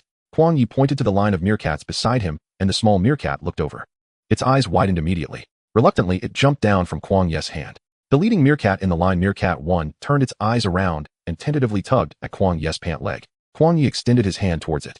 Meerkat 1 raised its eyes in surprise and quickly climbed onto Kuang Ye's palm, closing its eyes like the small meerkat. Kuang Ye couldn't help but chuckle.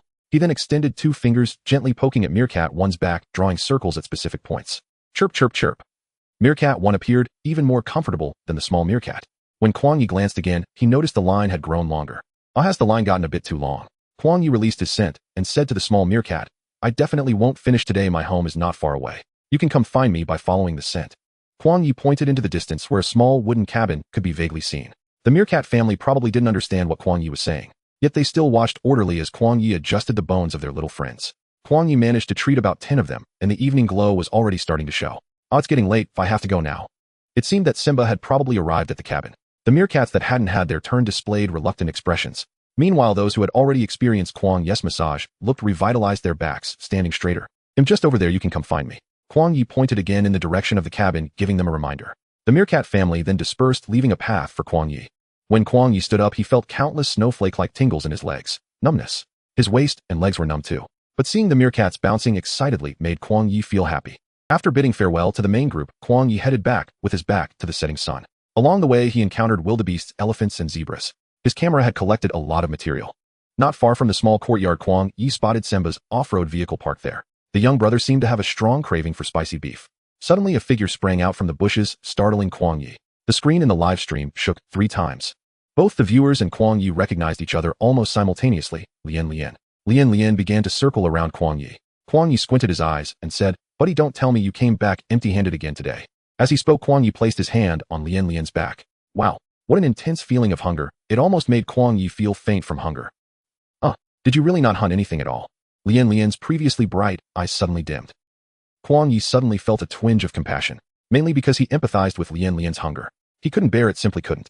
It felt like a state of hunger that had lasted half a lifetime. Wait, aren't leopards skilled hunters? How come you? There must be a reason. Kuang Ye thought for a moment and ultimately decided to follow Lian Lian tomorrow to see what it did throughout the day. As for tonight, let's just make do with it. Kuang Ye adopted a serious tone. "I can let you freeload, but you have to promise me not to harm my friends." Lian Lian straightened up, seemingly saying, "Don't worry, food is the top priority." Kuang Ye was still not at ease, so he patted Lian Lian's head. After receiving a confirming emotion from him, he felt relieved. Leading Lian Lian towards the small courtyard, as they entered, Kuang Ye saw Simba squatting on the ground, building a suitable stove for cooking. A small white figure was wandering nearby. It was Xiao Gui Gui. Upon seeing Kuang Ye return, Simba and Xiao Gui Gui both revealed similar smiles. "Brother, you're back." Shortly after, a leopard slowly appeared behind Kuang Ye. Simba immediately stopped smiling. Xiao Gui Gui's face darkened instantly. "Simba, Xiao Gui Gui, Lian Lian. Kuang Ye, it's time to eat." The atmosphere suddenly became a bit delicate. Kuang Ye's words seemed to break the ice. The leopards, still wary of Simba, didn't show any signs of aggression despite their previous encounter. However, Kuang Ye speculated that the leopard probably only recognized Simba's sharp teeth. But now Simba couldn't manage a smile. Xiao Gui Gui was even less likely to do so. The nature of animals made it instantly understand that the other was not of its kind and was even quite dangerous. It was just a little baby while the other appeared fully grown.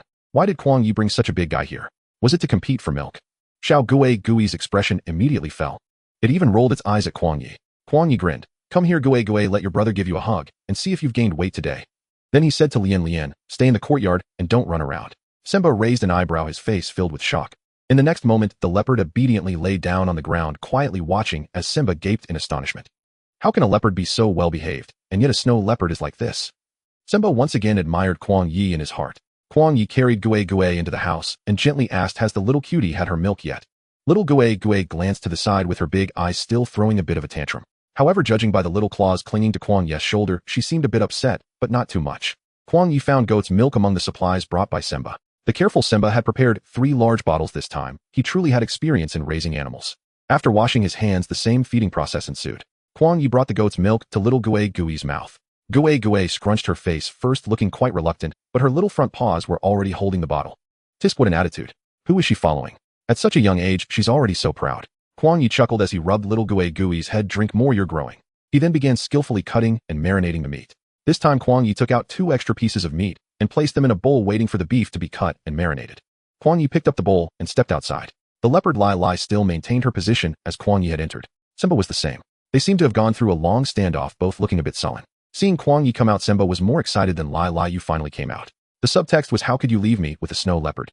Kuang Ye smiled, don't worry brother, she promised me she won't harm my friends. Simba opened his mouth, but was silent for a moment. Is he reasoning with a leopard? Kuang Ye approached Lai, squatting down to push the bowl of meat in front of her. This really is the last time. You must go out with me tomorrow. You hunt, and I'll watch. Lai looked at Kuang Ye with eyes that expressed reluctance. It seemed hunting was more difficult for her than interacting with humans. Kuang Ye patted Lai's back. Wow, there's a lot of resentment. If you don't eat him, taking it away. Hearing this, Lai couldn't let the duck slip away. Let's talk about tomorrow when it comes. She quickly lowered her head and began to wolf down the food. Simba watched everything unfold before him. He instinctively raised an eyebrow, seeming to have 1,000 words to say, but felt rather speechless. God, Lord, he's reasoning with a leopard again. After taking care of Lai, Kuang Ye went straight to Simba's side. Brother, we can start a fire now. Simba skillfully laid down dry grass at the bottom. Then he picked up a wooden board to start drilling. Kuang Ye exclaimed, why aren't you using a lighter?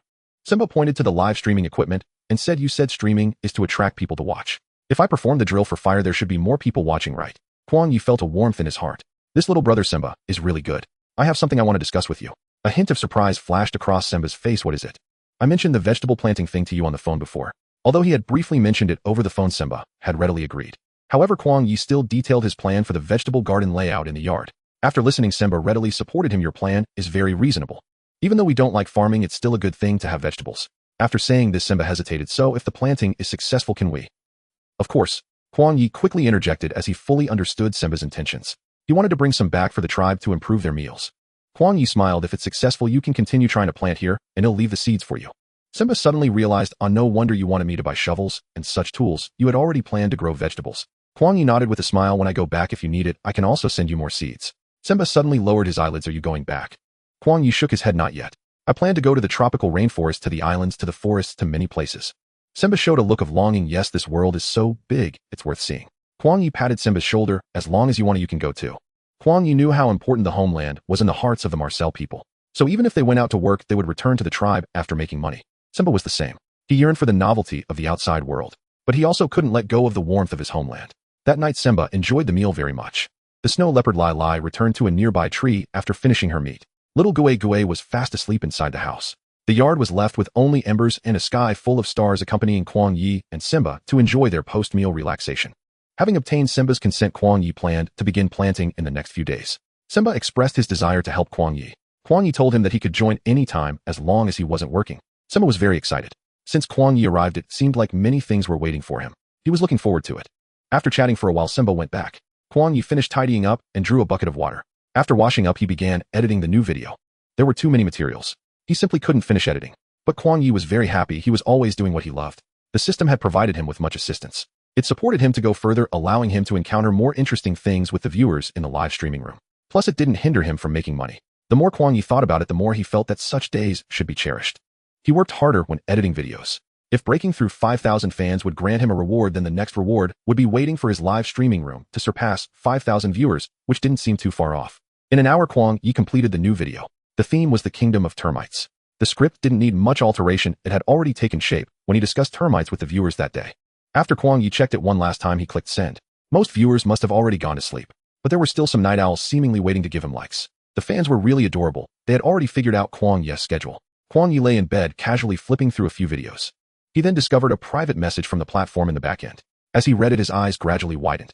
The private message was an invitation to sign a contract from a super admin named Hezhong. It turned out they had been keeping an eye on Kuang Ye's live streaming activities all along.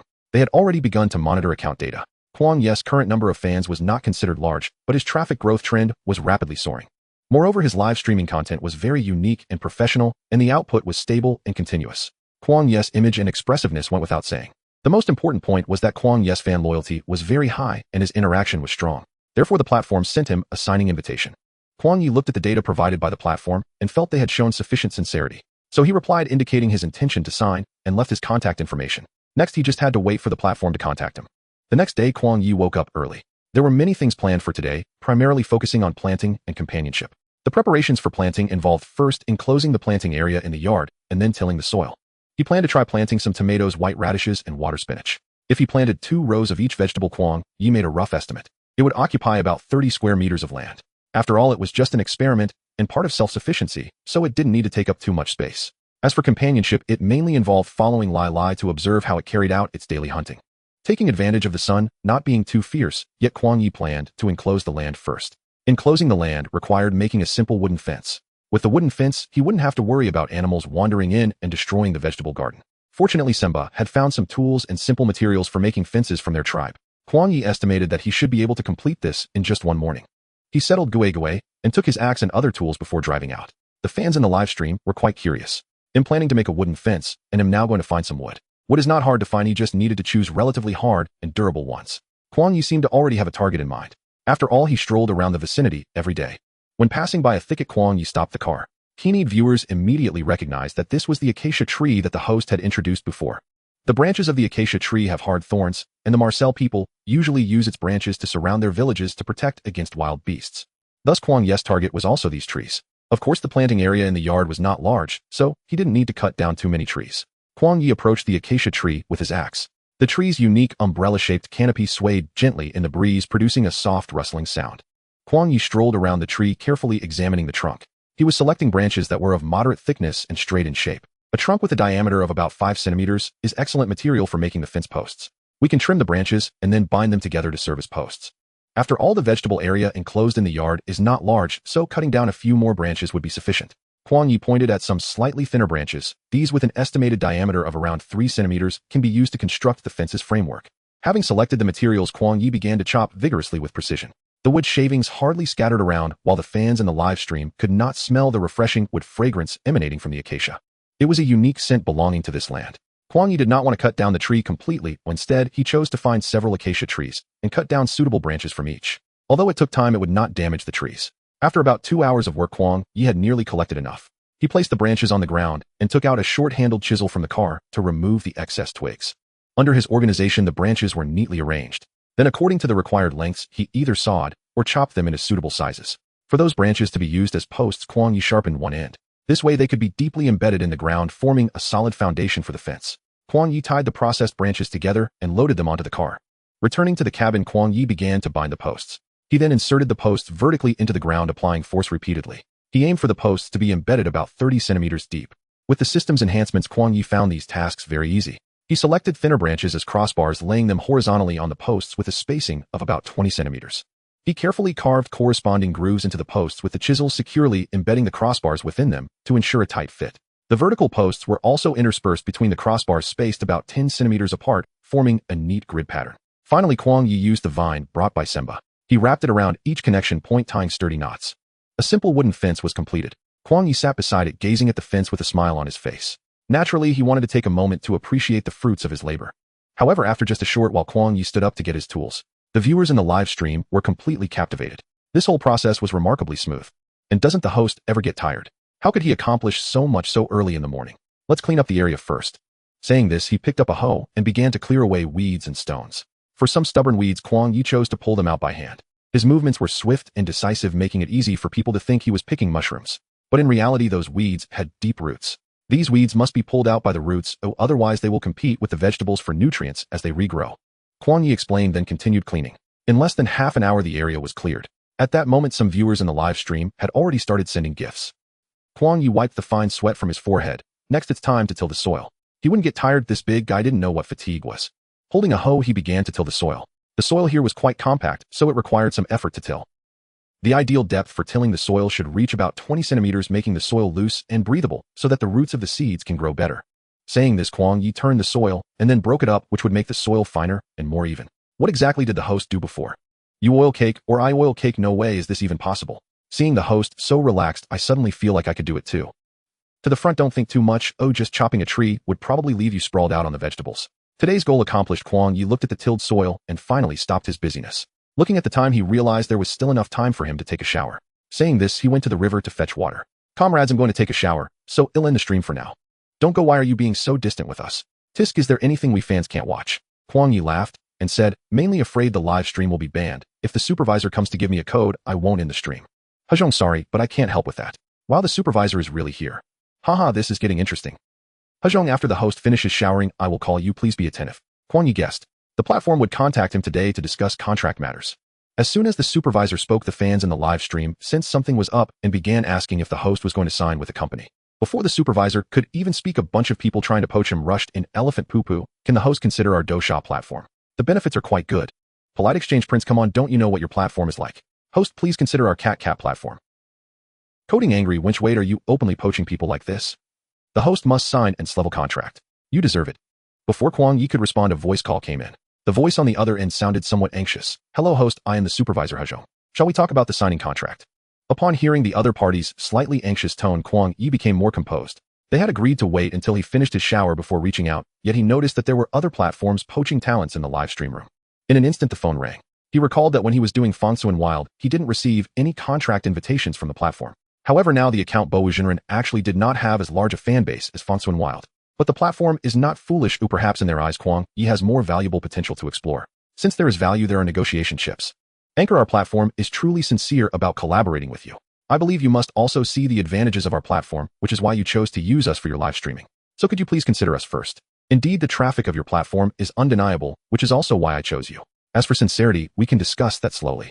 Kuang Ye's words were quite clear. As long as sincerity is shown, everything is negotiable. Next, it was time for the super admin of Hajong to demonstrate their sincerity. The other party was honest. Anchor, it is like this. Regardless of your streaming content or fan engagement, evaluations show that the overall quality is relatively high.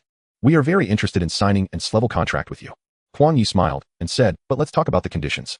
The other party was caught off guard by Kuang Ye's insight, momentarily stunned before slowly saying, however, given that your streaming duration and fan base are slightly lacking, the platform can only offer you a level contract for now. But rest assured, the terms will specify that if your fan base reaches the standard within 3 months and your streaming data evaluation results are excellent, we will upgrade your level this level. Kuang Ye fell silent. Hearing the lack of sound from the other end of the phone, the other party became a bit anxious. Are you hesitating about something, Anchor? To put it another way, if your data doesn't meet the standard within 3 months, we won't terminate the contract. We will simply extend the evaluation period. Please consider it, though our terms have already tilted as much as possible in your favor. We are truly very sincere about collaborating with you. After all, Kuang Ye's streaming content is genuinely unique on other platforms, so the platform is genuinely eager to sign him. Kuang Ye's silence was not a rejection, nor did he want to drag things out with further negotiations. He simply had one condition. Can we add a clause? What clause would you like to add? Actually, it's not difficult for you. If the number of viewers in my live stream exceeds 100,000, for every additional 50,000, the platform's promotion of me should increase by 10%. For Kuang Ye, the distinction between level and a level was not the most important. The key was the popularity of the live stream. As long as the popularity increased, the system's rewards would also multiply. His streaming content quality would also improve. Quality content would attract more traffic, which is a positive feedback loop. Hajong initially thought Kuang Ye would ask for more money, but upon hearing the other party's request, it was surprisingly simple. No problem at all. For the platform, pushing traffic is straightforward. They primarily focus on being a traffic giant, and arranging recommended resources for signed anchors is even better. Anchor, we will draft the contract and send it to you for review. Kuang Ye replied, thank you for your hard work. Hezhong's tone finally relaxed. You're too polite, Anchor. Looking forward to a pleasant collaboration. Looking forward to a pleasant collaboration. After hanging up the phone, Kuang Ye felt quite good. Who would have thought that in just a few minutes he would sign a contract worth millions? Moreover, in the future his traffic would be guaranteed and the system rewards would be issued in due course. Most importantly, he could also call for more people to protect wild animals. When he returned to the live stream room, the netizens had already noticed the smile in his eyes. They all felt that this matter had succeeded. The bullet screen was filled with congratulations for Kuang Ye becoming a signed anchor. Kuang Ye smiled and said, thank you all for your support. This one sentence provided enough emotional value for the viewers in the live stream. The busy morning finally came to an end. Kuang Ye planned to treat himself to a good meal for lunch. Upon returning to the room, he saw Xiao Gui curled up licking its paws. Suddenly upon seeing Kuang Ye enter, it immediately got up, gazing at him, with its beautiful blue eyes looking very lively. It seemed to say, "I'm hungry." Kuang Ye laughed, and said, "I'll wash my hands and make food for you." With that he started to get busy. Gue finally hugged its beloved milk bottle. Kuang Ye decided to temporarily leave the live stream room, and quickly took a shower using the inflatable bathtub he brought. He felt completely relaxed. When he returned to the live stream room again, the viewers saw that Kuang Ye had already started preparing lunch. His so-called feast was actually just a ready-made rice bowl he brought. However, Kuang Ye indeed added something for himself. He fried a piece of beef and placed it on the rice. Kuang Ye was genuinely hungry. He quickly finished his lunch and then lay down on the sofa. He dozed off for half an hour before waking up. He felt that coming here was even more fulfilling than he had imagined. Avoiding the scorching midday sun, Kuang Ye took his streaming equipment and headed out. Sure enough, the big brother was leisurely swinging his legs in the tree. Kuang Ye concealed his scent, but the sound of his footsteps was still detected by the creature. It suddenly straightened up from the tree. Upon seeing Kuang Ye, it excitedly climbed down and rubbed against Kuang Ye's pants, only to find his hands empty. Looking up at Kuang Ye, it showed a face of disappointment. Kuang Ye tisk, what kind of look is that? It was the creature that seemed disappointed first. The creature shifted its gaze away, appearing somewhat lethargic. Clearly it hadn't eaten anything good that morning. I say, how have you survived for the past 3 years? Kuang Ye suddenly realized something. Don't tell me you've been living off others. The creature clearly didn't understand what living off others meant, but it sensed that it wasn't a compliment. It turned and walked away. Kuang Ye immediately followed and flew up the drone to lock onto the creature. He wanted to see how this big brother hunted. After walking for a while, Kuang Ye and the creature had created some distance. More than half an hour passed. The creature spotted a group of gazelles. There were about 5 or 6 of them, occasionally lowering their heads to eat some grass. The creature fixed its gaze hungrily on the group that resembled an afternoon tea. Finally, it locked onto a gazelle that was a bit distant from the main group. The creature suddenly slowed its pace and raised its back as if at that moment its limbs had been fitted with soundproof pads as it stealthily moved towards the gazelle. The gazelle suddenly lifted its head. The creature instantly halted as if playing a game of red light, green light. The atmosphere suddenly became tense. Kuang Ye hid in a bush, taking in everything that was happening. All the viewers in the live stream held their breath, waiting for the creature to initiate the attack. The atmosphere has reached its peak. The countdown to 1 still lingers in the live broadcast room. However, the gazelle has already dashed out of the frame. Only the solitary leopard Lai Lai gazes vacantly at the fading shadow of the gazelle. It hasn't even moved an inch. The mood in the live broadcast room crashed along with the viewers' expressions. What? Is that it? Kuang Ye raised a hand to touch his face, feeling not the slightest surprise. He even thought it should be this way. At this moment, Lai Lai perhaps wanted to ease the awkwardness. Pretending to be busy, it turned its head to start licking its own fur. Well, while it can lose its momentum, it cannot lose its grace. The dual leopards were disappointed. What the heck? Not even a bit of leopard-like grace. Lai Lai isn't embarrassed at all about this. Kuang Ye finally understood why Lai Lai always maintained a state of hunger. He was exasperated. After observing his surroundings, he felt it was safe enough. He walked over to Lai. Lai, don't you ever dream of food? Does your hunger not provide you with any motivation? Doesn't your mouth feel any sorrow for your empty stomach? Kuang Ye was like a nagging mother. Meanwhile, Lai Lai remained oblivious to everything outside, wholly focused on licking its spotted fur. Kuang Ye sighed deeply and said, if you can't catch prey, shouldn't you think of other methods? Lai Lai pondered for a moment and seemed to find the suggestion plausible. It silently stood up. Kuang Ye promptly followed it, keeping a safe distance. Kuang Ye sensed that Lai Lai seemed to have a clear direction. Sure enough, when a giant sausage tree appeared on the screen, Lai Lai halted its steps. It first warily glanced around the sausage tree. After confirming that no other animals were nearby, it slowly approached. Kuang Ye found a spot to hide and watched the footage from the drone. Suddenly he frowned. He noticed something on the sausage tree. It was the completely dead body of a gazelle. The corpse had already been half-eaten by some animal. Lai Lai quickly climbed up the tree and began its afternoon tea. Is this what it had in mind? Kuang Ye felt helpless, yet he found it amazing. This big guy was quite fortunate to have such a juicy meal handed to it so easily. But Kuang Ye couldn't shake off the feeling that this was not mere coincidence. Having eaten his fill, Lai Lai climbed down the tree and shook its rear. Now that it was full, its state of mind was different. Its eyes became clear and foolish. Kuang Ye looked at Lai Lai and said, is this really possible? Lai Lai raised its chin a bit arrogantly. Kuang Ye laughed, wondering how this creature had become so pleased with itself. Today was a close call, but what about tomorrow? Surely such good luck couldn't happen again. Kuang Ye followed closely behind Lai Lai, earnestly advising it to hunt properly. Lai Lai ignored him completely, gracefully stepping back. Kuang Ye, at his wits' end, took out his phone and opened a video, placing it in front of Lai Lai. On the screen appeared a majestic leopard glaring menacingly at a deer. In the next second, it dashed towards the unsuspecting deer with lightning speed. As the scene shifted again, the leopard had already torn into the deer's neck, dragging it up the tree. Next came the moment to enjoy its meal. Lai Lai stared at the screen, unmoving. Its expression remained unperturbed while watching the leopard hunt. But when it saw the leopard eating atop the tree, Lai Lai's mouth dripped with glistening drool. Kuang Ye couldn't help but laugh in frustration. I am truly amazed. You really are a glutton among leopards, my brother.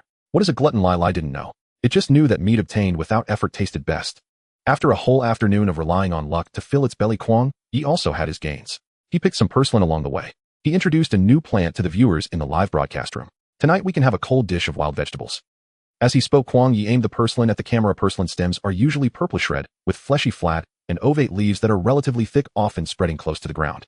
Its vitality is extremely vigorous, drought-resistant, and flood-resistant, and can be found easily across various terrains and soil conditions in the East African grasslands, commonly growing in open areas like fields along roads and in grasslands. Generally, we eat its tender stems and leaves, but remember to blanch them in boiling water first to remove oxalic acid and other components. Kuang Ye and Lai Lai headed back as the sun was about to set. Lai Lai had already found a comfortable position to lie on the tree and then closed its eyes. Kuang Ye seriously suspected this leopard had entered its rebellious phase, full of defiance and rebellious thoughts. When Kuang Ye returned to the cabin, Kuang Ye was standing on the table tearing at the tablecloth. It seemed this one had also reached its rebellious stage. Kuang Ye suddenly felt a sense of helplessness as an old father. He made a vow he must not let Kuang Ye follow the same old path as Lai Lai. It must grow into a fierce hunter. At this moment, the fierce hunter was battling the tablecloth with Kuang Ye gnawing at it, but it couldn't even find a hole. Kuang Ye was a bit angry. It let out a low growl, still sounding a bit childish. But the tablecloth clearly remained unmoved. It was thoroughly enraged. Grabbing the tablecloth, it began to gnaw at it, without realizing it had reached the edge of the table. With a slip of its foot, it fell off the table. Kuang Ye's hand had long been positioned under the table. Kuang Ye fell into a warm palm, suddenly opening its mouth wide to yawn. It was completely different from its previous angry state. Kuang Ye picked up Kuang Ye, rubbing its soft fur for a while. Then he began the task of feeding it. Kuang Ye received goat milk and calmed down considerably. Kuang Ye took out the purslane he had gathered and began to prepare dinner. Tonight we'll make a healthy and delicious mushroom and vegetable soup. The mushroom refers to the ant nest umbrella, and the vegetable is replaced by purslane. Kuang Ye set aside half of the purslane to prepare as a cold dish and the other half for the soup. The steps for the soup were the same as last time, but at the end he added the purslane when it was done. Next we will have one ingredient prepared in 2 ways. Although there is a time difference, human appetite knows no day or night. I find it strange, why does the food that looks so plain seem so tempting when the host makes it? In the late evening, I opened a bag of cookies again. Sob, I feel guilty. Kuang Ye boiled a pot of water and put the purslane into it. He also poured in a bit of oil. Adding oil can help maintain the vibrant green of the wild vegetables, serving a primarily aesthetic purpose. Then he quickly fished the vegetables out. While waiting for the purslane to drain, Kuang Ye began to prepare the sauce. Due to limited supplies, I can only mix a bit of vinegar, soy sauce, and sesame oil. This doesn't need to be said, it was all prepared before departure. Purslane may seem plain, but it is actually rich in various vitamins, extremely healthy. Kuang Ye poured the sauce over the vegetables and mixed them briefly. Facing the camera, he said, "Fans, you eat first." After performing the ritual, Kuang Ye picked up a large piece of purslane and put it in his mouth. After finishing a bite, he said, "The leaves and tender stems of purslane have a thick, fleshy texture, giving them a slippery mouthfeel. It's not bitter, instead it carries a hint of sourness that really whets the appetite." After saying that, Kuang Ye took a sip of soup. Those who didn't know might think he was enjoying a grand feast, but in reality, it was just an ordinary meal. Kuang Ye felt satisfied after eating and drinking, carrying a bucket outside to fetch some water. Just as he passed by the tree where Lai Lai was lying down, suddenly a shadow darted from the tree, agile and nimble. In just a few seconds, it leaped into the night. It vanished without a trace. Kuang Ye was certain he wasn't hallucinating. He took a look around and immediately came to the tree. Lai Lai was still in a sleeping position, but now had its eyes open. Upon seeing Kuang Ye, it lazily nestled back into the tree and smacked its lips. Then it slowly closed its eyes. Kuang Ye returned to the small house, the fleeting shadow still lingering in his mind. Unfortunately, the live stream did not capture it. With just a shadow, Kuang Ye couldn't confirm his suspicions. Since there was no answer, he decided to focus on the task at hand. Kuang Ye was bouncing around in the house. This little fellow couldn't stay still for even a moment. Kuang Ye was editing a video on the side. The title of the video was Ding Man's Army vs. Black-Bellied Cobra. At the beginning of the video, a meerkat with big, dark, sparkling eyes was featured. With its hands resting on the branches of the bushes, it swung its legs back and forth. It was somewhat cute, but more amusing. Pay attention, this is a little ding man that stands tall, but falls hard. Then the little meerkat once again made an effort to climb back up the bush. Although climbing trees isn't its forte, it understands the importance of perseverance. After saying this, it fell back onto the ground again. Understanding perseverance brings laughter to everyone present. The little meerkat began to run back. The narration sounded again, "Forget it, let's go home and catch up on some sleep, let the donkey keep laughing." The subtitles slid across the screen, "Netizen, not funny." Although they have dark circles under their eyes, they have long believed in napping. The scene shifted, revealing a black cobra ominously staring at the camera. Anyone who saw it would get goosebumps for a moment. Meerkats are not afraid of venom. Through long-term survival evolution, they have gradually developed partial resistance to certain snake venoms. In the next moment, the cobra lunged with its mouth wide open. When a venomous snake faces a meerkat, the one who is slow will become spicy strips. A large hand appeared in the shot, scooping up the meerkat to begin the battle against the snake. The seamless switch between the drone's perspective and the live stream equipment's perspective pushed the humorous atmosphere to its peak. The final scene showed the black-bellied cobra lying on the ground while the meerkat swayed in place. Clearly, the black-bellied cobra was a step too slow. The meerkats are very united. When divided they are one. When united they feast as a family. In the next moment, the meerkat army began to surround the black-bellied cobra, enjoying their afternoon tea. Kuang Ye seemed to favor the meerkats as the video ended with many close-ups of meerkats and scenes of them standing in line with their family. The style suddenly became particularly adorable. At the end of the video, Kuang Ye added one of the most classic lines from The Lion King, Hakuna Matata. The final line of subtitles read, "This is an ancient and magical local proverb meaning from now on carefree and dreams come true." Everyone in front of the screen can be carefree and have their dreams come true. Kuang Ye's last words were sincere and candid yet profoundly infectious. He recorded that one sentence many times. Kuang Ye finally checked the video content, clicked send, and then held Gui, placing it back in its nest. "It's time for bed. Don't stay up late at such a young age." Gui opened its mouth wide and slowly yawned. It was indeed late. After washing up, Kuang Ye roughly arranged the tasks for tomorrow in his mind. Samba would come in the morning to help plant vegetables. In the afternoon, he still wanted to follow Lai, annoying it until it actively hunted. Perhaps the day had been too eventful. Kuang Ye fell asleep as soon as he lay down on the pillow. The next day, he was actually awakened by Samba's knocking on the door. Kuang Ye groggily woke up, washed his face, and slowly came to his senses. He had slept so well. Samba brought milk and bread from the hotel. "Samba, you were so thoughtful." After saying this, Kuang Ye began to eat breakfast. He didn't need to worry about Gui. Samba had already started feeding it. Samba pointed at the yard. "Brother, you actually did so much work in one day." Kuang Ye had built a wooden fence and tilled the land all by himself. Samba's surprise was understandable, since I was free anyway. After finishing breakfast, Kuang Ye took out half of the vegetable seeds and called Samba to the yard. One held a hoe and the other held a shovel. Kuang Ye turned the soil over once more while Samba carefully removed weeds and stones behind him. Next, the two used small rakes to dig shallow pits in the tilled soil, keeping an appropriate distance between each pit. "Next we will start sowing." Kuang Ye smiled at the live stream, facing the sunlight. His smile was pure, and he radiated a clear aura. Kuang Ye gently placed the seeds into the pits, covering them with a thin layer of fine soil. It was as if he was tucking these seeds into a warm and safe blanket. Samba mimicked Kuang Ye's actions, carefully placing the seeds into the small pits. Neither of them spoke. They simply enjoyed the mental relaxation that came from the simple act of sowing. The last seed was planted. Kuang Ye satisfiedly clapped his hands, and then got up to fetch water from the river. Fortunately, the water source was close, and both Kuang Ye and Samba watered each seed, keeping the soil slightly moist so the seeds could gradually awaken and break through the surface in this humid environment. Once the tomatoes and water spinach sprouted, there would also be the issue of building frames. Radishes were easier as they didn't require frames, but attention still had to be paid to fertilizing and weeding. Having planted the seeds, an expectation blossomed in their hearts. There was no need for Kuang Ye to say it. Even Samba was looking forward to it. One day they could eat different vegetables and bring these vegetables back to the tribe, so that the companions in the tribe could also taste the vegetables they had grown themselves. Samba increasingly felt that Kuang Ye's arrival had added much anticipation and enthusiasm for life. He saw the changes and enjoyed the surprises these changes brought. But surprises aside, little brother Samba had to go back to work. He even left in a hurry without having lunch. Kuang Ye returned to the small house and found that Samba had brought tomatoes and eggplants. He recalled the meal that Huali had made that day. Suddenly, he wanted to try making a dish of black curry.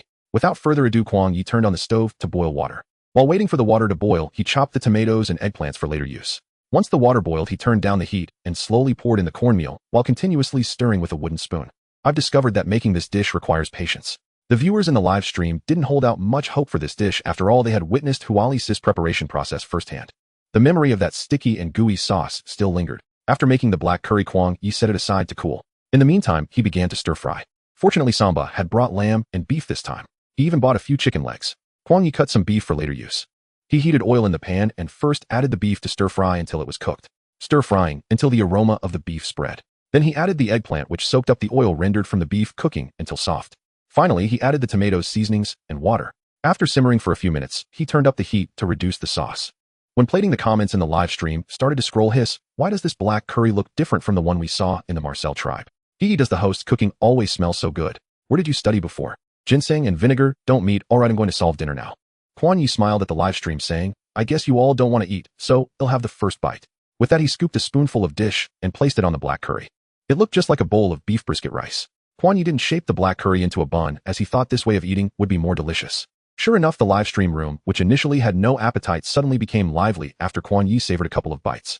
After finishing his meal, he wiped his mouth and said, I'm full. After lunch, it was time for a short nap.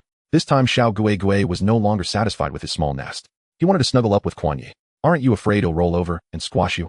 Kuang Ye chuckled as he patted the little one, desperately climbing onto the bed. Xiao Gui clearly wasn't afraid and just wanted to get onto the bed. Unfortunately, he was still too small to climb up, repeatedly falling back down. Kuang Ye reached out, picked up Xiao Gui and placed him on the bed, saying, No peeing on my bed. A wave of joy radiated from him. Kuang Ye sensed Xiao Gui's emotions through their contact. Once the little one received Kuang Ye's permission, he joyfully jumped and then obediently laid down on the bed. He began to roll around and make a fuss. Kuang Ye gently pressed down on Xiao Gui's belly, saying, "If you keep making a fuss, you'll have to return to your little nest." Xiao Gui immediately froze, even pretending to close his eyes. Kuang Ye chuckled. The viewers in the live stream were also amused by the little one, even sending gifts to Kuang Ye as a result. They all requested Kuang Ye to give the little guy an extra meal. Kuang Ye wished the viewers a good afternoon and began his nap. It felt like he had just fallen asleep when he suddenly felt a stuffy sensation. This feeling of breathlessness wasn't good at all. His consciousness gradually became clearer. When Kuang Ye opened his eyes, he found everything around him enveloped in a white mist. Wait, this mist was moving. Kuang Ye's mouth and nose were completely blocked by this white mist. It turned out to be Xiao Gui who had unknowingly crawled on Kuang Ye's face. As Kuang Ye woke up, the little one also stirred. Fortunately, Xiao Gui lifted his, but just in time, allowing Kuang Ye to take a breath of fresh air. Kuang Ye grabbed the little one's front paw, lifted his belly, and placed him aside.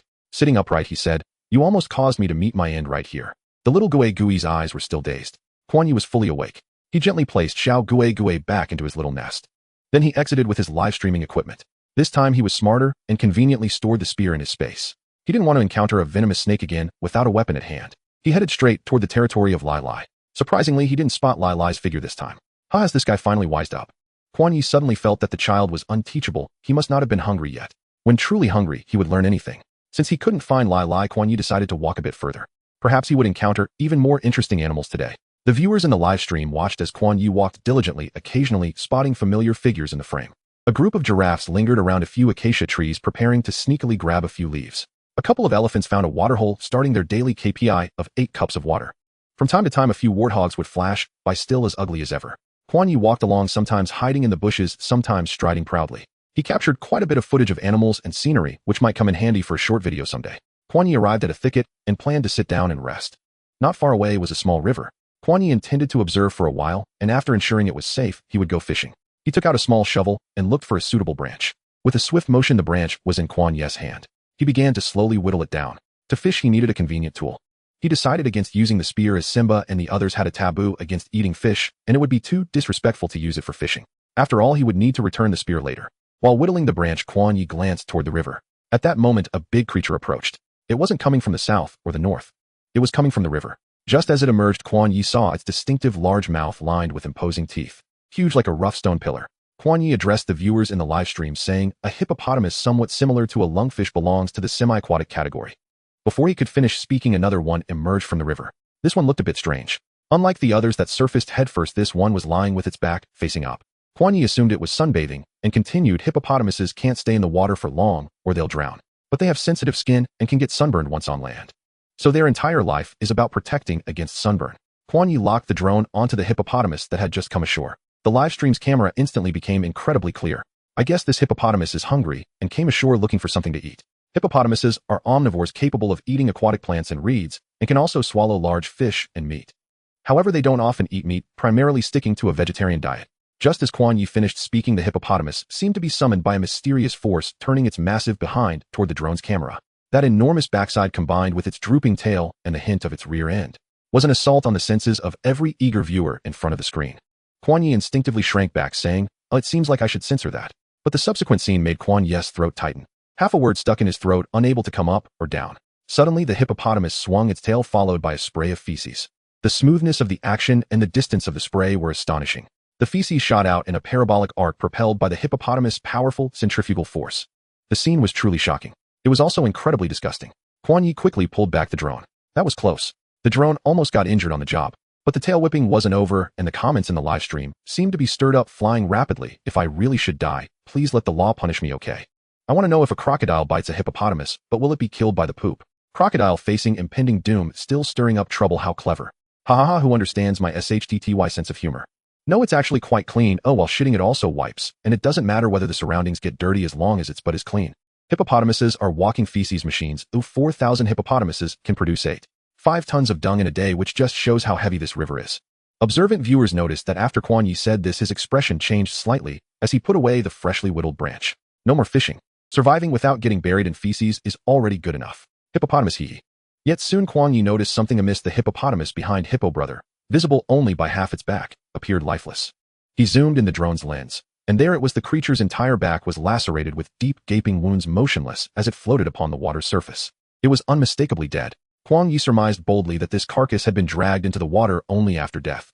When a body remains submerged, buoyancy shifts and water currents may gradually reorient it, sometimes causing it to drift belly up. Given the hippo's massive frame and relatively hollow abdominal cavity, decomposition, gases accumulating within the organs often inflate the belly, making dorsal up flotation a common postmortem posture. That explained why Kuang Ye had initially overlooked the corpse, his attention drawn instead to the living one. He speculated that Hippo Brother likely did not yet grasp his companion's demise. Perhaps he believed the still form was merely sunstruck, and thus attempted to haul it into the cool water, hoping to revive it. At that thought, Kuang Ye felt an unexpected softening in his perception. This creature, far from grotesque, revealed profound loyalty to its kin. Having finished defecating, Hippo Brother ambled slowly into the water, its colossal body settling like a drifting islet, serene and still. Only its broad leathery back and round domed head broke the surface. Its small half-closed eyes blinked lazily now and then, while beside it floated the silent form of its fallen comrade. Yet Hippo Brother remained utterly unperturbed, seemingly indifferent to all around him. By now, viewers in the live stream had begun asking what had befallen the other hippo nearby. Kuang Ye relayed his observations to the audience, and the stream's tone shifted instantly. Many apologized aloud to Hippo Brother for having misjudged him earlier. Yet their apology gifts flooded Kuang Ye's account, not the hippo's. He graciously thanked the viewers aloud and inwardly offered sincere gratitude to the great beast now dozing peacefully in the golden light. Suddenly, ripples disturbed the water's surface once more. Kuang Ye zoomed in, and there, gliding silently beneath the current, lurked a crocodile. Had Kuang Ye not possessed such sharp eyesight, the predator would have remained invisible, its armored scaly hide perfectly camouflaged against the riverbed's silt. Slowly, two cunning predatory eyes emerged above the waterline. Crocodiles rarely attack adult hippos. Such giants are formidable adversaries. A full-grown hippo weighs several tons, its limbs thick and powerful, its jaws immense, capable of delivering a bite force that commands even crocodilian respect. Crocodiles instinctively avoid provoking them, but a corpse poses no threat, and this one was clearly the crocodile's target. The reptile circled stealthily behind the carcass, then surged upward, jaws flaring wide, in a lightning strike toward the lifeless flesh. Hippo Brother sensed the intrusion. In an instant, his maw, nearly half a meter wide, yawned open, unleashing a thunderous, deeply resonant roar. Hum, hum. A stern, unmistakable warning reverberated across the water, startling a flock of herons resting quietly nearby. Wings flapping in panic, they scattered skyward. Starving, and perhaps momentarily forgetting the cost of hubris, the crocodile lunged again, snatching a quick bite before vanishing beneath the waves. Enraged, Hippo Brother began slamming his massive forelimbs onto the water's surface, churning up furious white spray. Torrents of water exploded outward like rain. His fury now absolute, the entire river churned into turbulent swells. The crocodile had vanished, but Hippo Brother seemed to track its trail. Lifting one enormous leg, he strode deliberately in a certain direction, his movement stirring the shallows just enough to betray the hidden predator's path. Then, without warning, he dropped his full weight down. In the shallow bank, his massive hindquarters landed squarely upon the crocodile's tail. Fortunate indeed that it was the tail, and not something more vital, for otherwise the crocodile might well have expired in abject fecal despair. As Hippo Brother rose, preparing to strike again, the crocodile, tail mangled and spirit shattered, summoned every last ounce of strength to flee, finally escaping beyond the hippo's reach. Who could have imagined that scavenging a free meal would invite such wrath? Viewers watching the live stream grasped instantly why crocodiles seldom challenge hippos, provoke one, and survival becomes improbable. A dream within life. Did you know? The hippopotamus is taxonomically a cetaceodactyl, not a horse, while the rhinoceros belongs to Perissodactyla, not a bovine. Ginseng and vinegar never meet. So what then is a cowhorse? A dream within life. It is each of us here right now. Kuang Ye burst into laughter. Did that offend anyone? By now, Hippo Brother had resumed his sunbathing, eyes drifting open and shut at leisure. He never strayed far from his fallen companion. Kuang Ye finally understood this gentle giant stood guard, not out of aggression but devotion, to shield his friend's body from predators. At that realization, Kuang Ye found himself softening even further. His earlier memory of the hippo's less dignified moments gently receding as twilight gilded the river in molten gold. The water shimmered now with tender rose-gold luminescence, imbuing even the submerged hippo with a newfound grace and quiet majesty. Hippo Brother submerged himself, only to be joined moments later by another colossal presence, a rhinoceros, heavy-footed and deliberate, approaching the riverbank. Its thick, coarse hide gleamed with a deep, somber gray-black luster. Its prominent horn, sharp, dense, unyielding, stood stark against the fading light. Its small, watchful eyes scanned the surroundings. Then, satisfied all was calm, it lowered its broad head. Its mouth dipped slowly into the water and began drinking deeply, steadily. At that moment, Hippo Brother surfaced, elongating his face, but made no sudden surge from the depths. Clearly, he had seen the rhino, and the rhino him. For a breath, they held a silent, delicate standoff, until the rhino bent once more to drink. Gradually, Hippo Brother relaxed, Both were herbivores, fellow grazers sharing the same land and waters. So long as no hostilities stirred, one river could hold both rhino and hippo in peaceful coexistence. Hippo brother quietly climbed ashore, just as the rhino, now thoroughly quenched, lifted its gaze toward him, held it for a long quiet moment, then turned and walked away with serene dignity. Kuang Ye checked the time. It was growing late. Having spent considerable time observing Hippo brother without spotting any trace of Lai Lai, he resolved to head back. Just as everyone assumed the day's drama had concluded, and Kuang Ye prepared to recall the drone, a startling reversal unfolded. Hippo brother quickened his pace, charging straight toward the rhino. He overtook the rhino, then slowly opened his mouth, thick lips parting softly, as he pressed his snout gently against the rhino's rump, delivering a tender, resonant pop. In that instant, Hippo brother even closed his eyes, savoring the moment. The livestream's chat erupted in chaos. Viewers, Kuang Ye. The rhinoceros never expected that while just trying to return home, it would be disturbed. Turning around, it found itself harassed by an ugly creature that resembled a pile of mud. Although it too was a dark mass who could endure such a thing. Thus the rhinoceros turned around and adopted a furious attacking posture. It raised its back high and lowered its head as much as possible. The strong and powerful rhino horn seemed ready to pierce through the hippo's weapon at any moment. But the hippo was brave. It chose not to flee, but instead opened its mouth wide towards the increasingly enraged rhinoceros. The standoff felt like two invisible hands tightening the flow of time. Time seemed to freeze. Kuang Ye felt a bit nervous. Not to mention the viewers in the live stream. Could it be that Lady Luck had descended, and everyone was about to witness a fight between the rhinoceros and the hippo? However, the hippo once again played abstract. It stepped forward with its mouth wide open, just managing to press its teeth against the tip of the rhinoceros horn. Then it began to move its head up and down. The sharp horn of the rhinoceros rubbed against its teeth. The scene began to become increasingly abstract. The hippo looked like it was flossing its teeth. No, it was indeed flossing its teeth. The dental floss was the invaluable rhinoceros horn. With a few motions, a string of saliva dripped magnificently from the rhinoceros horn onto the ground. The rhinoceros exclaimed. It felt as if the rhinoceros was swearing profusely. But the hippo's flossing was relentless. Kuang Ye couldn't help but burst out laughing. The bullet comments in the live stream paused for a moment, then flooded with the phrase red hot and hazy. Barely 10 seconds had passed. Only the world of the injured rhinoceros remained still, as vibrant as ever. Unable to endure such humiliation any longer, the rhinoceros let out a furious roar, preparing to teach the hippo a lesson. But the hippo seemed to have foreseen this. It swiftly shrank back, closed its mouth, and with a flick of its head, shot away for 5 miles. The rhinoceros was completely enraged, charging after the hippo. The hippo's massive body left a blurred shadow behind. The massive silhouette of the rhinoceros appeared somewhat pitiful, yet filled with rage, as it relentlessly pursued, eventually running out of the frame. At that moment, Kuang Ye's drone indicated that the battery was about to run out and was returning home. After all, he had captured everything that needed to be filmed. He felt quite satisfied. The viewers in the live stream were also laughing heartily. But on the way back, Kuang Ye realized that the journey was long. How could he walk so much? By the time he returned, Gui was so hungry that her eyes sparkled. After a good coaxing, Kuang Ye managed to get her to stop giving him the cold shoulder. Who understands the feeling of being in a foreign land, starving while also having to coax someone else? Especially very much so. After Gui filled her belly with milk, she finally gave Kuang Ye a bit of a pleasant expression. Kuang Ye didn't catch any fish, so he could only make instant noodles for dinner. But at least he knew how to add ingredients. He added everything he could so it looked quite rich. Suddenly remembering that Sinba seemed to have brought chicken, he found himself looking forward to tomorrow. On the way back, Kuang Ye deliberately passed by the tree where Lai Lai often stayed to take a look. Surprisingly, Lai Lai had already disappeared for a day. This made Kuang Ye feel a bit anxious. It wouldn't have been attacked by food, would it? Kuang Ye quickly finished his meal, and while it was still not completely dark, planned to see if Lai Lai had returned. Before he even reached the bottom of the tree, he saw a black figure suddenly leap out from the tree. It then dashed towards the distant grassland. This time Kuang Ye finally confirmed it. That night, he wasn't seeing things. Kuang Ye quickly ran to the tree and saw Lai Lai standing alertly on the tree. To Kuang Ye's surprise, there was a baboon hanging from the tree this time. Of course, it was already dead. It had also been cleaned out by the bone-picking master. Kuang Ye looked at the bloodstains at the corner of Lai Lai's mouth, evidently having just enjoyed a hearty meal. Yet he still asked, "You weren't hurt, were you?" Upon seeing Kuang Ye, Lai Lai's eyes instantly softened considerably. It jumped down from the tree nimbly, completely different from its previously droopy appearance. Not to mention it wasn't injured, its color looked much better. It walked over to Kuang Ye and rubbed against his pant leg. Kuang Ye squatted down and placed his hand on its back. A sudden wave of joy surged within him. It indicated that Lai Lai was very happy at that moment. "Was that your friend just now?" Lai Lai looked at Kuang Ye with clear eyes. Kuang Ye sensed its determined emotions through their contact. "That's good. I was worried you had been targeted by a pervert." Kuang Ye, like a concerned mother, said, "Indeed, making friends is a good thing.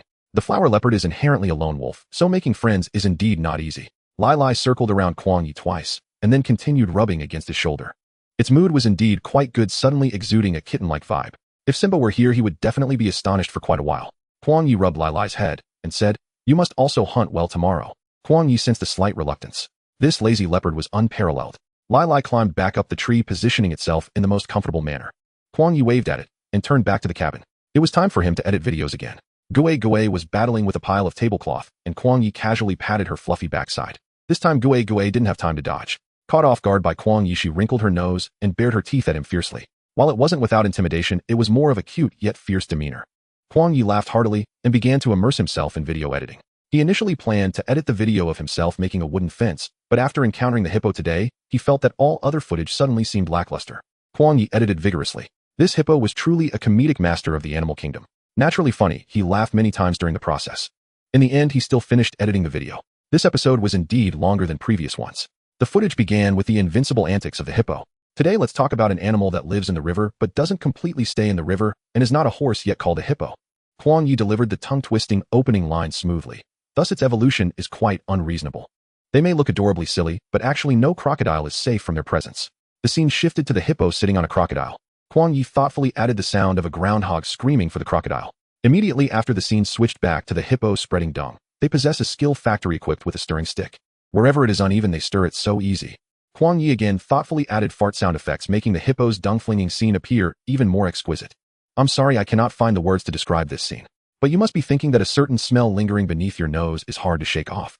The next scene showed the hippo sneakily peeking from behind a rhinoceros that was drinking water. A walking dung machine. 4,000 hippos produce 5 tons of dung per day. In a river smeared with dung, hippos can easily dive, which is truly impressive. Therefore, the strong never complain about their environment. They simply create their environment. The next second, the scene froze on the corpse of the hippo's companion. Immediately after, there was a scene of a crocodile stealthily attempting to pick up a head. The hippo could howl to the sky and sit on the ground. The crocodile nearly squeezed out dung.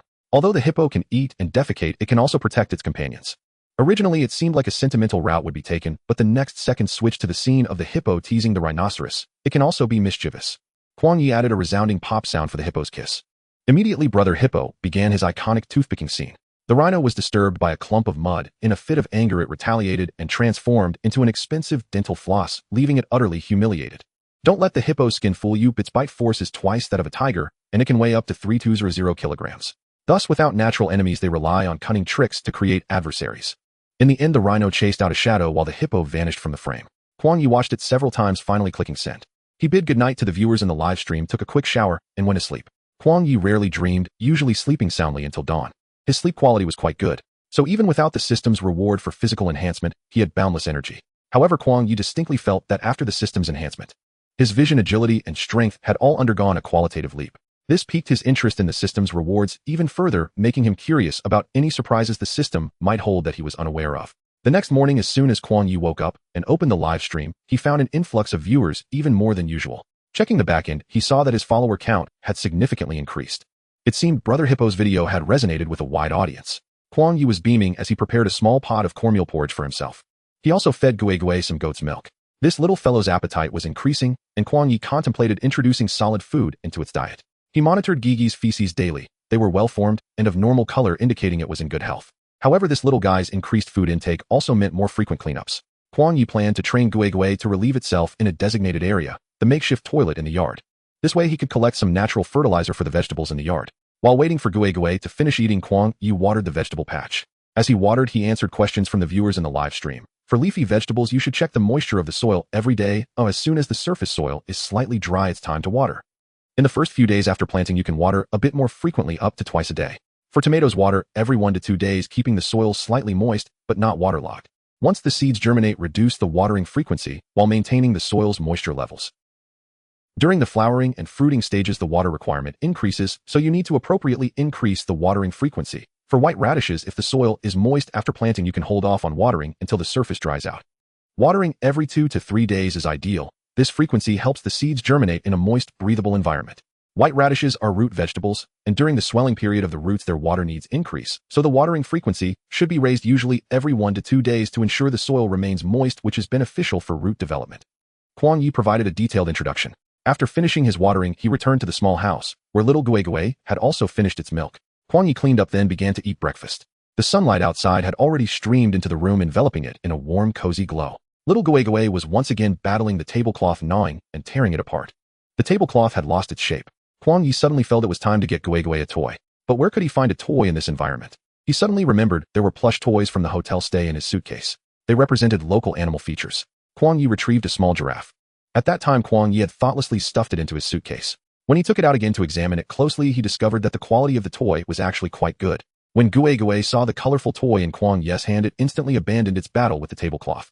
Forgetting the Cold War it was having with Kuang Ye, it began tugging at his pant leg for a hug. Kuang Ye smiled, lifting Gue in one arm, while waving the giraffe toy in front of it. Little Gue eagerly reached out its hands to grab the toy. Kuang Ye tapped Gue with the giraffe. Are you still going to be mad at me in the future? Gue, suddenly attacked by the giraffe, straightened its neck. But eager to play, it could only temporarily yield to Kuang Ye, obediently letting out a few meows. Satisfied, Kuang Ye promptly placed the giraffe into Gigi's embrace. From this angle, the giraffe was nearly the same size as Gue. Gue picked up the giraffe and began to gnaw on it. Kuang Ye chuckled and pulled the giraffe away from its grasp. Gue had been enjoying the pleasure of gnawing with its eyes half closed, but in the next moment it found its mouth empty and looked up to see the giraffe back in Kuang Ye's hands. It wrinkled its nose and let out a low growl expressing its dissatisfaction. Kuang Ye tapped Gue on the head. Also, you need to go to the yard to poop, understand? Kuang Ye took Gue to the yard and pointed at the makeshift toilet, saying, I'll lay down a mat here, and when you need to poop, just stand on it. After you finish, you can grab some dry grass from the side to cover it up, okay?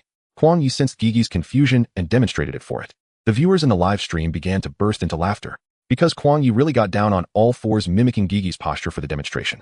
Floating life is but a dream. Don't say the host's agile physique does give off a bit of an ancestral vibe when lying on the ground. Ha, the one before, just say the host looks like a caveman. Gue, I get it, you can get up now, I'm scared. Kuang Ye continued the demonstration while pretending to mimic Gigi's eye-rolling expression.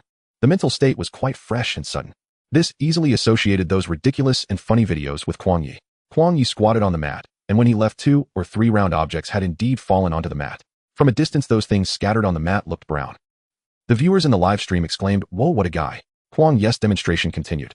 He turned and scurried over to the haystack, grabbing some hay and returning to the mat, cautiously covering the excrement. Little Gue stood aside, eyes wide, and even mouth agape. It seemed to think this brother had completely lost it. Is this how we do it from now on?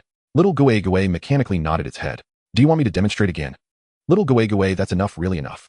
The viewers in the live stream were still fixated on that brown object. In the next moment, Kuang Ye bent down to pick up the object that served as the tool for excretion. He opened the outer packaging in front of the camera. Good news, the brown object was the packaging. Bad news, the round object revealed was black. Kuang Ye threw his head back and tossed the black ball into his mouth, then began to chew it in front of the camera. The viewers in the live stream reacted with "you" and shrank back. Kuang Ye grinned, his teeth blackened, just sesame balls. Then he looked at little Gue, who was dumbfounded beside him, pointed to his mouth, and said, this is not a demonstration, don't imitate me. Gue wore an expression of disbelief, as if to say, are you kidding me? Who would learn such behavior? Before setting out, Kuang Ye prepared many convenient and long-lasting foods. Sesame balls were his favorite. He had loved all sesame products since childhood. The glutinous rice balls had to be filled with black sesame paste. If he hadn't been so busy these past couple of days, he would have finished the sesame balls he brought long ago. Kuang Ye, who was happily teasing, was genuinely pleased now. This was because Gue, in order to obtain the giraffe doll, quickly began to mimic Kuang Ye and walked over to the mat. Kuang Ye smiled and said, a child worth teaching, you've learned so quickly. Just as he finished speaking, something indeed landed on the mat.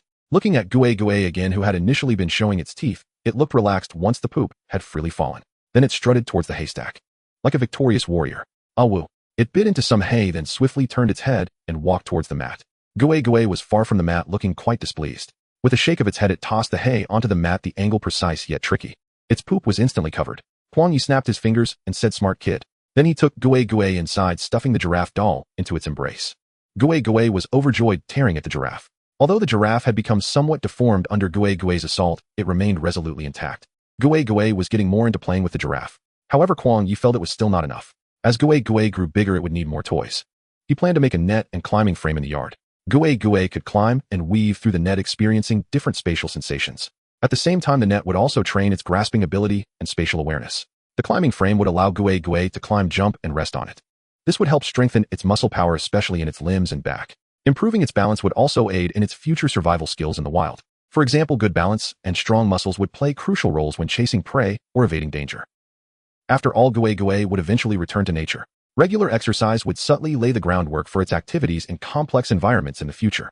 Kuang Ye returned to the yard, cleaned up Gue's waist, and replaced the mat with a new one. Then he took the live streaming equipment and headed out. Before reaching the tree where Lai often stayed, Kuang Ye saw it lazily coming down from the tree. It looked as if it hadn't woken up yet. Kuang Ye concealed his scent and followed behind Lai. The speed of a leopard can reach about 80 kilometers per hour, but with the drone, he could at least lock onto the target. Leopards generally cannot maintain high speed running for long. they can usually only sustain it for a short distance. But Lai Lai was one of the lazier leopards. It rarely sprinted. Even the last time it stealthily hunted Kuang, you didn't see it sprinting for 100 meters. This time was no different. Lai Lai seemed somewhat bored, and it walked without any clear direction. It looked more like it was taking a stroll. Kuang Ye had never seen such a relaxed leopard. Lai Lai stopped at a bush. Kuang Ye crouched down as well. He saw a group of springboks grazing not far away, occasionally leaping to showcase their extraordinary jumping abilities. Looking at Lai Lai again, it had already changed its target. It moved to a higher patch of grass hiding within. A gentle breeze swept across the grassland, rustling the leaves. The wind served as the best cover for Lai Lai, allowing it to smoothly shorten the distance to its prey. Lai Lai stealthily approached closer and closer. It had already entered the attack range. Lai Lai lowered its body, every muscle coiled like a spring, its momentum fully charged. The rustling sound arose again. Lai Lai shot out like an arrow released from a bow, instantly breaking through the cover of the grass and sending debris flying. Kuang Ye's eyes sparkled with excitement. Lai Lai was astonishingly fast. It was a stark contrast to its usual lazy demeanor. The viewers in the live stream couldn't even dare to blink, afraid of missing the iconic scene of Lai Lai's hunt. At that moment, Lai Lai had transformed into a blurred shadow, dashing towards a springbok that was still leaping. The springboks were thrown into a panic by this sudden commotion. They instinctively scattered in all directions, and for a moment the sound of hooves echoed across the grassland, dust swirling everywhere. But Lai Lai was already racing with the wind, and with one last leap it instantly caught the fleeing springbok. The springbok hadn't even had a chance to glance at Lai Lai before it had its throat bitten through. Blood sprayed out and a fierce, killing intent lingered in Lai Lai's eyes, gradually rising a hint of pride. In such a short time, it decisively defeated its enemy. It was indeed something to be proud of. Now it was Kuang Ye and the viewers in the live stream who were shocked. What the heck? Is this guy playing dead? Lai Lai quickly picked up its prey and began to run swiftly. Kuang Ye was momentarily stunned. This guy directly ran out of the frame. What the heck? How can this guy run so fast while holding food? You're great, but I'm sick. No, streamer, you're awesome. You actually encountered such a good actor of a leopard. Damn, I've been fooled by a leopard. The viewers in the live stream were still shocked, commenting on Lai Lai's hunting. But Kuang Ye wanted to see where Lai Lai was going. He understood that Lai Lai wanted to avoid hyenas, which was why it had dashed out. But he felt something was off. After all, a little further ahead was a sparse grove where it could take its prey to eat. But this guy clearly hadn't even looked at those trees. It had a place it wanted to go, yet the drone had lost track of it. Who knows if Lai Lai was doing it on purpose? It deliberately weaved through the woods. Due to the numerous obstructions in the woods and Lai Lai running so fast, losing track was indeed normal. The drone displayed that it was returning. Kuang Ye, however, was even more puzzled. He had a guess in his heart that needed confirmation. Now finding Lai Lai again seemed unlikely. But Kuang Ye didn't give up and continued walking in the direction Lai Lai had disappeared. Maybe luck would let him catch a glimpse of Lai Lai again. But Kuang Ye was not a favored child of fortune. This wasn't a cultivation channel either. Kuang Ye walked for a long time without seeing Lai Lai. He felt a bit disappointed. The curiosity of the viewers in the live stream was also gradually reaching a peak. Why did Lai Lai pretend to be weak? It didn't need to hide its strength in front of humans, did it? This guy is full of tricks. Kuang Ye joked helplessly. Just as he was contemplating whether to go back, he suddenly spotted a figure. Kuang Ye instantly recognized that this leopard was not the same as the previous one. Not only was it not the same species, but it was also a cheetah. After observing for a while, Kuang Ye confirmed that the cheetah had not noticed him, and then he adjusted the camera to focus on it. Indeed, as the lens zoomed in, the attentive fans in the live stream began to notice something was amiss. One viewer commented, "This is not the leopard we were expecting, it's a cheetah." Another added, "Didn't the host say cheetahs are more friendly towards humans? There shouldn't be much of an issue." After hearing the host's remarks, I felt like I could distinguish between leopards and cheetahs, but why was I confused again now? Kuang Ye followed the cheetah's line of sight. Not far away, a group of black bucks was scattered among the grass. The cheetah had already set its sights on a target, preparing to launch a swift and powerful sprint at the right moment. Kuang Ye also adjusted his camera and angle, ready to capture the thrilling moment of the cheetah hunting. However, an unexpected situation arose. A short, dark figure entered the cheetah's view and also made its way into the live stream. It was the infamous honey badger known as the plains flathead. The honey badger was not intentionally wandering into danger, it merely stumbled in by chance. The honey badger was rummaging through the grass for food, its tiny nose constantly sniffing. Never underestimate the focus of any food lover when it comes to food. The flathead was determined to dig out the delicious insects or mice hidden underground. It completely failed to notice the suspicious gaze of the cheetah nearby, remaining oblivious as it busied itself, occasionally muttering in impatience. The viewers in the live stream found the honey badger quite amusing, especially since it had such a comical appearance. The flathead was covered in white fur from head to toe, looking so disjointed, yet so fitting. The way it walked resembled that of a wiener dog. Kuang Ye quietly remarked, "This fellow is a honey badger known as the plains flathead. Its greatest trait is its fiery temper." At that moment, the cheetah was already attentively watching. One viewer commented, "Honey badger. This guy looks a bit ridiculous, so hairless." Looking at the cheetah's expression, it seems this fellow is about to get into trouble. Another added, "Cheetahs don't hunt in trees." Knowledge really does sink into the brain. Kuang Ye whispered to the live stream, "This may not end well." Just as Kuang Ye finished his sentence, the cheetah dashed off like lightning, and in the blink of an eye its shadow had already reached the honey badger, which was still sniffing the grass. The viewers in the live stream began to feel a sense of tension for the cheetah, but to their surprise the cheetah bypassed the honey badger and headed straight for the black bucks. The honey badger suddenly raised its head, looking bewildered. What was that just now? The wind on the plains was a bit strong, causing the flathead to feel a chill. Meanwhile, the small black buck targeted by the cheetah had yet to react before being struck down by the cheetah's powerful paw. Only then did the honey badger look off into the distance, its expression one of disbelief. It turned out that what it felt was not the wind, but the cheetah. The cheetah then bit down on the black buck's neck, drawing blood. The cheetah had perfectly mastered the distance for a sprint, and with its almost flying speed had caught its prey. Knowing that the plain's second-in-command was prone to snatching things, the cheetah aimed to drag its meal into the taller grass before feasting. However, it seemed that the honey badger, which had been munching away, had given up on finding food. Its gaze was entirely fixed on the cheetah. It appeared that the cheetah was more interesting. It walked towards the cheetah, its little eyes wide with curiosity. The cheetah, dragging its meal, naturally noticed the honey badger approaching. The honey badger was notorious for its boldness, and it could also be described as a brash young one. It seemed to have no concept of fear and often provoked other animals. Perhaps it was displeased to see the cheetah not treating it as a threat in its territory. The honey badger opened its mouth, emitting various intimidating sounds, and even displayed its sharp claws and teeth towards the cheetah. The cheetah, typically a reserved feline, had no intention of causing trouble. With food in paw, it just wanted to quietly enjoy its meal. Thus the cheetah chose to ignore the honey badger and continued on its way. However, the honey badger hastily stepped forward, blocking the cheetah's path. When the cheetah moved left, it blocked its way to the left. If the cheetah turned right, the honey badger would shout and change direction to obstruct it. At this moment, the cheetah resembled a cat being bullied on the plains. The honey badger seemed to find this amusing, becoming more aggressive and attempting to snatch the uninterested black buck from the cheetah. The cheetah was getting annoyed. With a swift shake of its head, it pulled the prey out from under the honey badger's paws. Upon seeing this, the flathead felt challenged and became even more excited. Thus it raised both paws and swiped fiercely at the cheetah. The cheetah was genuinely angry now. It probably never expected that while working for hyenas it would run into such a short-legged troublemaker today. Facing incessant provocations, where was its dignity? So the cheetah gracefully set down its food, its sharp eyes fixed intently on the honey badger, which continued to make a fuss right in front of it. Unable to hold back any longer, the cheetah delivered a powerful swipe at the honey badger's back. Squeak! The honey badger was pinned to the ground, its cheek pressed against the earth, still defiantly glaring at the cheetah. It seemed unprepared for this creature to actually take action. The cheetah coldly regarded this defeated and disheveled creature. Little did it know that the flathead was both bold and thick-skinned. Raising its paw, the honey badger began to flail wildly. The cheetah instinctively loosened its grip. The flathead immediately flipped over and stood up. But it wasn't enough. The honey badger suddenly jumped up, showcasing its sharp claws as it viciously clawed at the cheetah's legs, its cries becoming increasingly fierce. The cheetah was caught off guard, and the honey badger's claws left several shallow scratches on its leg, which thoroughly enraged the cheetah. It let out a deep, throaty growl and opened its gaping mouth to snap at the honey badger. The honey badger nimbly dodged to the side, avoiding the cheetah's bite. But the cheetah quickly swung its powerful paw, creating a gust of wind aimed at the honey badger. Though small, the honey badger was agile. It rolled on the ground, narrowly escaping the cheetah's attack, and then swiftly circled around to launch another assault from behind. It opened its mouth wide and aimed for the cheetah's tail.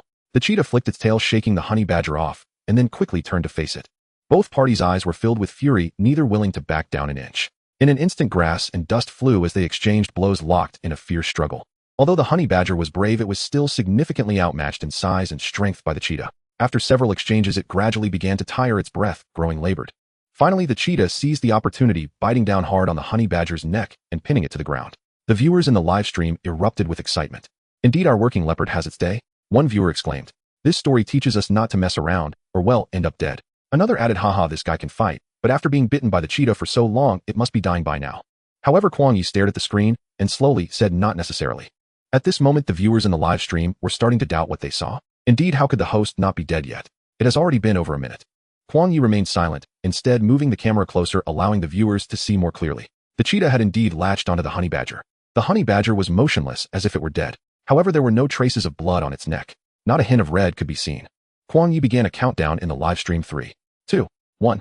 Miraculously, just as Kuang Ye said 1, the honey badger sprang back to life, launching a ferocious counterattack against the cheetah. The cheetah was stunned by the sudden turn of events, its front paws momentarily leaving the ground, rendering the honey badger a temporarily upright creature. The honey badger seized the moment, lunging forward and biting down hard on the cheetah's belly. The cheetah's panic was evident in its frantic leaps backward. It was both amusing and somewhat pitiful.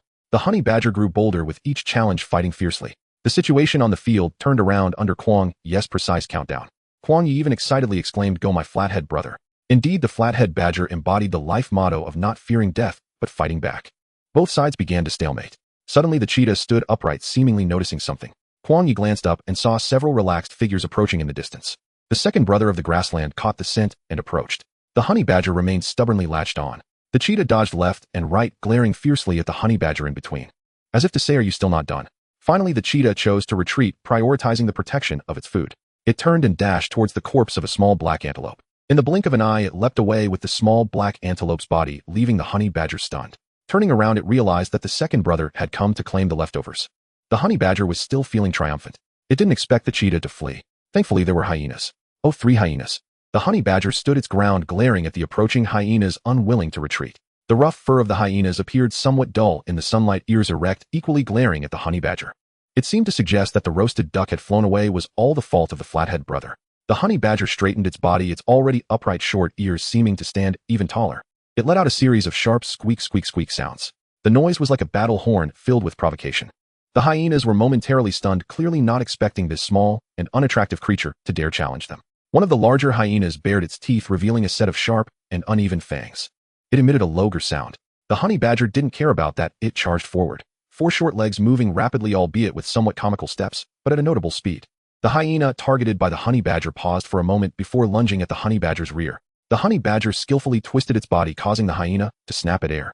But the other 2 hyenas could not just stand by and watch. Another hyena had already opened its mouth, waiting for the honey badger to fall into its trap. Indeed, the honey badger was focused on one thing and neglected another. Its rear end was thus elegantly delivered right into the mouth of another hyena. Once caught, it was difficult to escape. The viewers in the live stream had initially gained a significant boost in confidence regarding the honey badger's fighting abilities. Who would have thought that just a few minutes later, everything would change again? The viewers remarked, "Wow, why does the flathead brother look so small, yet seems utterly fearless on the grassland?" Another viewer noted, "I must say this guy has decent combat power and good endurance." Kuang Ye confidently stated the flathead brother might not necessarily lose. His words seemed to always motivate the flathead badger. No sooner had he finished speaking than the flathead badger leapt up again, landing a hit on the second brother of the thief hyena. The second brother's leg was instantly marked with several deep scratches by the honey badger. The second brother was furious, calling for his friends, encircling the honey badger. Seeing itself surrounded, the honey badger was about to face an awkward situation where it could only defend its front. So it came up with a plan. It began to spin and leap rapidly in the middle, turning itself into an invincible whirlwind. Now it was the hyena's turn to be confused. They were dazzled, unsure of where to strike. One of the hyenas tentatively extended its mouth, only to be swatted back by the honey badger's flying paws. Blood immediately began to ooze out. Kuang Ye smiled, appearing very composed. However, the viewers in the live stream were left stunned. The scene was simply too exciting. Who would have thought that the honey badger, seemingly at a disadvantage, could not only hold its ground against the cheetah, but also continue to fend off 3 hyenas? The honey badger's strategy was highly effective. It spun around, keeping its tail high, which gave the hyenas quite a shock. No other animal on the grassland had seen them with their tails down. So arrogant. This flathead, white-haired creature was simply too arrogant. The hyenas kept reaching out to test their luck. Unexpectedly, their luck was truly terrible. Each time they extended their mouths, they were met with a counter from the honey badger. The hyenas were practically about to explode with anger. Kuang Ye watched with delight. My flathead badger brother, truly fierce and quiet. The honey badger kept retreating while searching for a place to hide. It indeed found one. An abandoned burrow barely visible amidst the grass. The burrow wasn't large, but it was sufficient for one honey badger. It was small enough that a hyena couldn't fit in. The honey badger nimbly slipped inside. The leading hyena charged into the burrow, but its head got stuck and couldn't pull it out. The other 2 hurriedly circled around, anxious at their leader's predicament. Finally, with a loud bang, the head of the hyena leader was pulled out. However, it felt like the direction of force was a bit off. Looking again, the hyena leader's face was covered in blood, and a few squeak, squeak, squeak sounds floated out from the burrow. It seemed that the hyena leader didn't pull itself out, but was kicked out by the honey badger. The 3 hyenas, who prided themselves on their digging skills, could no longer laugh at this burrow. After spinning around fruitlessly, they finally decided to leave. The honey badger, however, seemed to have crawled to the other end of the burrow and disappeared. This battle was truly spectacular, and Kuang Ye happily recorded it. He had long forgotten about losing track of the honey badger. Once he confirmed that the hyenas had moved far away, he headed in the direction where the honey badger had disappeared. He had already lost hope of finding the honey badger. He could only walk along the sparse forest edge, keeping an eye out. The reason honey badgers are so bold is primarily due to their unique eye structure. Their eyes are similar to concave lenses, so they perceive things as much smaller than they actually are, causing them to feel braver. Additionally, honey badgers have very little surface area where their muscles and skin make contact, almost in a state of separation. Moreover, their fur is thick, hard, and very smooth. Even if other animals bite them, they only catch the fur and not the flesh. Thus, as everyone saw earlier, the flathead badger could leap up to counterattack even after being bitten multiple times thanks to its unique body structure. Although Kuang Ye was chatting with the fans in the live stream, he still kept an eye on his surroundings. This was the very area where the honey badger had vanished. Kuang Ye continued. The honey badger also possesses an outstanding skill. It has a super strong ability to detoxify and resist poison. Kuang Ye spotted a plump baboon squatting under a tree not far away, holding a sausage fruit in its hands, gripping each end with its paws. It bared its teeth, straining to pry it open. Crack! Bang! Nearby birds were startled and took flight. Various sounds erupted almost simultaneously. Kuang Ye also suddenly crouched down. Everything happened too quickly. He saw the segment of sausage fruit that the baboon had just broken flying in the air in a circle. However, its corpulent body was firmly pressed down by a figure that descended from the sky. The elegant leopard pattern on its muscles became even more striking. It was a leopard. It bit down on the baboon's neck and blood gushed out in an instant, staining the half of the sausage fruit at the baboon's feet. The leopard, with its back to the camera, executed a perfect kill. Squeak, squeak, squeak, squeak. The baboon struggled instinctively, but within just a few seconds, it was left gasping for breath. Kuang Ye recognized this leopard immediately. It was the one he had been searching for. Lai Lai. It turned out that Lai Lai had been lying in wait on the tree, just waiting for the baboon to lower its guard. Kuang Ye's eyes sparkled with excitement. However, he did not immediately rise. Instead, he continued to hide himself discreetly. After completing the kill, Lai Lai picked up the lifeless baboon. As it turned its head, the viewers in the live stream exclaimed, "So cool." Indeed, with its prey in its mouth, Lai Lai still bore traces of its killing intent in its eyes. Such a powerful aura made even Kuang Ye inwardly sigh. I must not lose track this time. The drone took off again, locking onto Lai Lai.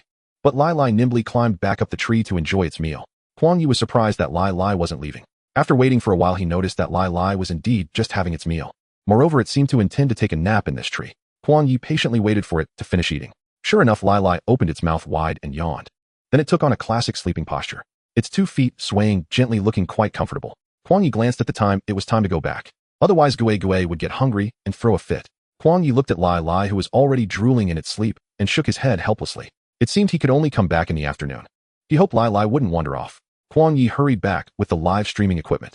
Only on the way back did he realize how far he had actually walked. Fortunately, he finally made it back in time for Gui's feeding. As soon as he entered, he quickly washed his hands to prepare lunch for Gui. Gui was delighted to see Kuang Ye return, circling around him. Once Kuang Ye fed it the bottle, it finally settled down. Kuang Ye, still thinking about Lai Lai, hastily cooked a packet of instant noodles and finished it. After confirming that Gui was full, he headed out again. This time Kuang Ye drove off-road. When he was still some distance from where Lai Lai was sleeping, he stopped the car. Walking to the base of the tree, he finally spotted Lai Lai's familiar figure and breathed a sigh of relief. This guy was still asleep, if he hadn't seen it with his own eyes. With that sleeping posture, it was completely unaligned with that of a predator. Kuang Ye also found a spot to lean against the tree and wait for Lai Lai to wake up. However, he wasn't as carefree as Lai Lai. He didn't dare to sleep. He could only silently wait for Lai Lai to awaken. About an hour later, there was finally some movement from Lai Lai. Kuang Ye's drowsiness was halved when he realized that Lai Lai was merely squinting its eyes and changing its posture to continue sleeping. It could really sleep. Kuang Ye felt quite helpless, but could only wait. After all, he needed to ascertain the reason behind Lai Lai's act of playing dumb, to confirm his suspicions. About half an hour later, Lai Lai finally climbed down from the tree. Kuang Ye instantly perked up, and the drone once again locked onto Lai Lai. Lai Lai shrugged, looking like it had a good sleep. It then headed deeper into the woods. Kuang Ye maintained a safe distance, but didn't dare to walk too slowly. After all, in this forest, it was easy for the drone to lose track. Fortunately, this time Lai Lai didn't run, merely taking one careful step after another. It vigilantly scanned its surroundings. Kuang Ye knew it was preparing to hunt. Sure enough, Lai Lai spotted a black buck. After locking onto its target, its steps became stealthy. Lai Lai's gaze grew increasingly focused and fierce. Its breathing was exceptionally slow, as if afraid that even the slightest sound would scare away its prey. When the black buck entered what it deemed the optimal attack range, Lai Lai shot out from the grass like a brownish-yellow bolt of lightning. Its strong and powerful limbs quickly alternated on the ground, charging toward the black buck like the wind. The black buck, hearing the commotion, panicked and raised its head to flee. But Lai Lai's speed was too fast. Just a half-body distance apart, Lai Lai suddenly accelerated. It leapt high, extending its sharp claws down toward the black buck's back. The tremendous impact caused the black buck to stumble, nearly falling to the ground. Lai Lai's sharp fangs clamped down on the black buck's neck, leaving no opportunity for escape. The black buck struggled, its hooves wildly trampling the ground, kicking up clouds of dust and emitting desperate cries. Lai Lai seemed impatient for its opponent to die, beginning to tear at it. It did its best to process the black buck in a way that made it easy to carry. In no time, Lai Lai picked up the black buck and walked away. Kuang Ye began to sprint just to shorten the distance between him and Lai Lai. Thus, he followed Lai Lai for a while. In the distance, a huge boulder appeared. Lai Lai moved with purpose, heading straight for the boulder. It suddenly disappeared behind the boulder. Kuang Ye quickly followed, arriving at the side of the rock. He cautiously moved toward the back of the boulder, and after a few steps, he discovered that there was a hole behind the rock, hidden among the intertwined bushes. Kuang Ye couldn't gauge the situation and chose to wait at the entrance of the hole. Lai Lai had been inside for a long time without coming out.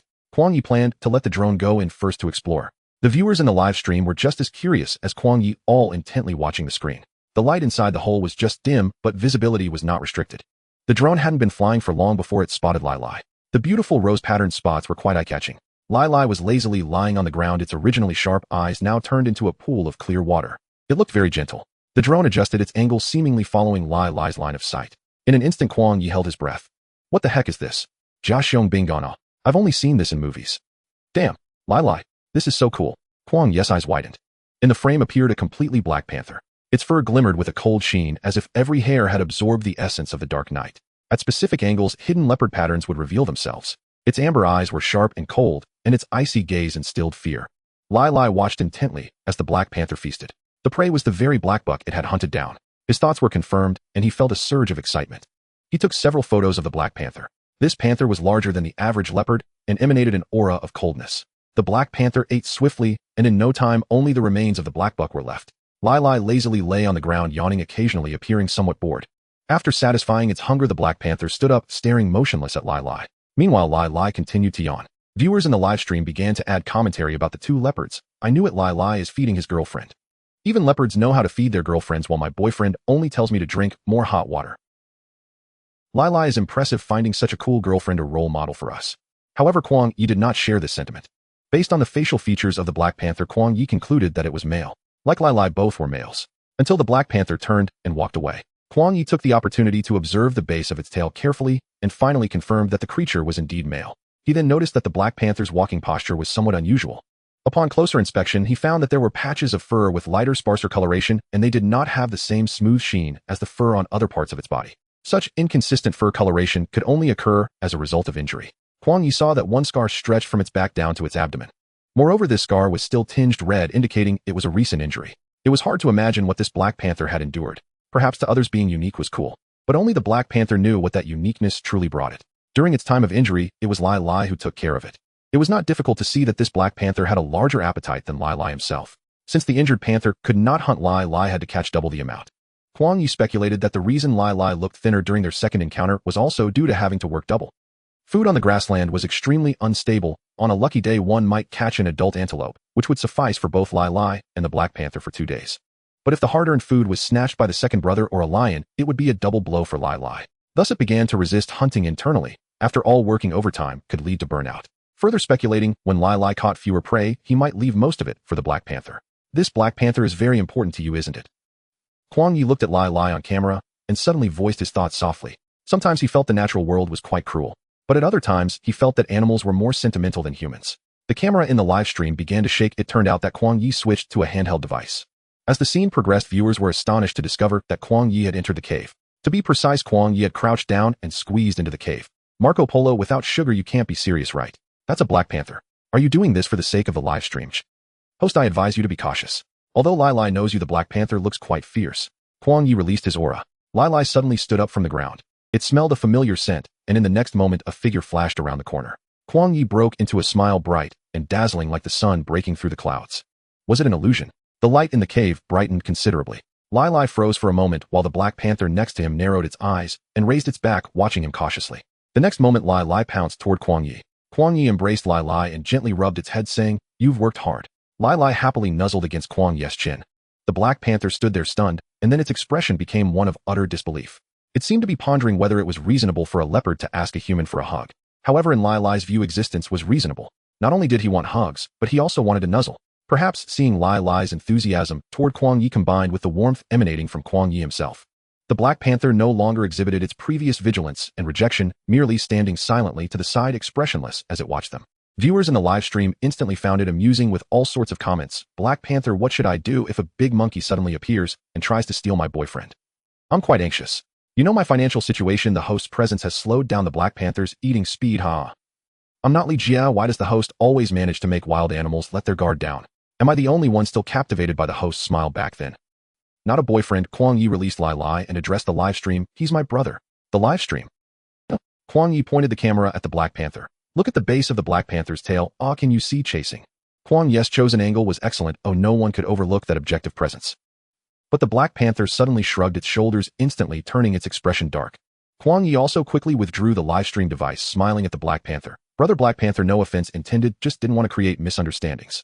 Meanwhile, Lai Lai approached the Black Panther and nudged its back a few times with his head, seemingly trying to coax it to calm down. The Black Panther glanced at Lai Lai, its posture relaxing somewhat. Lai Lai took good care of the Black Panther, especially when it arched its back. The muscle lines were nothing short of perfect. I guess this Black Panther brother is Lai Lai's kin, a blackened variant of leopards. Brother Black Panther was seriously injured before, and during the recovery phase Lai Lai took care of him. And our Lai Lai isn't pretending to be weak to eat the tiger, it's just that when we met him, he was already exhausted from catching double the prey. Lai Lai seemed to understand what Kuang Ye was saying, and let out a low whimper towards him. Lai Lai, baby's heart is heavy, only you understand me. Kuang Ye noticed it was getting late, and said to Lai Lai, I have to go back now, are you coming with me? Lai Lai walked over and tugged at Kuang Ye's pant leg with its claw. Kuang Ye placed his hand on Lai Lai's back, sensing its emotions. It seemed a bit anxious yet hesitant.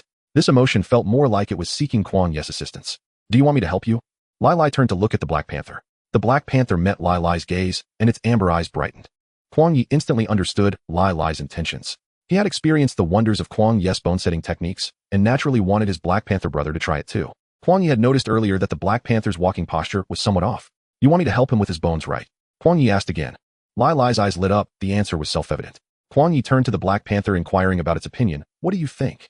The Black Panther stepped back 2 paces, but Lai Lai kept nudging its body with his head. It seemed to be saying, just give it a try, what could happen? However, the Black Panther's gaze toward Kuang Ye was consistently filled with a hint of displeasure. It was understandable, a human suddenly intruding and being so close with its brother. No one would be pleased. Kuang Ye didn't want to force the issue. After all, bone setting was primarily about fate.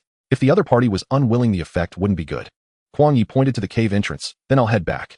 The Black Panther remained still. Suddenly Lai Lai let out a low growl, and Kuang Ye's right foot, which had just taken a step, withdrew reflexively. Immediately after, a limping figure rushed as quickly as possible to Kuang Ye's side. Kuang Ye focused his gaze. The Black Panther had laid down beside Kuang Ye's feet, looking up at him with a hint of grievance in its eyes. The majestic presence of the Black Panther was evident from its commanding roar. However, Kuang Ye instinctively shrank back, amusing the viewers in the live stream. Feeling a bit awkward, Kuang Ye crouched beside the Black Panther. This is something your brother asked me to help you with. Could you not look so grumpy? The Black Panther, who initially showed no expression, suddenly rolled its eyes at Kuang Ye's remark. Kuang Ye clicked his tongue. This fellow had a temperament worse than its looks. There was a queue of animals waiting for their bones to be set right, yet this dark creature was giving him attitude. Kuang Ye raised his eyes to meet the Black Panther's unwavering gaze. Instantly, he calmed his mind. He placed his hand on the panther's back and felt its muscles tense up immediately. The Black Panther emitted a low growl in response to the unfamiliar touch, filled with anxiety and resistance. Relax, don't be tense. In that moment, Kuang Ye was overwhelmed by a reluctant feeling mixed with a hint of impatience. While the Black Panther's temperament was something else. Nevertheless, Kuang Ye patiently examined the Black Panther's body. The more he inspected, the more shocked he became. The creature was riddled with wounds, both big and small, crisscrossing its body. The most severe injury was a wound extending from its back to its side. Although it had healed, it was still a shocking sight. Previously, Gigi's mother had already astonished Kuang Ye, but the Black Panther's recovery ability was beyond imagination. Kuang Ye had already identified the reason for the Black Panther's abnormal gait in his mind: dislocated hip joint. The hip joint is a crucial joint connecting the hind limbs to the pelvis. If the femoral head is dislocated from the acetabulum, it will restrict the movement of the hind limbs, making it impossible to flex, extend, or exert force normally. When the Black Panther walked, it was evident that its hind limbs were ineffective, dragging its legs slowly. Kuang Ye felt the dislocated bone at the hip joint of the panther's left hind leg. It was slightly raised, showing a clear deviation from the normal skeletal outline. Kuang Ye straightened up and took a deep breath. It might hurt for a moment, but you have to endure it. The Black Panther glanced at Kuang Ye, seemingly asking, who do you think you're looking down on? Kuang Ye smiled helplessly. All right, fine, I shouldn't have said that. But at that moment, Kuang Ye seized the opportunity, firmly grasping the Black Panther's left hind leg with both hands. Using a deft motion, he yanked and pushed. Crack. The sound of the bone resetting echoed particularly clearly in the cave. The viewers in the live stream gasped in unison, their breaths caught in shock. It must have hurt a lot. The Black Panther's body shook violently, yet it maintained its position, not moving an inch. There was no trace of pain on the Black Panther's face. It simply breathed heavily, metabolizing its discomfort. What a tough creature. Kuang Ye chuckled, gently pressing on the panther's back, more like soothing than massaging. At that moment, Lai Lai walked over, excitedly looking at the Black Panther. It seemed to be saying, so how does that feel? However, the Black Panther remained expressionless, gradually calming its breath under Kuang Ye's touch. The massage continued, and the Black Panther's gaze shifted from clarity to a daze. Its eyelids began to droop uncontrollably. Kuang Ye stretched his neck to take a peek and smiled, feeling good. Upon hearing his voice, the Black Panther suddenly widened its eyes, wrinkled its nose. It huffed, trying to hide the embarrassment of almost succumbing to relaxation. Lai Lai clicked its tongue, clearly understanding its brother's temperament. Even if it was comfortable, it had to maintain its composure. Kuang Ye still wore a smile. Shall we take a few steps to see how you feel? The Black Panther followed Kuang Ye's suggestion and stood up. It looked down at its legs, and then slowly straightened up, taking its first step. 1 step, 2 steps. The spark in the Black Panther's eyes grew brighter. Whoosh, and unprecedented lightness. The Black Panther finally stopped wearing a poker face, staring at Kuang Ye with wide amber eyes in disbelief. Kuang Ye on the side had his eyes turned into crescent moons, yet he still teasingly said, "No need to thank me, do just be a bit nicer to me in the future." The Black Panther suddenly returned to its expressionless state, trying hard to suppress the urge to roll its eyes. Kuang Ye couldn't help but chuckle. "Lai Lai, is your brother too heartless?" Lai Lai raised its front paw, seemingly busy grooming itself. Then it avoided Kuang Ye's gaze and gracefully turned to head deeper into the cave. "Lai Lai, not my concern, can't help it, thanks." Kuang Ye suddenly felt quite pitiful. "Hey you guys." Kuang Ye reached out toward Lai Lai's retreating figure. The Black Panther looked deeply at Kuang Ye before turning and following Lai Lai gracefully to the side. Lai Lai was in the front, and the Black Panther followed closely behind, both gazing at Kuang Ye. The Black Panther's eyes were cold, while Lai Lai's carried an inherent pressure. It was as if a top assassin and its shadow. The aura was powerful enough to flip the entire live stream upside down. Kuang Ye was quick to capture this rare scene. Viewers gasped in astonishment, expressing how they were impacted by this moment. In an instant, gifs began to flood the screen. Suddenly, a soft, sweet voice from the system chimed in. "Ding! Congratulations, host. The number of viewers in the live stream has reached 5,000. Unlocking the wild food radar. As long as you approach edible materials in the wild, the radar will automatically alert you. The closer you get, the louder the radar sounds, and the farther away, the softer the sound will be." This skill was simply amazing for Kuang Ye. In the wild, filling his stomach was the top priority. Just moments ago, he was still unable to smile, but now he was beaming. Turning to Lai Lai, he said, "I need to head back. Do you want to come?" Lai Lai glanced at the Black Panther, which had just stood up, but sat back down again. Kuang Ye understood that the older brother still had to take care of the younger one. "Then I'll leave first." Kuang Ye waved goodbye to the two brothers, planning to head out and try the food radar. The two brothers watched as Kuang Ye boldly exited the cave.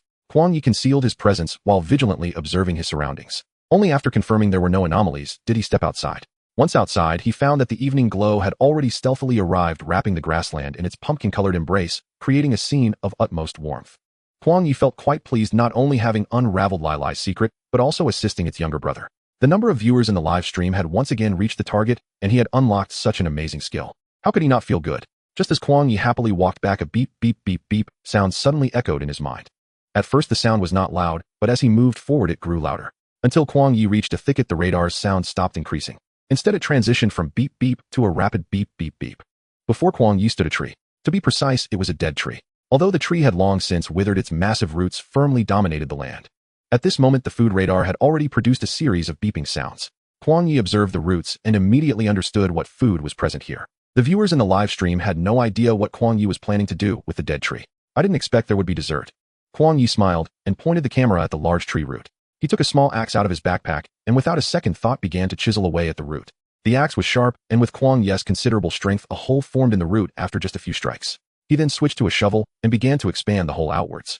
Wood chips flew everywhere, and the hole in the root grew larger. The camera of Kuang Ye's live streaming equipment zoomed out a bit.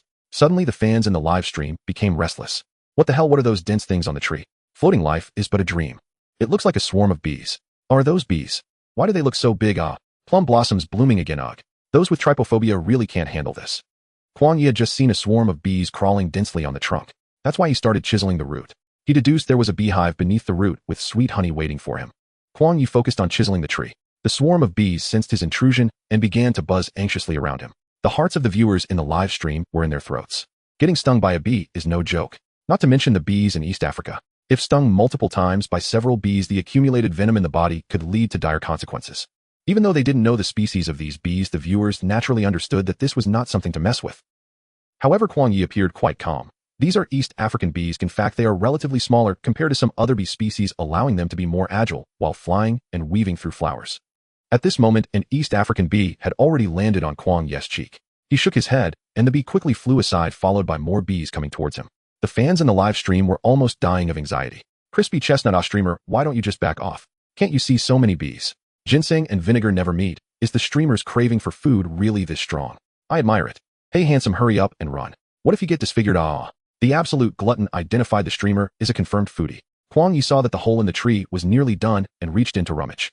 As a result, the bees seemed to have their lives threatened by Kuang Ye and began to fly aggressively towards him. Kuang Ye impatiently clicked his tongue, then swung the shovel in his hand. He swung in the opposite direction. In a flash, the bees swirling around him seemed to have fallen off by more than half. The viewers in the live stream felt that the streamer was panicking, flailing about with little effect. Why didn't he leave earlier when he was in a hurry? In an instant, the bullet screen in the live stream was flooded with comments. But when Kuang Ye placed the shovel under the camera, the bullet screen froze. The image showed bees sitting neatly aligned along the shovel's edge. The bodies of the bees were arranged uniformly, looking as though they hadn't suffered too much. Kuang Ye was a bit surprised as well.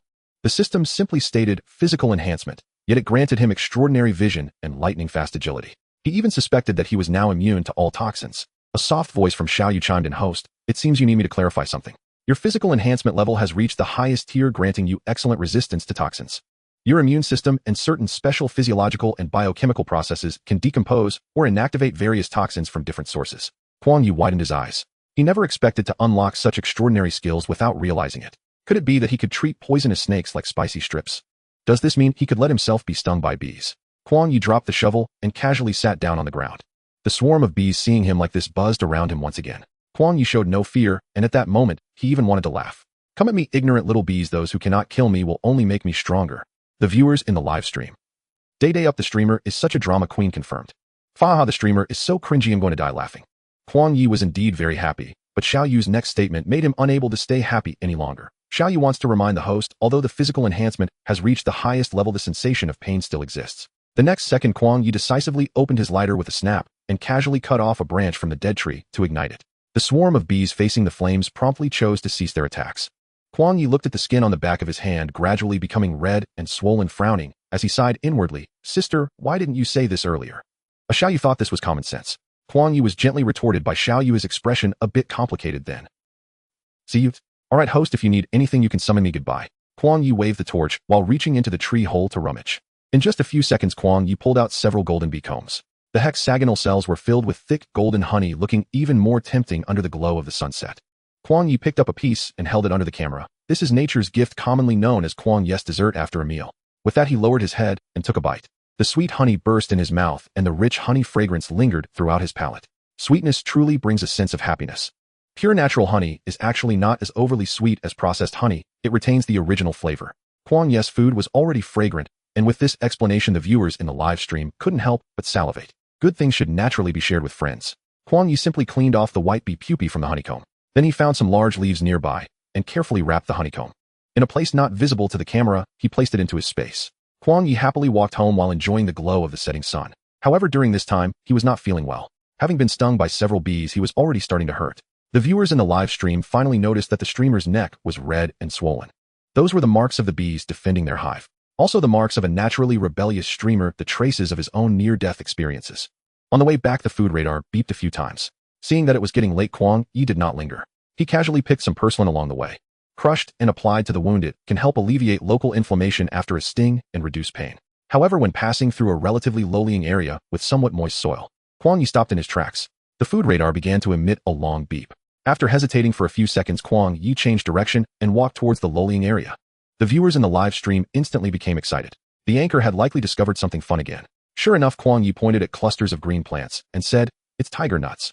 The camera focused on the lush tiger nut plants.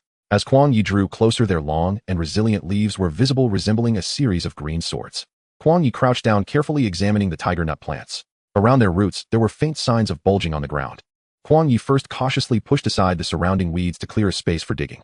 Then he took out a small shovel, gently inserted it into the soil, and slowly pried it up, trying not to damage the tender tubers of the tiger nuts. As the soil was gradually turned over, one tiger nut after another began to reveal itself. They were oval-shaped, with their skin still covered in some dirt, looking somewhat like a series of goat droppings. The fans in the live stream were momentarily disappointed. They were still curious about what a good item it might be. They looked too ugly. Kuang Ye reached out to grasp a tiger nut, pulling it up with a bit of effort. A complete tiger nut was freed from the soil.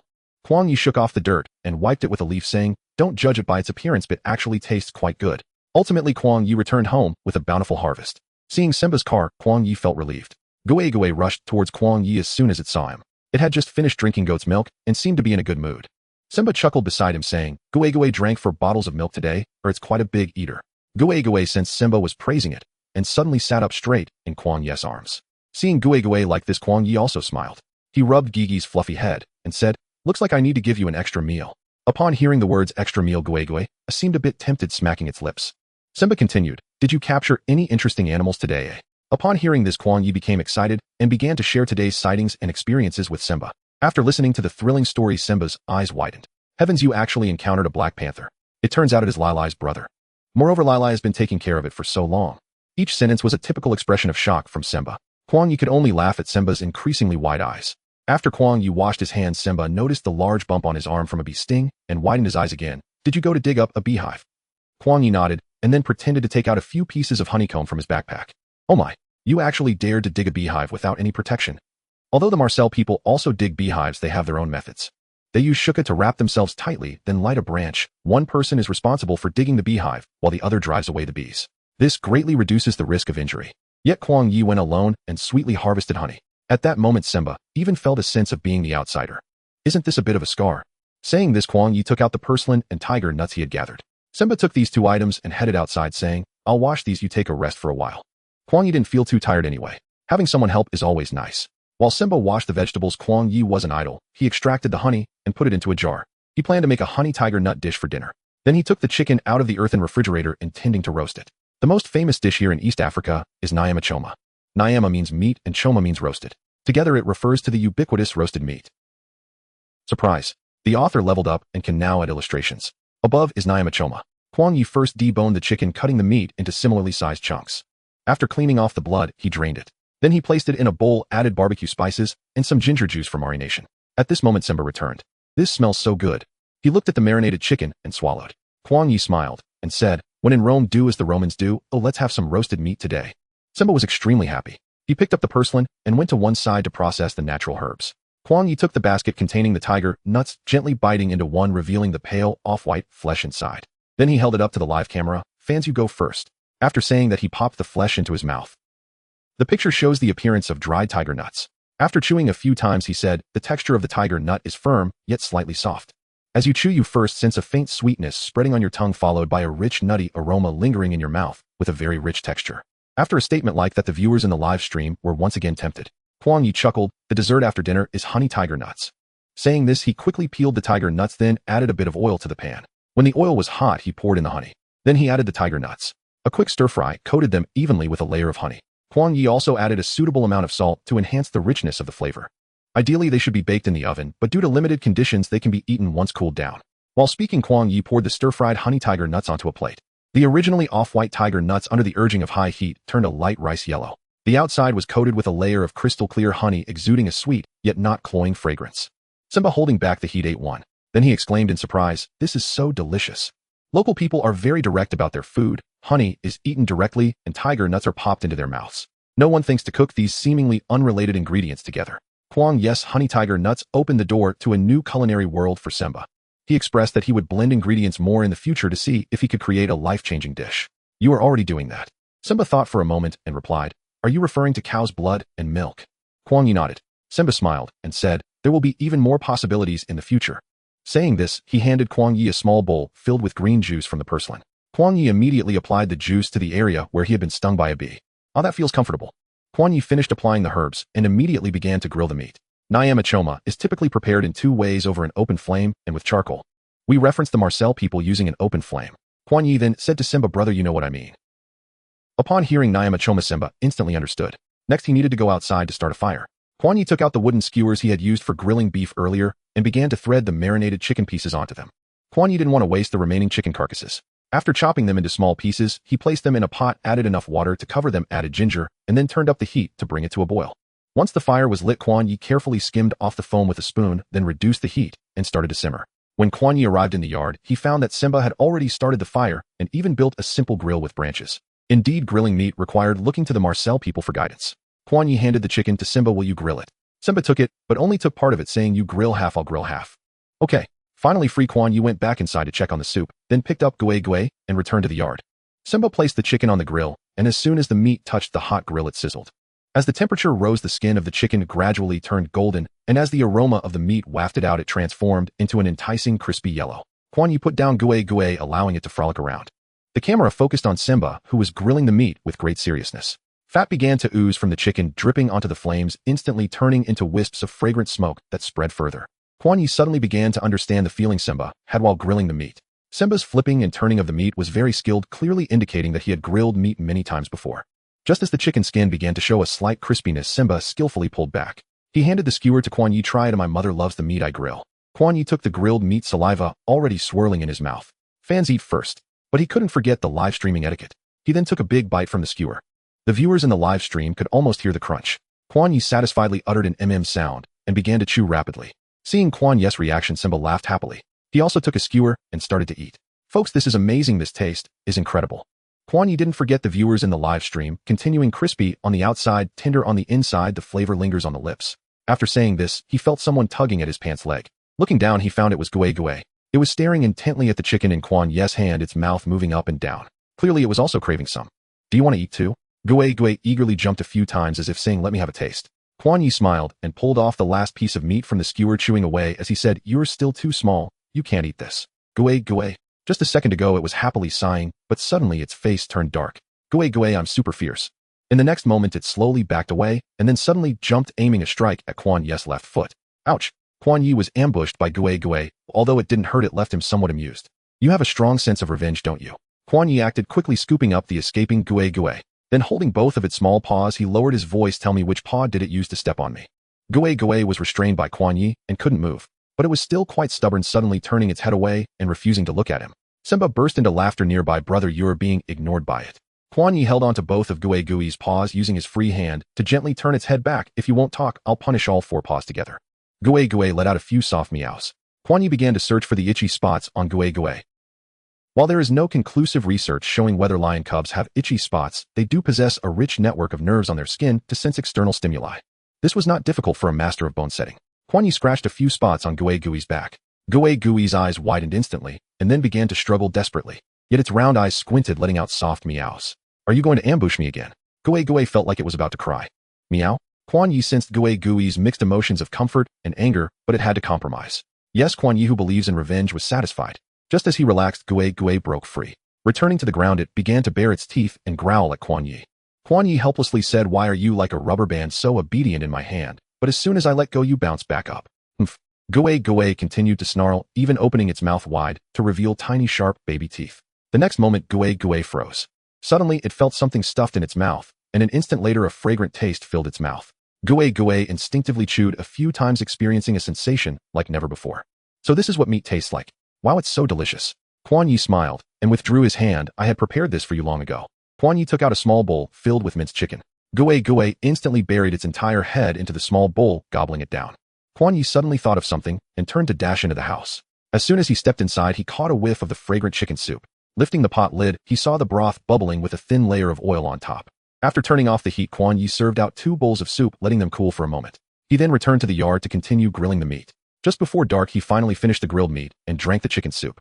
After helping Kuang Ye clean up the remnants of the meal, Simba left contentedly with a jar of honey and tiger nuts. Kuang Ye organized the items Simba had brought.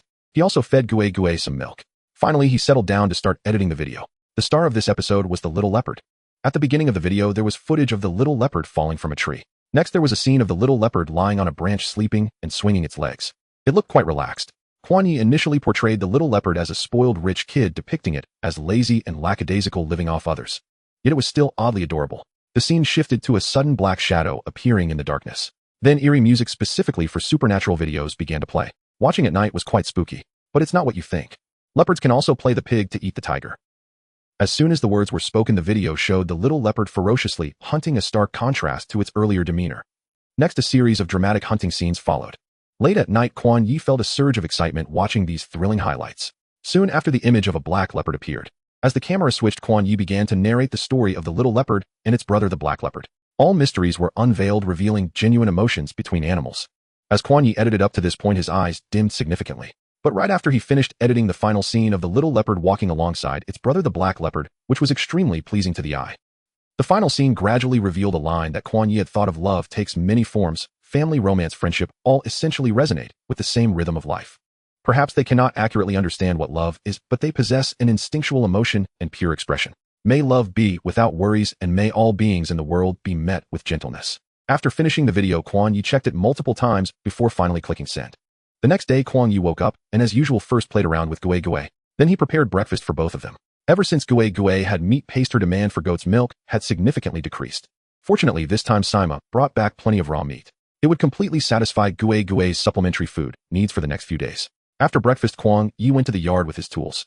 Today's plan was to make a climbing net and a climbing frame for Kuang Ye. If he finished early, he could take a stroll in the wild. The first task was to find raw materials. The first choice was of course the acacia tree. This was mainly because its wood is hard and dense, ranking high in hardness among many types of wood. Moreover, the branches of the acacia tree are distributed quite regularly with a moderate thickness. This makes it easy to build horizontal bars of different heights and angles, forming a reasonable climbing space. Kuang Ye still adhered to the principle of not harming the trees. He selectively chose the branches he needed from different acacia trees. Kuang Ye carefully trimmed the thorns off the branches, making them more uniform. On the way back, Kuang Ye encountered a herd of water buffalo. Unlike Asian water buffalo, African water buffalo are not gentle and domesticated. He quickly captured footage of the water buffalo moving across the grassland. An adult water buffalo is comparable in size to a small armored vehicle weighing several hundred kilograms. A pair of curved horns extends from either side of its head, resembling a hairstyle with a middle part. The bases of the horns are as thick as tree trunks, becoming sharper towards the tips. Although they are herbivores, they are known for their fierce temperament and high aggressiveness. Kuang Ye naturally chose to observe from a distance. Once the herd of water buffalo had moved far away from his vehicle, he continued driving back. Upon returning to the small yard, he found that Gui had already become familiar with the process of using the toilet. Some hay was spread over the bedding. Kuang Ye, the concerned father, felt at ease. After tidying up the bedding, Kuang Ye watered the vegetables. Only then did he start on serious matters. In fact, making the climbing frame has a lot in common with building a wooden fence. The first step is to find sturdy logs to serve as the main structure. Kuang Ye instructed Sima to buy some hemp rope, which is the raw material for making the climbing net. He planned to set up 2 climbing frames, one low and one high on either side. This would cater to Gui's climbing needs at different stages. Then he would hang a climbing net between the 2 frames, allowing Gui to climb across. Kuang Ye selected a log to serve as the central support and carefully adjusted the angle. Once the angle was set, he inserted the upright post vertically into the ground, hammering it down firmly to ensure it was securely rooted. Next, he began making the horizontal bars. Kuang Ye had researched in advance, knowing that the distance between the bars is crucial for lion cubs at different stages. He first laid out the positions of the horizontal bars and marked them. Then he used nails and a hammer to secure the bars. Once the main structure was nearly complete, he reinforced the climbing frame for added stability and safety. Kuang Ye further reinforced the area around the base of the support with stones and dirt. He also meticulously checked each connection point, shaking the horizontal bars with his hands. He looked for any signs of looseness, making immediate adjustments if he found any. By the time the sun was high in the sky, Kuang Ye had also completed the second climbing frame.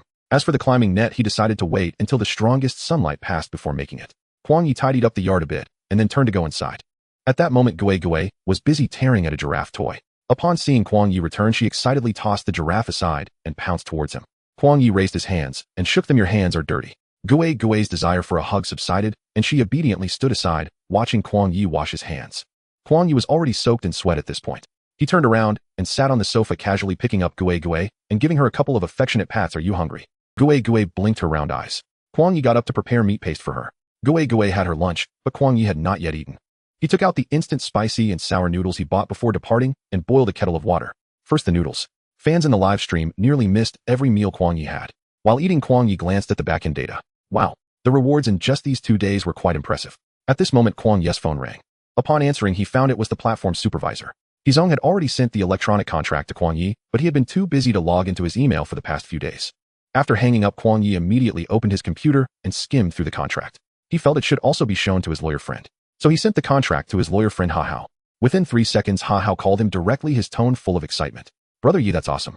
I didn't realize you had been quietly doing big things all this time."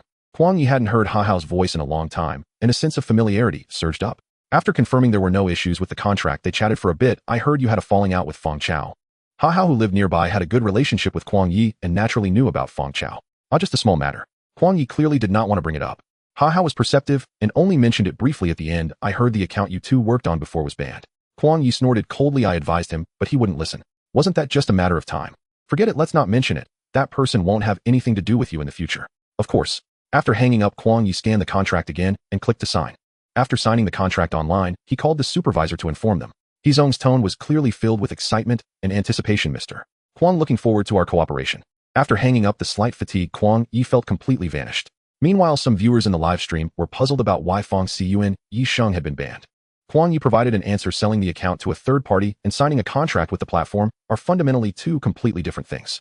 Selling an account to a third party involves numerous risks and issues. Many platforms' user agreements explicitly prohibit unauthorized sales or transfers of accounts, but once verified, the account will definitely be banned. Signing a contract with the platform, however, is formal cooperation based on adhering to the platform's rules and safeguarding the rights and interests of both parties. The contract will clearly outline the rights, obligations, and various service contents of both parties, allowing the user's account to enjoy the resources and services provided by the platform. Can they be the same? Feng Chao sacrificed his account for immediate benefits and cut off his own path. Kuang Ye didn't even have to do anything, he just needed to wait and watch. After that, Kuang Ye closed his eyes for a short nap. Upon waking, he continued to work. Gui looked at the hemp rope scattered all over the floor, her eyes filled with curiosity. Kuang Ye patted her head, making you a simple playhouse. You'll have something to play with later. Gui seemed to understand Kuang Ye's words, suddenly stood up straight, and then began to dash around the room. Her joy was visibly evident. Kuang Ye picked up a piece of hemp rope and tugged on it, feeling the solid strength. It can bear weight, it's enough for you to have fun. With that, Kuang Ye took the hemp rope outside. He tightly tied one end to the central pillar of the climbing frame, making several secure knots. Then he began to wrap the hemp rope around his arm in circles, moving skillfully and fluidly. With each loop, he would tug slightly to make the rope tighter. Kuang Ye said to the live stream, "Next we move on to the weaving stage." Not only did Simba bring some hemp rope, but he also thoughtfully brought some animal hides. To be precise, they were strips cut from discarded animal skins. After special treatment, they became soft yet sturdy, bearing the rustic colors unique to the grasslands. Kuang Ye began to intertwine the different hemp ropes and weave them together. Imagine a young man weaving in front of the camera. This dexterous craft was handled quite skillfully by Kuang Ye. Surprisingly, it brought a unique sense of contrast. The female viewers in the live stream adored this contrast, and Kuang Ye quickly gained many female fans. Of course, he was oblivious to this, focusing intently on weaving the hemp rope. His slender fingers pinched one end of the hemp rope, looping it from one side, and then lifting it from the other. When encountering knots or tangles, he patiently untangled them bit by bit, smoothing the rope. It looked remarkably homely. If Kuang Ye were to glance at the live stream at this moment, he would see the barrage filled with husband vibes. As the net rope took shape, Kuang Ye began to handle the animal hides. He trimmed the long strips of animal hide into roughly the same shape, then cleverly interwove them into the net made of hemp rope. This increases the toughness of the net rope, while adding a touch of primitive style. Kuang Ye did not stop his work as time passed. The area of the net rope gradually expanded, and its shape became clearer, transforming from a few simple strands of hemp rope into a well-structured net. Finally, Kuang Ye secured the other end of the net rope to the climbing frame. Upon standing up, he suddenly felt a stiffness in his waist. He moved around a bit and turned to pick up Gui. When Gui saw the play castle, its eyes widened in surprise. Although a bit puzzled, it knew this thing was made by Kuang Ye. As soon as Kuang Ye set it on the ground, Gui dashed toward the climbing frame. Although it struggled a bit at first, it was evidently very happy. With a toy to play with, there was no worry about boredom. Gui tentatively nudged a horizontal bar of the climbing frame and found it very stable. Then with a sudden burst of energy, it sprung upward. Immediately, its front paws grasped the horizontal bar tightly. However, its hind paws were still flailing in the air, appearing both frantic and extremely adorable. The viewers in the live stream melted at the sight of Gui's antics, sending a flurry of comments. Gui was not one to give up easily. After struggling with its hind paws for a moment, it finally stepped onto another horizontal bar, stabilizing its position. Our Gui had no intention of stopping there. It held back its strength and continued to move its paws, inching sideways along the horizontal bar. With each movement, its little body swayed, occasionally emitting a soft meow. Kuang Ye did not expect this little one to have such incredible endurance at less than a month old. Of course, he never held back his praises. Gui is amazing. Why not try wandering over to the net rope? Actually, Gui didn't need Kuang Ye's encouragement. Relying on its agility, it directly climbed along the rope knots. Thanks to Kuang Ye's well-structured net rope, Gui's little paws could easily grasp the openings. It climbed along the net rope, pausing occasionally. Tilting its head, it curiously surveyed its surroundings, sniffing the scent of the net rope from time to time. Kuang Ye observed that the climbing frame was quite stable. After Gui's exploration, only the net rope gently swayed. It seemed that this play castle would suffice until Gui was at least 3 months old. That was quite impressive. Kuang Ye cleaned up the remaining scraps. After watching Gui play for a while, he finally brought it back indoors and gave it a bottle of goat milk. Gui drank the goat milk at a steady pace after playing. It quickly finished off the bottle. Seeing that it was still early, Kuang Ye decided to go out for a stroll. He hoped to find some new ingredients. Just as he walked to the tree where Lai often stayed, he discovered that Lai had returned. Still as lazy as ever, it glanced over warily upon hearing the noise. After recognizing Kuang Ye, it excitedly climbed down from the tree. This time it circled around Kuang Ye. Watching Lai's obedient demeanor, Kuang Ye chuckled. "You really think of yourself as a cat?" Lai was not offended. If it was called a cat, then so be it. It nudged Kuang Ye's naturally drooping fingertips with its head. Kuang Ye instinctively scratched Lai's head with that hand. "Where's your grumpy brother?" Lai turned its head towards the depths of the grassland. Kuang Ye added, "How's your grumpy brother doing?" Lai let out a low whimper, and Kuang Ye sensed the joy rising in Lai's heart through his touch. It seemed that the grumpy brother was recovering well. Satisfied, Kuang Ye rubbed Lai's head a couple of times and set him going for a stroll. "Want to join me?" Lai took 2 steps back. It was clear that it was tired and intended to return to the tree for a rest. Kuang Ye bid it farewell and walked in another direction with his live streaming equipment. Even if nothing fun happened, it would still be nice to pick some porcelain along the way. Kuang Ye suddenly wished to give his vegetable garden some ripening agent. Thinking about eating vegetables he had grown. At that moment, a figure flashed across the live stream screen. It seemed to appear out of nowhere, startling the viewers. Kuang Ye quickly moved to a nearby bush, observing this figure closely. Once he saw the other's appearance, he suddenly smiled. Surprisingly, after being in the grasslands for so long, it was his first time seeing this creature. The aardvark, commonly known as the four not alike. It was unclear why it had not been included in the five ugly ones. Could it be because of its entire body being Barbie pink? At the moment Kuang Ye zoomed in the camera, the fans in the live stream became agitated. Whoa. What is that? Why does it look a bit alien? Isn't this creature uglier than a poodle? Its fur is a bit sparse, why not call it a bald pig? By the way, where did it just pop up from? Why didn't I see it? Kuang Ye simply replied with 4 words: it can burrow. The viewers in the live stream were immediately captivated by the term burrow, urging the host not to leave and to capture the burrowing scene. Kuang Ye actually had no intention of leaving. It was rare to see an aardvark, so he had to capture more footage to take back. This aardvark had a round belly with a mouth resembling a long tube slightly protruding. It sniffed around on the slightly damp ground as if detecting something. Suddenly its small eyes shifted and its feet froze in place. It had found its target. Its claws began to dig into the earth, and then it extended its probing mouth into the soil. As it lifted its head, a long slimy tongue quickly retracted. The tongue was so long that it couldn't fit on a single screen. The aardvark is quite a patchwork creature, sporting a pig's nose, rabbit's ears, and a kangaroo's body, commonly referred to as the four not quite one. Aardvarks are generally most active from dusk to dawn, hiding in their burrows during the day to evade the high temperatures and potential predators. Here the aardvark is diligently exploring with its tongue. Kuang Ye zoomed in the camera so that viewers could see its tongue. The main diet of the aardvark consists of termites and ants, and this particular aardvark has already found its dinner. Its tongue is long, nearly 30 centimeters, and can extend quite far. Moreover, its tongue is covered in mucus, allowing it to easily collect hundreds of termites with a single swipe, making it more effective than a glue trap. Just as Kuang Ye finished speaking, the aardvark suddenly stood up and moved away from the termite mound. Many termites flew out of the burrow, which would have been a perfect moment for a feast, yet the aardvark walked away. The viewers in the live stream were understandably confused. It's illogical for a cooked duck to refuse to eat itself. However, Kuang Ye quickly provided an explanation. Although its tongue is agile, it lacks a hard armor. Therefore, at the termite mound, it can only take a few bites before being unable to bear the bites. It has to leave. However, it understands the principle of eating less, but more frequently. It will take a few bites at one mound, then move to the next until its belly is full. Sure enough, the aardvark moved on to the next termite mound and began to extend its tongue. By the way, this creature can eat 50,000 termites in one night without needing to chew, simply swallowing them, leaving the rest to its stomach. The aardvark continued to eat, and Kuang Ye found it somewhat boring after a while. Just as he was about to head back, a sneaky figure appeared not far away. At that moment, the horizon faintly glowed orange, diminishing the figure. But Kuang Ye quickly recognized it was a brown hyena. Meanwhile, the aardvark, engrossed in its meal, remained oblivious to the danger. Kuang Ye could even see the hunger in the brown hyena's eyes through the lens. The hyena slowly crouched down, its back bristles raised, signaling its intention to attack. Those unaware might think the creature is simply a scruffy dog, particularly prone to raising its fur. As the brown hyena crept closer, the aardvark's long ears twitched. It naturally sensed something was off. The aardvark stopped eating and turned its head, slowly locking eyes with the hungry green gaze. The aardvark's body stiffened, and it instinctively entered a defensive stance, arching its back and firmly planting its limbs on the ground. Its front claws dug deep into the soil while it pointed its long snout towards the brown hyena, emitting a low growl in an attempt to intimidate its opponent. One should know that the brown hyena's older brother is the spotted hyena. After all, they have shared experiences in confronting wolves and even sipping soup from a hippo's pool. How could it be scared off by a mere four not quite one and a few low growls? Absolutely not. Once the reputation of the grassland's second brother is established, there comes an image to uphold. Retreating is simply out of the question. The scruffy hyena began to circle around the aardvark, slowly looking for the best moment to attack. The aardvark grew somewhat annoyed. If you're going to attack, just do it. Why are you wandering around? The aardvark thought, I'm not even that ugly, thank you. The scruffy hyena had no idea what the aardvark was thinking. It only knew it wanted to eat meat. Suddenly, it accelerated and lunged at the aardvark. The aardvark quickly reacted, raising its strong front limbs to strike, its sharp claws slicing through the air with a glimmer barely missing the brown hyena's body. The brown hyena nimbly dodged, unable to believe that this creature was fighting back against it. Seeing the unfavorable situation, the aardvark began to watch the brown hyena warily while slowly moving towards its burrow. The brown hyena noticed that this aardvark was unwilling to fight. It had to end the battle quickly, so it sped up and launched another attack on the aardvark. This time it successfully bit the aardvark's hind leg. The aardvark yelped in pain and vigorously shook its leg, trying to throw off the brown hyena. The brown hyena's jaws were like a glue trap, clinging tightly to the aardvark.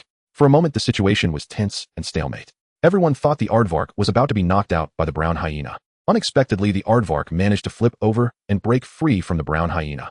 This twist came rather unexpectedly, leaving the viewers in the live stream astonished, including the scruffy hyena, whose fur was even more ruffled. It lunged straight for the aardvark. At this critical moment, with grass and dust flying everywhere, whoosh, the aardvark vanished from sight. Only a stunned brown hyena was left behind. What just happened? The brown hyena pondered, did it defeat me with magic? The viewers in the live stream were also shocked by this scene. The aardvark disappeared so quickly that they didn't have time to react. Kuang Ye simply commented, "This fellow is quite agile." The brown hyena never expected that its easy prey could vanish underground, casting doubts on its life as a hunter. Feeling dejected, it walked away into the distance. Only after the hyena had gone far did Kuang Ye stand up and head back. Facing the golden glow around him, he slowly began chatting with the viewers. Let's just say the aardvark not only has rabbit ears, but also understands the principle of the clever rabbit having 3 burrows. They have short, sturdy limbs, but their claws are shovel-like, capable of digging a hole in no time. They often dig holes in the grasslands, leaving many animals trapped in their pits. Just like earlier, it retreated near its own dug burrow and then dove right in. So there should be a place for our aardvark brother in the burrow community. After Kuang Ye finished chatting, the viewers in the live stream understood what had happened. Ginseng and vinegar don't meet. It seems animals need hobbies that can save lives at critical moments. Capybara, the host, explained in great detail. Please accept these 100 notes. Ooh, I love your speaking style. Captain Hook, brother, have you considered taking a trip to the ocean? Kuang Ye saw the comment from Captain Hook and replied, of course, the ocean, who doesn't like it? Once Kuang Ye said this, the viewers in the live stream expressed their eagerness to see him travel to an island. To be honest, an island is indeed in Kuang Ye's travel plans. He plans to try releasing Guai back into the wild once it is capable of hunting for itself. The best scenario is to find Gigi's mother during this period.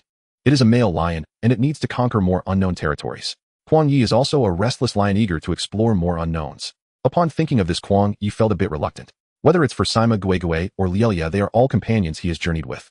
But the journey must continue, and parting is certainly a prelude to reunion. On his way back, Kuang Ye relied on his food radar to pick some porcelain. The food radar was very sensitive and would beep whenever it detected something worthy of showing off. As Kuang Ye passed through a tall and sparse forest, the radar emitted a continuous sound. He observed that the radar was pointing towards that forest. Just as Kuang Ye hesitated whether or not to take a look, a crisp whistle suddenly came from the woods. The intervals between the whistles were not too long. Kuang Ye quickly found a tree to hide behind. He then saw the source of the whistle, a brown bird standing on a branch, its head and wings surprisingly flamboyant. The honey guide bird, also known as the whistling honeybird. The viewers in the live stream became tense seeing Kuang Ye so cautious. The bird's calls grew urgent, as if urging something. Kuang Ye scanned his surroundings, finally waiting for what he anticipated. In the distance, 2 figures appeared dressed in simple clothing, heading towards the honey guide bird. Oh, the host has encountered old acquaintances. I didn't expect to see the Marcel people here. It suddenly feels a bit familiar. Why is the host squatting behind a tree instead of greeting them? But Kuang Ye remained motionless, watching as the 2 men walked to the tree where the honey guide bird was. They started whistling towards the honey guide bird, the sounds short and sharp. The bird seemed to understand the command and flew further away. In that moment, Kuang Ye sent a text to Simba, saying he might be back late, and asked him to take care of Guai. After making arrangements, he quietly followed. The 2 men were of similar height. One was quite burly while the other looked just of age. The burly man was communicating with the honey guide bird, and they seemed very familiar. The burly guy and the young man kept pace with the honey guide bird. Interestingly, the bird seemed to worry that the 2 men couldn't keep up, stopping occasionally in the trees to wait for them. Suddenly, the honey guide bird made a different sound. It was completely different from the previous whistles. Kuang Ye whispered to the live stream, it has found the target. As for what the target was from Kuang Ye's live camera, it was a straight and sturdy tree. The men stopped in front of the tree. They looked up as if searching for something. The honey guide bird circled above their heads a few times, and then emitted a series of sharp and urgent calls. Finally, the men found the target, a tree trunk with a faintly visible hole. At that moment, the radar sound in Kuang Ye's mind began to ring. He lowered his voice. The honey guide bird is guiding these hunters to find the beehive. These hunters are not from the Marcel tribe. They belong to the Hazabi tribe. The viewers in the live stream suddenly understood why the host did not go forward to greet them. After finding the target, the 2 men exchanged smiles. The young hunter was about to step forward, but was halted by the burly man beside him. He whistled a few times at the young hunter and then pointed at the big tree. Then he began to climb the trunk with agility, using both hands and feet. The rough bark grazed his palms, but did not affect his climbing speed at all. The young hunter looked up from below, his eyes filled with tension and anticipation. The burly man quickly reached the edge of the tree hole, carefully brushing aside the surrounding branches. Golden thick honey immediately caught his eye, sparkling enticingly under the mottled tree shadows. The burly man used a tool to extract the honey and placed it into a pouch he carried. Bees buzzed around the burly man, but he ignored them. He didn't even wear any protective gear, allowing the bees to sting him without a care. The honey guide bird circled nearby waiting. It dared not approach as it feared the bees' retaliation. After collecting the honey, the burly man glanced at the honey guide bird. After hesitating for a moment, he ultimately left some beeswax in the tree hole. He then climbed down the trunk. The honey guide bird immediately flapped its wings and swiftly carried away the piece of beeswax. But halfway down, he suddenly paused. The young hunter, waiting silently below, tightened his grip on the homemade bough and cautiously turned his head to the right. There came a low whimper from that direction, faint yet close. Kuang Ye also began to feel tense, pressing his body lower. A figure slowly emerged from the bushes, and the camera perfectly captured this scene. The viewers in the live stream gasped collectively. It was a lion, to be precise, a male lion. It was glaring at the two hunters with a cold and stern gaze, occasionally emitting low growls to warn the uninvited intruders in its territory. The expressions of the hunters instantly turned serious, and the young hunter instinctively retreated behind the big tree. He slowly knocked an arrow on the bowstring, his arm muscles tensing with anxiety. His gaze remained fixed on the lion's every move. The lion seemed to sense the Hazabi hunter's vigilance. It paused, its front paw scratching the ground, kicking up a small cloud of grass. It was weighing its options, deliberating whether to launch an attack. Kuang Ye noticed its sharp claws glistening in the sunlight, capable of easily shredding any obstacle. The forest was silent except for heavy breathing. The honey guide bird had vanished without a trace. The hunter, still clinging to the tree, looked pale. Every second stretched infinitely as time passed. Suddenly the honey guide bird let out a long cry. Then it burst from the dense foliage and soared into the sky. The lion seemed stimulated, suddenly lowering its body, and then with a powerful push of its hind legs, pounced swiftly towards the young hunter. At the same time, the arrow in the young hunter's hand shot out with a whoosh. The lion's front paw swiped at the young man's arm, but he also managed to hit the lion's forelimb with his arrow. Kuang Ye noticed that the hunter climbing the tree had thrown his tool at the lion. However, it only landed on the lion's head, making it slightly dazed. The lion landed on the ground, shook its head. It didn't expect to get injured with its first attack. Feeling humiliated, it glared angrily at the hunter in the tree. In an instant, the lion turned and charged again toward the young hunter. The young hunter shot an arrow which grazed the lion's body. He quickly retreated, not caring what he bumped into, completely disregarding the pain. Just as the lion was about to pounce in front of him, the young man reacted swiftly, turning around to embrace the big tree behind him, quickly climbing upwards using both hands and feet. The lion did not expect its opponent to climb so fast. It circled around a few big trees, roaring continuously. The lion, frustrated, tried to climb the tree, but could only reach a limited height. With its forelimb injured, it was unable to climb higher. It climbed down from the tree, limping around the trunk a few times before finally disappearing deep into the forest. The two hunters lay quietly on the tree, observing. Once they realized the danger had passed, they slowly climbed down. As the burly hunter just got down from the tree, he excitedly whistled and gestured to the young hunter. Kuang Ye actually understood. The Hazabi people have no written language. Clicks and whistles are their means of communication. The language gift from the system surprisingly translated even this. It was simply miraculous. The fans in the live stream were also puzzled. What was this guy clicking about? Just as Kuang Ye was about to quietly translate to the live stream, the burly hunter suddenly tossed something onto the ground. It was the honey guide bird. It was already dead. The burly man was cursing at the honey guide bird, saying that it had led them to the territory of the lion because it hadn't left any beeswax last time. In a fit of anger, the burly man killed the honey guide bird. The young hunter's face turned pale. He seemed still shaken from the lion's earlier attack. Moreover, blood was still flowing from his left arm, and even though the injury was just from being grazed by the lion, it was worse than he had imagined. The young man was frightened and had lost a lot of blood. He stumbled as he walked, looking extremely uncomfortable. The burly hunter didn't even notice how poor the young hunter's condition was and angrily picked up the dead honey guide bird. It seemed he didn't want to waste the bird meat. The comments in the live stream were rolling in rapidly. What are they talking about? Why did they kill that bird? Isn't the honey guide bird the one that helped them find honey? Why did he just kill it? That young man looks unwell. If the wound isn't treated in time, it could lead to big trouble. Kuang Ye, aware of this, struggled for a moment and then slowly straightened up. The boy, already weak, saw a head popping up behind a nearby tree and suddenly sat down on the ground. The burly man, not knowing what happened, reached out to help the boy who was sitting on the ground. Only then did he realize the boy was injured. His reaction was indeed a bit slow. He widened his eyes and urgently whistled at the boy. The boy shook his head, pointed to his back, and fell silent. The burly hunter shook his head anxiously, but when he looked up, he spotted a figure suddenly appearing in the forest. Kuang Ye slowly moved towards them, grinning and waving his hands. The hunters instantly grew tense, their eyes filled with alertness and confusion. Kuang Ye raised his hands to show he was unarmed, then mimicked their whistle. The hunters widened their eyes in shock. Amazingly, an outsider understood their language. The viewers in the live stream were also astonished. Can the host really do this? This surprise just brought a lot of excitement to the stream. Kuang Ye continued to whistle, then pointed to the boy sitting on the ground looking tense. He's injured. If not treated in time, the smell of blood will attract more trouble. The burly hunter asked, "Who are you?" Kuang Ye replied, "I'm a visitor." His kind eyes and tone eased the tension of the two Hazabi hunters. "Are you a doctor?" Kuang Ye hesitated for a moment and smiled. "I guess so, but right now you have no other options, do you?" The burly hunter looked at the boy on the ground. "Do you trust him?" The boy's bright eyes looked at Kuang Ye, his gaze gradually deepening. Then the boy confidently nodded. Seeing this, the burly hunter stopped saying anything. Kuang Ye stepped forward and quickly rummaged through his backpack for the medical kit. He took out hydrogen peroxide, iodine, and cotton swabs. He first examined the boy's wound and found it deeper than he had imagined. Then he used a gauze soaked in hydrogen peroxide to clean the dirt and dust around the wound. Afterward, he began to rinse the wound with hydrogen peroxide. Once the wound was cleaned and iodine was applied, the boy remained still and cooperative. Kuang Ye quickly bandaged the wound and whistled at the boy. "Did you hurt your back?" The young hunter had crashed into trees and rocks while dodging the lion's attack. He walked with a limp, suggesting a sprain. Kuang Ye raised his palm and pressed down on the boy's back. The boy gasped sharply.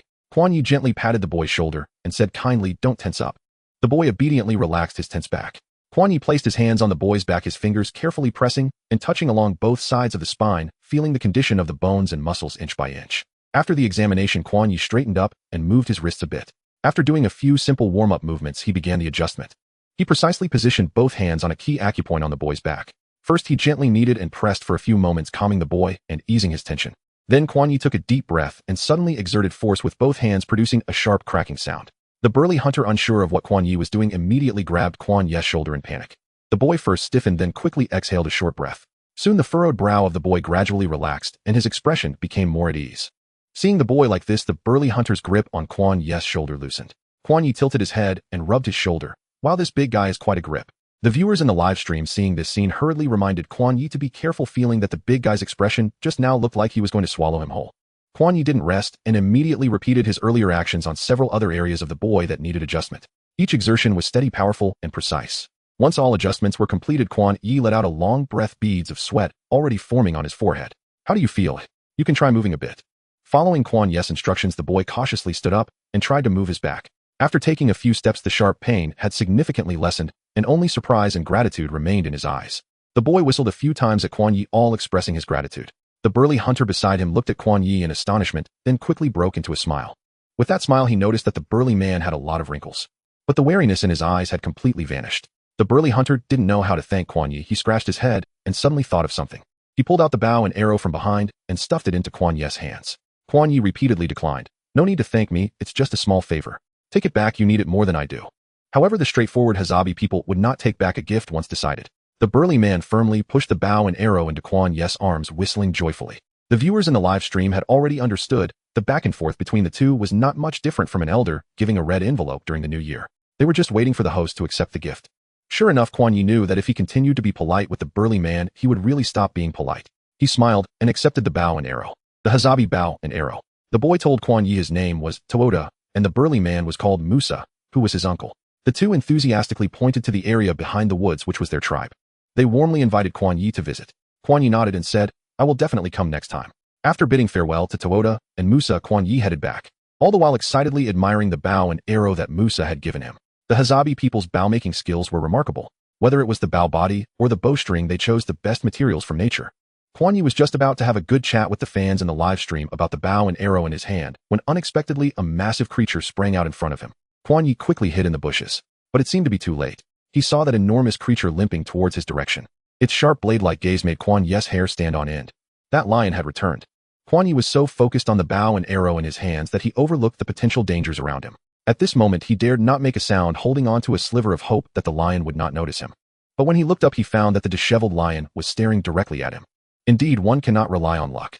Kuang Ye and the lion gazed at each other in silence. The viewers in the live stream had already erupted. "Whoa, what kind of constitution do you have, streamer? Wait, this is possible. The lion has set its sights on you, run, streamer. In the wild, as long as you can run faster than your companions, you're fine, but it seems the streamer has no companions. What level of nonsense literature are you at? Admin. Is the admin here?" After a moment of eye contact, Kuang Ye gradually calmed down. He sensed a hint of fatigue in the lion's eyes, even a trace of pleading. Fearing he might misinterpret, Kuang Ye remained perfectly still. The lion tentatively extended its front leg, the very side that had been shot by Tuada's arrow. Kuang Ye frowned, instinctively looking over. Tuada had used considerable force in his panic, delivering a penetrating shot to the lion. The blood around the wound had coagulated, but it still looked terrible. Kuang Ye met the lion's gaze. "Do you want me to help you?"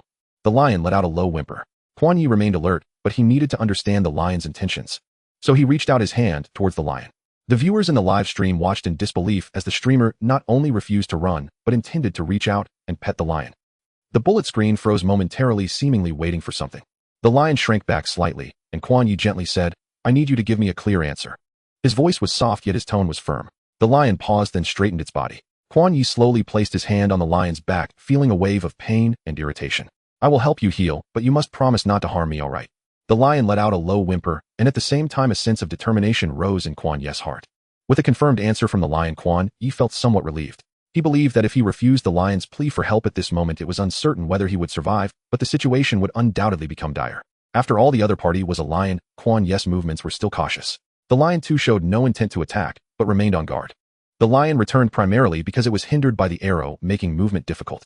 It had intended to hide elsewhere, waiting for the two hunters to come down from the tree. but it saw Kuang Ye tending to one of the hunter's wounds. Kuang Ye, of course, was unaware of these details, only thinking about quickly treating the lion's wound so it could leave as soon as possible. After all, in the wild, the scent of blood is the most dangerous signal.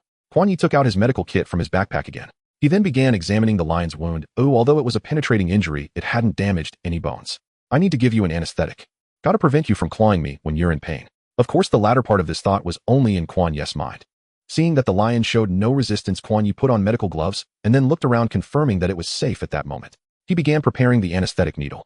He then gently touched the lion's body to help it relax. At the opportune moment, he injected the needle into the lion's body. As the medication slowly entered, the lion's gaze gradually became unfocused as it fell into a deep slumber.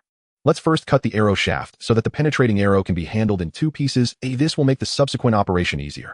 Kuang Ye did not forget the fans in the live stream and casually said this. He then took out a pair of scissors from the medical kit and carefully grasped the arrow shaft, trying to avoid touching the lion's wound. Snip! The arrow shaft was cut. Both Kuang Ye and the viewers in the live stream felt their hearts tremble at the same moment. Seeing that the lion still had its eyes closed, Kuang Ye felt relieved. Next, he began treating the area around the wound. He first used a cotton ball soaked in saline to gently wipe away the blood and dirt around the wound. The red bloodstains were gradually removed, revealing the original appearance of the wound. The torn muscle tissue made some viewers in the live stream feel unwell. After cleaning the surface, he began to probe the inside of the wound. Kuang Ye changed to another pair of medical gloves and slowly inserted his fingers into the wound. He felt for any foreign objects or whether important blood vessels were injured. This process had to be done with utmost care. Any negligence could worsen the injury. Fortunately, it was merely a flesh wound. Kuang Ye swiftly began to disinfect the wound, wiping in circles outward from the direction of the arrow's entry. He then rinsed the wound with hydrogen peroxide. The hydrogen peroxide foamed white, eliminating potential anaerobic bacteria. Once the foam dissipated, Kuang Ye rinsed the hydrogen peroxide away with saline to avoid any residue that could irritate the wound. The most crucial step was coming. Kuang Ye was about to pull out the arrowhead. The bullet screen in the live stream had gone completely still. Kuang Ye's breathing sounded somewhat abrupt, but he appeared calm, steady as a rock. Taking a deep breath, Kuang Ye tightly grasped the arrowhead with tweezers while pressing down on the lion's body to secure it. Next, Kuang Ye slowly applied force, gradually pulling the arrowhead out of the lion's body. As the arrowhead came free, a surge of blood gushed out. Kuang Ye quickly pressed a gauze pad against the wound to staunch the bleeding. The bleeding stopped, but the lion suddenly twitched slightly. The effect of the anesthetic was fading. Kuang Ye immediately began suturing, racing against the clock before it woke up. Despite the urgency, Kuang Ye's hands were steady, each stitch precise and tight. After stitching the wound, Kuang Ye applied a layer of ointment to aid in healing. Finally, he wrapped the wound with clean, breathable gauze, securing it properly. The lion's body trembled slightly, appearing to be on the verge of waking. Kuang Ye picked up the medical kit and swiftly left the area. However, he did not go far, but chose a safe place to wait quietly. The lion slowly opened its eyes, first raising its head and looking dazedly at its injured front leg. Then it tried to move its body and propped itself up. Its gaze gradually became clear, and the lion stood up. It walked in a circle, and without the arrow, its movements were very fluid. Seeing the lion awake and in good condition, Kuang Ye silently edged away, finally stepping out of the lion's line of sight. Phew! Kuang Ye sighed in relief, noticing that the sun had already set. He almost sprinted back to the small cabin. Before he even reached the yard, he saw Lai Lai jumping down from the tree. It was there to greet Kuang Ye. Before Kuang Ye could reach Lai Lai, another shadow suddenly flashed down from the tree. Who else could it be but the sulky-faced Black Panther brother? Did you come looking for me? Kuang Ye still seemed to carry a trace of blood on him, and Lai Lai circled around him. It seemed to be checking if he was hurt. Meanwhile, the Black Panther brother stood quietly to the side, staring at Kuang Ye. Seeing this, Kuang Ye hurried to explain, I'm not injured, I just helped an injured lion. Lai Lai paused for a moment, then walked over to the Black Panther brother's side, looking at Kuang Ye. Kuang Ye pointed to the small cabin. If nothing's the matter, I will go back now. Still staring, Kuang Ye waved his hand and turned to walk toward the small cabin. Little did he know Lai Lai and the Black Panther brother seemed to have received some kind of signal, following Kuang Ye closely. Kuang Ye stopped, and they stopped too. He walked forward, and they walked as well. Don't tell me you two want to come along for a meal. Lai Lai and the Black Panther brother nearly simultaneously poked their heads out. No way. Kuang Ye thought these two foodies really have their sights set on me. Sima Ba was playing in the courtyard with Gui Gui. Though it was called accompanying, he was merely standing aside, watching Gui Gui climb up and down. From time to time, he glanced at the time. The evening glow over the grassland was neither long nor short, yet it lingered in the minds of people. When the sun finally set, the night took its place, continuing to soothe all things. Kuang Ye walked into the courtyard, draped in the fiery glow of the sunset, with a carefree demeanor. A lithe figure followed closely behind him, its leopard-patterned fur spreading wildly under the delicate golden veil. This scene left Sima Ba somewhat dumbfounded. Before he could react, another dark figure appeared behind the live one. The Black Leopard brother scrutinized every corner of the small courtyard with a piercing gaze. When Sima Ba met the Black Leopard brother's gaze, he instinctively took a step back, then widened his eyes to look at Kuang Ye. Kuang Ye waved at Sima Ba with his signature smile, still carrying that laid-back and carefree demeanor. Brother, have you waited long? Sima Ba's expression was complicated. Not too long. Kuang Ye laughed and said, tonight I will prepare a world-famous dish for you, chicken stew with mushrooms. As Sima Ba spoke, his eyes kept darting towards the black leopard brother. He seemed torn between asking about the chicken stew with mushrooms or inquiring about the leopard first. Kuang Ye walked over and patted Sima Ba's shoulder. This is Li Hui's brother, I call him Stinky Face. Sima Ba furrowed his brows. Does he accept that name? Kuang Ye looked at the black leopard brother, who seemed to lift his chin a little higher. Who cares, his face always looks stinky anyway. The black leopard brother bristled, ready to confront Kuang Ye. Seeing this, Sima Ba's hair stood on end. Hey, let's talk this out calmly. He positioned himself between Kuang Ye and the black leopard brother. Kuang Ye was unafraid, taking 2 steps closer to the black leopard brother. He crouched down and gently patted its raised back. Did I say something wrong? The black leopard brother relaxed its muscles at Kuang Ye's touch. It widened its eyes in disbelief. Why did this guy's hand feel so good as soon as it touched me? Could it be a side effect from realigning bones? Sima Ba watched Kuang Ye petting the black leopard like a cat, once again showing a shocked expression. The most crucial part was that the black leopard's expression was quite receptive. The previous sharp and cold demeanor had vanished. Sima Ba looked deeply at Kuang Ye, once more nodding his head with determination. The feelings of the online viewers in the live stream were not entirely the same as Sima Ba, but they were quite similar. As soon as the bullet comments saw Kuang Ye petting the black leopard, they started rolling in at lightning speed. If they didn't take a screenshot now, what were they waiting for? But just as the viewers were about to screenshot, they suddenly noticed a shadow on the screen. Upon closer inspection, it turned out to be Gui. It had no idea where it came from, but was clearly headed straight for Kuang Ye. Kuang Ye's quick reflexes allowed him to scoop the fluffy white ball into his arms. Gui glared fiercely at the black leopard brother beside Kuang Ye, baring its teeth. The once comfortable black leopard brother, on the verge of losing its cool, suddenly widened its eyes. What is this thing? It's a lion cub. Brother, there's a lion cub here. The amber eyes of the black leopard instantly widened several times. Li Hui, who had already seen it all, was elegantly lying on the ground, grooming its fur with its tongue. Suddenly hearing its brother's low growl, Li Hui looked up to meet its stunned gaze. Li Hui showed a look of disdain, seemingly rolling its eyes. What's so shocking about this? Isn't it normal for this guy? Of course, this guy referred to Kuang Ye. Gigi's gaze remained fixed on the hand Kuang Ye had resting on the black leopard. It seemed quite displeased that he was petting another cat. Kuang Ye raised his eyebrows innocently. I didn't know it came over by itself. Sima Ba burst out laughing. Brother, is this really okay? The black leopard brother's face grew darker. It seemed uninterested in having a standoff with Gui. We're all males, what's with the competition? It's quite embarrassing. You think this guy is great, but I don't. The black leopard brother gracefully turned away, distancing itself from the commotion. Li Hui looked at Kuang Ye expectantly. Are we done playing? Once we're done playing, it's time to cook. Kuang Ye, completely caught in Li Hui's expression, smiled helplessly. All right, I'll go cook. He effortlessly picked up Gui and placed it on his shoulder as he walked inside. Gui was a little temperamental, scratching and clawing restlessly on Kuang Ye's shoulder. Kuang Ye's hair instantly turned into a nest. Yet he wasn't angry. He merely patted Gigi's bottom, gently threatening playfully. If you keep this up, I might just drop you. Perhaps the threat worked, or maybe Kuang Ye's touch was simply comforting as the agitated little lion finally calmed down. Kuang Ye sighed inwardly. I definitely need to separate these guys.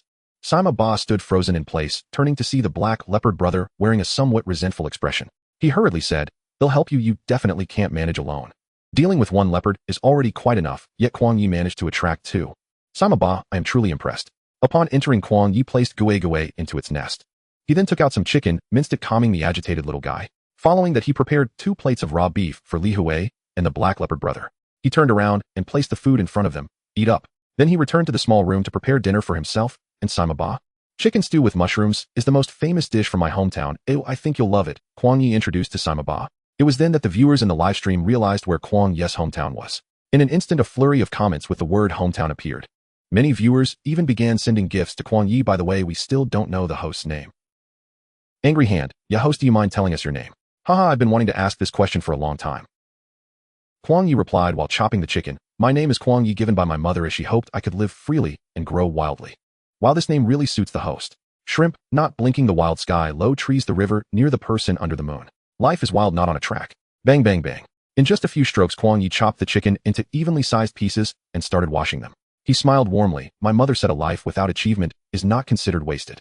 She loves the sky, enjoys walking, and likes to write little poems when she has nothing to do. She said, I hope you come to this world just to see how flowers bloom, how water flows into rivers, how the sun rises, and how the sunset falls. Kuang Ye took out the previously dried ant nest umbrella and soaked it in water. Watching it swell from its shriveled state, he said, experiencing interesting things and meeting unforgettable people, such a life is awesome, isn't it? Kuang Ye finished speaking, shaking his body with a hint of disdain in his tone. Got burned by my own self-help talk. He actually disliked discussing overly literary topics. It was just a fleeting moment of homesickness. Simba said he was there to help, but he was really just standing by to assist. He truly didn't know how to face the two leopards in the yard alone. Kuang Ye quickly cleaned the chicken and then began slicing ginger. Due to the limited ingredients, he could only try to recreate the flavors of his hometown. However, he had brought sweet potato starch. It was originally instant sweet potato starch, but unexpectedly it found another purpose. Kuang Ye washed the ant nest umbrellas that had been soaked and set them aside for later use. Then he heated the oil, waiting for it to reach the right temperature. Kuang Ye added the ginger. The spiciness of the ginger mellowed significantly in an instant under the heat. Next he added the chicken. Kuang Ye stirred vigorously, and one could even see flames leaping up from the pot. The scene was quite impressive for a chef. When the surface of the chicken turned slightly yellow, it's time to add soy sauce, Kuang Ye said as he added several seasonings, waiting for the seasonings to fully blend with the chicken. Seizing the moment, he added the ant nest umbrellas. Kuang Ye stirred a few more times, adding water until it covered the chicken pieces. After bringing it to a boil over high heat, he turned it down to simmer. Kuang Ye glanced at the time and said to Simba, "We still have to wait half an hour. Are you hungry yet?" Simba shook his head and replied, "I was hungry earlier." Kuang Ye smiled and turned to walk into the yard. He found that the two leopards who had been scrounging for food had already finished eating and were now lying in the yard digesting. The sky outside had begun to darken slightly, yet the younger black leopard's fur shimmered like black silk. Kuang Ye couldn't help but snap a picture. "Now I finally understand what colorful black means." Indeed, from different angles one could see the patterns on the younger black leopard faintly visible. It carried an innate elegance. Was it nobility? That was Kuang Ye's immediate thought. The leopard brothers saw Kuang Ye come out, and their eyes lit up. They circled around him, seemingly thanking him for the dinner he provided. The younger black leopard remained expressionless. "Tisk, this guy is simply hard to get close to." Kuang Ye reached out and scratched under the chin of the older leopard, saying, "The landlord's family really has no surplus food left," implying that he was broke and not to scrounge. But the older leopard merely raised its clear eyes to stare at Kuang Ye unmoved. The younger black leopard, however, reacted. It turned away, only to return with the plate that had contained raw meat, presenting it to Kuang Ye. Kuang Ye's expression froze for a moment. "Don't tell me you want." "Oh, whoa." The younger black leopard indicated, "Yes, I am still not full. Please show me your hospitality." Kuang Ye opened his mouth and poked his cheek with his tongue, smiling. When he was speechless, "Huh? Seriously? Your brother had enough to eat. You're not full yet." The younger black leopard suddenly lifted its head and cast a sidelong glance at Kuang Ye. Kuang Ye looked over at the older leopard who had been licking its fur. It seemed to notice Kuang Ye's gaze and immediately started licking furiously. All right. Kuang Ye clapped his hands. After all, this big brother was summoned by him. The scene shifted and a piece of raw meat appeared once again in front of the younger black leopard. "Oh, whoa." The younger black leopard, usually aloof, surprisingly expressed gratitude to Kuang Ye. Then it lowered its head and started eating. Kuang Ye laughed. Truly, no matter how aloof a foodie might be, they would break character in the presence of food. Back inside, Simba stood like a statue in front of the pot of meat, staring for a long time. For a moment, Kuang Ye felt as though he was raising many animals. "The time is about right. It's time to add the noodles." After washing his hands, Kuang Ye tore open the packaging of the sweet potato starch and dumped it all into the pot. The bubbling pot suddenly lost its bubbles. Kuang Ye stirred a few times, and it started bubbling again. It was fine not to stir, but once he did, the fragrance was released in an instant. Simba nearby had swallowed several times. The viewers in the live stream had some who had already wished good night, but upon seeing the steaming pot of chicken, they were ready to order a late-night snack. "Woo-woo, following the host has made me gain 10 pounds. Hey, who understands? I've gained weight to 180 in an outdoor host live stream. Sleeping while someone cooks. Takeout has been ordered, just waiting." Kuang Ye finally cooked the chicken over high heat until the sauce was reduced, quickly plating it. The moment he put down the pot, his gaze inadvertently caught a glimpse of the window. Then the pot nearly dropped to the floor. "No way. What are you two trying to scare to death?" Simba followed Kuang Ye's gaze and saw two heads, one black and one spotted, pressed tightly against the window, staring at Kuang Ye without moving. Clearly, the older leopard and its younger black sibling were attracted by the enticing aroma coming from inside the house. So they intended to investigate. Kuang Ye sighed. "Who did I offend?" Upon hearing this, Simba looked in several directions, and with a swish he first spotted Gui, then turned to the two curious faces outside the window. He even lowered his head to look at his own toes. Kuang Ye wiped his face and said, "Bro, enough already, that's enough." In the end, everyone gathered around the pot of fragrant chicken stew with mushrooms. Kuang Ye moved the table to the yard. Gui leaned on the edge of the table, her eyes wide with anticipation. The two leopard brothers were similarly fixated. This time Kuang Ye did not initiate the livestream etiquette first, but instead took a photo with his phone and sent it to the family group chat. There were only 3 people in the group, him and his parents. Kuang Ye had been very independent since childhood, with a carefree personality, enjoying running around the world. His parents had long gotten used to his ways. But no matter where Kuang Ye was, he would share his experiences and observations in the group chat every day. His parents would actively respond to him in the chat. "Wow, my son's cooking skills have improved again." Soon Kuang's mother replied. Following that, Kuang's father also sent a message. "Your mother is being dramatic. Did she eat any before claiming your cooking has improved?" The highest praise often comes from the closest people. "Yigu, you have to be careful." Kuang's father always referred to his son as Yigu, perhaps out of a refusal to grow old, or perhaps to bridge the generation gap. Kuang Ye couldn't help but smile, replying, still replying so late, burning the midnight oil. Kuang's mother immediately responded, "We are at the prime age for adventure. What's wrong with staying up late?" "Exactly, your grandma just asked me to order her a mint green tea with less ice and 7/10 sugar." Kuang Ye, "Dad, you should manage her. Grandma said that the people who take care of her have died one after another." Kuang Ye. Kuang's father and mother, fearing Kuang Ye's lecturing, sent a goodnight sticker and disappeared. No matter how much Kuang Ye tried to warn them about the dangers of staying up late, they wouldn't listen. Tisk, this generation of older folks is so hard to manage. Kuang Ye smiled as he put down his phone, only to find Simba Gue and the two leopard brothers quietly watching him. He glanced at the live stream again, and the comments were flying by. Tsk, Tisk, the host's smile seems off. Ginseng and vinegar not meeting, no way. Is the young man in a relationship? Little Vinegar, the host, is giggling while holding his phone. Do you think he's chatting with his parents? Kuang Ye. I really am chatting with my parents. The fans eat first. In fact, many fans have already begun to dream. Kuang Ye placed a piece of chicken into Simba's bowl. Feeling 3 pairs of eyes fixed on him, Kuang Ye served pieces of meat to Lilia, Black Panther's younger brother, and Gue in turn. To prevent them from feeling unwell after eating, he rinsed the meat in clean water.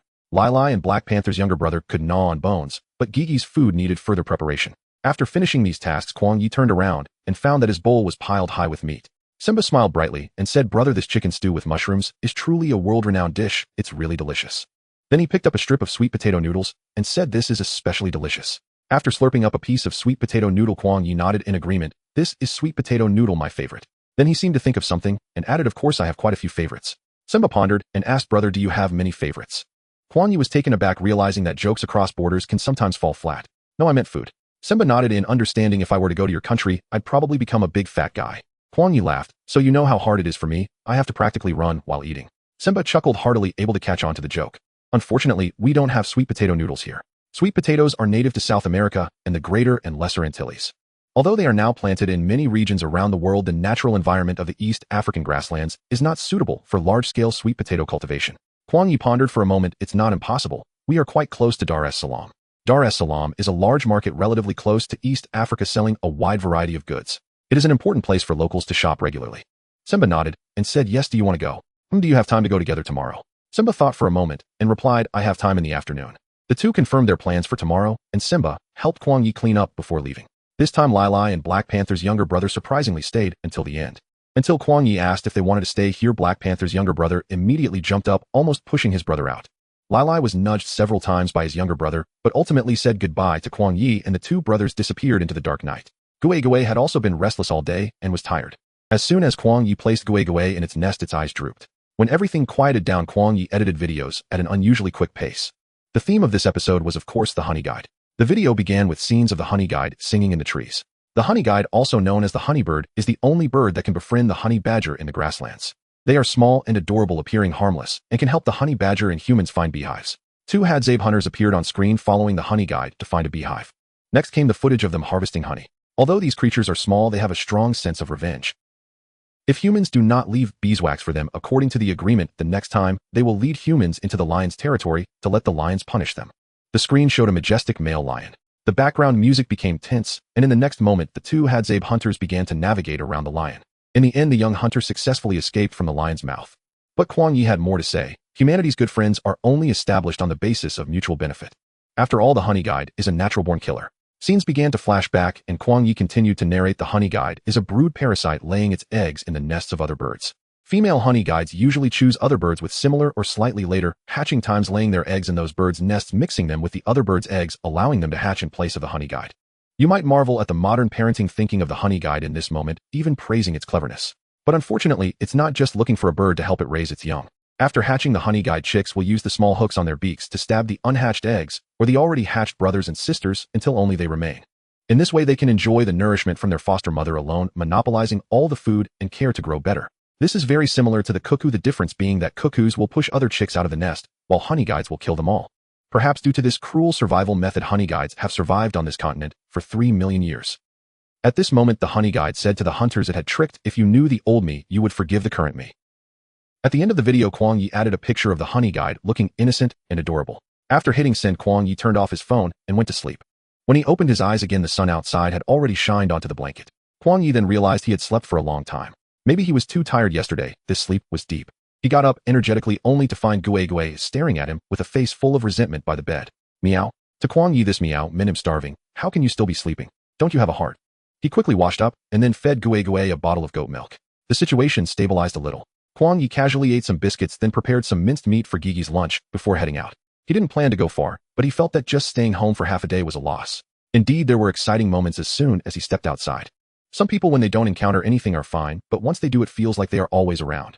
As usual, Kuang Ye passed through a sparse forest and suddenly heard a commotion coming from within. Kuang Ye suddenly crouched down in the grass vigilantly observing his surroundings. Ba, ba ba. It sounded like the cry of an antelope, shrill and mournful, gradually weakening. In less than a minute of searching, Kuang Ye pinpointed the source of the sound. He saw a baboon feeding on a bush. And that little antelope was the baboon's food. The little antelope's eyes were filled with despair. Generally, animals kill their prey as soon as they catch it then eat. But baboons are different. They prefer to gnaw on their prey until it dies in despair. This method of feeding is extremely cruel. For a moment, Kuang Ye even thought about censoring the live stream. Just as he hesitated whether to change the scene, whoosh, a sharp arrow flew swiftly piercing straight through the baboon's forehead. Whether it was pain first or death first, in any case this baboon had not completely enjoyed its food before it fell down. Kuang Ye curled himself up even tighter. He was just a stinky tourist, not wanting to attract too much trouble. Yet trouble always seemed to seek him out. Whoosh. Another arrow flew towards him, but its speed was far inferior to the one that had just slain the baboon. Kuang Ye rolled sideways with agility, dodging the attack. Immediately a flurry of hurried footsteps could be heard accompanied by a few impatient whistles. From the moment Kuang Ye spotted the arrow on the baboon's forehead, he guessed it was the Hazabi hunters. However, he did not expect the hunters to shoot another arrow at him. Hearing the hunters whistling echoing back and forth, Kuang Ye pieced together the situation. It seemed to be a novice hunter mistaking him for a baboon. If Kuang Ye did not get up, he might have to dodge another arrow. The viewers in the live stream were anxious, and the bullet comments flew up, floating life like a dream. If the host hadn't managed to dodge, just now would it have been? Hey young man, the wild is too dangerous, you must stay safe. You know my financial situation, does anyone feel like this arrow looks familiar? Host, be careful, the wild people won't care what you're here for. Before the comments could settle, Kuang Ye had already popped his head out. The Hazabi hunters had originally been approaching, but suddenly seeing a person rush out from the bushes, they all stepped back in fright. Kuang Ye tried to appear friendly, a signature smile on his face. The four hunters focused their eyes, and the tall one excitedly waved at Kuang Ye. It was the burly brother Musa. Then the last hunter also poked his head out excitedly and smiled at Kuang Ye. The young hunter Toda was also present. What a coincidence. Kuang Ye waved back at them, smiling and giving a few short whistles hello. Aside from Toda and Musa, the other two were taken aback at first, then realized that Kuang Ye could actually communicate in their language. The old fans in the live stream had seen Kuang Ye communicate with them before, but this was the first time for the new fans. Wow. Who understands the host is simply a blessing for our intellectual romance. Brother Ye is controlling me for a lifetime. At the same time, the number of viewers in the live stream was skyrocketing. Could a few whistles be so effective? Had he known, he would have blown a few more whistles. But Kuang Ye had clearly held back. These few whistles not only captivated the viewers, but also the hunters he was meeting for the first time. Toda pointed at the arrow by Kuang Ye's feet, his expression slightly guilty. He whistled, and Kuang Ye smiled, and shook his head, returning the whistles. Then Kuang Ye said to the live stream, young brother Toda is apologizing to me. He thought the one sitting here was the girlfriend of that male baboon. Upon hearing this, the viewers in the live stream erupted in laughter. I said the host is in love. Ginseng and vinegar don't meet. Hey, can you behave, at least be polite. Brother, you know him, just a stinky streamer, why are you treating me like this? Kuang Ye's expression was also quite complex, but Toda's expression was even more complicated. He didn't understand what Kuang Ye had said to the live stream, and the language sounded very difficult to grasp. But he knew he had almost hurt Kuang Ye just now. Therefore, he fell into deep self-reproach. In contrast, Kuang Ye seemed to care more about the male baboon's girlfriend matter than nearly getting shot. Nevertheless, he still comforted Toda. It's fine, don't take it to heart. Toda's expression improved a bit. The two hunters beside Musa were the first time Kuang Ye had seen them. Upon closer inspection, he found that the two looked almost identical. Musa smiled at Kuang Ye and said Hai and Gongjiao are twins. The two nodded at Kuang Ye to show friendliness. These brothers were robust and fierce-looking, appearing to be excellent hunters. Gongjiao indeed means excellent hunter. As for Hawei, it refers to a male giraffe. The Hazabi people have their unique ways and characteristics when it comes to naming. Parents name their children based on tribal traditions, family expectations surrounding natural elements, or other significant meanings. They have lived in nature for a long time, and naming after animals is also the most common way. Additionally, if there has been an exceptionally brave hunter in the family, descendants may also take a name related to that. Kuang Ye speculated that names like Toda and Musa were derived from outstanding hunters in their family, reflecting family heritage and expectations. Of course, there are many names related to tribal culture and belief. If the tribe worships certain deities, a child's name may be associated with those deities. For instance, Anlaji is the name of a deity in tribal legend believed to have protective powers, hoping to use the deity's strength to bless the child with good health and protection from disasters. They are carefree and sometimes name their children based on special events that occurred at their birth. For instance, a child born after a particularly successful hunting event may be named Safari, meaning journey or expedition.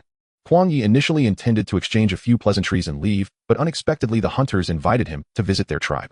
After checking the time, he realized he still had time. Kuang Ye followed Musa and the others deeper into the bushes. As they passed through a grove, sunlight filtered through the layers of leaves, casting golden spots on the ground. Kuang Ye enjoyed looking up through the gaps in the leaves to gaze at the sunlight. He casually took a few photos. As they emerged from the grove, Kuang Ye saw a few low-thatched huts scattered around.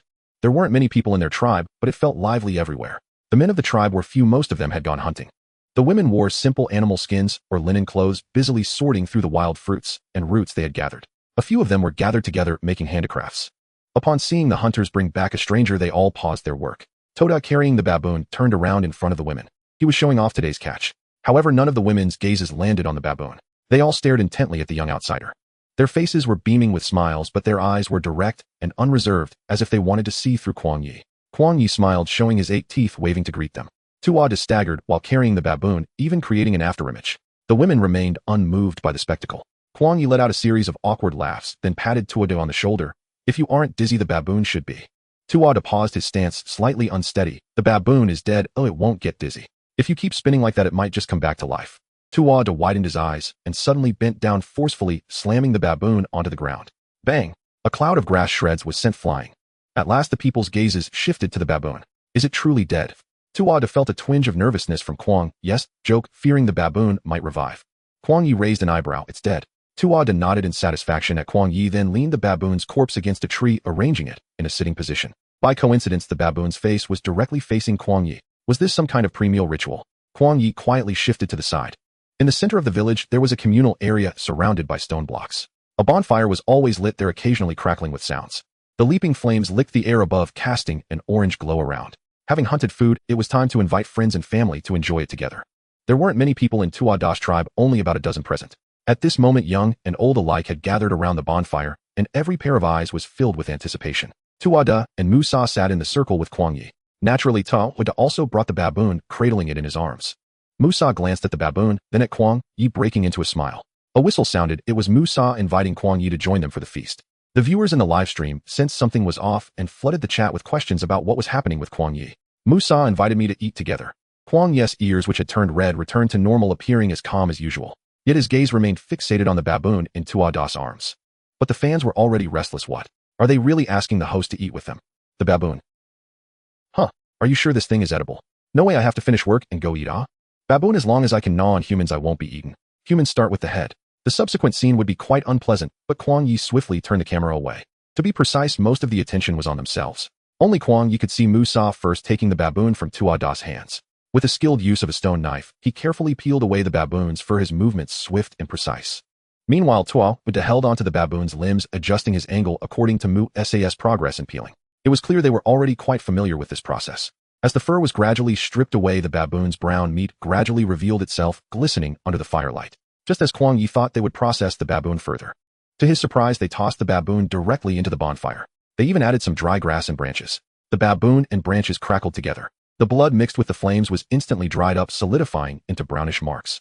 Kuang Ye remained motionless, watching the Hazabi people cook with no emotions visible on his face. Kuang Ye scrunched his nose. An indescribable smell, strong and primal, wafted through the air. The flames greedily licked at the prey. Soon the air was filled with a mixture of smoke-charred aroma and the unique smell of the prey. The scent grew stronger, gradually filling the entire village. As the food neared completion, the Hazabi people began excitedly chatting.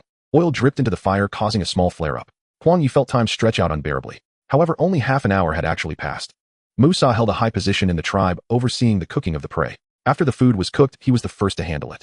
Musa extended his hand and dragged the charred baboon out of the flames with bare hands. He tore off a piece of meat from the prey's head with his teeth, chewing and nodding in approval, then began distributing the food. Seeing this, others also reached out to take their share. But Musa, with bare hands, tore off a piece of meat steamy and handed it to Kuang Ye. The people around looked at Kuang Ye with eager anticipation. The viewers in the live stream, seeing the prey reduced to charcoal, felt as if something was terribly wrong. 1 second, 2 seconds. Time passed, the silence deafening. Kuang Ye finally reached out to take the meat Musa offered him. Thank you. After saying this, Kuang Ye tossed it up and began to chew rapidly. The barrage of comments in the live stream erupted. Even the platform moderators had never seen such explosive scrolling speed. The comments finally turned into a chorus of a man at the top of the food chain. Kuang Ye expressionlessly swallowed, then a voice echoed in his mind, ding. Congratulations, host. The number of viewers in the live stream has reached 1000, unlocking the snake control technique, allowing control over a radius of 1 kilometer. Relevant items have been sent to your space. Oi, please check promptly. The tribe members beamed even brighter upon seeing Kuang Ye's reaction. Musa hurriedly divided the food.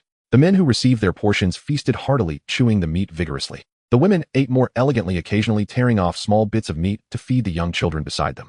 The children were already impatient, devouring their food. Their little faces were smeared with grease without a care to wipe them clean. Food brought people together. Food elicited the most satisfying sounds of chewing. Kuang Ye observed the jovial Hazabi people gathered around, his expression gradually turning complex. As an ancient primitive tribe, the Hazabi had long relied on hunting and gathering for survival. Wild animals were one of the obtainable resources in their natural environment.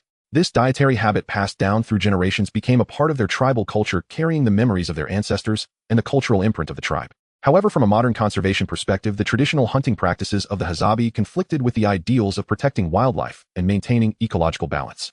Survival and protection seemed like two complementary concepts, yet at a certain moment, they formed a contradiction. Protecting wildlife is not as simple as it appears. Kuang Ye silently waited for the tribe members to finish their food, expressing his gratitude for the warm hospitality of the Hazabi with a whistle. Musa and Tuado assured him that the tribe always welcomed him.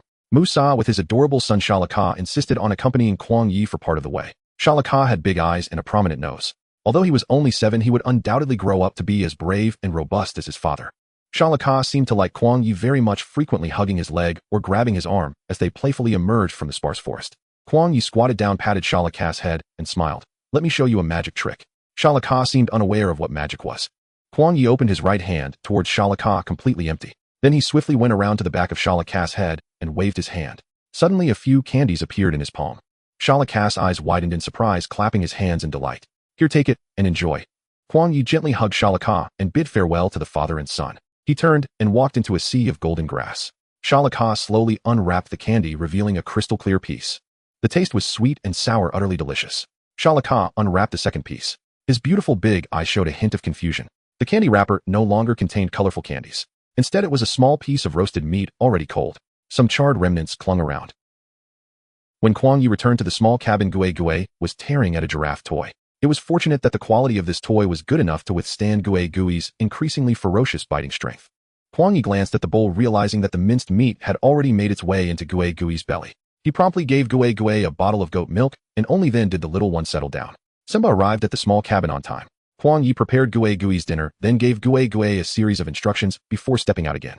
Dar es Salaam was the nearest market to them, but the journey turned out to be farther than expected. The trip from the small plane to the off-road vehicle took nearly 2 hours. The streets of Dar es Salaam crisscrossed like veins, and Kuang Ye felt a bit overwhelmed by the sheer number of people. This city, located by the Indian Ocean, means harbor of peace in Swahili and is an important port. Simba, familiar with the route, brought Kuang Ye to the largest market in the area, Kaliako. Kuang Ye had thought it would be just an ordinary market, but upon entering Kaliako, he realized his understanding needed to be updated.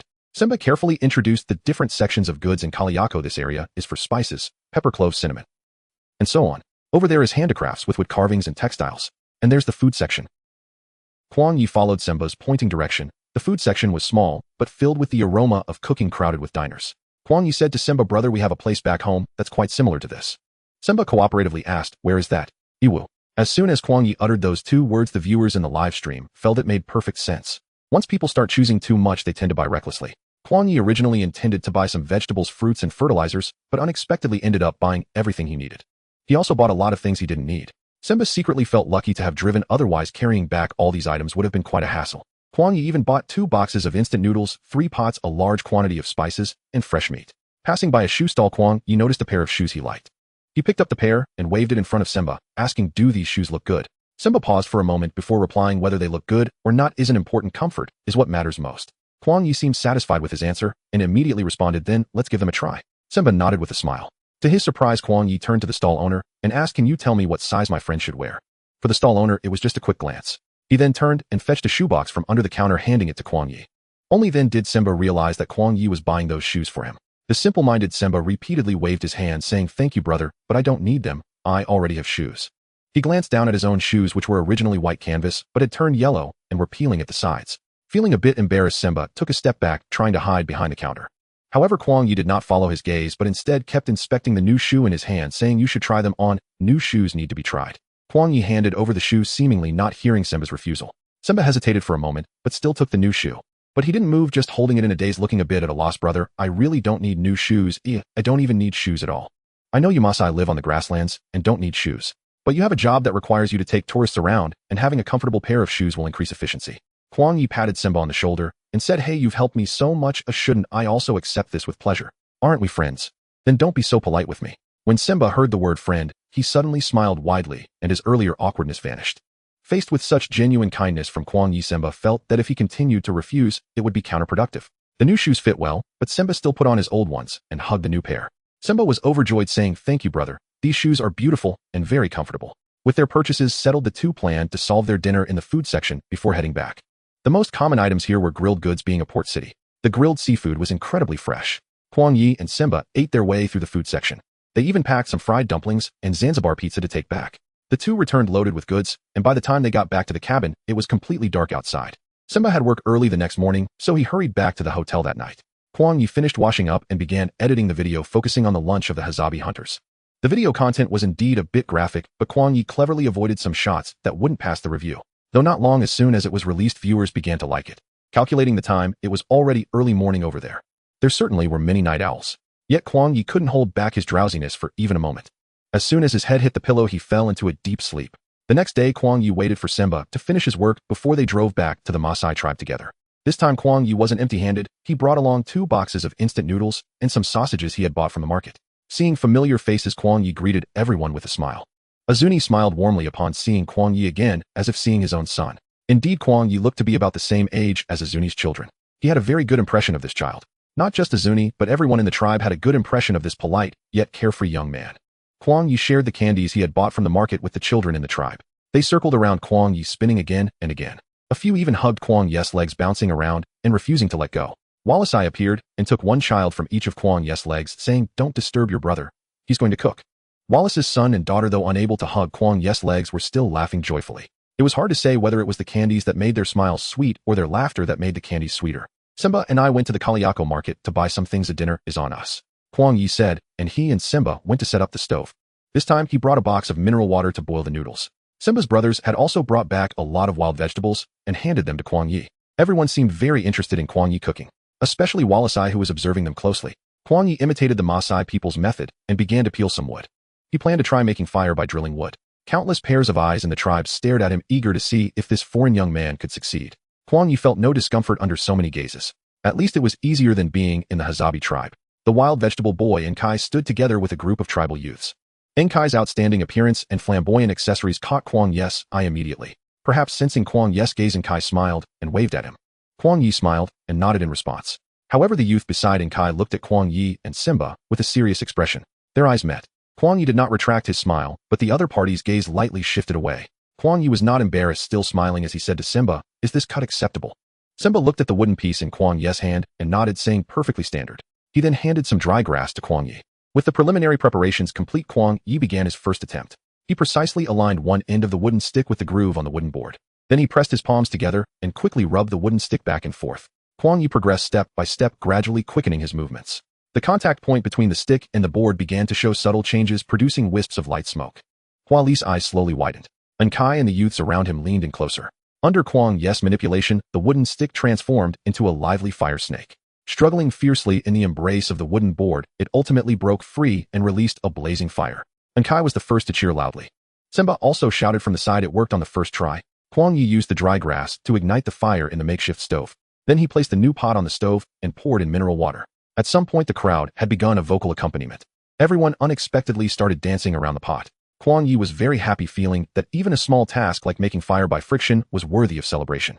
Enkai grabbed the youth beside him to dance, but the youth broke free from Enkai. In a huff, he sat aside, unwilling to join.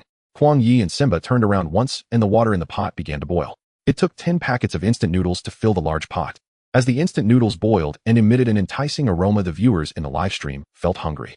Kuang Ye then added sausages and fresh wild vegetables. This pot of instant noodles looked even more delicious. The children had surrounded Kuang Ye one by one, starting to swallow hard. Not only the children, but all the adult men and women were also staring intently at the bubbling broth in the pot. "It's ready to eat, comrades," Kuang Ye said, adding, "Fans eat first." This time it seemed there were indeed fans who could eat on the spot. Kuang Ye cheerfully distributed the instant noodles. The first bowl was handed to the esteemed Azuni, but Azuni laughed and said, "Let the children have it first." The children took half, and the remaining half was distributed by Simba to the women of the tribe. Just as everyone was praising Kuang Ye for the amazing taste of the food, a sudden cold laugh broke through. This voice sounded particularly out of place among the satisfied compliments. Isn't the milk boy cooking now? The youth beside Kai had somehow moved to the outskirts of the crowd. Dahlia, shut up, Kai said, pulling Dahlia, but he shook him off. What? Did I say something wrong? The milk boy has taken to cooking. He's simply the pride of our tribe. The originally lively atmosphere instantly cooled down. The children looked at the suddenly silent adults, their big eyes filled with confusion. Children, let's eat over there. The women of the tribe took their children and left. Kuang Ye stood up facing Dahlia and was about to speak when Simba pulled him back. Simba shook his head at him. Dahlia sneered, becoming increasingly outrageous. Oh, made a powerful friend, huh? Did you not cling to someone at the market to buy you a dress? Azuni frowned, casting a glance, and Dahlia instantly became obedient. If you keep talking about your brother like that, I won't be polite to you. Azuni's voice was low, his expression stern. Dahlia still feared his father, stepping back a few paces. But where Azuni could not see, Dahlia's gaze towards Simba was still filled with mockery and provocation. Let's go, don't stir trouble. Kai led Dahlia aside. Kuang Ye looked at Simba. Why don't you beat him? Simba smiled and said, how do you know I didn't? Kuang Ye was momentarily surprised. You got hit, and you're still so lively. Simba showed a helpless expression, nodding slightly. Kuang Ye boiled another pot of water. Then it indicates one thing. What? You didn't hit hard enough. Simba raised his eyebrows, a bit astonished. It's still you, brother. Kuang Ye raised his fist with a smile. Some people can be reasoned with, but some cannot. The water in the pot boiled again, and Simba began tossing the instant noodles into the pot one by one. My mother said Dahlia is a high-demand child, but my father has too many children, so he is actually pitiful. He needs a father's preferential love, needs the gaze of others, needs more presence. Kuang Ye patted Simba on the shoulder. But these are all things you, as the brother, possess, so he envies you. Simba slightly opened his mouth. Do you really think so? Kuang Ye nodded. Simba seemed to be pondering. Soon the second pot of instant noodles was freshly cooked. Kuang Ye scooped them into bowls one by one, and Simba distributed the food to everyone. The first batch of kids who finished their food came back with empty bowls. Thus Kuang Ye cooked instant noodles for an entire afternoon, finally filling the bellies of the tribe's people. Of course, except for Dahlia. Dahlia would rather starve than eat a single noodle cooked by Kuang Ye. But Kai was different. He ate bowl after bowl. Kai exclaimed, so delicious. Aren't you going to have a bowl? It's incredibly tasty. Dahlia, chewing on wild vegetables, looked at Kai, his face full of disdain. After dinner, everyone gathered around the bonfire and joyously danced. Kuang Ye was thinking about Gue and returned home with Simba first. Simba dropped Kuang Ye off at his cabin and hurried to the hotel. As soon as he entered the house, Gue pounced on him. Kuang Ye looked and saw that the meat in the bowl had already been eaten clean. He immediately gave Gue a bottle of sleep milk. After a quick shower, he went to bed early. For the next half-month, Kuang Ye systematically completed the daily tasks. Taking care of Gue had become Ye Guest's daily routine. He would also find time to venture into the depths of the grassland in search of wild plants and animals. Of course, he did not forget about the vegetables he had planted. Almost every day he would talk to them. You are all my promising seeds, and I hope you take this groundbreaking competition seriously and grow tall for me. The viewers in the live stream thought for the first time that Yigo might have gone a bit crazy from not interacting with people for too long. But Kuang Ye said it every day. The viewers had become accustomed to it. Perhaps the little seedlings could not withstand Kuang Ye's daily reminders. They really did start breaking through the soil one by one. On a certain morning, Kuang Ye was preparing to water the plants in the yard. He spotted a portion of tender seedlings breaking through the soil. They were the seedlings of white radish. Finally, they had fulfilled expectations, pushing through the thin layer of soil and tentatively exploring their new environment. This thrilled Kuang Ye immensely. It is known that white radish seedlings can break through the soil in no more than 4 days, given suitable soil temperature and humidity. Yet this time it had been delayed by a full 10 days. Anyone else would have given up, but Kuang Ye did not. He patiently continued to water them on schedule, and he even nagged them on time. Unexpectedly, he was finally rewarded. Family members, the first to emerge is the white radish seedling. Kuang Ye took a few photos of the white radish seedlings and sent them to the family group chat. Sure enough, his mother Kuang Mama praised them profusely. In the following week, the vegetable seedlings continued to sprout. The water spinach emerged slightly earlier than the tomatoes. Nevertheless, with all of them sprouted, Kuang Ye felt relieved. These 3 types of vegetables require a lot of sunlight. Kuang Ye had also considered this when choosing the planting location. Daily exposure to 6 to 8 hours of sunlight was fully guaranteed. During this time, Kuang Ye also set up a frame and secured a shade net on top. During the intense heat and bright light of Eastern Africa's summer, the shade net was needed to provide appropriate shading. This was to prevent strong sunlight from scorching the seedlings. During the night, when temperatures were lower, it could also help maintain warmth. The white radish seedlings could be covered with plastic film to regulate temperature. The water spinach and tomatoes needed to keep the soil moist, and the specific watering frequency should be determined by the soil's moisture level. White radish seedlings had strict water requirements. They could not be too dry or too waterlogged, generally requiring watering every 2 to 3 days. Fearing he would forget, Kuang Ye even set reminders on his phone, treating these seedlings like his own children. He was even reluctant to let Simba do the fertilizing. When the tomato seedlings grow 2 to 3 true leaves, fertilizing can begin. Kuang Ye, wearing a straw hat and rolling up his sleeves and pant legs, revealed his strong and smooth muscle lines. He spoke earnestly about his fertilizing plan to the inattentive viewers in the live stream, but he had no idea where their minds were wandering. In the early stage, diluted nitrogen fertilizer can be used applied every 1 to 2 weeks to promote the growth of the seedling's stems and leaves. At the same time, some phosphorus and potassium fertilizers can be added to enhance the seedling's resilience. Kuang Ye was speaking seriously, but upon seeing the chaotic replies in the live stream, he suddenly burst into laughter. I am here seriously discussing seedlings, and what are you all talking about? Ginseng and vinegar don't meet, perhaps it's spring. Ha ha, Ginseng brother, you are truly talented. This rabbit is just looking for food. Kuang Ye pointed at the screen and said, forget it, I can see your minds aren't on nurturing the seedlings, so I won't say more. Kuang Ye truly refrained from saying another word, but quickly noted down the fertilizing records for the seedlings in his phone's memo in case he needed his little brother Simba to help. The first round of fertilizing was complete. Kuang Ye could finally take a break. Thinking back, he had been on the prairie for over a month. Gui's mischievous personality was unmistakable. He felt uncomfortable if he didn't climb something for a day. Now he could also gnaw on some raw meat, and his demand for goat milk had increased. Sometimes Kuang Ye would watch Gui in a daze, thinking that if Gui's mother were still here, he should be starting to be introduced to solid food under her guidance. The mother would chew the praised meat and let Gui lick it. But without the mother's guidance, Gui seemed to be more independent. He even developed his own routine. For instance, the first meal in the morning had to be raw meat. The second meal would be milk. Only after drinking milk would he go gnawing on a giraffe toy. His daily behavior followed a set routine, and if anyone disrupted it, Gui would become furious. Kuang Ye sometimes wondered, what kind of obsessive-compulsive disorder is this? Gui jumped down from the frame, wrinkled his nose, and suddenly lowered his body. He stared intently at a patch of grass extending into the yard, completely still. Kuang Ye also noticed and aimed the live stream camera at the patch of grass. A breeze blew, causing the grass to tremble. Gui lightly padded toward the grass. He wrinkled his nose again. Suddenly, a reddish-brown figure sprang out from the grass, clearly in a panic. It turned out to be a little grass rabbit, probably lost. It had inadvertently stumbled into Gui's territory. Gui was caught off guard, and after a brief moment of shock, his eyes sparkled as he dashed toward the grass rabbit. But he was no match for the grass rabbit's quick reflexes. Although his running skills were more developed than those of his peers, he lacked agility in turning. The grass rabbit had already left him behind. However, before Gui could celebrate his escape from the lion's mouth, he crashed headlong into a tree in the yard. Bang! The grass rabbit stared in disbelief, collapsing to the ground. The lively light in its originally bright eyes gradually dimmed. Its ears drooped weakly, and after a brief twitch, its body lay still. Just like that, it died. Gui came to a screeching halt, still crashing into the grass rabbit's corpse. Meow. Surprises always come with shocks, and Gui straightened up, looking at Kuang Ye, clearly bewildered for a moment. Kuang Ye laughed heartily. Gui, you're sitting at home while the food falls from the sky. The viewers in the live stream were also stunned by this unexpected scene. Gui, ancient people, do not deceive me. Gui, I swear I did nothing at all. This rabbit was just looking for food. Kuang Ye walked over, squatted down, and carefully examined the grass rabbit, confirming that it was indeed dead. Gui stared with his round eyes at Kuang Ye, then looked at the grass rabbit. He did not understand.